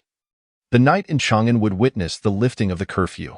Men and women alike emerged to admire the lanterns, creating a vibrant throng. Su Fan and his companions donned red garments, meticulously crafted by Suya. Even the turtle Wang Kai was adorned, symbolizing a prosperous year ahead and a smooth journey through life. The streets were adorned with brilliant lanterns, and the night sky sparkled with a sea of lights and fireworks. Little Wu, clutching 2 sparklers, was brimming with excitement. The urn, recently transformed to sport a mouth, was indulging in sweet candied treats. Suya, meanwhile, was engrossed in guessing lantern riddles, though her mind seemed somewhat sluggish, unable to conjure the answers. However, her beauty earned her small tokens of appreciation from the stall owners, even when she faltered. Suddenly, A multitude of lanterns illuminated the path ahead, intensifying the revelry of the crowd. Numerous, elegantly dressed dancers twirled in unison, seemingly organized by a wealthy merchant. The music and dance reverberated through the air, as thousands of lights shone brightly. Su Fan leisurely strolled at the back, his hands clasped behind him. How beautiful it was! A beauty that made one forget all worries as he brushed past the crowd. He turned back in a moment of recognition. Who was it? Yun Ran, the eldest brother, the master, Song Chongjing, each a cherished memory. He once believed that the most beautiful aspect of life was meeting new people, only to realize later that the true rarity was in reunions, if they could reunite after a long separation. He hoped all would be well. Sir, hurry up, Suya called out ahead. As the throng nearly swept him away, Su Fan smiled lightly and quickened his pace. It was time to depart. After a day of merriment, the group returned home and soon retired for the night. Su Fan, as was his custom, sat in his bedroom, lost in thought for a while. He ground ink and picked up a brush, intending to write a farewell letter. Yet he found himself at a loss for words. After some time, he heard a commotion outside, likely due to Aunt Zhang and Aunt Li quarreling over trivial matters. How tiresome, he thought. They bickered endlessly without a hint of boredom. Su Fan fetched a stool and stepped outside. After half an hour, their dispute finally subsided, and he returned to his room. He pondered for a long while before quietly making his way to Suya's room. Suya preferred to transform into her original form while sleeping, her white body curled into a ball, her face gently quivering. Su Fan reached out and pinched her slightly plump cheek. After he departed, he feared this little one would weep bitterly. Were it not for the urn and little Wu, he would truly be worried about Suya. After sitting for a moment, Su Fan silently exited and went to the room of the urn and little Wu. Little Wu's mouth was smeared with maltose, seemingly lost in a delightful dream. To his surprise, Wonkai the turtle was still awake, stretching out its neck. Safe travels, Su Fan said. I know. Wonkai chuckled. That day, Chang'an was devoid of snow. The remnants of the lanterns from the previous night lingered, their warmth still palpable. Su Fan was in no rush. He ambled along leisurely, stepping beyond the city gates and leaping over mountains. Sir? A voice called out as the sun began to rise. Su Fan turned to see Suya waving at him from the mountaintop, demanding, Why didn't you say goodbye? It feels like a final farewell. Indeed, little Wu chimed in, leaping up to shout, Sir, you must return after your time outside. I will miss you. The urn added, Fear not, my friend. I shall look after these little ones until I can assume human form and seek you out in the immortal realm. Though Suya stifled her tears, they fell in an unceasing stream. She forced a smile, saying, Sir, take care of yourself on the long and arduous journey. I won't be by your side anymore. The most beautiful thing in the world is that smile that emerges from the depths of sorrow. Su Fan gazed at them, a smile gracing his lips. Memories drifted like smoke. The evening breeze caressed the willows, and the melody of a flute lingered as the sun set beyond the mountains. The melancholy of parting melded with the crimson clouds above. Thank you all for accompanying me on this journey. Note, the lines fire trees and silver flowers combine, star bridges and iron chains open. Dark dust follows the horse, while the bright moon chases after people are from the Tang Dynasty poet Su Weidao's poem, The Lantern Festival Night. Those interested may wish to explore it further. I have not extensively read his poetry, but this particular piece remains vividly etched in my memory. I later learned that Su Weidao was a prime minister during the reign of Wu Zetian. I often feel that his official duties influenced his poetic creations. There is also an amusing tale about the term ambiguous, which originated from him. Those curious can look it up. Chapter 60, Ascension After Half a Day. Su Fan visited several departed friends and subsequently ventured to a familiar small town. The once quaint town had transformed into a sprawling metropolis, unrecognizable to Su Fan. The inhabitants he once knew were long gone, including the little spirits he had once nurtured. Yet, the house he once inhabited remained unchanged, save for the statue erected in his honor within the courtyard. Su Fan stood outside the courtyard, hesitating to enter. At that moment, a voice broke the silence. Are you here for a visit? It was a young child. Sort of, he replied. Within lay the residence of the illustrious white-clad prime minister, the founder of the Great Zhou. The Butcher of Min, the world's foremost strategist, the sword god of peach blossoms, the undefeated war god, and the savior. Su Fan's former abode. Su Fan smiled. Is that so? I want to grow up to be like him. The child said earnestly. Who is he? A great hero, Su Fan chuckled, ruffling the child's hair. Don't aspire to be anyone else. Just be yourself. Returning to the original Qingyun sect, he found it had undergone a remarkable transformation. What was once a humble abode now exuded grandeur, with redwood transported from the south, and the plaque above the entrance crafted from pure gold. The 3 characters for Qingyun sect were prominently displayed. With Su Fan's statue at the center, the incense offerings were unceasing, and the number of visitors was beyond count. Truly, one ascends, and even the dogs and chickens rise to the heavens. Officials were present to oversee the scene. Su Fan stared at the dramatically altered Qingyun sect, momentarily taken aback.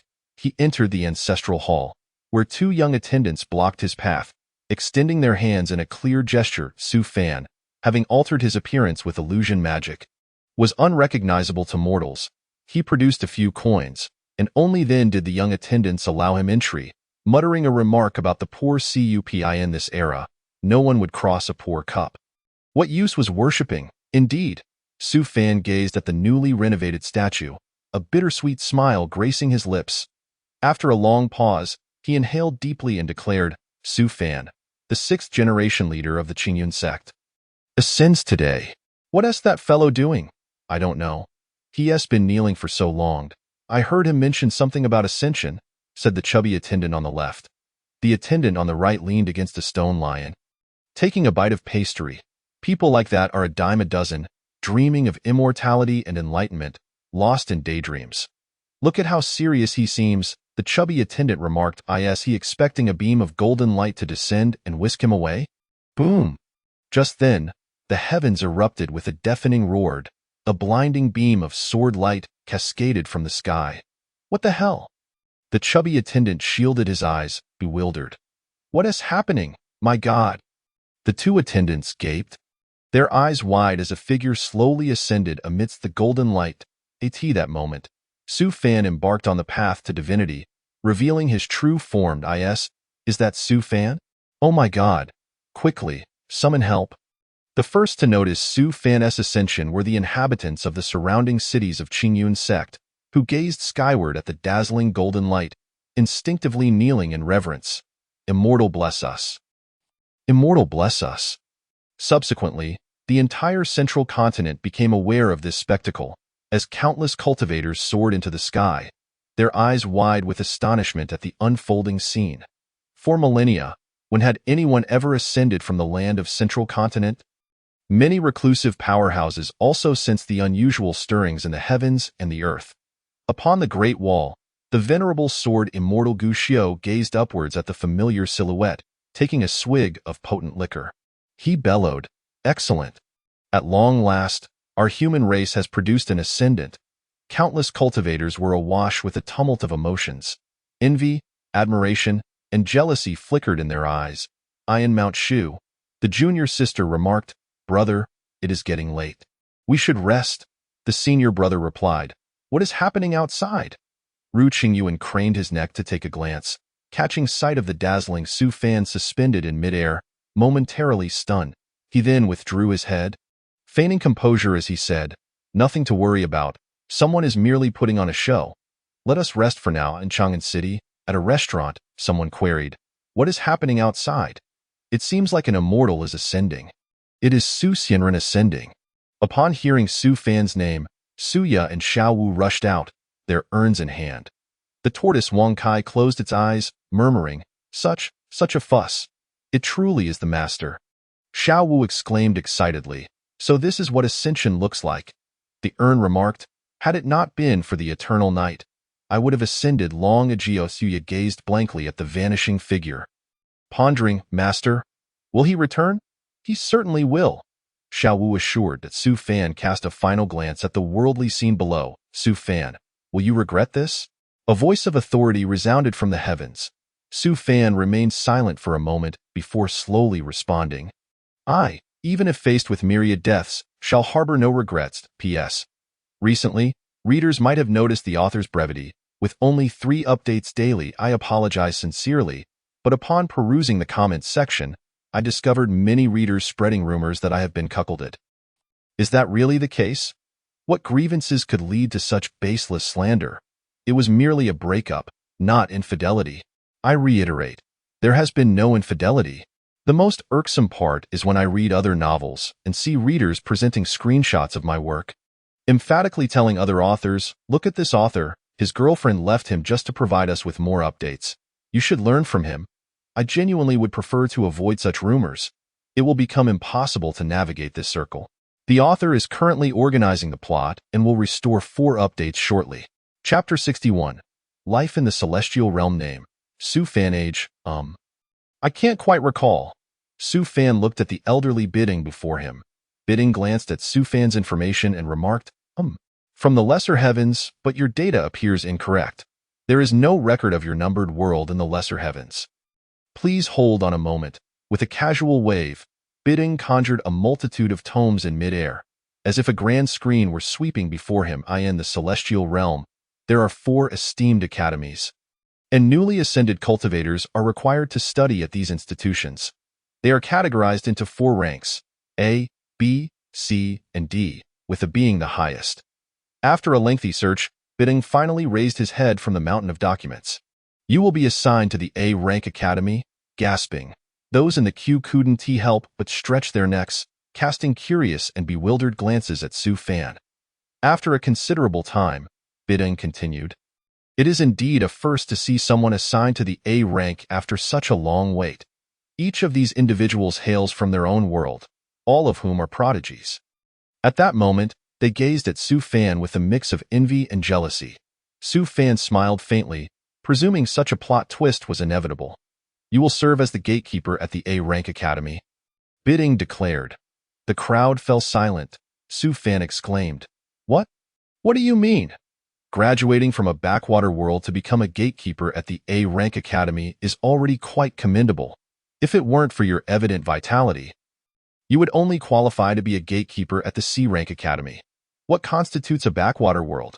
Su Fan inquired. A world that has not been assessed, with no records, and where no immortals have previously appeared. It seems that due to the eternal night, my world has never witnessed the emergence of immortals. Thus, Su Fan found himself honored with the role of a gatekeeper. Upon arriving in the Celestial Realm, Su Fan began to grasp some of its rules. Once mortals from the lesser heavens successfully navigate their tribulations, they may remain in the mortal realm for no more than 100 years before being forcibly summoned to the Celestial Realm. This regulation aims to prevent an imbalance of spiritual energy between the realms. While immortals are prohibited from descending into other worlds at will, in essence, there are numerous restrictions, far from the carefree existence portrayed in dramas where one becomes immortal and lives unencumbered. Those mortals who have arrived in the Celestial Realm resemble high school graduates. Despite attending university, there are disparities among the institutions. A mortal like Su Fan, from a backwater world, is deemed fit only to guard the entrance. Su Fan brewed himself a cup of goji berry tea. While others took tens of thousands of years to become security personnel, he had ascended to the role at a young age. Sparing himself countless detours, the future seemed bleak. Undeterred by the mockery of the mundane world, the talented would eventually rise. To aspire to greatness, one must not fear the trials along the way. It was his first day on the job. Su Fan was still unfamiliar with many aspects of being a gatekeeper. For instance, he spotted a sword cultivator approaching from afar, a large box slung over his back, adorned with the bold characters, Heavenly Deliveries. The delivery person was halted at the entrance by a security guard, leading to a heated exchange of insults as they traded barbs about each other's families. Su Fan settled onto a small stool. Crossing his legs, the familiarity of the scene brought a sense of nostalgia. This celestial realm was not much different from the mortal realm. As night fell, the shift changed. The delivery worker returned, adeptly donning the security uniform and intercepting another delivery person attempting to breach the entrance. By day, he delivered packages while being thwarted by security. By night, he became a security guard blocking deliveries.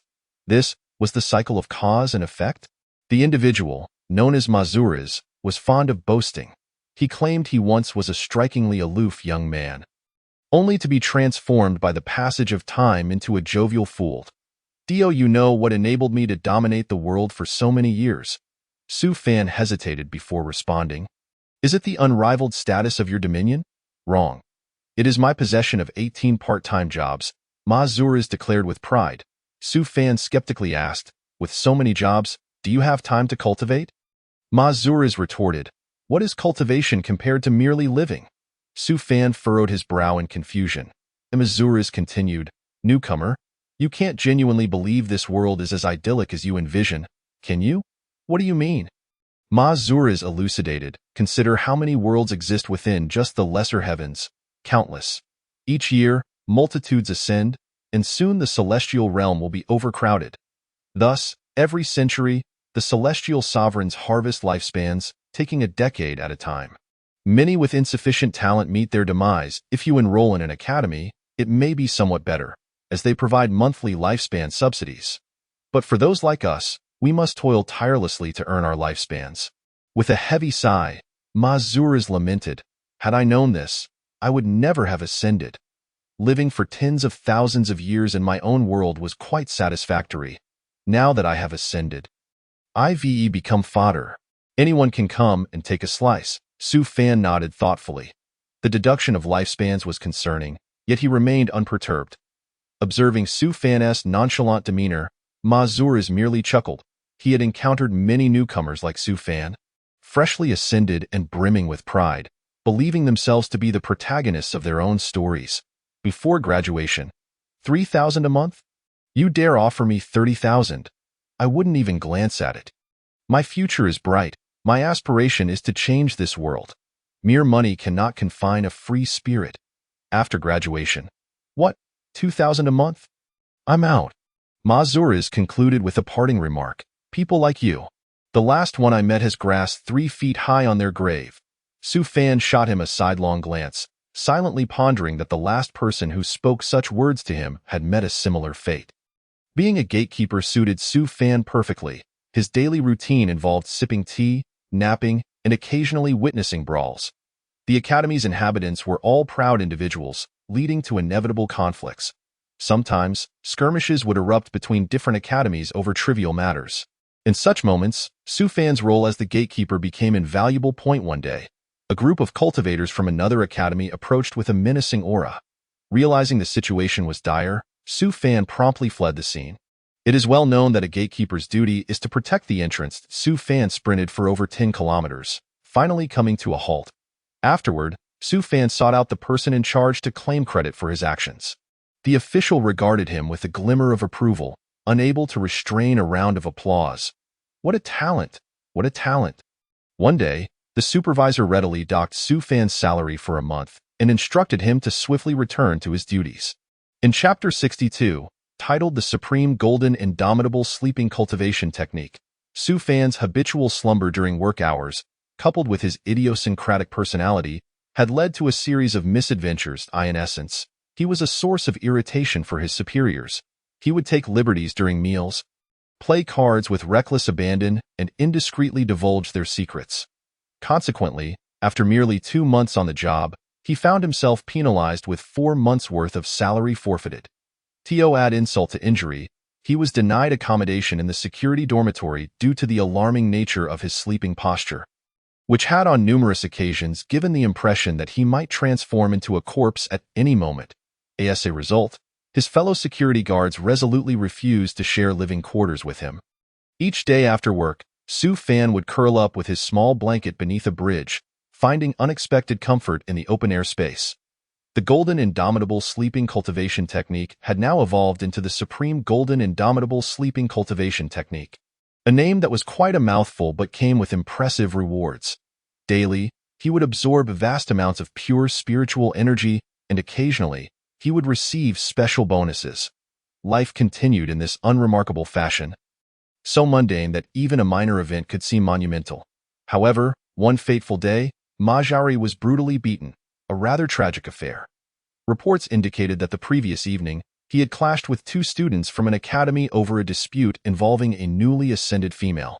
Allegedly, those students were attempting to deceive her. Typically, someone like Ma Xiaori, who had navigated the complexities of life for years, would not intervene in such matters. Yet, coincidentally, the young woman hailed from the same small world as him, prompting a sense of camaraderie. The two students, being locals, considered themselves superior to outsiders like Ma Xiaori, who had risen from other realms. They dismissed him entirely, claiming he was no match for them. Eyewitnesses recounted how Ma Xiaori was struck twice. That night, he sought solace in alcohol with Su Fan, lamenting his misfortunes. After all my struggles, what have I achieved? I merely wish to carve out a respectable existence. Through painstaking efforts, I've journeyed from a small village to this point. Was it all for naught? His sorrow was palpable, as if he were attempting to purge a lifetime's worth of grievances. He vowed to avenge himself against the two assailants, and Su Fan, having indulged in a bit of drink, echoed his sentiment, declaring, "We must take action." Su Fan was not merely speaking in jest. Perhaps the tranquility of life had dulled his senses, or perhaps he yearned to test his own burgeoning abilities. He had already conjured a narrative for the following day, envisioning a confrontation where they would demand an explanation.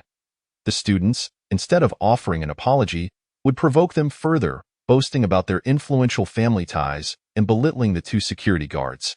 A crowd would gather, jeering at their audacity to challenge the academy's elite. Su Fan envisioned himself retaliating with a stunning display of skill, leaving the onlookers in awe. Soon, the fathers of the students would come seeking retribution, only to be bested by Su Fan. Then, the grandfathers would intervene, leading to Su Fan being recognized by a powerful figure and granted admission to the academy, thus embarking on an extraordinary journey. How thrilling! Yet, the following day, Ma Xiaori seemed to have forgotten everything, donning the same foolish grin as if nothing had transpired, even greeting his previous attackers with unwarranted friendliness. Su Fan observed quietly before shifting his position to sleep once more. Forget it. This foolish author is incapable of crafting a decent story. Ma Xiaori had a wife, and both were cultivators. However, Ma Xiaori had ascended before his wife, and after his breakthrough, he could no longer remain in the mortal realm. Reluctantly, he had to part ways with her and venture into the celestial realm. Upon his arrival, he soon realized he was among the weakest of the weak. Even to obtain a key, he was met with skepticism. To avoid having his lifespan prematurely curtailed, he labored tirelessly to earn spiritual energy. Reality shattered all his illusions, and he found himself in this realm for over 10,000 years, Su Fan remarked. After all this time, do you think your wife will still come for you? Ma Xiaori replied, uncertain. He harbored a single aspiration, to accumulate 100,000 spirit stones. With such wealth, he could descend into the small world once more, allowing him to reunite with his wife for several centuries. Ma Xiaori was content, as he had a purpose. Each day, he diligently saved his spirit stones, toiling for that modest dream. Many like him existed in the celestial realm, ubiquitous as ants on the streets, humble yet resilient. The mortal world mirrored this. Both realms were rife with prideful souls who could only accept their ordinariness. Ambition soared, yet life remained fragile, akin to dust in the wind. With one's circumstances dictated by forces beyond their control, Su Fan sipped his drink, reciting a few lines of poetry. Some seek enlightenment across mountains high, while others wander freely, unburdened by the sky. I drift with the wind, yearning for a tender embrace between the celestial and the mundane. In Chapter 63, titled Kicking Off the Entire Summer, another ordinary night unfolded. Su Fan, momentarily lost in thought, decided to linger in his reverie. At that moment, several sword-wielding cultivators approached from a distance. Judging by their attire, they appeared to be academy students, having indulged in copious amounts of celestial wine. They halted before the spirit gate, demanding entry. Ordinarily, the hour had passed, and even returning students were not permitted to enter. Yet, rules were often bent in the world of martial arts. It was not merely about violence, but rather the subtleties of human interaction. Su Fan, adhering to his duty to safeguard the gate, obediently opened it. Among the group, a teacher from the academy noticed Su Fan and instructed him to visit the school the following morning. Su Fan did not refuse. In truth, he had no grounds to decline. Academy instructors frequently sought assistance from wandering cultivators or security personnel, often rewarding them handsomely with both pay and drink. The next day, the prospect of free wine filled Su Fan with optimism for the day ahead. An open area was already bustling with students, all of whom were undoubtedly exceptional. Handsome young men clad in flowing blue robes and beautiful young women adorned in splendid purple attire, each showcasing their unique flair. The teacher from the previous night, fishing rod in hand, stood with his back to them, leisurely fishing. After a considerable time, he finally set down his rod and launched into a lengthy discourse filled with convoluted and esoteric jargon. Su Fan, eyes wide open yet unmoving, succumbed to sleep. Zzz, the teacher, oblivious to his audience's disinterest, suddenly launched an attack, exclaiming, "Watch closely." He pointed at Su Fan, unleashing a wave of energy, a thin veil of golden, semi-transparent gas formed to shield Su Fan from the assault. "What the heck?" Su Fan exclaimed, as the teacher staggered back, astonished by the unexpected turn of events. In an instant, his dignity evaporated. He cleared his throat, attempting to regain composure, muttering, "The ground was a bit slippery." With a surge of energy, he charged again. Bang! This time, the teacher was propelled backward, dragging his feet across the ground and leaving a trail dozens of meters long. Onlookers gazed in disbelief. Taking a deep breath, the teacher's lips twitched. "I just delivered an exemplary demonstration." This kick was immensely powerful, as if intending to expel the entire summer. He then shot off again at an astonishing speed. Coughing, the teacher rose once more, stubbornly insisting, "Earlier, I merely made an erroneous demonstration. You all?" He coughed up blood. At that moment, Su Fan inexplicably shivered, awakening from his slumber. He glanced around, still bewildered, and began to clap enthusiastically. Bravo! The teacher's lecture was truly remarkable. His applause seemed to strike the teacher's face like a slap. In the world of martial arts, it was not solely about combat, but rather the nuances of human relationships. As a consequence of this understanding, Su Fan found himself penalized yet another month's salary. Splendid. After 2 months of work, he now owed 3 months' worth of wages. Even capitalists would weep at this absurdity. "I seek your assistance in avenging me," a young scholar implored Su Fan. With a languid stretch, Su Fan asked, "Why come to me for vengeance?"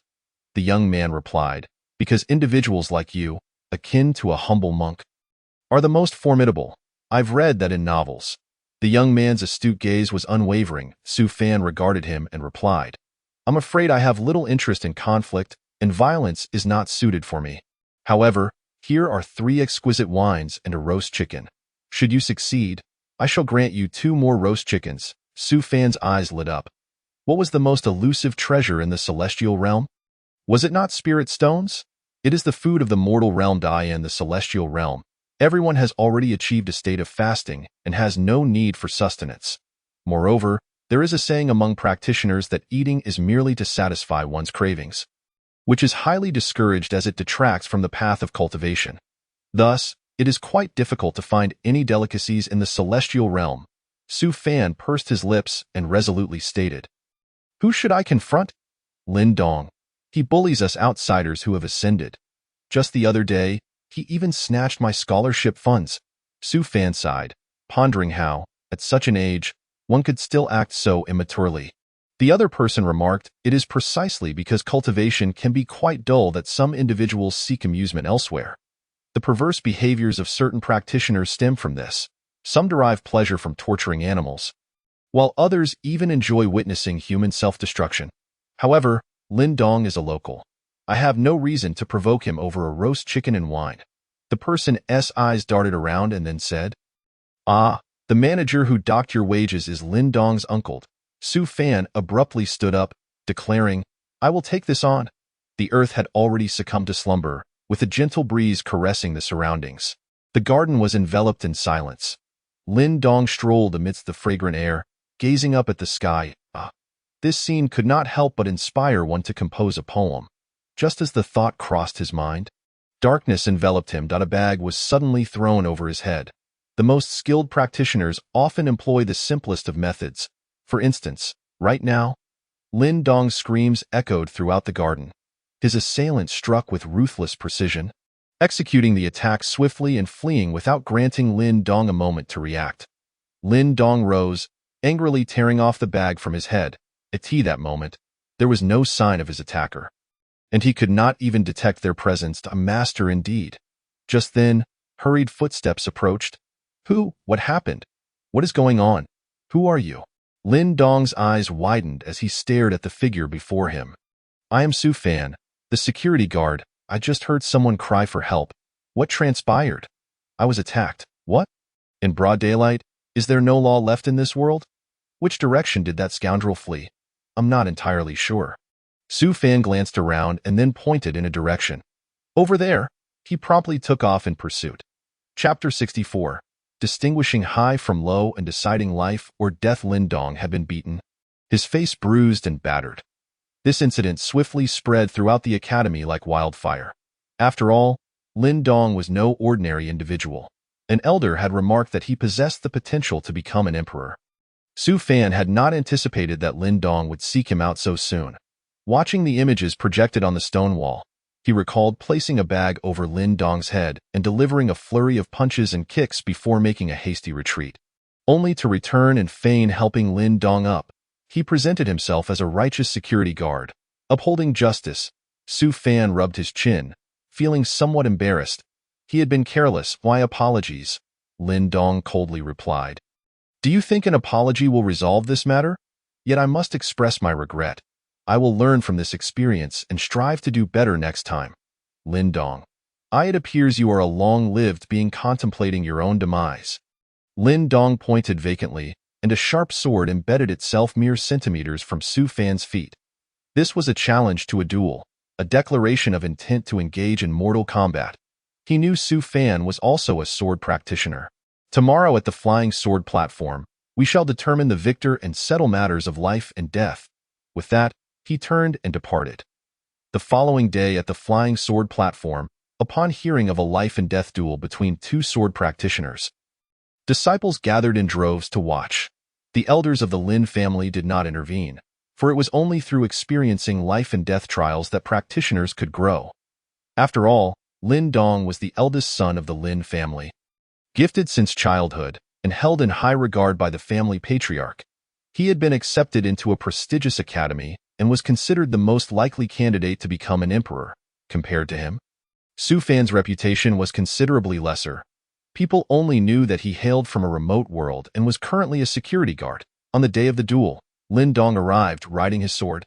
Clad in white robes, his phoenix-like eyes gazing upward, his dark eyes shimmering with brilliance. Countless white birds followed him, soaring in AV formation before gracefully landing on the Flying Sword platform. Handsome, elegant, and confident, he awaited his opponent's arrival. Half an hour passed, then an hour, and after 2 hours, news arrived from Su Fan's side that his state of mind had been damaged, and he could not duel for the time being. The duel was postponed for 50 years. The crowd emitted disdainful sounds. Clearly, he had backed down. A sword practitioner fearful of combat would likely soon find his heart clouded. Lin Dong snorted. Then I shall wait for him for 50 years. 50 years swiftly passed. Su Fan's side conveyed that due to a series of reasons, the duel's date would be postponed once more, this time by another 50 years. Lin Dong will never take advantage of another's misfortune. So let it be another 50 years. In the blink of an eye, another 50 years had elapsed. Lin Dong declared, let it be another 50 years. Lin Dong will not exploit anyone's vulnerability. Another 50 years. Another 50? The relentless passage of time continued. Su Fan stood before Lin Dong's gravestone, pouring out a libation of wine. Brother, may you journey well. Lin Dong had perished, slain at the southern heavenly gate while defending against a demonic incursion. He had originally gone on an assignment but never returned. To be honest, after all these years, it would be impossible to claim that there were no feelings between them. Su Fan had seemingly grown accustomed to it. Each morning, he would wake to find Lin Dong standing at the foot of his bed, asking, shall we duel today? Lin Dong had indeed never taken advantage of Su Fan's misfortunes, although he was aware that Su Fan was merely seeking excuses. The proud noble could bully others, but he would never take advantage of their vulnerabilities. Su Fan shook his head, letting out a gentle sigh before walking away leisurely. The demonic forces were attacking the southern heavenly gate, and the front line was in dire need of soldiers. Su Fan lost a promising career filled with bright prospects. He transitioned from being a security guard to a soldier at the southern heavenly gate. Ma Zhou had accompanied him as well. During the lottery draw, he drew a black slip, nearly causing him to choke. According to the rules, a red slip exempted one from military service, while a black slip mandated immediate deployment to the front lines. The two found themselves in the same trench. The squad leader was a fellow named Feng Yunji, remarkably astute. Although he only managed a small team of 5, he was quick to offer insights on military strategy. "This is not how the battle should be fought," Feng Yunji said solemnly, leaving one to wonder if he were the overall commander of the southern heavenly gate. At such moments, Su Fan would eagerly ask, "Then how should we proceed?" "According to my strategy, we would divide an army of 100,000 into 99,999 divisions to engage the enemy's main force. I would lead a large contingent straight to their camp, ensuring victory in every encounter." Su Fan silently assessed him, pondering how such a clever idea had come to him. Feng Yunji replied candidly, "To tell the truth, it was Ma Zhou who inspired me." Su Fan nodded, finding the reasoning quite sound. Su Fan was not fond of fighting. Hardly anyone had witnessed him in action. He possessed a sword, named Linglong, the sword carried by the successive masters of the Qingyun sect. It was not particularly remarkable. Having traversed so many paths in the martial world, he had encountered countless swords, and the number of exceptional swords was beyond counting. Yet, unless absolutely necessary, he still preferred to wield this one. It was akin to a person who has journeyed through mountains and rivers, residing in grand palaces, yet still finds the thatched cottage of their hometown to be the most comforting. Su Fan would often say that what mattered was not the sword but the wielder. At such times, Feng Yunji and Ma Zhou would tease him. Su Fan did not bother to defend himself. He seemed to have no worries, always cheerful, sometimes with a cup of wine, other times with a joke. He often remarked, "Throughout my life, I have not forged many good connections, and the number of good deeds I have done can be counted on one hand. Yet, I have continuously managed to avert calamity. Is that not the greatest happiness?" However, this dreadful war always disturbed his sleep. It was said that the demonic tribe was preparing for a large-scale assault, where it would be either kill or be killed. One morning, someone flooded my comment section with negative reviews, claiming I was plagiarizing. They even said they would report me. "Please clarify which book you're referring to, and I will speak with my editor to discuss this matter. Don't just come in accusing me of plagiarism without offering any evidence. I have submitted a request for a color palette." Chapter 65. Are you just here stacking bricks? The war has erupted once more. Su Fan abhors conflict, for once it commences, slumber eludes him. Alas, the cultivators of the celestial realm are categorized into several tiers: ascended beings, loose immortals, earth immortals, true immortals, golden immortals, great Luo golden immortals, celestial lords, celestial kings, and celestial emperors. It is said that the highest deity in this celestial realm is a golden immortal. As for the great Luo golden immortals, celestial lords, celestial kings, and celestial emperors, it has been countless years since any have made an appearance. Each step up the hierarchy spans a duration of no less than 10,000 years, and in some cases, even several million years. Rumor has it that 3 true immortals from the demon realm have just emerged from seclusion, and this impending battle is unlikely to be easily won. The epicenter of the conflict lies at Tianling Mountain. A vast multitude of ascended beings converges like a swarm of ants, continuously flowing toward Tianling Mountain. According to the injured, that place has transformed into a veritable meat grinder, with corpses strewn about. The scene exceptionally harrowing. Su Fan's team is tasked with transporting the wounded. Some have fallen from Tianling Mountain, yet still cling to life. Thus, they bear the injured toward the medical teams stationed in the rear. Boom! Demonic cultivators incessantly swoop down from the skies, unleashing aerial assaults upon the ground. "Damn it!" Ma Zhou exclaimed as he staggered to his feet, cursing vehemently. Dust filled the air around him. The others called out to one another, and several unfortunate souls were utterly obliterated. "Move it! Damn it!" Captain Feng Yunzi commanded the group. At that moment, he suddenly noticed Su Fan standing not far off, gazing upward, seemingly lost in contemplation. "You brat!" Feng Yunzi aimed a kick at him. only to be thwarted by a golden membrane. Ouch! Snap out of it and hurry. Su Fan's expression was grave. Eye in the distance, a sound reminiscent of a bird's call echoed, followed by an immense shadow enveloping everyone. It was a colossal white bird, its wings unfurled, spanning dozens of yards. Its eyes emitted a fearsome dark light, and upon its back stood a towering demonic cultivator wielding a long spear, adorned with horns. In an instant, all were rendered speechless, terror evident in their eyes. Among them, there were scarcely any combatants. Years of scurrying for longevity had transformed them into toothless lions. I am fortunate. The demonic cultivator smirked. Run, run. After a moment of stunned silence, Captain Feng Yunzi bellowed. He was 1,000% certain that engaging in battle with the foe would yield no chance of victory. Before Feng Yunzi could voice his command, Ma Zuriri had already turned and fled. The others followed suit without hesitation. Yet, Feng Yunzi brandished his club, charging forward alone, shouting, "The captain of Team 3, Feng Yunzi, is here." However, just as he was about to pass Su Fan, a hand unexpectedly blocked his path. Feng Yunzi skidded to a halt, nearly tumbling. "What the hell are you doing? Step back," Su Fan said in a low voice. "Huh?" Feng Yunzi's brows furrowed as he reached to pull him away. "Don't play the hero now." Yet, an invisible force repelled him, as if an insurmountable barrier existed between him and Su Fan. The demonic cultivator's gaze scrutinized Su Fan, an enigmatic glimmer in his eyes. "Step back." Su Fan grasped the exquisite sword at his waist and took a step forward. The demonic cultivator raised his spear, his expression menacing. It seemed he too understood that this foe was not to be trifled with. The two maintained a silent standoff, tension hanging in the air. The surrounding currents became increasingly fierce, leaving Feng Yunzi bewildered. It felt akin to a standoff between martial arts masters depicted in novels. The two were now seemingly engaged in a battle within the spiritual realm, poised for an intense confrontation.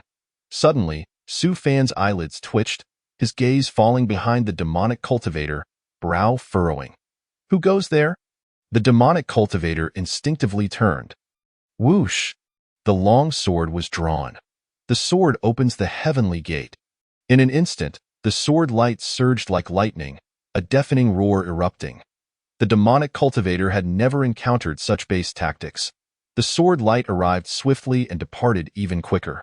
Leaving him no time to react, the last glimmer of the sword flickered and vanished into the distance, followed by a resounding explosion. Upon looking back, the once imposing demonic cultivator had met his demise. Feng Yunzi gaped in astonishment, taken aback for a considerable time. Su Fan too was somewhat surprised. Since his ascension, he had never engaged in combat. "Am I truly this powerful?" Su Fan sheathed his sword, glanced at Feng Yunzi, and stated, "Let us go." Feng Yunzi, still in a daze, nodded slowly. "Oh." He stared at Su Fan's retreating figure, lost in thought. The war concluded more swiftly than anticipated. It was rumored that a monk from another celestial realm had temporarily mediated the conflict. This monk bore a resemblance to Xuanzang, yet individuals of Su Fan's level lacked the qualification to probe into the truth of the matter. He contemplated returning to the academy in a few days to continue his promising career as a security guard, one filled with bright prospects. However, unexpectedly one day, two elders from the academy paid him a visit, inquiring about the incident where Su Fan had effortlessly dispatched the demonic cultivator. "Speak up, how did you accomplish that?" asked the elder in blue robes. Su Fan hesitated for a moment. "That demonic cultivator was seeking trouble, challenging me to a duel. As soon as he spoke, I sprang to my feet, quick as a flash. Then, I struck with a sword, pow, followed by a right kick, pow, and then a left jab. He collapsed without evading. He said, 'Young man, you lack martial ethics,' and then perished." The elder in white squinted slightly. "This is akin to an old woman giggling under the covers. Don't try to bamboozle me. You're just pulling my leg, aren't you?" The elder in blue rose and approached Su Fan, preparing to assess his cultivation level. Already a loose immortal?" The elder in blue couldn't help but display a hint of surprise. Typically, ascended beings required hundreds of thousands, even millions of years to break through the ascension phase and attain loose immortal status. According to the records, This individual had only been in the celestial realm for a mere few hundred years. Could he be a gem wrapped in muck? With this thought, the elder in blue continued his examination. An innate sword body. Not bad, not bad. The innate sword body is a rare constitution, even among ascended beings. Few possess such a trait, a divine warrior physique. Why has another divine warrior physique emerged? Is this reasonable? Can one possess both an innate sword body and a divine warrior physique simultaneously? Then came the untainted body. The celestial dominator body, the king of humans body, the Tao body, the five elements body. The elder in blue nearly dropped his jaw to the ground. Good heavens! Are you stacking bricks here? After a thorough examination, the elders confirmed they had made no errors. They left Su Fan with a single directive: report to the first-class academy tomorrow. Alas, just as he had basked in joy for a few fleeting days, he found himself bereft of the noble profession of security guard once more. Su Fan returned to the military camp, taking with him his sole possessions, a set of bedding and a pillow. Seeing this, Mazariri inquired where he was headed at Su Fan's side, stating that he was to report to the first-class academy. You're going back to be a security guard? Mazariri queried, puzzled. No, they invited me to enroll. Pfft. Mazariri spat out his drink. What nonsense are you spouting in broad daylight? Su Fan sighed softly, offering no further explanation. Days passed, and Mazariri returned to the academy, resuming his role as a security guard. Su Fan, where have you been these past few days? Su Fan glanced at him. Didn't I mention? I was cultivating at the academy. With that, he strode straight inside. Mazariri. Cultivation is an exceedingly dull endeavor. The academy's policy typically involves one teacher overseeing several students. Initially, the elder in blue and the elder in white intended to discreetly take Su Fan under their wing, for this individual was truly exceptional. Nurturing a promising student could elevate their status and garner preferential resources from the celestial realm. Thus, everyone sought to claim this fine seedling for themselves. Unfortunately, the two could not reach an agreement. Each yearned to possess Su Fan entirely, nearly leading to a physical altercation, making the matter widely known. Many academy instructors, including elders, became aware of Su Fan's extraordinary physique. In modern terms, it would be akin to Su Fan simultaneously suffering from congenital heart disease, cancer, leukemia, tumors, renal failure, paralysis, stroke, polio, and congenital blindness, and yet he thrived unscathed. This was truly a marvel in the annals of medical history. Follow me. I can exempt you from half of the lifespan deductions, one elder earnestly declared to Su Fan. Su Fan merely shook his head nonchalantly. Lifespan? What is that? Upon falling to the ground, I disdainfully bent down, feeling it a waste of time. The portly elder, with a grand gesture, proclaimed with bravado, do not heed his words. Come with me. Within 300,000 years, I guarantee you shall ascend to become a true immortal. Su Fan merely shook his head in response. I can offer you this amount of immortal stones each month, declared another elder, resembling a bamboo pole. For 2 consecutive days, all instructors wishing to take Su Fan as their disciple were met with rejection. The conditions they presented were enticing enough to make many green with envy. Yet Su Fan remained unmoved. This only deepened the curiosity of those around him. What could he possibly be thinking? He rejected the immortal stones, spurned longevity, and even declined the opportunity to cultivate within the sword tomb.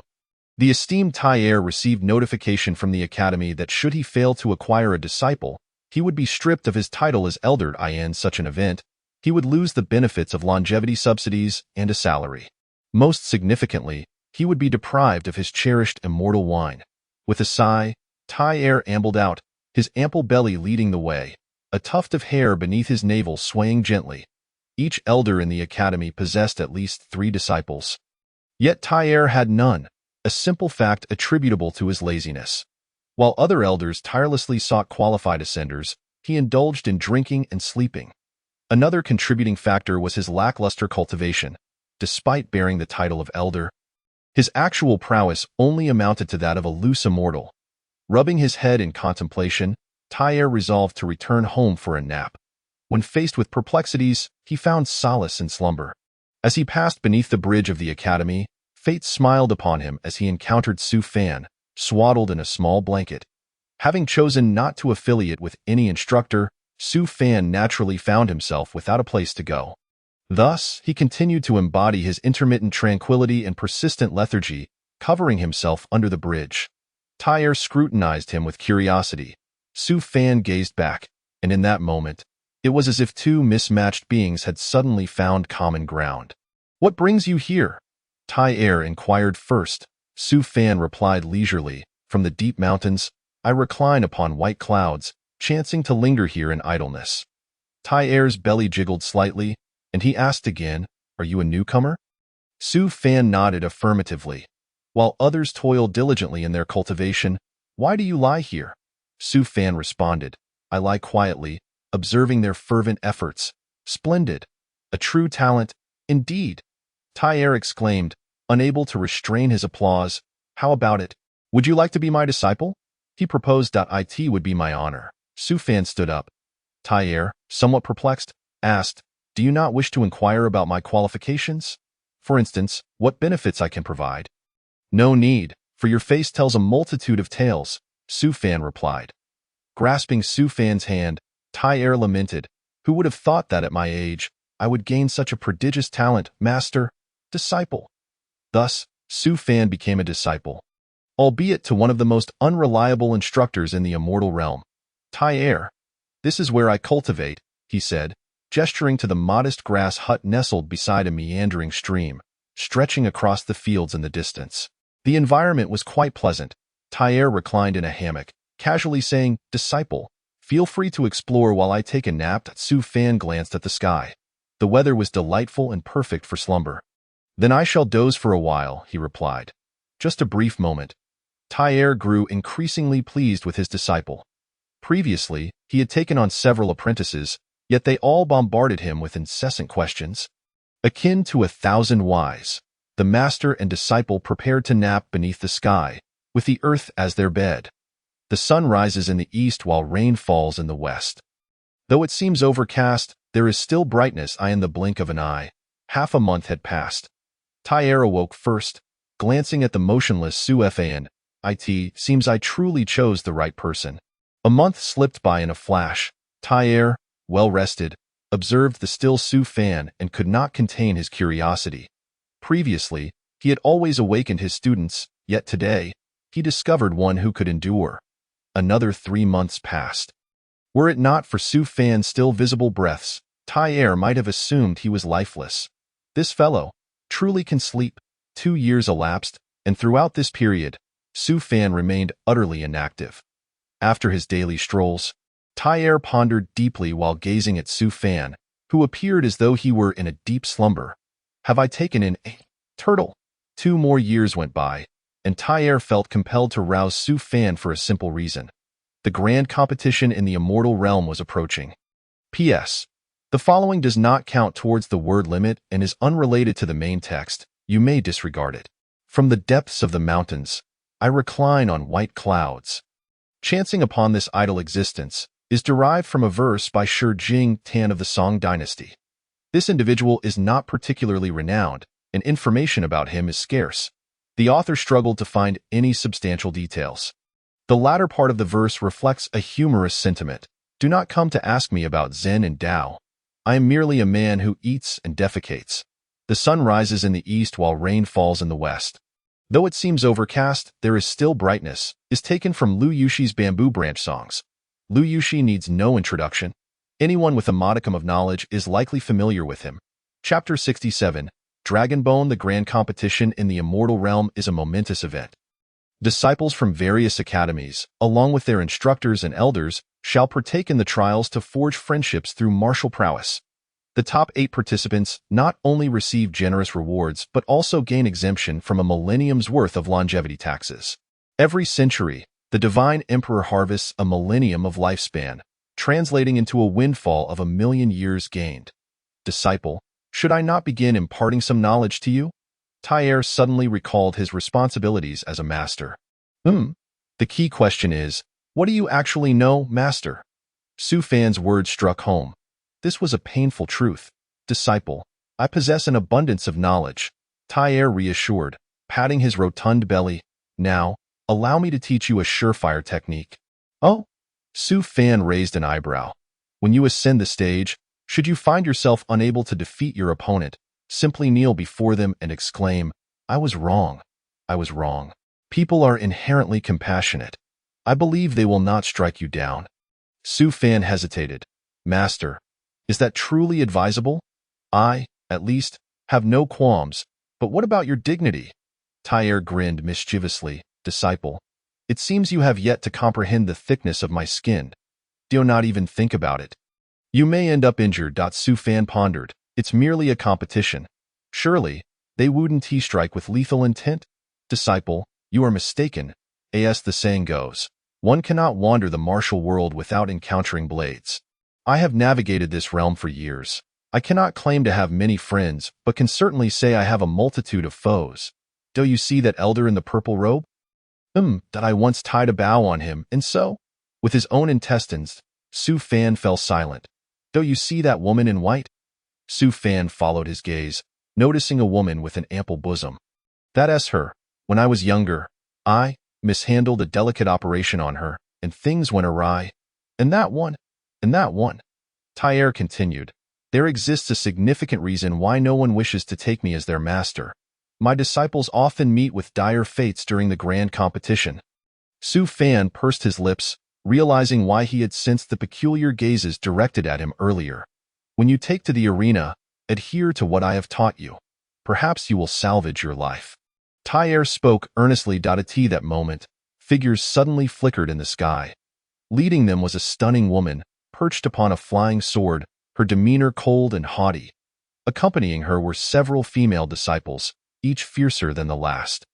That woman is Jing Bai, a formidable figure with a volatile temperament.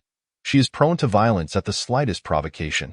Tyr explained. Su Fan inquired, do you have a grudge against her as well? Tyr shook his head. Su Fan contemplated, realizing Tyr might have exaggerated earlier. A multitude of foes? It seemed implausible. Tyr clarified, we cannot merely say we have enmity. It is a matter of life and death. An irreconcilable feud. Even if the world crumbles to dust, she would still seek to reduce me to nothing. What? Tyr elucidated. She was my ex-wife. We once shared a deep love, but many tales unfolded thereafter. Su Fan surveyed his surroundings, noting that numerous elders and instructors whispered among themselves, casting furtive glances at him and Tyr. With a resigned shrug, Su Fan remarked, Master, you've truly put me in a precarious position. Fear not, disciple. I have gathered information for you. Your first opponent is named Chi Hu. His abilities are mediocre, and I bear no profound enmity towards his master. In my youth, I once plucked a few of his hairs. He should not hold a grudge. Su Fan's brow furrowed. Plucked hairs? You mean hair? Tyr shook his head. Regardless, do not concern yourself with that. Just remember to plead for mercy when the time comes, Su Fan questioned. Can I not at least knock him down? Tyr was momentarily taken aback, but responded, all right, if you can indeed achieve it. By the way, I heard there's an additional reward this time, rumored to be a dragon bone. Dragon bone? Su Fan's heart skipped a beat as he suddenly recalled the hairpin that Liu Xian had gifted him, which was also crafted from dragon bone. What's wrong? Do you desire it? Tyr noticed Su Fan's somewhat unusual expression. Su Fan inquired further, Master, what does that dragon bone look like? Is it just a plain white bone? Of course not. Where would you find pristine dragon bones nowadays? The dragon race has been extinct for countless years. What remains are merely items fashioned from dragon bones. This item seems to be. Su Fan could not help but interject, a hairpin? Ah, yes. How did you know? Su Fan maintained a calm facade. Yet within, his heart roiled like a storm upon still waters. Master, is it possible that there exist two hairpins made from the same dragon bone? Tyr shook his head resolutely. Impossible. An item made from dragon bone can only exist as a singular piece. That is an immutable truth. If a sword is forged from a dragon bone, there will never be a second sword made from another dragon bone. The same applies to hairpins. Su Fan rubbed his forehead, vividly recalling that Liu Xian's hairpin had been buried in a grave in the southern part of the human world. If what Tyr claimed was true, that an item made from dragon bone can only exist once, In a daze, Su Fan felt as if he had returned to that small world, sensing a fate being manipulated by unseen hands. Disciple, disciple, Tai called out several times before Su Fan snapped back to reality. Thinking his earlier words had startled Su Fan, Tai hurried to comfort him. Yet, in that moment, Su Fan could not absorb a single word. He gazed into the distance, overwhelmed by emotion. Fate truly is a cruel mistress. Note: the following commentary does not count towards the word limit. I apologize for not updating yesterday. Regarding yesterday's incident, I have discussed it privately with Swan Bao. The reason stems from two anonymous readers who claimed to Swan Bao that I reported him, even alleging to have screenshot evidence. However, these two readers are most likely pseudonyms of other authors attempting to incite discord. Once the situation escalated, they deleted their posts. Subsequently, fans from both sides began to hurl insults. I urge everyone not to maliciously critique Swan Bao's novel. He writes exceptionally well. Today, we also discuss the plot, and I hope everyone remains rational. We haven't even tasted the fruit yet to begin fighting over it. Let rumors cease with the wise. Lastly, regarding the novel, the author enjoys a gradual narrative progression, laying subtle foreshadowing, leading to an emotional climax that clearly presents the storyline to the readers. You may have noticed that the writing style has leaned towards a lighter, more jovial tone these past few days. After all, with so many eager to criticize me in the comments, I confess I feel somewhat intimidated. The real reason is that the plot requires a balance of highs and lows.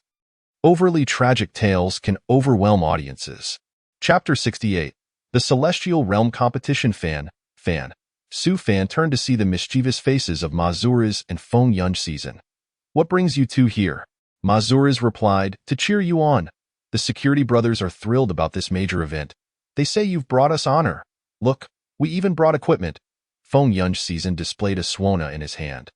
Before the battle commences, I shall play a tune that will ensure you walk tall in the academy from now on. In this Celestial Realm competition, 3 individuals captured the spotlight. Point 1 was Liu Yao, the chief disciple of Elder Jingbai, a peak immortal with the divine sword Bu Hui in hand. She was stunningly beautiful, embodying the very essence of the ethereal maiden that many men fantasize about. And she exuded an air of aloofness.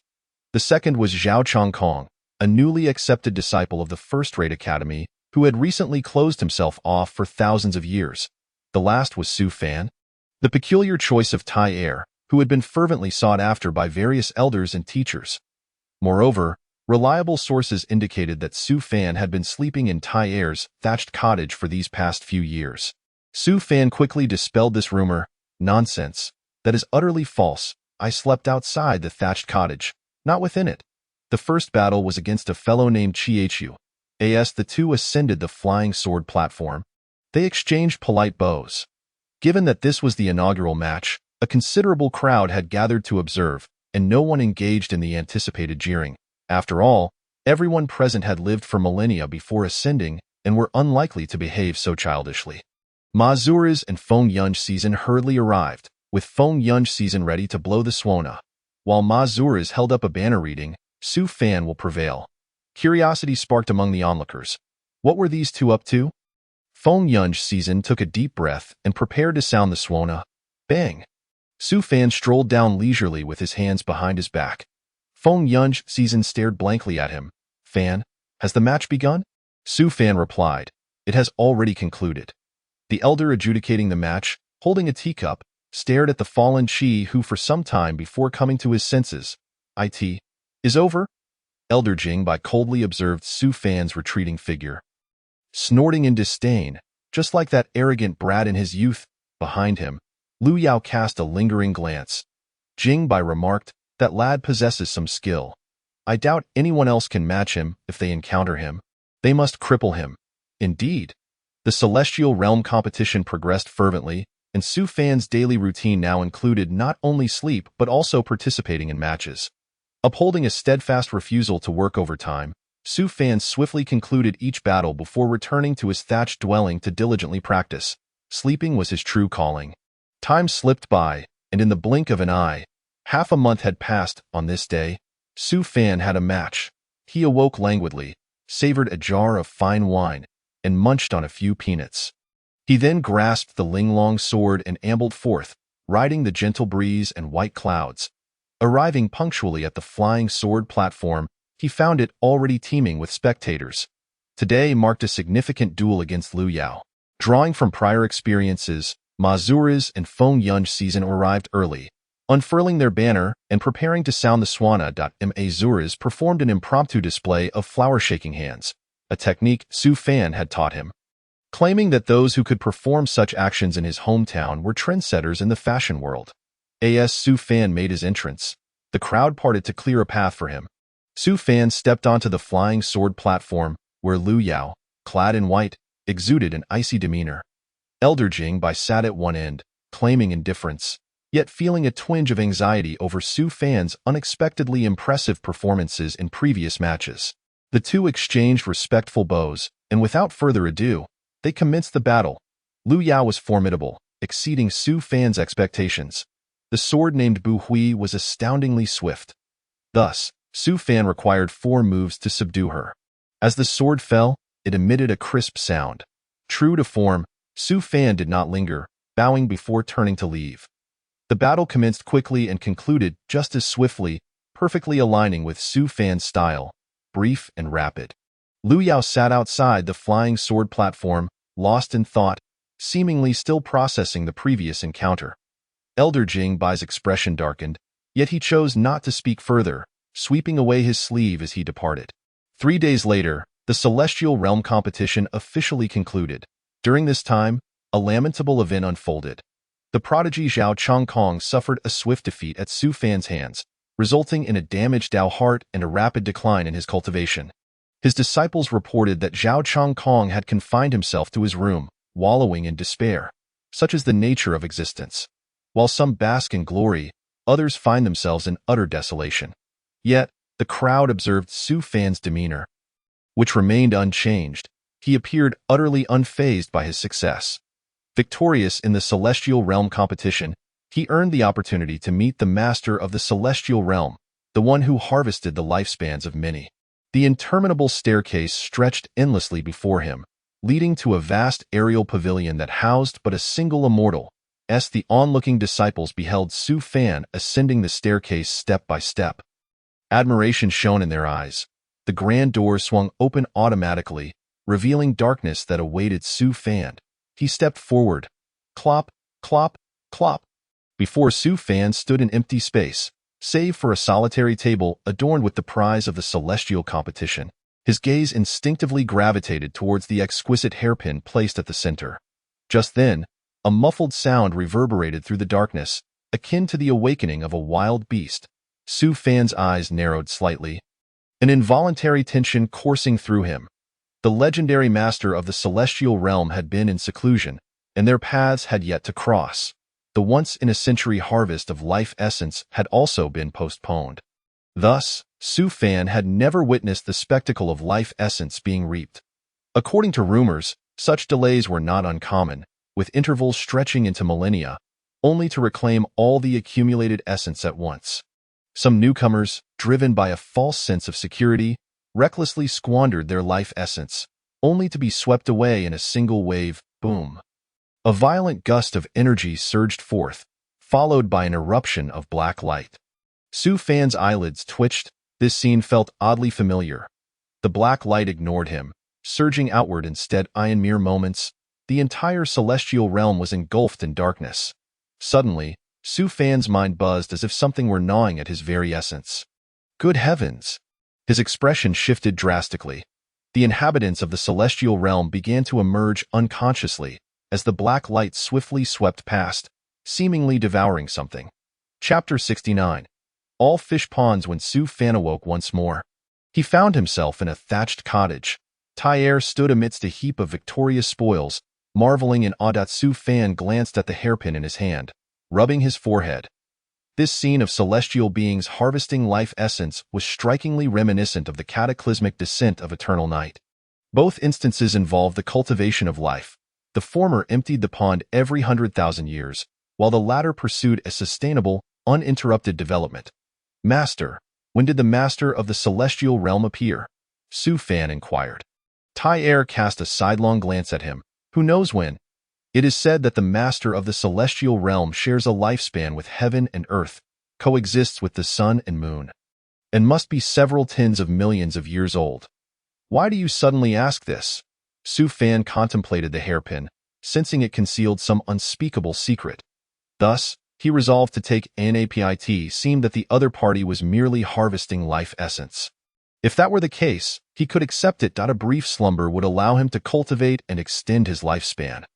There was no need for fear. After sleeping for several 100,000 or even several million years, he could confront the master then. Sleeping.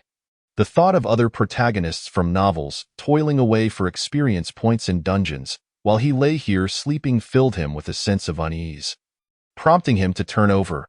After his defeat at the Flying Sword platform, Zhao Chongkong was plagued by inner demons and resorted to daily drinking. He would drink until inebriated, then sleep, only to awaken and drink again. His master, unwilling to intervene any longer, let him spiral into self-destruction. Talented individuals often possess fragile psyches, having rarely, if ever, faced failure, let alone a catastrophic defeat at the hands of another. Liu Yao, a disciple of the pure white sect, was in a similar predicament, though her situation was considerably better than Zhao Chongkong's. However, the lingering inner demons remained a persistent threat. The pure white sect devised a strategy. The best way to conquer one's inner demons was to confront them directly. Thus, every morning, Liu Yao would wield her sword, unrepentant, and make her way to the thatched cottage, undeterred by wind, rain, or thunder. Su Fan vehemently protested this, as the territory belonged to his master, Tai. Moreover, rumors in the celestial realm suggested that he and Liu Yao shared an ambiguous relationship, which Su Fan believed severely tarnished his reputation. Although Tai held a lowly position, he still bore the title of elder, granting him the authority to prohibit Liu Yao from visiting the cottage. Then, one day, the pure white sect's master descended upon Tai, delivering a vicious beating while hurling insults that dredged up old grievances. Tai appeared guilty, not daring to retort. The following day, Liu Yao reappeared at the thatched cottage, and this time, Tai refrained from objecting. Fortunately, Liu Yao was not loquacious. She would simply stand quietly in a corner or sit in silence, allowing Su Fan to overlook the matter. The breeze carried the lightness of willow fluff, and the pear blossoms wept gentle rain. The seasons in the celestial realm, for reasons unknown, seemed devoid of the rich flavors found in the mortal world. Liu Yao sat before the grass hut, unrepentant, floating in midair. Su Fan reclined in a grand chair, remarkably awake, savoring the ethereal beauty of the rain-soaked landscape. Rainfall always stirred within him a multitude of cherished memories. Today is suitable for sword practice, Liu Yao declared. Today is suitable for sleep, Su Fan replied. Why do you always sleep? Since arriving at the thatched cottage 3 years prior, Liu Yao had never witnessed Su Fan engage in cultivation. Do you know why my grandfather enjoys eating malt candy? She asked, momentarily perplexed. Why? Because he desires to, Su Fan said, turning over and draping himself with a blanket. Liu Yao paused, taking a moment to process his words before resolutely grasping her sword and stepping into the rain.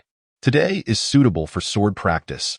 Time flew by, and in the blink of an eye, 3 more years had passed. Why have I never seen you practice? Liu Yao repeated the question she had asked countless times before. Because I grow stronger by sleeping, Liu Yao appeared contemplative. Years passed again, and Liu Yao stood before Su Fan, sword in hand. I believe I can challenge you now. Her tone remained devoid of any fluctuation, as if she were merely discussing an inconsequential matter. Su Fan took a sip of wine. What prompted this sudden, unrealistic notion? Liu Yao replied, You languish in complacency, numbing yourself with sleep. Your arrogance blinds you. Meanwhile, I diligently train each day. Su Fan, you are no longer my inner demon. Unrepentant was aimed squarely at Su Fan. Su Fan smiled lightly. Remarkable. You finally realized I am not your opponent. You may leave now. Before I go, I must first defeat you. Su Fan sighed in exasperation. Why must you be so stubborn, insisting on defeating me? Liu Yao nodded firmly.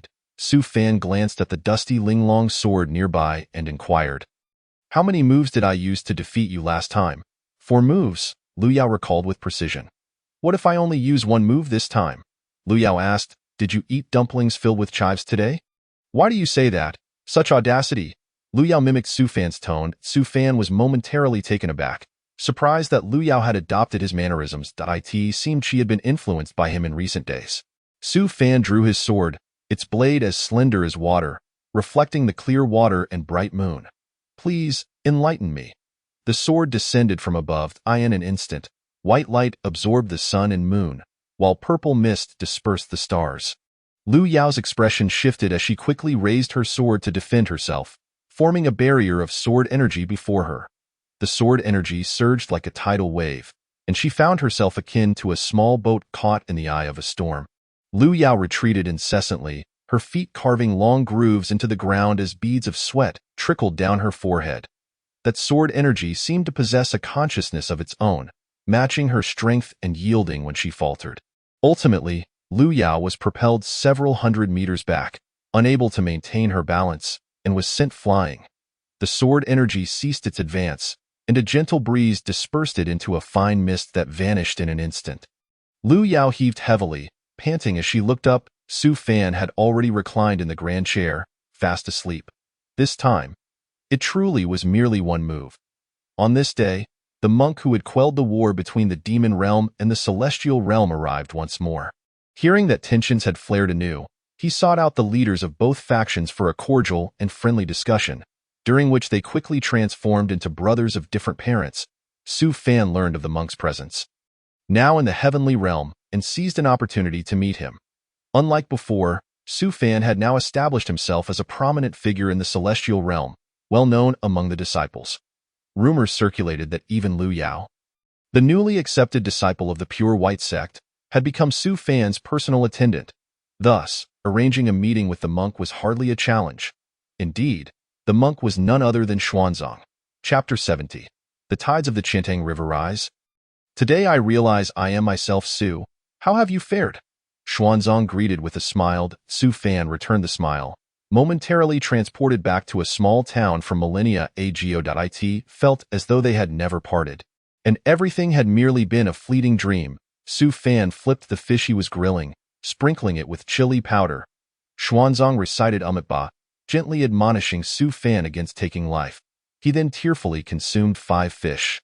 Suddenly, he recalled that this had occurred thousands of years ago. Su Fan clandestinely retrieved a bottle of celestial wine that Tyre had cherished for years. Xuanzang remarked that it was inappropriate to drink in the presence of outsiders, so they opted for tea instead. Thank you for your assistance during the Eternal Night incident, Su Fan said. Xuanzang, aware of his reference, replied, There is no need for gratitude, Su. It is my duty as a monk. Su Fan inquired, Surely the celestial realm is not limited to just this one, is it? Indeed, it is but one of many realms, Xuanzang replied coolly. Not long ago, I witnessed the master of this celestial realm harvesting lifespans, which bore a striking resemblance to the Eternal Night. Xuanzang continued, The master of the celestial realm possesses the authority to reap lifespans. This is a decree established by the sages of the 3 teachings. As long as they do not overstep their bounds, intervention is seldom forthcoming. After all, every ascendant lives for an exceedingly long time. Without wars or the harvesting of lifespans, would the worlds not burst under the weight of existence? Su Fan nodded, indicating his understanding. The two continued to drink and converse until dusk settled upon the sky. The celestial wine had a potent after-effect, causing Su Fan's complexion to flush with the warmth of intoxication. Xuanzang, unable to resist Su Fan's entreaties, imbibed a few cups himself. As the alcohol coursed through their systems, their speech grew lighter. Xuanzang began to speak of the heavenly court and the western paradise. Sharing his own frustrations and unfulfilled aspirations, Su Fan clapped him on the shoulder and said, My brother, I believe it is time for a shift in your perspective. Oh? How so? Su Fan replied, Seize the scriptures, slay the Buddha, and from this day forth, you shall be the master of the West. After uttering this, he took another sip of wine, his consciousness becoming increasingly hazy. However, his offhand remark caused Xuanzang to narrow his eyes in contemplation. The following day, as Xuanzang prepared to depart, he shared a matter of concern with Su Fan. Benefactor, do you recall Lu Xian? Su Fan paused, puzzled. What of her? I sense that her body is not her true form but merely a puppet. Her real identity eludes even my inquiries. You must exercise utmost caution in your dealings, for I fear that the demon may seek vengeance upon you. Upon hearing the news that Liu Exine was alive, Su Fan was not overly surprised, though a sense of disorientation washed over him. After bidding farewell to Xuanzang, he returned to his thatched abode, sitting in his armchair, lost in thought, clutching a hairpin. Do you believe in fate? Su Fan suddenly asked. Liu Yao, who was in the midst of her cultivation, paused momentarily before responding.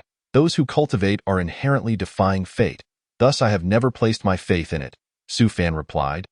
I once shared your skepticism. However, countless events have transpired that you cannot evade, escape, or forget. Liu Yao cast him a sidelong glance, noting that this was the first time she had heard Su Fan express such sentiments. Previously, he had always appeared indifferent, as if he had comprehended the essence of the world. Tio encapsulate his demeanor. He was nonchalant in both gain and loss, composed in arrival and departure. Su Fan toyed with the hairpin, reflecting on the capriciousness of fate before returning to slumber. The expanse of the heavens and the earth is vast, yet sleep reigns supreme. Dreams, whether fleeting or protracted, are merely dreams. The years pass, but which year is it? One day, Ma Zhori sought out Su Fan, announcing his intent to venture to the small world. The celestial realm imposes restrictions on immortals descending into the small worlds, necessitating exorbitant fees for each journey. After years of frugality, combined with Su Fan's financial assistance, Ma Zhori had finally amassed enough funds. He aimed to seek out his wife, who had yet to ascend to the celestial realm. Zhori's broad visage was adorned with an earnest yet somewhat mischievous smile. Coincidentally, Su Fan also planned to return to the small world to visit Su Yao and others. Having recently triumphed in the celestial realm competition and reaped numerous rewards, he had sufficient resources for 2 trips. Thus, Su Fan resolved to accompany Ma Zhori in search of his beloved, transforming the journey into a delightful excursion before returning to his own small world. The next morning, as usual, Liu Yao arrived at the thatched house, only to find Su Fan absent, leaving behind a brief note. The message was succinct. Gone to unwind. Liu Yao read it twice, settling into her usual spot, feeling a profound sense of loss. They arrived in the small world prior to Ma Zhori's ascension. Gazing upon the familiar landscapes, Ma Zhori was transfixed for a considerable time. Then, he plopped down onto the ground, weeping like a child. I have finally returned. I have finally returned. He resembled a wayward traveler returning home after a long absence. Given the chance to choose again, he would undoubtedly opt to remain in this small world, reveling in its simplicity. However, in life, there exists no path of retreat. Regardless of the depth of his regrets, he could only move forward, step by step. Zhori led Su Fan through the picturesque scenery, indulging in the local delicacies, yet he never broached the subject of returning home to find his wife. Until 2 months later, when one day, Ma Zhori inhaled deeply, as if making a significant decision. Let us return home. They set forth from Lingnan, and in less than the time it takes to burn half an incense stick, they arrived at Ma Zhori's hometown before his ascension. It was a sprawling city, and Ma Zhori remarked that it had once been a humble village. Yet, due to his influence, it had transformed into its current state. As he spoke, there was no pride in his tone, only a sense of nostalgia for what had changed. Last year, on this day, at this gate, the faces of people and the peach blossoms bloomed together in red. The faces have vanished, but the peach blossoms continue to smile in the spring breeze. Finally, they reached his ancestral home. Standing before the house, Ma Zhori gazed up at it for a long while before turning to Su Fan and stating, "Sometimes, people are like this. They know that the outcome will not be as they wished, yet they still strive in vain. It is merely the last vestige of hope for a waste of a life." A hope for oneself and for her, Ma Zhori's wife, had passed away long ago, having succumbed to old age after failing to survive the tribulation. Due to Ma Zhori's status as an immortal, she had not suffered, and in the end, she had enjoyed a peaceful life. Perhaps Ma Zhori had always known, yet he had deceived himself all along. He remained calm, devoid of any significant emotional upheaval. Within half a month, he and Su Fan returned to the celestial realm. After a millennium of effort, he had exchanged it for this outcome. Upon returning, Su Fan intended to spend more time with Feng Yunzi. But to his surprise, Ma Zhori behaved as if nothing had transpired. Returning to his usual demeanor point one day, Ma Zhori took the day off, his first absence from work in over 10,000 years. He repaid all his debts and purchased himself a new outfit. He even treated Su Fan and Feng Yunzi to a meal, a gesture that felt as rare as the sun rising in the west. Ma Zhori posed a question to Su Fan. What is the meaning of life? Su Fan replied, to live is simply to live, while Ma Zhori countered, it is because one is needed that life holds value and meaning. Su Fan sensed something amiss in Ma Zhori's demeanor and wished to speak, but hesitated. 3 days later, Ma Zhori passed away.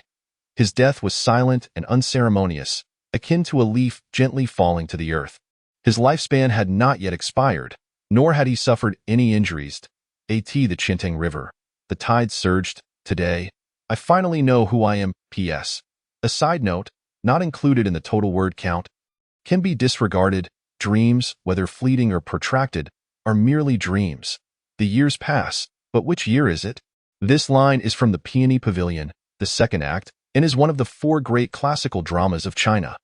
While many may not be familiar with the Peony Pavilion, it shares its status as one of the 4 great classical dramas alongside the West Chamber and the Injustice to Do-yi. The fourth is the Palace of Eternal Life, which I have neither read nor heard of. Perhaps it is because the West Chamber and the Injustice to Do-yi are so renowned. During my childhood, I was forbidden from watching cartoons and could only accompany my grandmother to watch these 2 plays daily. At that time, I found it tedious and longed for the moment my grandmother would leave for work, so I could indulge in cartoons instead. Now, my grandmother has passed, and I can watch cartoons whenever I please. Yet, what remains most unforgettable are the operas broadcasted on television, particularly the line from the West Chamber. The greatest sorrow in life is parting. Last year, on this day, at this gate, the faces of people and the peach blossoms bloomed together in red. The faces have vanished, but the peach blossoms continue to smile in the spring breeze. This line is attributed to Cui Hu, who wrote it for a woman, though the veracity of this tale is uncertain. The Qintang River. The tide surged. Today, I finally know who I am. This is a verse spoken by Liu Zhishan before his death in Water Margin. The essence of it is that after years of life, his confusion has been swept away like the surging tides of the Qintang River, leading him to understand his true self and the fundamental nature of life. Chapter 71. I am a waste. Time marches on. Seasons flow like water. Ding dong. Congratulations to the host for their laziness, earning the title. Social parasite. Title effect. Activate the active effect. I am a waste. Enemies will underestimate you, belittle you, and conceal their true strength. Special item acquired. Dragon Scale 1. A cold, shimmering scale appeared in the palm of my hand, its patterns distinct and its colors vibrant. Attribute, water. Previously, I had acquired the attribute of fire, granting me the ability to manipulate dragon flames. Now, I possess the element of water. Have I become a mage? I am undeniably an assassin, thought Laozi, as Su Fan stroked his chin and turned over. The following day, he began to pack his belongings. There was little of worth to bring back from the celestial realm, so most of what filled his bag were items purchased from the world of Mazurichi.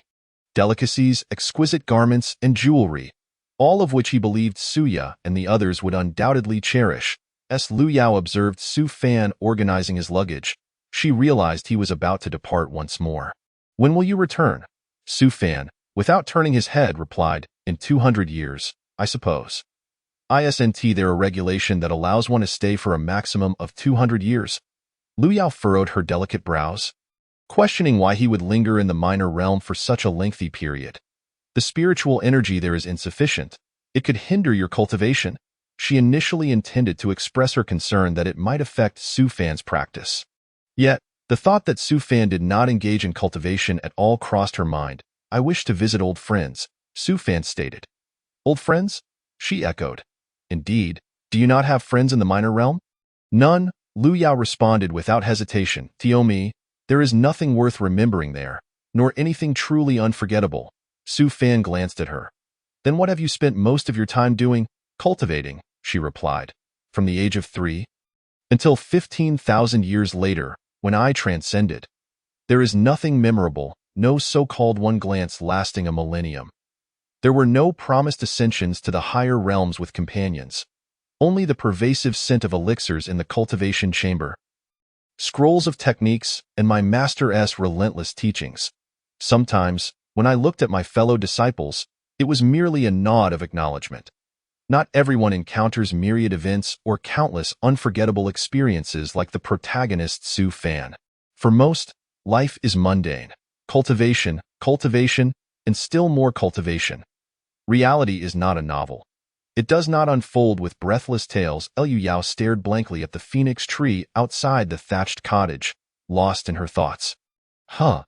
Su Fan questioned, surveying his surroundings. Where am I? He had intended to descend to the lower realms, but suddenly found himself caught in turbulent currents, inexplicably transported to this place. Later, Su Fan learned that turmoil had erupted in the west. Affecting countless realms below, it was said that Xuanzang had rebelled. Upon hearing this news, Su Fan paused for several seconds, recalling words he had once spoken to Xuanzang. Steal the scriptures, slay the Buddha, and from henceforth you shall be the master of the West. Truly, one reaps what one sows. Had Su Fan not enlightened Xuanzang, the latter would not have rebelled. If Xuanzang had not rebelled, Su Fan would not have been caught in the turbulent currents. Without being affected by the turbulence, he would not have arrived in this world. Without arriving in this world, countless subsequent events would not have transpired, but that is a tale for another time. Su Fan rose, accepting his circumstances. I might as well explore a bit. In the depths of the mountains, a colossal lion lay peacefully amidst the underbrush.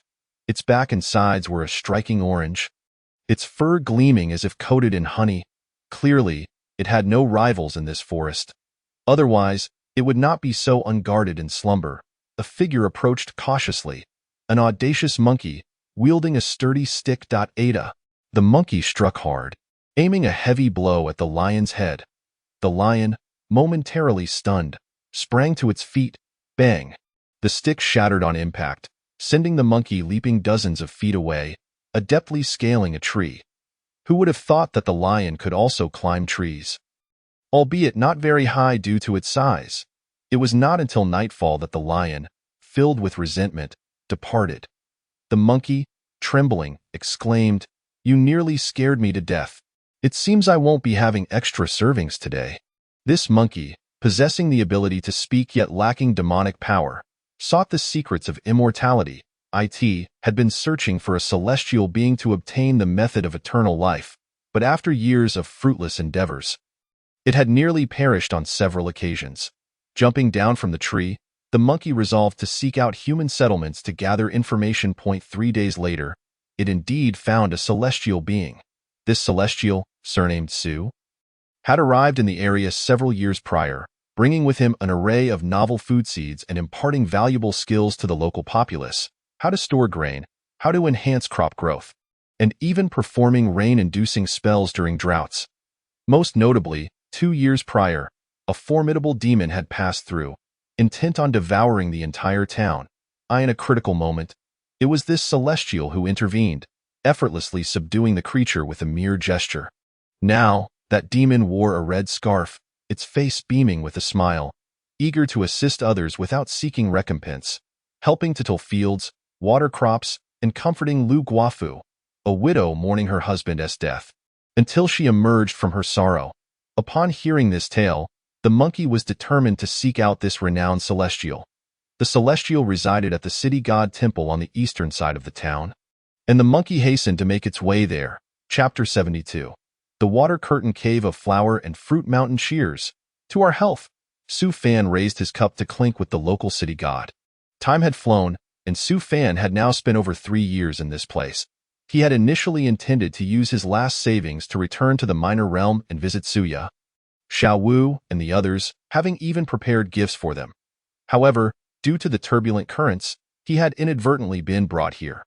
With the mindset of accepting his circumstances, he had settled in, ensuring peace for the area and performing numerous good deeds. Come, drink. Suddenly, a voice echoed from within the temple.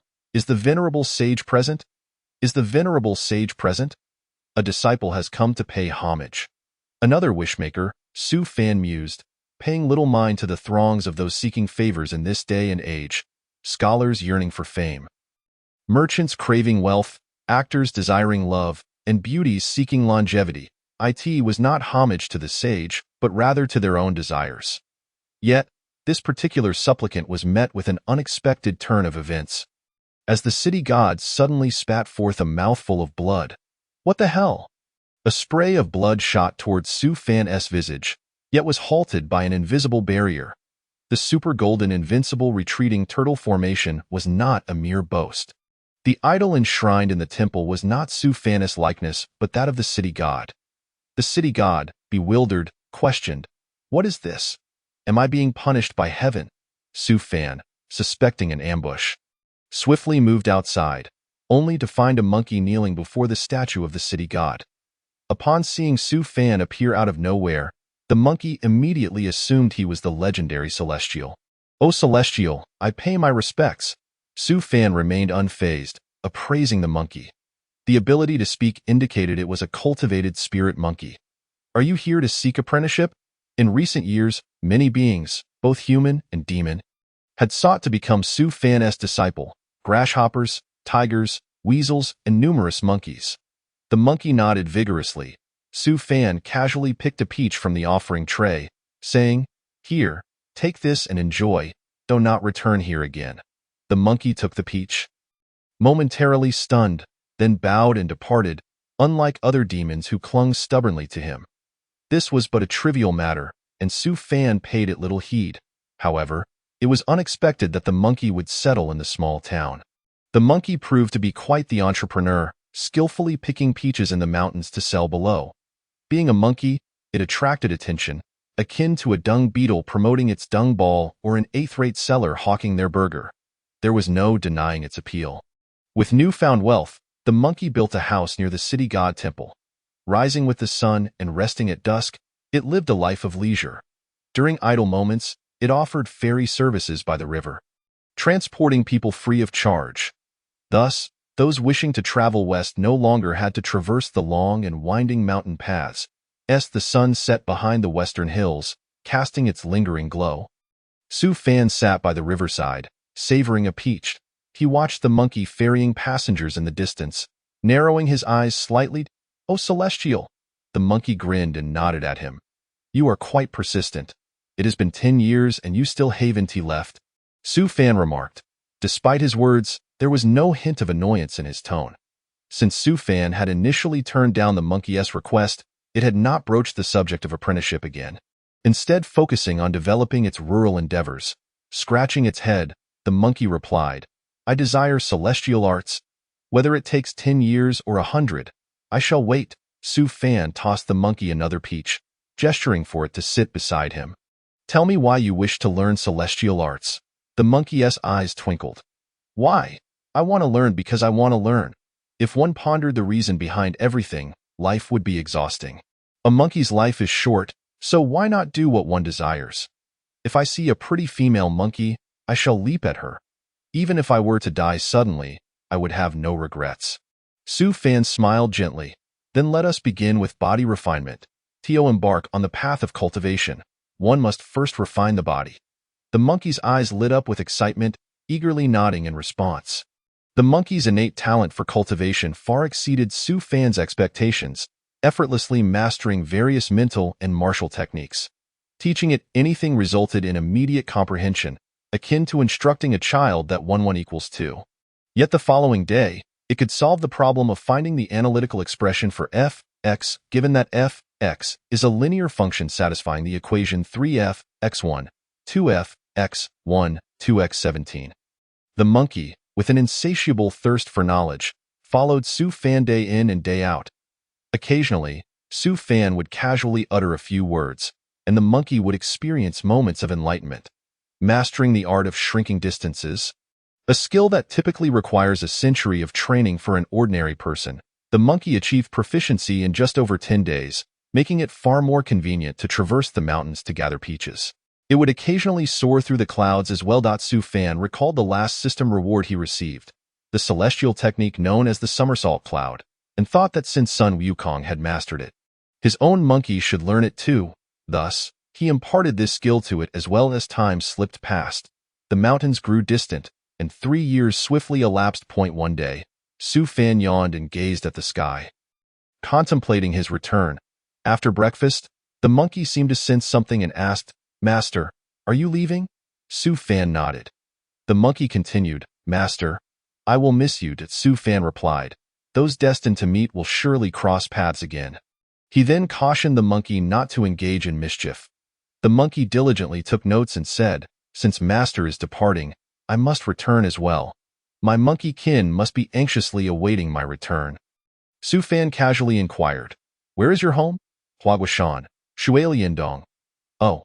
Su Fan blinked in surprise and then took a small sip of porridge, stating mildly, "In the future, when you go out, do not tell others that I am your master." "Why?" the monkey asked, puzzled. "Because I prefer to remain low-key. Remember, do not mention me to anyone."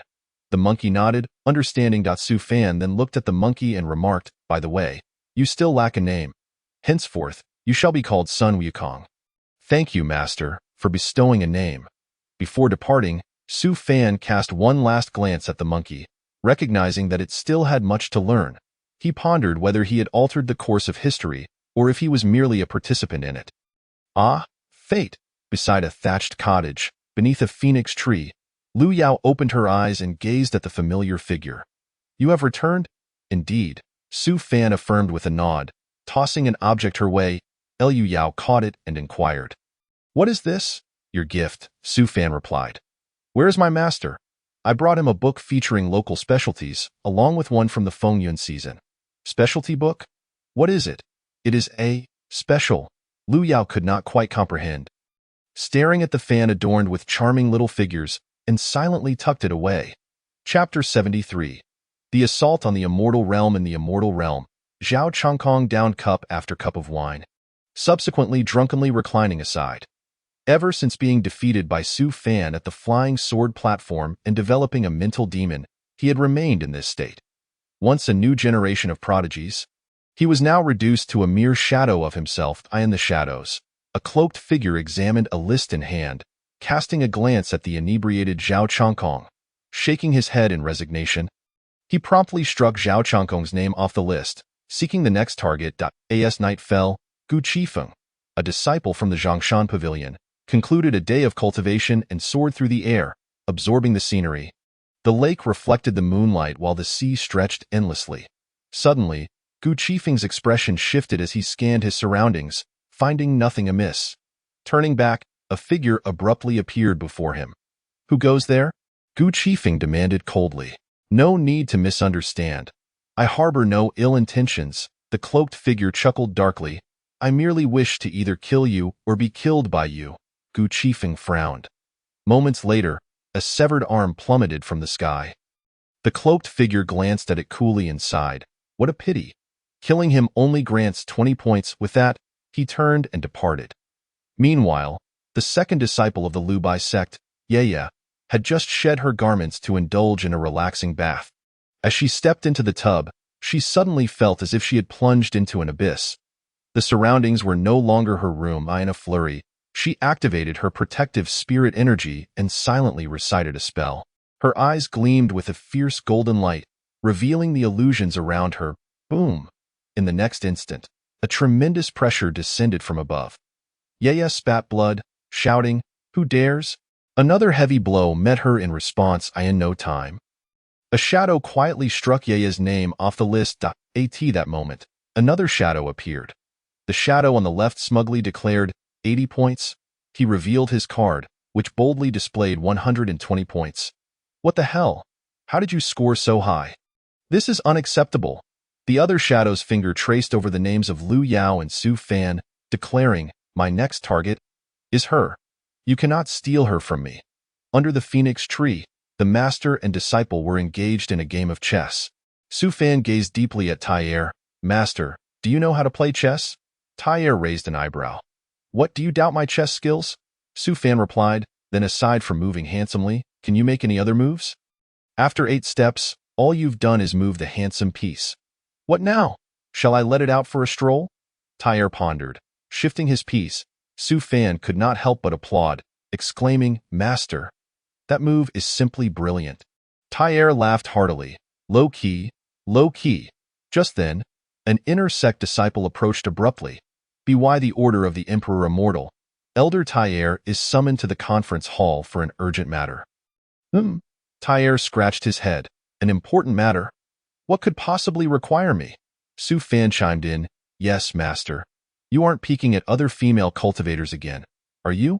I am an elder of the immortal realm, of upright character, unyielding and fiercely opposed to evil. It has been 2 or 3 days since I last engaged in such lewd activities."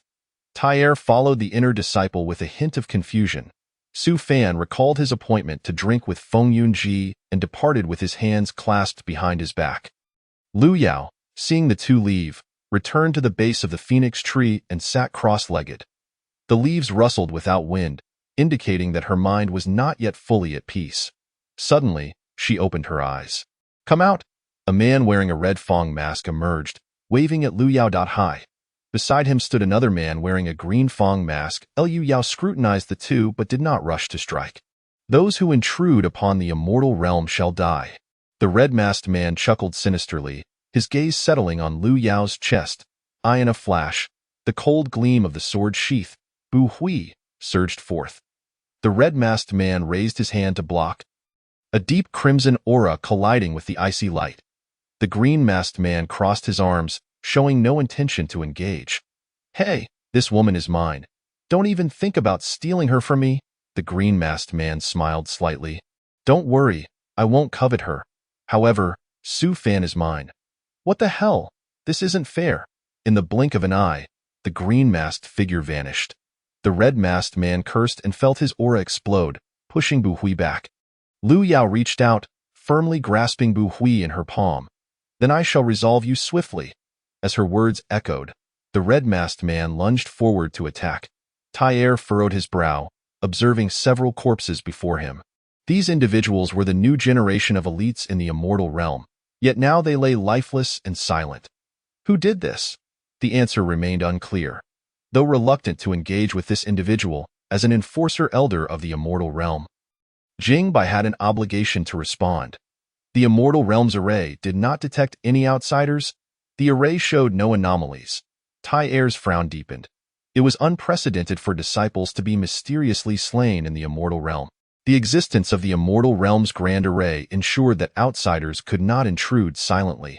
Unless, why do I sense the aura of the Soul Master on them? Tyre spoke in a deep voice. The expressions of the elders present shifted dramatically. The Soul Master, a manifestation of the Emperor Immortal's heart demon, had once wreaked havoc in the immortal realm thousands of years ago. Subsequently, he was defeated by a coalition of immortals. And due to his nature as a heart demon, he could not be directly obliterated, but was instead imprisoned within the demon-locking tower. Initially, the entire tower was influenced by the Soul Master's formidable power. However, as time passed, the Soul Master's strength waned. This rather ignoble history is scarcely known to many. Because it pertains to the Emperor Immortal, this matter has long been a taboo in the immortal realm. The crowd exchanged glances. Tyre inquired, "Is the Emperor Immortal still in seclusion? I wish to speak with him." The Grand Elder Mei Shan of the immortal realm responded. Before entering seclusion, the Emperor Immortal instructed that no one was to disturb him. "And I am entrusted with overseeing affairs of the immortal realm." Tyre cast a glance at him, realizing that this matter could not solely be resolved by them. If even the slightest rumor necessitated the Emperor Immortal's intervention, then what purpose do we, the old guards, serve? Mei Shan retorted sharply, "It is already quite fortunate for you to be allowed to attend this meeting. Do not attempt to sow discord here." Tyre shrugged in resignation, unwilling to engage further, and turned to leave. Beside him, Jing Bai, suppressing her anger, exclaimed, "What do you mean by that, Elder Mei Shan? What do you mean by sowing discord? And what do you mean by it being fortunate for him to attend? When did the Emperor Immortal strip Elder Tyre of his status? Why can he not be present here? Or do you presume to unilaterally decide that Elder Tyre cannot attend this meeting? Is it not his right to speak?" Jing Bai vented a torrent of words, drawing curious glances from the assembly. The saga of Jing Bai and Tyre could be recounted for an entire day and night, with no clarity on who was right or wrong. However, it is true that Jingbai harbored disdain for Tai, at least in public settings. Today, Jingbai seemed to realize her emotional outburst. Clearing her throat awkwardly, Tai-Er's joy was palpable. The remark from Elder Jingbai was a defense of him, and he felt elated. Jingbai. In the next moment, a resounding boom erupted as Tai-Er was propelled away at a speed of thousands of meters per second. The man in the red mask exhaled heavily, unable to restrain himself from applauding. You have exceeded my expectations. I apologize for underestimating you earlier. Your combat prowess far surpasses your score. Lu Yao stood poised with her sword. Her green attire stained with vivid blood. Dark energy swirled around her, seemingly isolating her within an unknown space. Logically, such a scale of battle would have certainly attracted the attention of the Immortal Realm's guards. Yet, this dark energy appeared capable of concealing all traces. The man in the red mask sighed softly, lamenting the time lost. The fellow named Su Fan has likely been dealt with by now. My score, deal with? Are you referring to me? An author skilled in writing exhilarating tales, seeking a 5-star review online. Chapter 74. This is the feeling. Are you talking about me? An abrupt voice pierced the air. The man in the red mask spun around, astonished by the sudden appearance of an uninvited guest. Where is Qing Feng, your companion? I have him suspended. He will likely be captured shortly. You defeated Qing Feng? The other questioned skeptically. This time, Su Fan did not respond, instead assisting Lu Yao to her feet. Are you all right? Lu Yao shook her head. Although her injuries appeared severe, they fortunately did not threaten her life. Excellent! Then your score will belong to me. I never expected that fellow to falter. The man in the red mask flexed his wrist, reveling in mischief. I shall certainly take my time mocking him later. The surrounding dark energy thickened. The man in the red mask lightly tapped his toes, charging forward with an overwhelmingly ferocious aura. Su Fan stepped back, narrowly avoiding the opponent's punch. The man in the red mask grasped the air, summoning a long knife that slashed through the space with a chilling gleam aimed at Su Fan. Lu Yao's expression shifted, urgently calling out, "Be careful, boom." The tremendous force sent dust soaring several feet into the air behind Su Fan. A white shockwave erupted forth. Yet, the man in the red mask's expression suddenly froze as the long knife was firmly grasped by a single hand. Su Fan seized the long knife with one hand and the man's head with the other. A sharp crack echoed as the ground was forcefully dented over half a meter deep. The mask shattered into fragments. The man in the red mask, momentarily dazed, quickly sprang back to his feet. A terrifying red light bursting forth from his body, as a furious punch came crashing down once more. Lu Yao was forced back several steps by the overwhelming pressure. Boom! In the next instant, the man in the red mask was once again pinned to the ground by Su Fan. What the? This time, he took several seconds to recover. The man in the red mask finally leaped up again, terror etched on his face as he gazed at Su Fan. Watching from the side, Lu Yao couldn't help but reminisce about her own previous encounter when she was swiftly defeated by Su Fan. Now, as an observer, this feeling truly was delightful. Lu Yao maintained her aloof demeanor, yet inwardly reveled in the thought. Exactly this, eliminate him. Make him question his existence. This is the feeling. The man in the red mask suddenly spat a mouthful of blood, finally realizing that the situation was amiss. This fellow could not be dealt with so easily. The formation activated, energy swirling around him, centering on himself, with blood energy as roots and the essence of heaven and earth. Veins as branches and leaves, a domain enveloped the area. This was a formation woven with divine consciousness, a restriction. Its power was immense and difficult to break, functioning at will. However, its drawback was that it consumed the spiritual burden of the cultivator. Preventing endless deployment, the temperature rapidly escalated as 3 massive fiery pits ignited behind the man in the red mask. Restriction. Infernal fire sea. In an instant, the surroundings were engulfed in flames. Countless flames surrounded Su Fan and Lu Yao. The infernal fire sea, derived from the true fire of Samadhi. Although its power was far inferior to the true fire of Samadhi, it was more than sufficient to deal with ordinary immortals. Lu Yao shivered slightly, the intense heat causing her considerable discomfort. At that moment, A thin layer of golden energy began to swirl around them, quickly enveloping the two. The tension dissipated instantly, and Lu Yao exhaled softly. She glanced at Su Fan's sturdy silhouette and gently uttered, "Be careful." The man in the red mask extended his palm, growling, "I accept your score." No sooner had the words left his mouth than 3 enormous skulls erupted behind him. Unleashing 3 torrents of flame, a surging wave of fire swept across the sky, its speed suddenly increasing, devouring everything in sight. Why score is not so easily obtained. Su Fan smiled faintly, raising a finger as a faint icy light twirled at its tip. Soon, the cold aura spread outward. Dragon scales, possessing innate abilities, Su Fan named it the Devouring All Pseudo-Spiritual Aperture with 8,000 massive maws. Such a name was exceptionally grand. The dazzling white cold light blinded the eyes, and the man in the red mask gritted his teeth, declaring that he could not possibly lose within the restriction. Absolutely impossible. Die.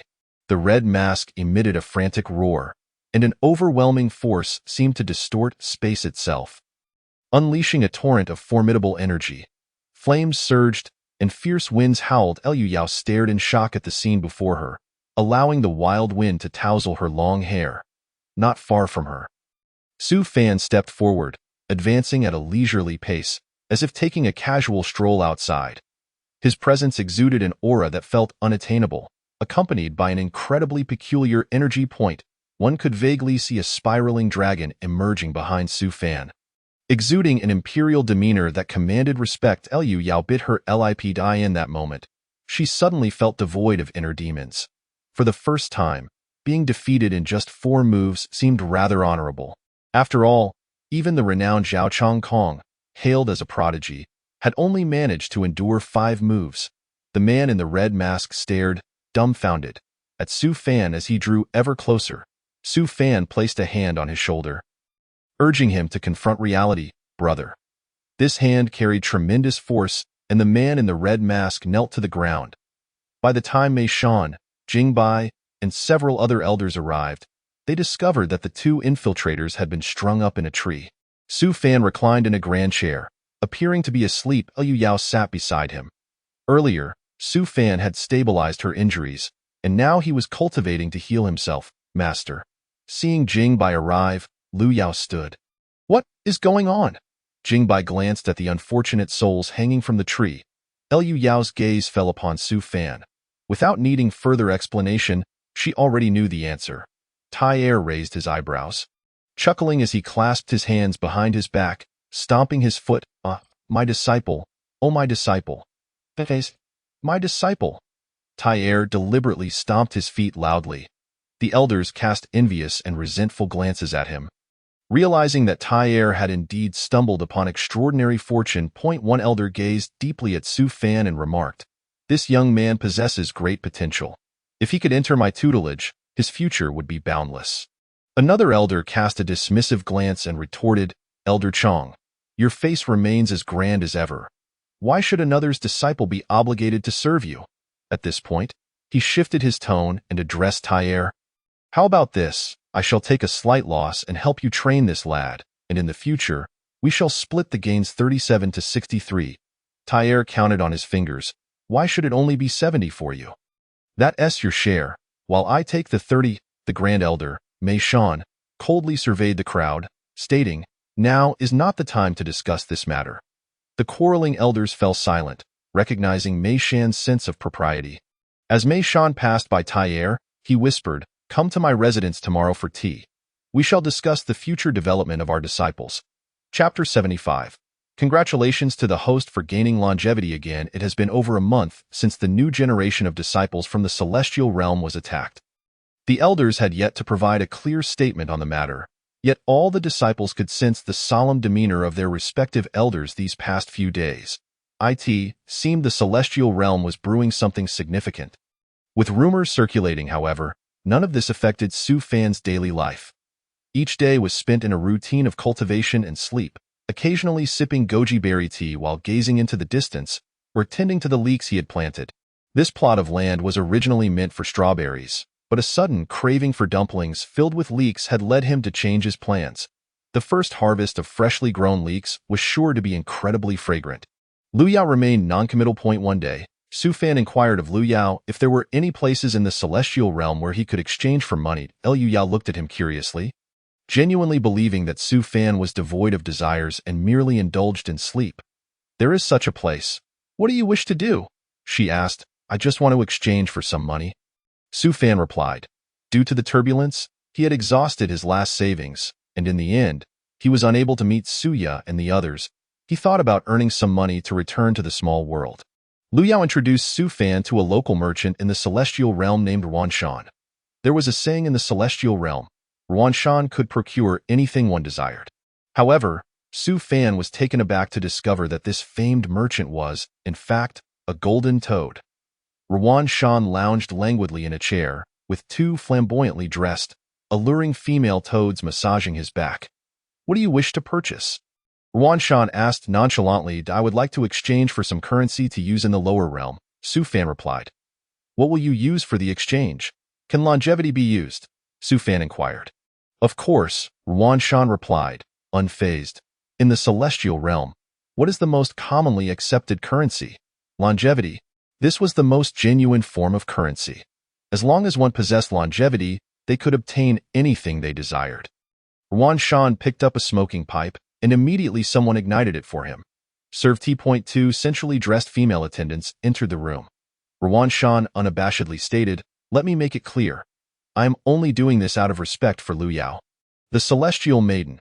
There are orders from above prohibiting business for the next few days. No one knew how long Ruan Shan had lived. Yet, one thing was certain. No one dared to provoke him. What of the new generation of prodigies? Ruan Shan had seen many before. As the saying goes, royalty is like flowing water, while noble families are steadfast. Ruan Shan's role was undoubtedly that of a noble family. Su Fan sipped his tea, smiled faintly, and said little. Now, tell me, how much longevity can you offer? Su Fan pondered for a moment. Let us start with 500,000 years. Cough, cough. Ruan Shan spat out his tea. 500,000 years. Is this lad out of his mind? The longevity of an ordinary loose immortal is around 100,000 years. This means that without academy subsidies and personal effort to gain longevity, a loose immortal could only survive for 1,000 years in the celestial realm. Now this fellow wants to offer up 500,000 years in one go. Lu Yao frowned at Su Fan, hesitating to speak. Ruan Shan, having seen much in his long life, cleared his throat. 500,000 years? Kid, think it over carefully. Su Fan hesitated, stroking his chin. Ruan Shan smirked inwardly, having almost guessed correctly. This lad was likely in a hurry to break through and needed materials for cultivation. Willing to risk everything. Gamblers seldom end well. 500,000 years is indeed a bit low. Let us make it 1,000,000 years instead. Ruan Shan took a tactical sip of tea, lifting his gaze slightly to appear casual. 1,000,000 years. Su Fan nodded. Ruan Shan's expression shifted as he exchanged a glance with his subordinates. They immediately produced a longevity pearl capable of detecting others' longevity by infusing it with spiritual energy. One could ascertain the information. Ruan Shan began to doubt whether this lad intended to take advantage of him. Su Fan followed the instructions, eager to see how much longevity he truly had. Ruan Shan narrowed his eyes slightly, a golden bulge on his back twitching slightly. The next moment, bang! The longevity pearl shattered into pieces. What the heck? The room fell silent. Ruan Shan leaped up, exclaiming, What the hell? That was my longevity pearl. The golden toad's eyes widened in disbelief. However, being a seasoned toad, he quickly regained his composure. Perhaps the longevity pearl malfunctioned. Ruan Shan paced the room, his large eyes darting around. He then brought Su Fan and Lu Yao to an exceedingly luxurious palace. Before Su Fan lay a colossal magical array, a temporal array. Under its control, the user could willingly offer up their longevity. Conversely, reverse temporal array would allow the user to absorb the longevity stored within. Su Fan prepared as directed by Ruan Shan, focusing his thoughts on offering his longevity. However, it felt as if he were attempting the impossible. Moreover, as the array spun rapidly, Su Fan felt a disorienting surge of energy within him. Ruan Shan was the first to notice something amiss. What the heck? The longevity stored in the array is rushing into Su Fan. Ruan Shan plopped down on the ground, exclaiming, "By my mother!" Lu Yao stared with wide eyes. Completely unaware of what was happening, Su Fan was equally bewildered. Congratulations to the host for seizing a significant amount of longevity. Congratulations to the host for receiving a reward. Sleepy Zen.1 can comprehend Buddhist powers only during sleep, determined by the duration and quality of slumber. There can still be rewards. Ruan Shan, filled with despair, grabbed Su Fan's collar, his expression one of barely contained rage, as if he wished to devour him whole. Yet, upon gazing into Su Fan's eyes, he suddenly froze, as if recalling something from earlier. He then released Su Fan. "Yun Er, see our guests out." The attendants, prepared to roll up their sleeves for a fight, paused upon hearing their master's command to escort the guests away. After confirming they had not misheard, they proceeded to escort Su Fan and Lu Yao out. As night fell, Ruan Shan repeatedly reviewed the images stored within the Shadow Stone. The footage displayed Su Fan absorbing longevity. Ruan Shan paused the scene, noticing a subtle black aura seeping into the array, seemingly responsible for altering its function. Ruan Shan's breath grew heavy, and his expression shifted visibly. "Yun Er! Yun Er!" he called out several times. Only then did Yun Er respond from outside. "What is it, my lord? Pack your bags. Hurry and gather your belongings, ah?" Yun Er's voice brimmed with confusion and disbelief. "Why are we packing? Quickly, gather your things. Prepare to leave." Ruan Shan's voice trembled with fear. "And why, lord?" Ruan Shan growled, "Hurry." Yun Er had never seen her master in such a state and dared not ask further. Swiftly beginning to pack, Ruan Shan wiped the sweat from his brow, recalling a warning from the family elders before he left. Longevity is the most terrifying thing in this world. After a short while, Yun Er finished packing. My lord, she called out several times, but received no reply. Pushing open the door, she called, "My lord, ah, my lord." Ruan Shan lay motionless upon the ground, her once proud golden skin now resembling a withered flower, as if all vitality had been drained from her being. "Congratulations, host. You have once again gained longevity." Su Fan, in a daze, turned over. Chapter 76. The Combat Operation. Ever since the new generation of disciples from the immortal realm was ambushed, the notorious black market merchant Ruan Shan met a mysterious demise. This incident was attributed to the Soul Master. The two young men who had infiltrated the immortal realm and were captured alive by Su Fan could not withstand the torture and had confessed. The Soul Master's avatar, along with a multitude of followers, was currently hiding in the lower realm. The Grand Elder, Mei Shan, convened with the other elders to deliberate, ultimately deciding to eradicate the demons. However, this information was known only to a select few core elders. Even on the day of departure, the disciples remained oblivious to their destination, only aware that they were to descend to the lower realm for a secret training expedition. The exact location remained unclear. Nevertheless, the expedition involved taking the new generation of disciples, yet it consisted entirely of the elite from the immortal realm, including the realm's guards, with only a handful of the most distinguished among the new generation. Su Fan joined the group for a simple reason. Having failed to procure money from Ruan Shan, he had no choice but to partake in this secret training. Tyre had hinted to him that if he performed well, substantial rewards awaited. With money in hand, he could return to visit Suya and Xiao Wu. Elder Mei Shan stood atop a towering cloud platform, surveying the throngs below. They were a formidable assembly, akin to soldiers poised for battle, awaiting the general's command. Depart. With that, the crowd boarded the flying vessels.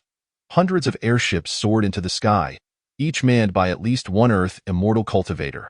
Zhao Chongkong, inebriated, gazed at the departing vessels with disdain, letting out a contemptuous snort. May they all perish!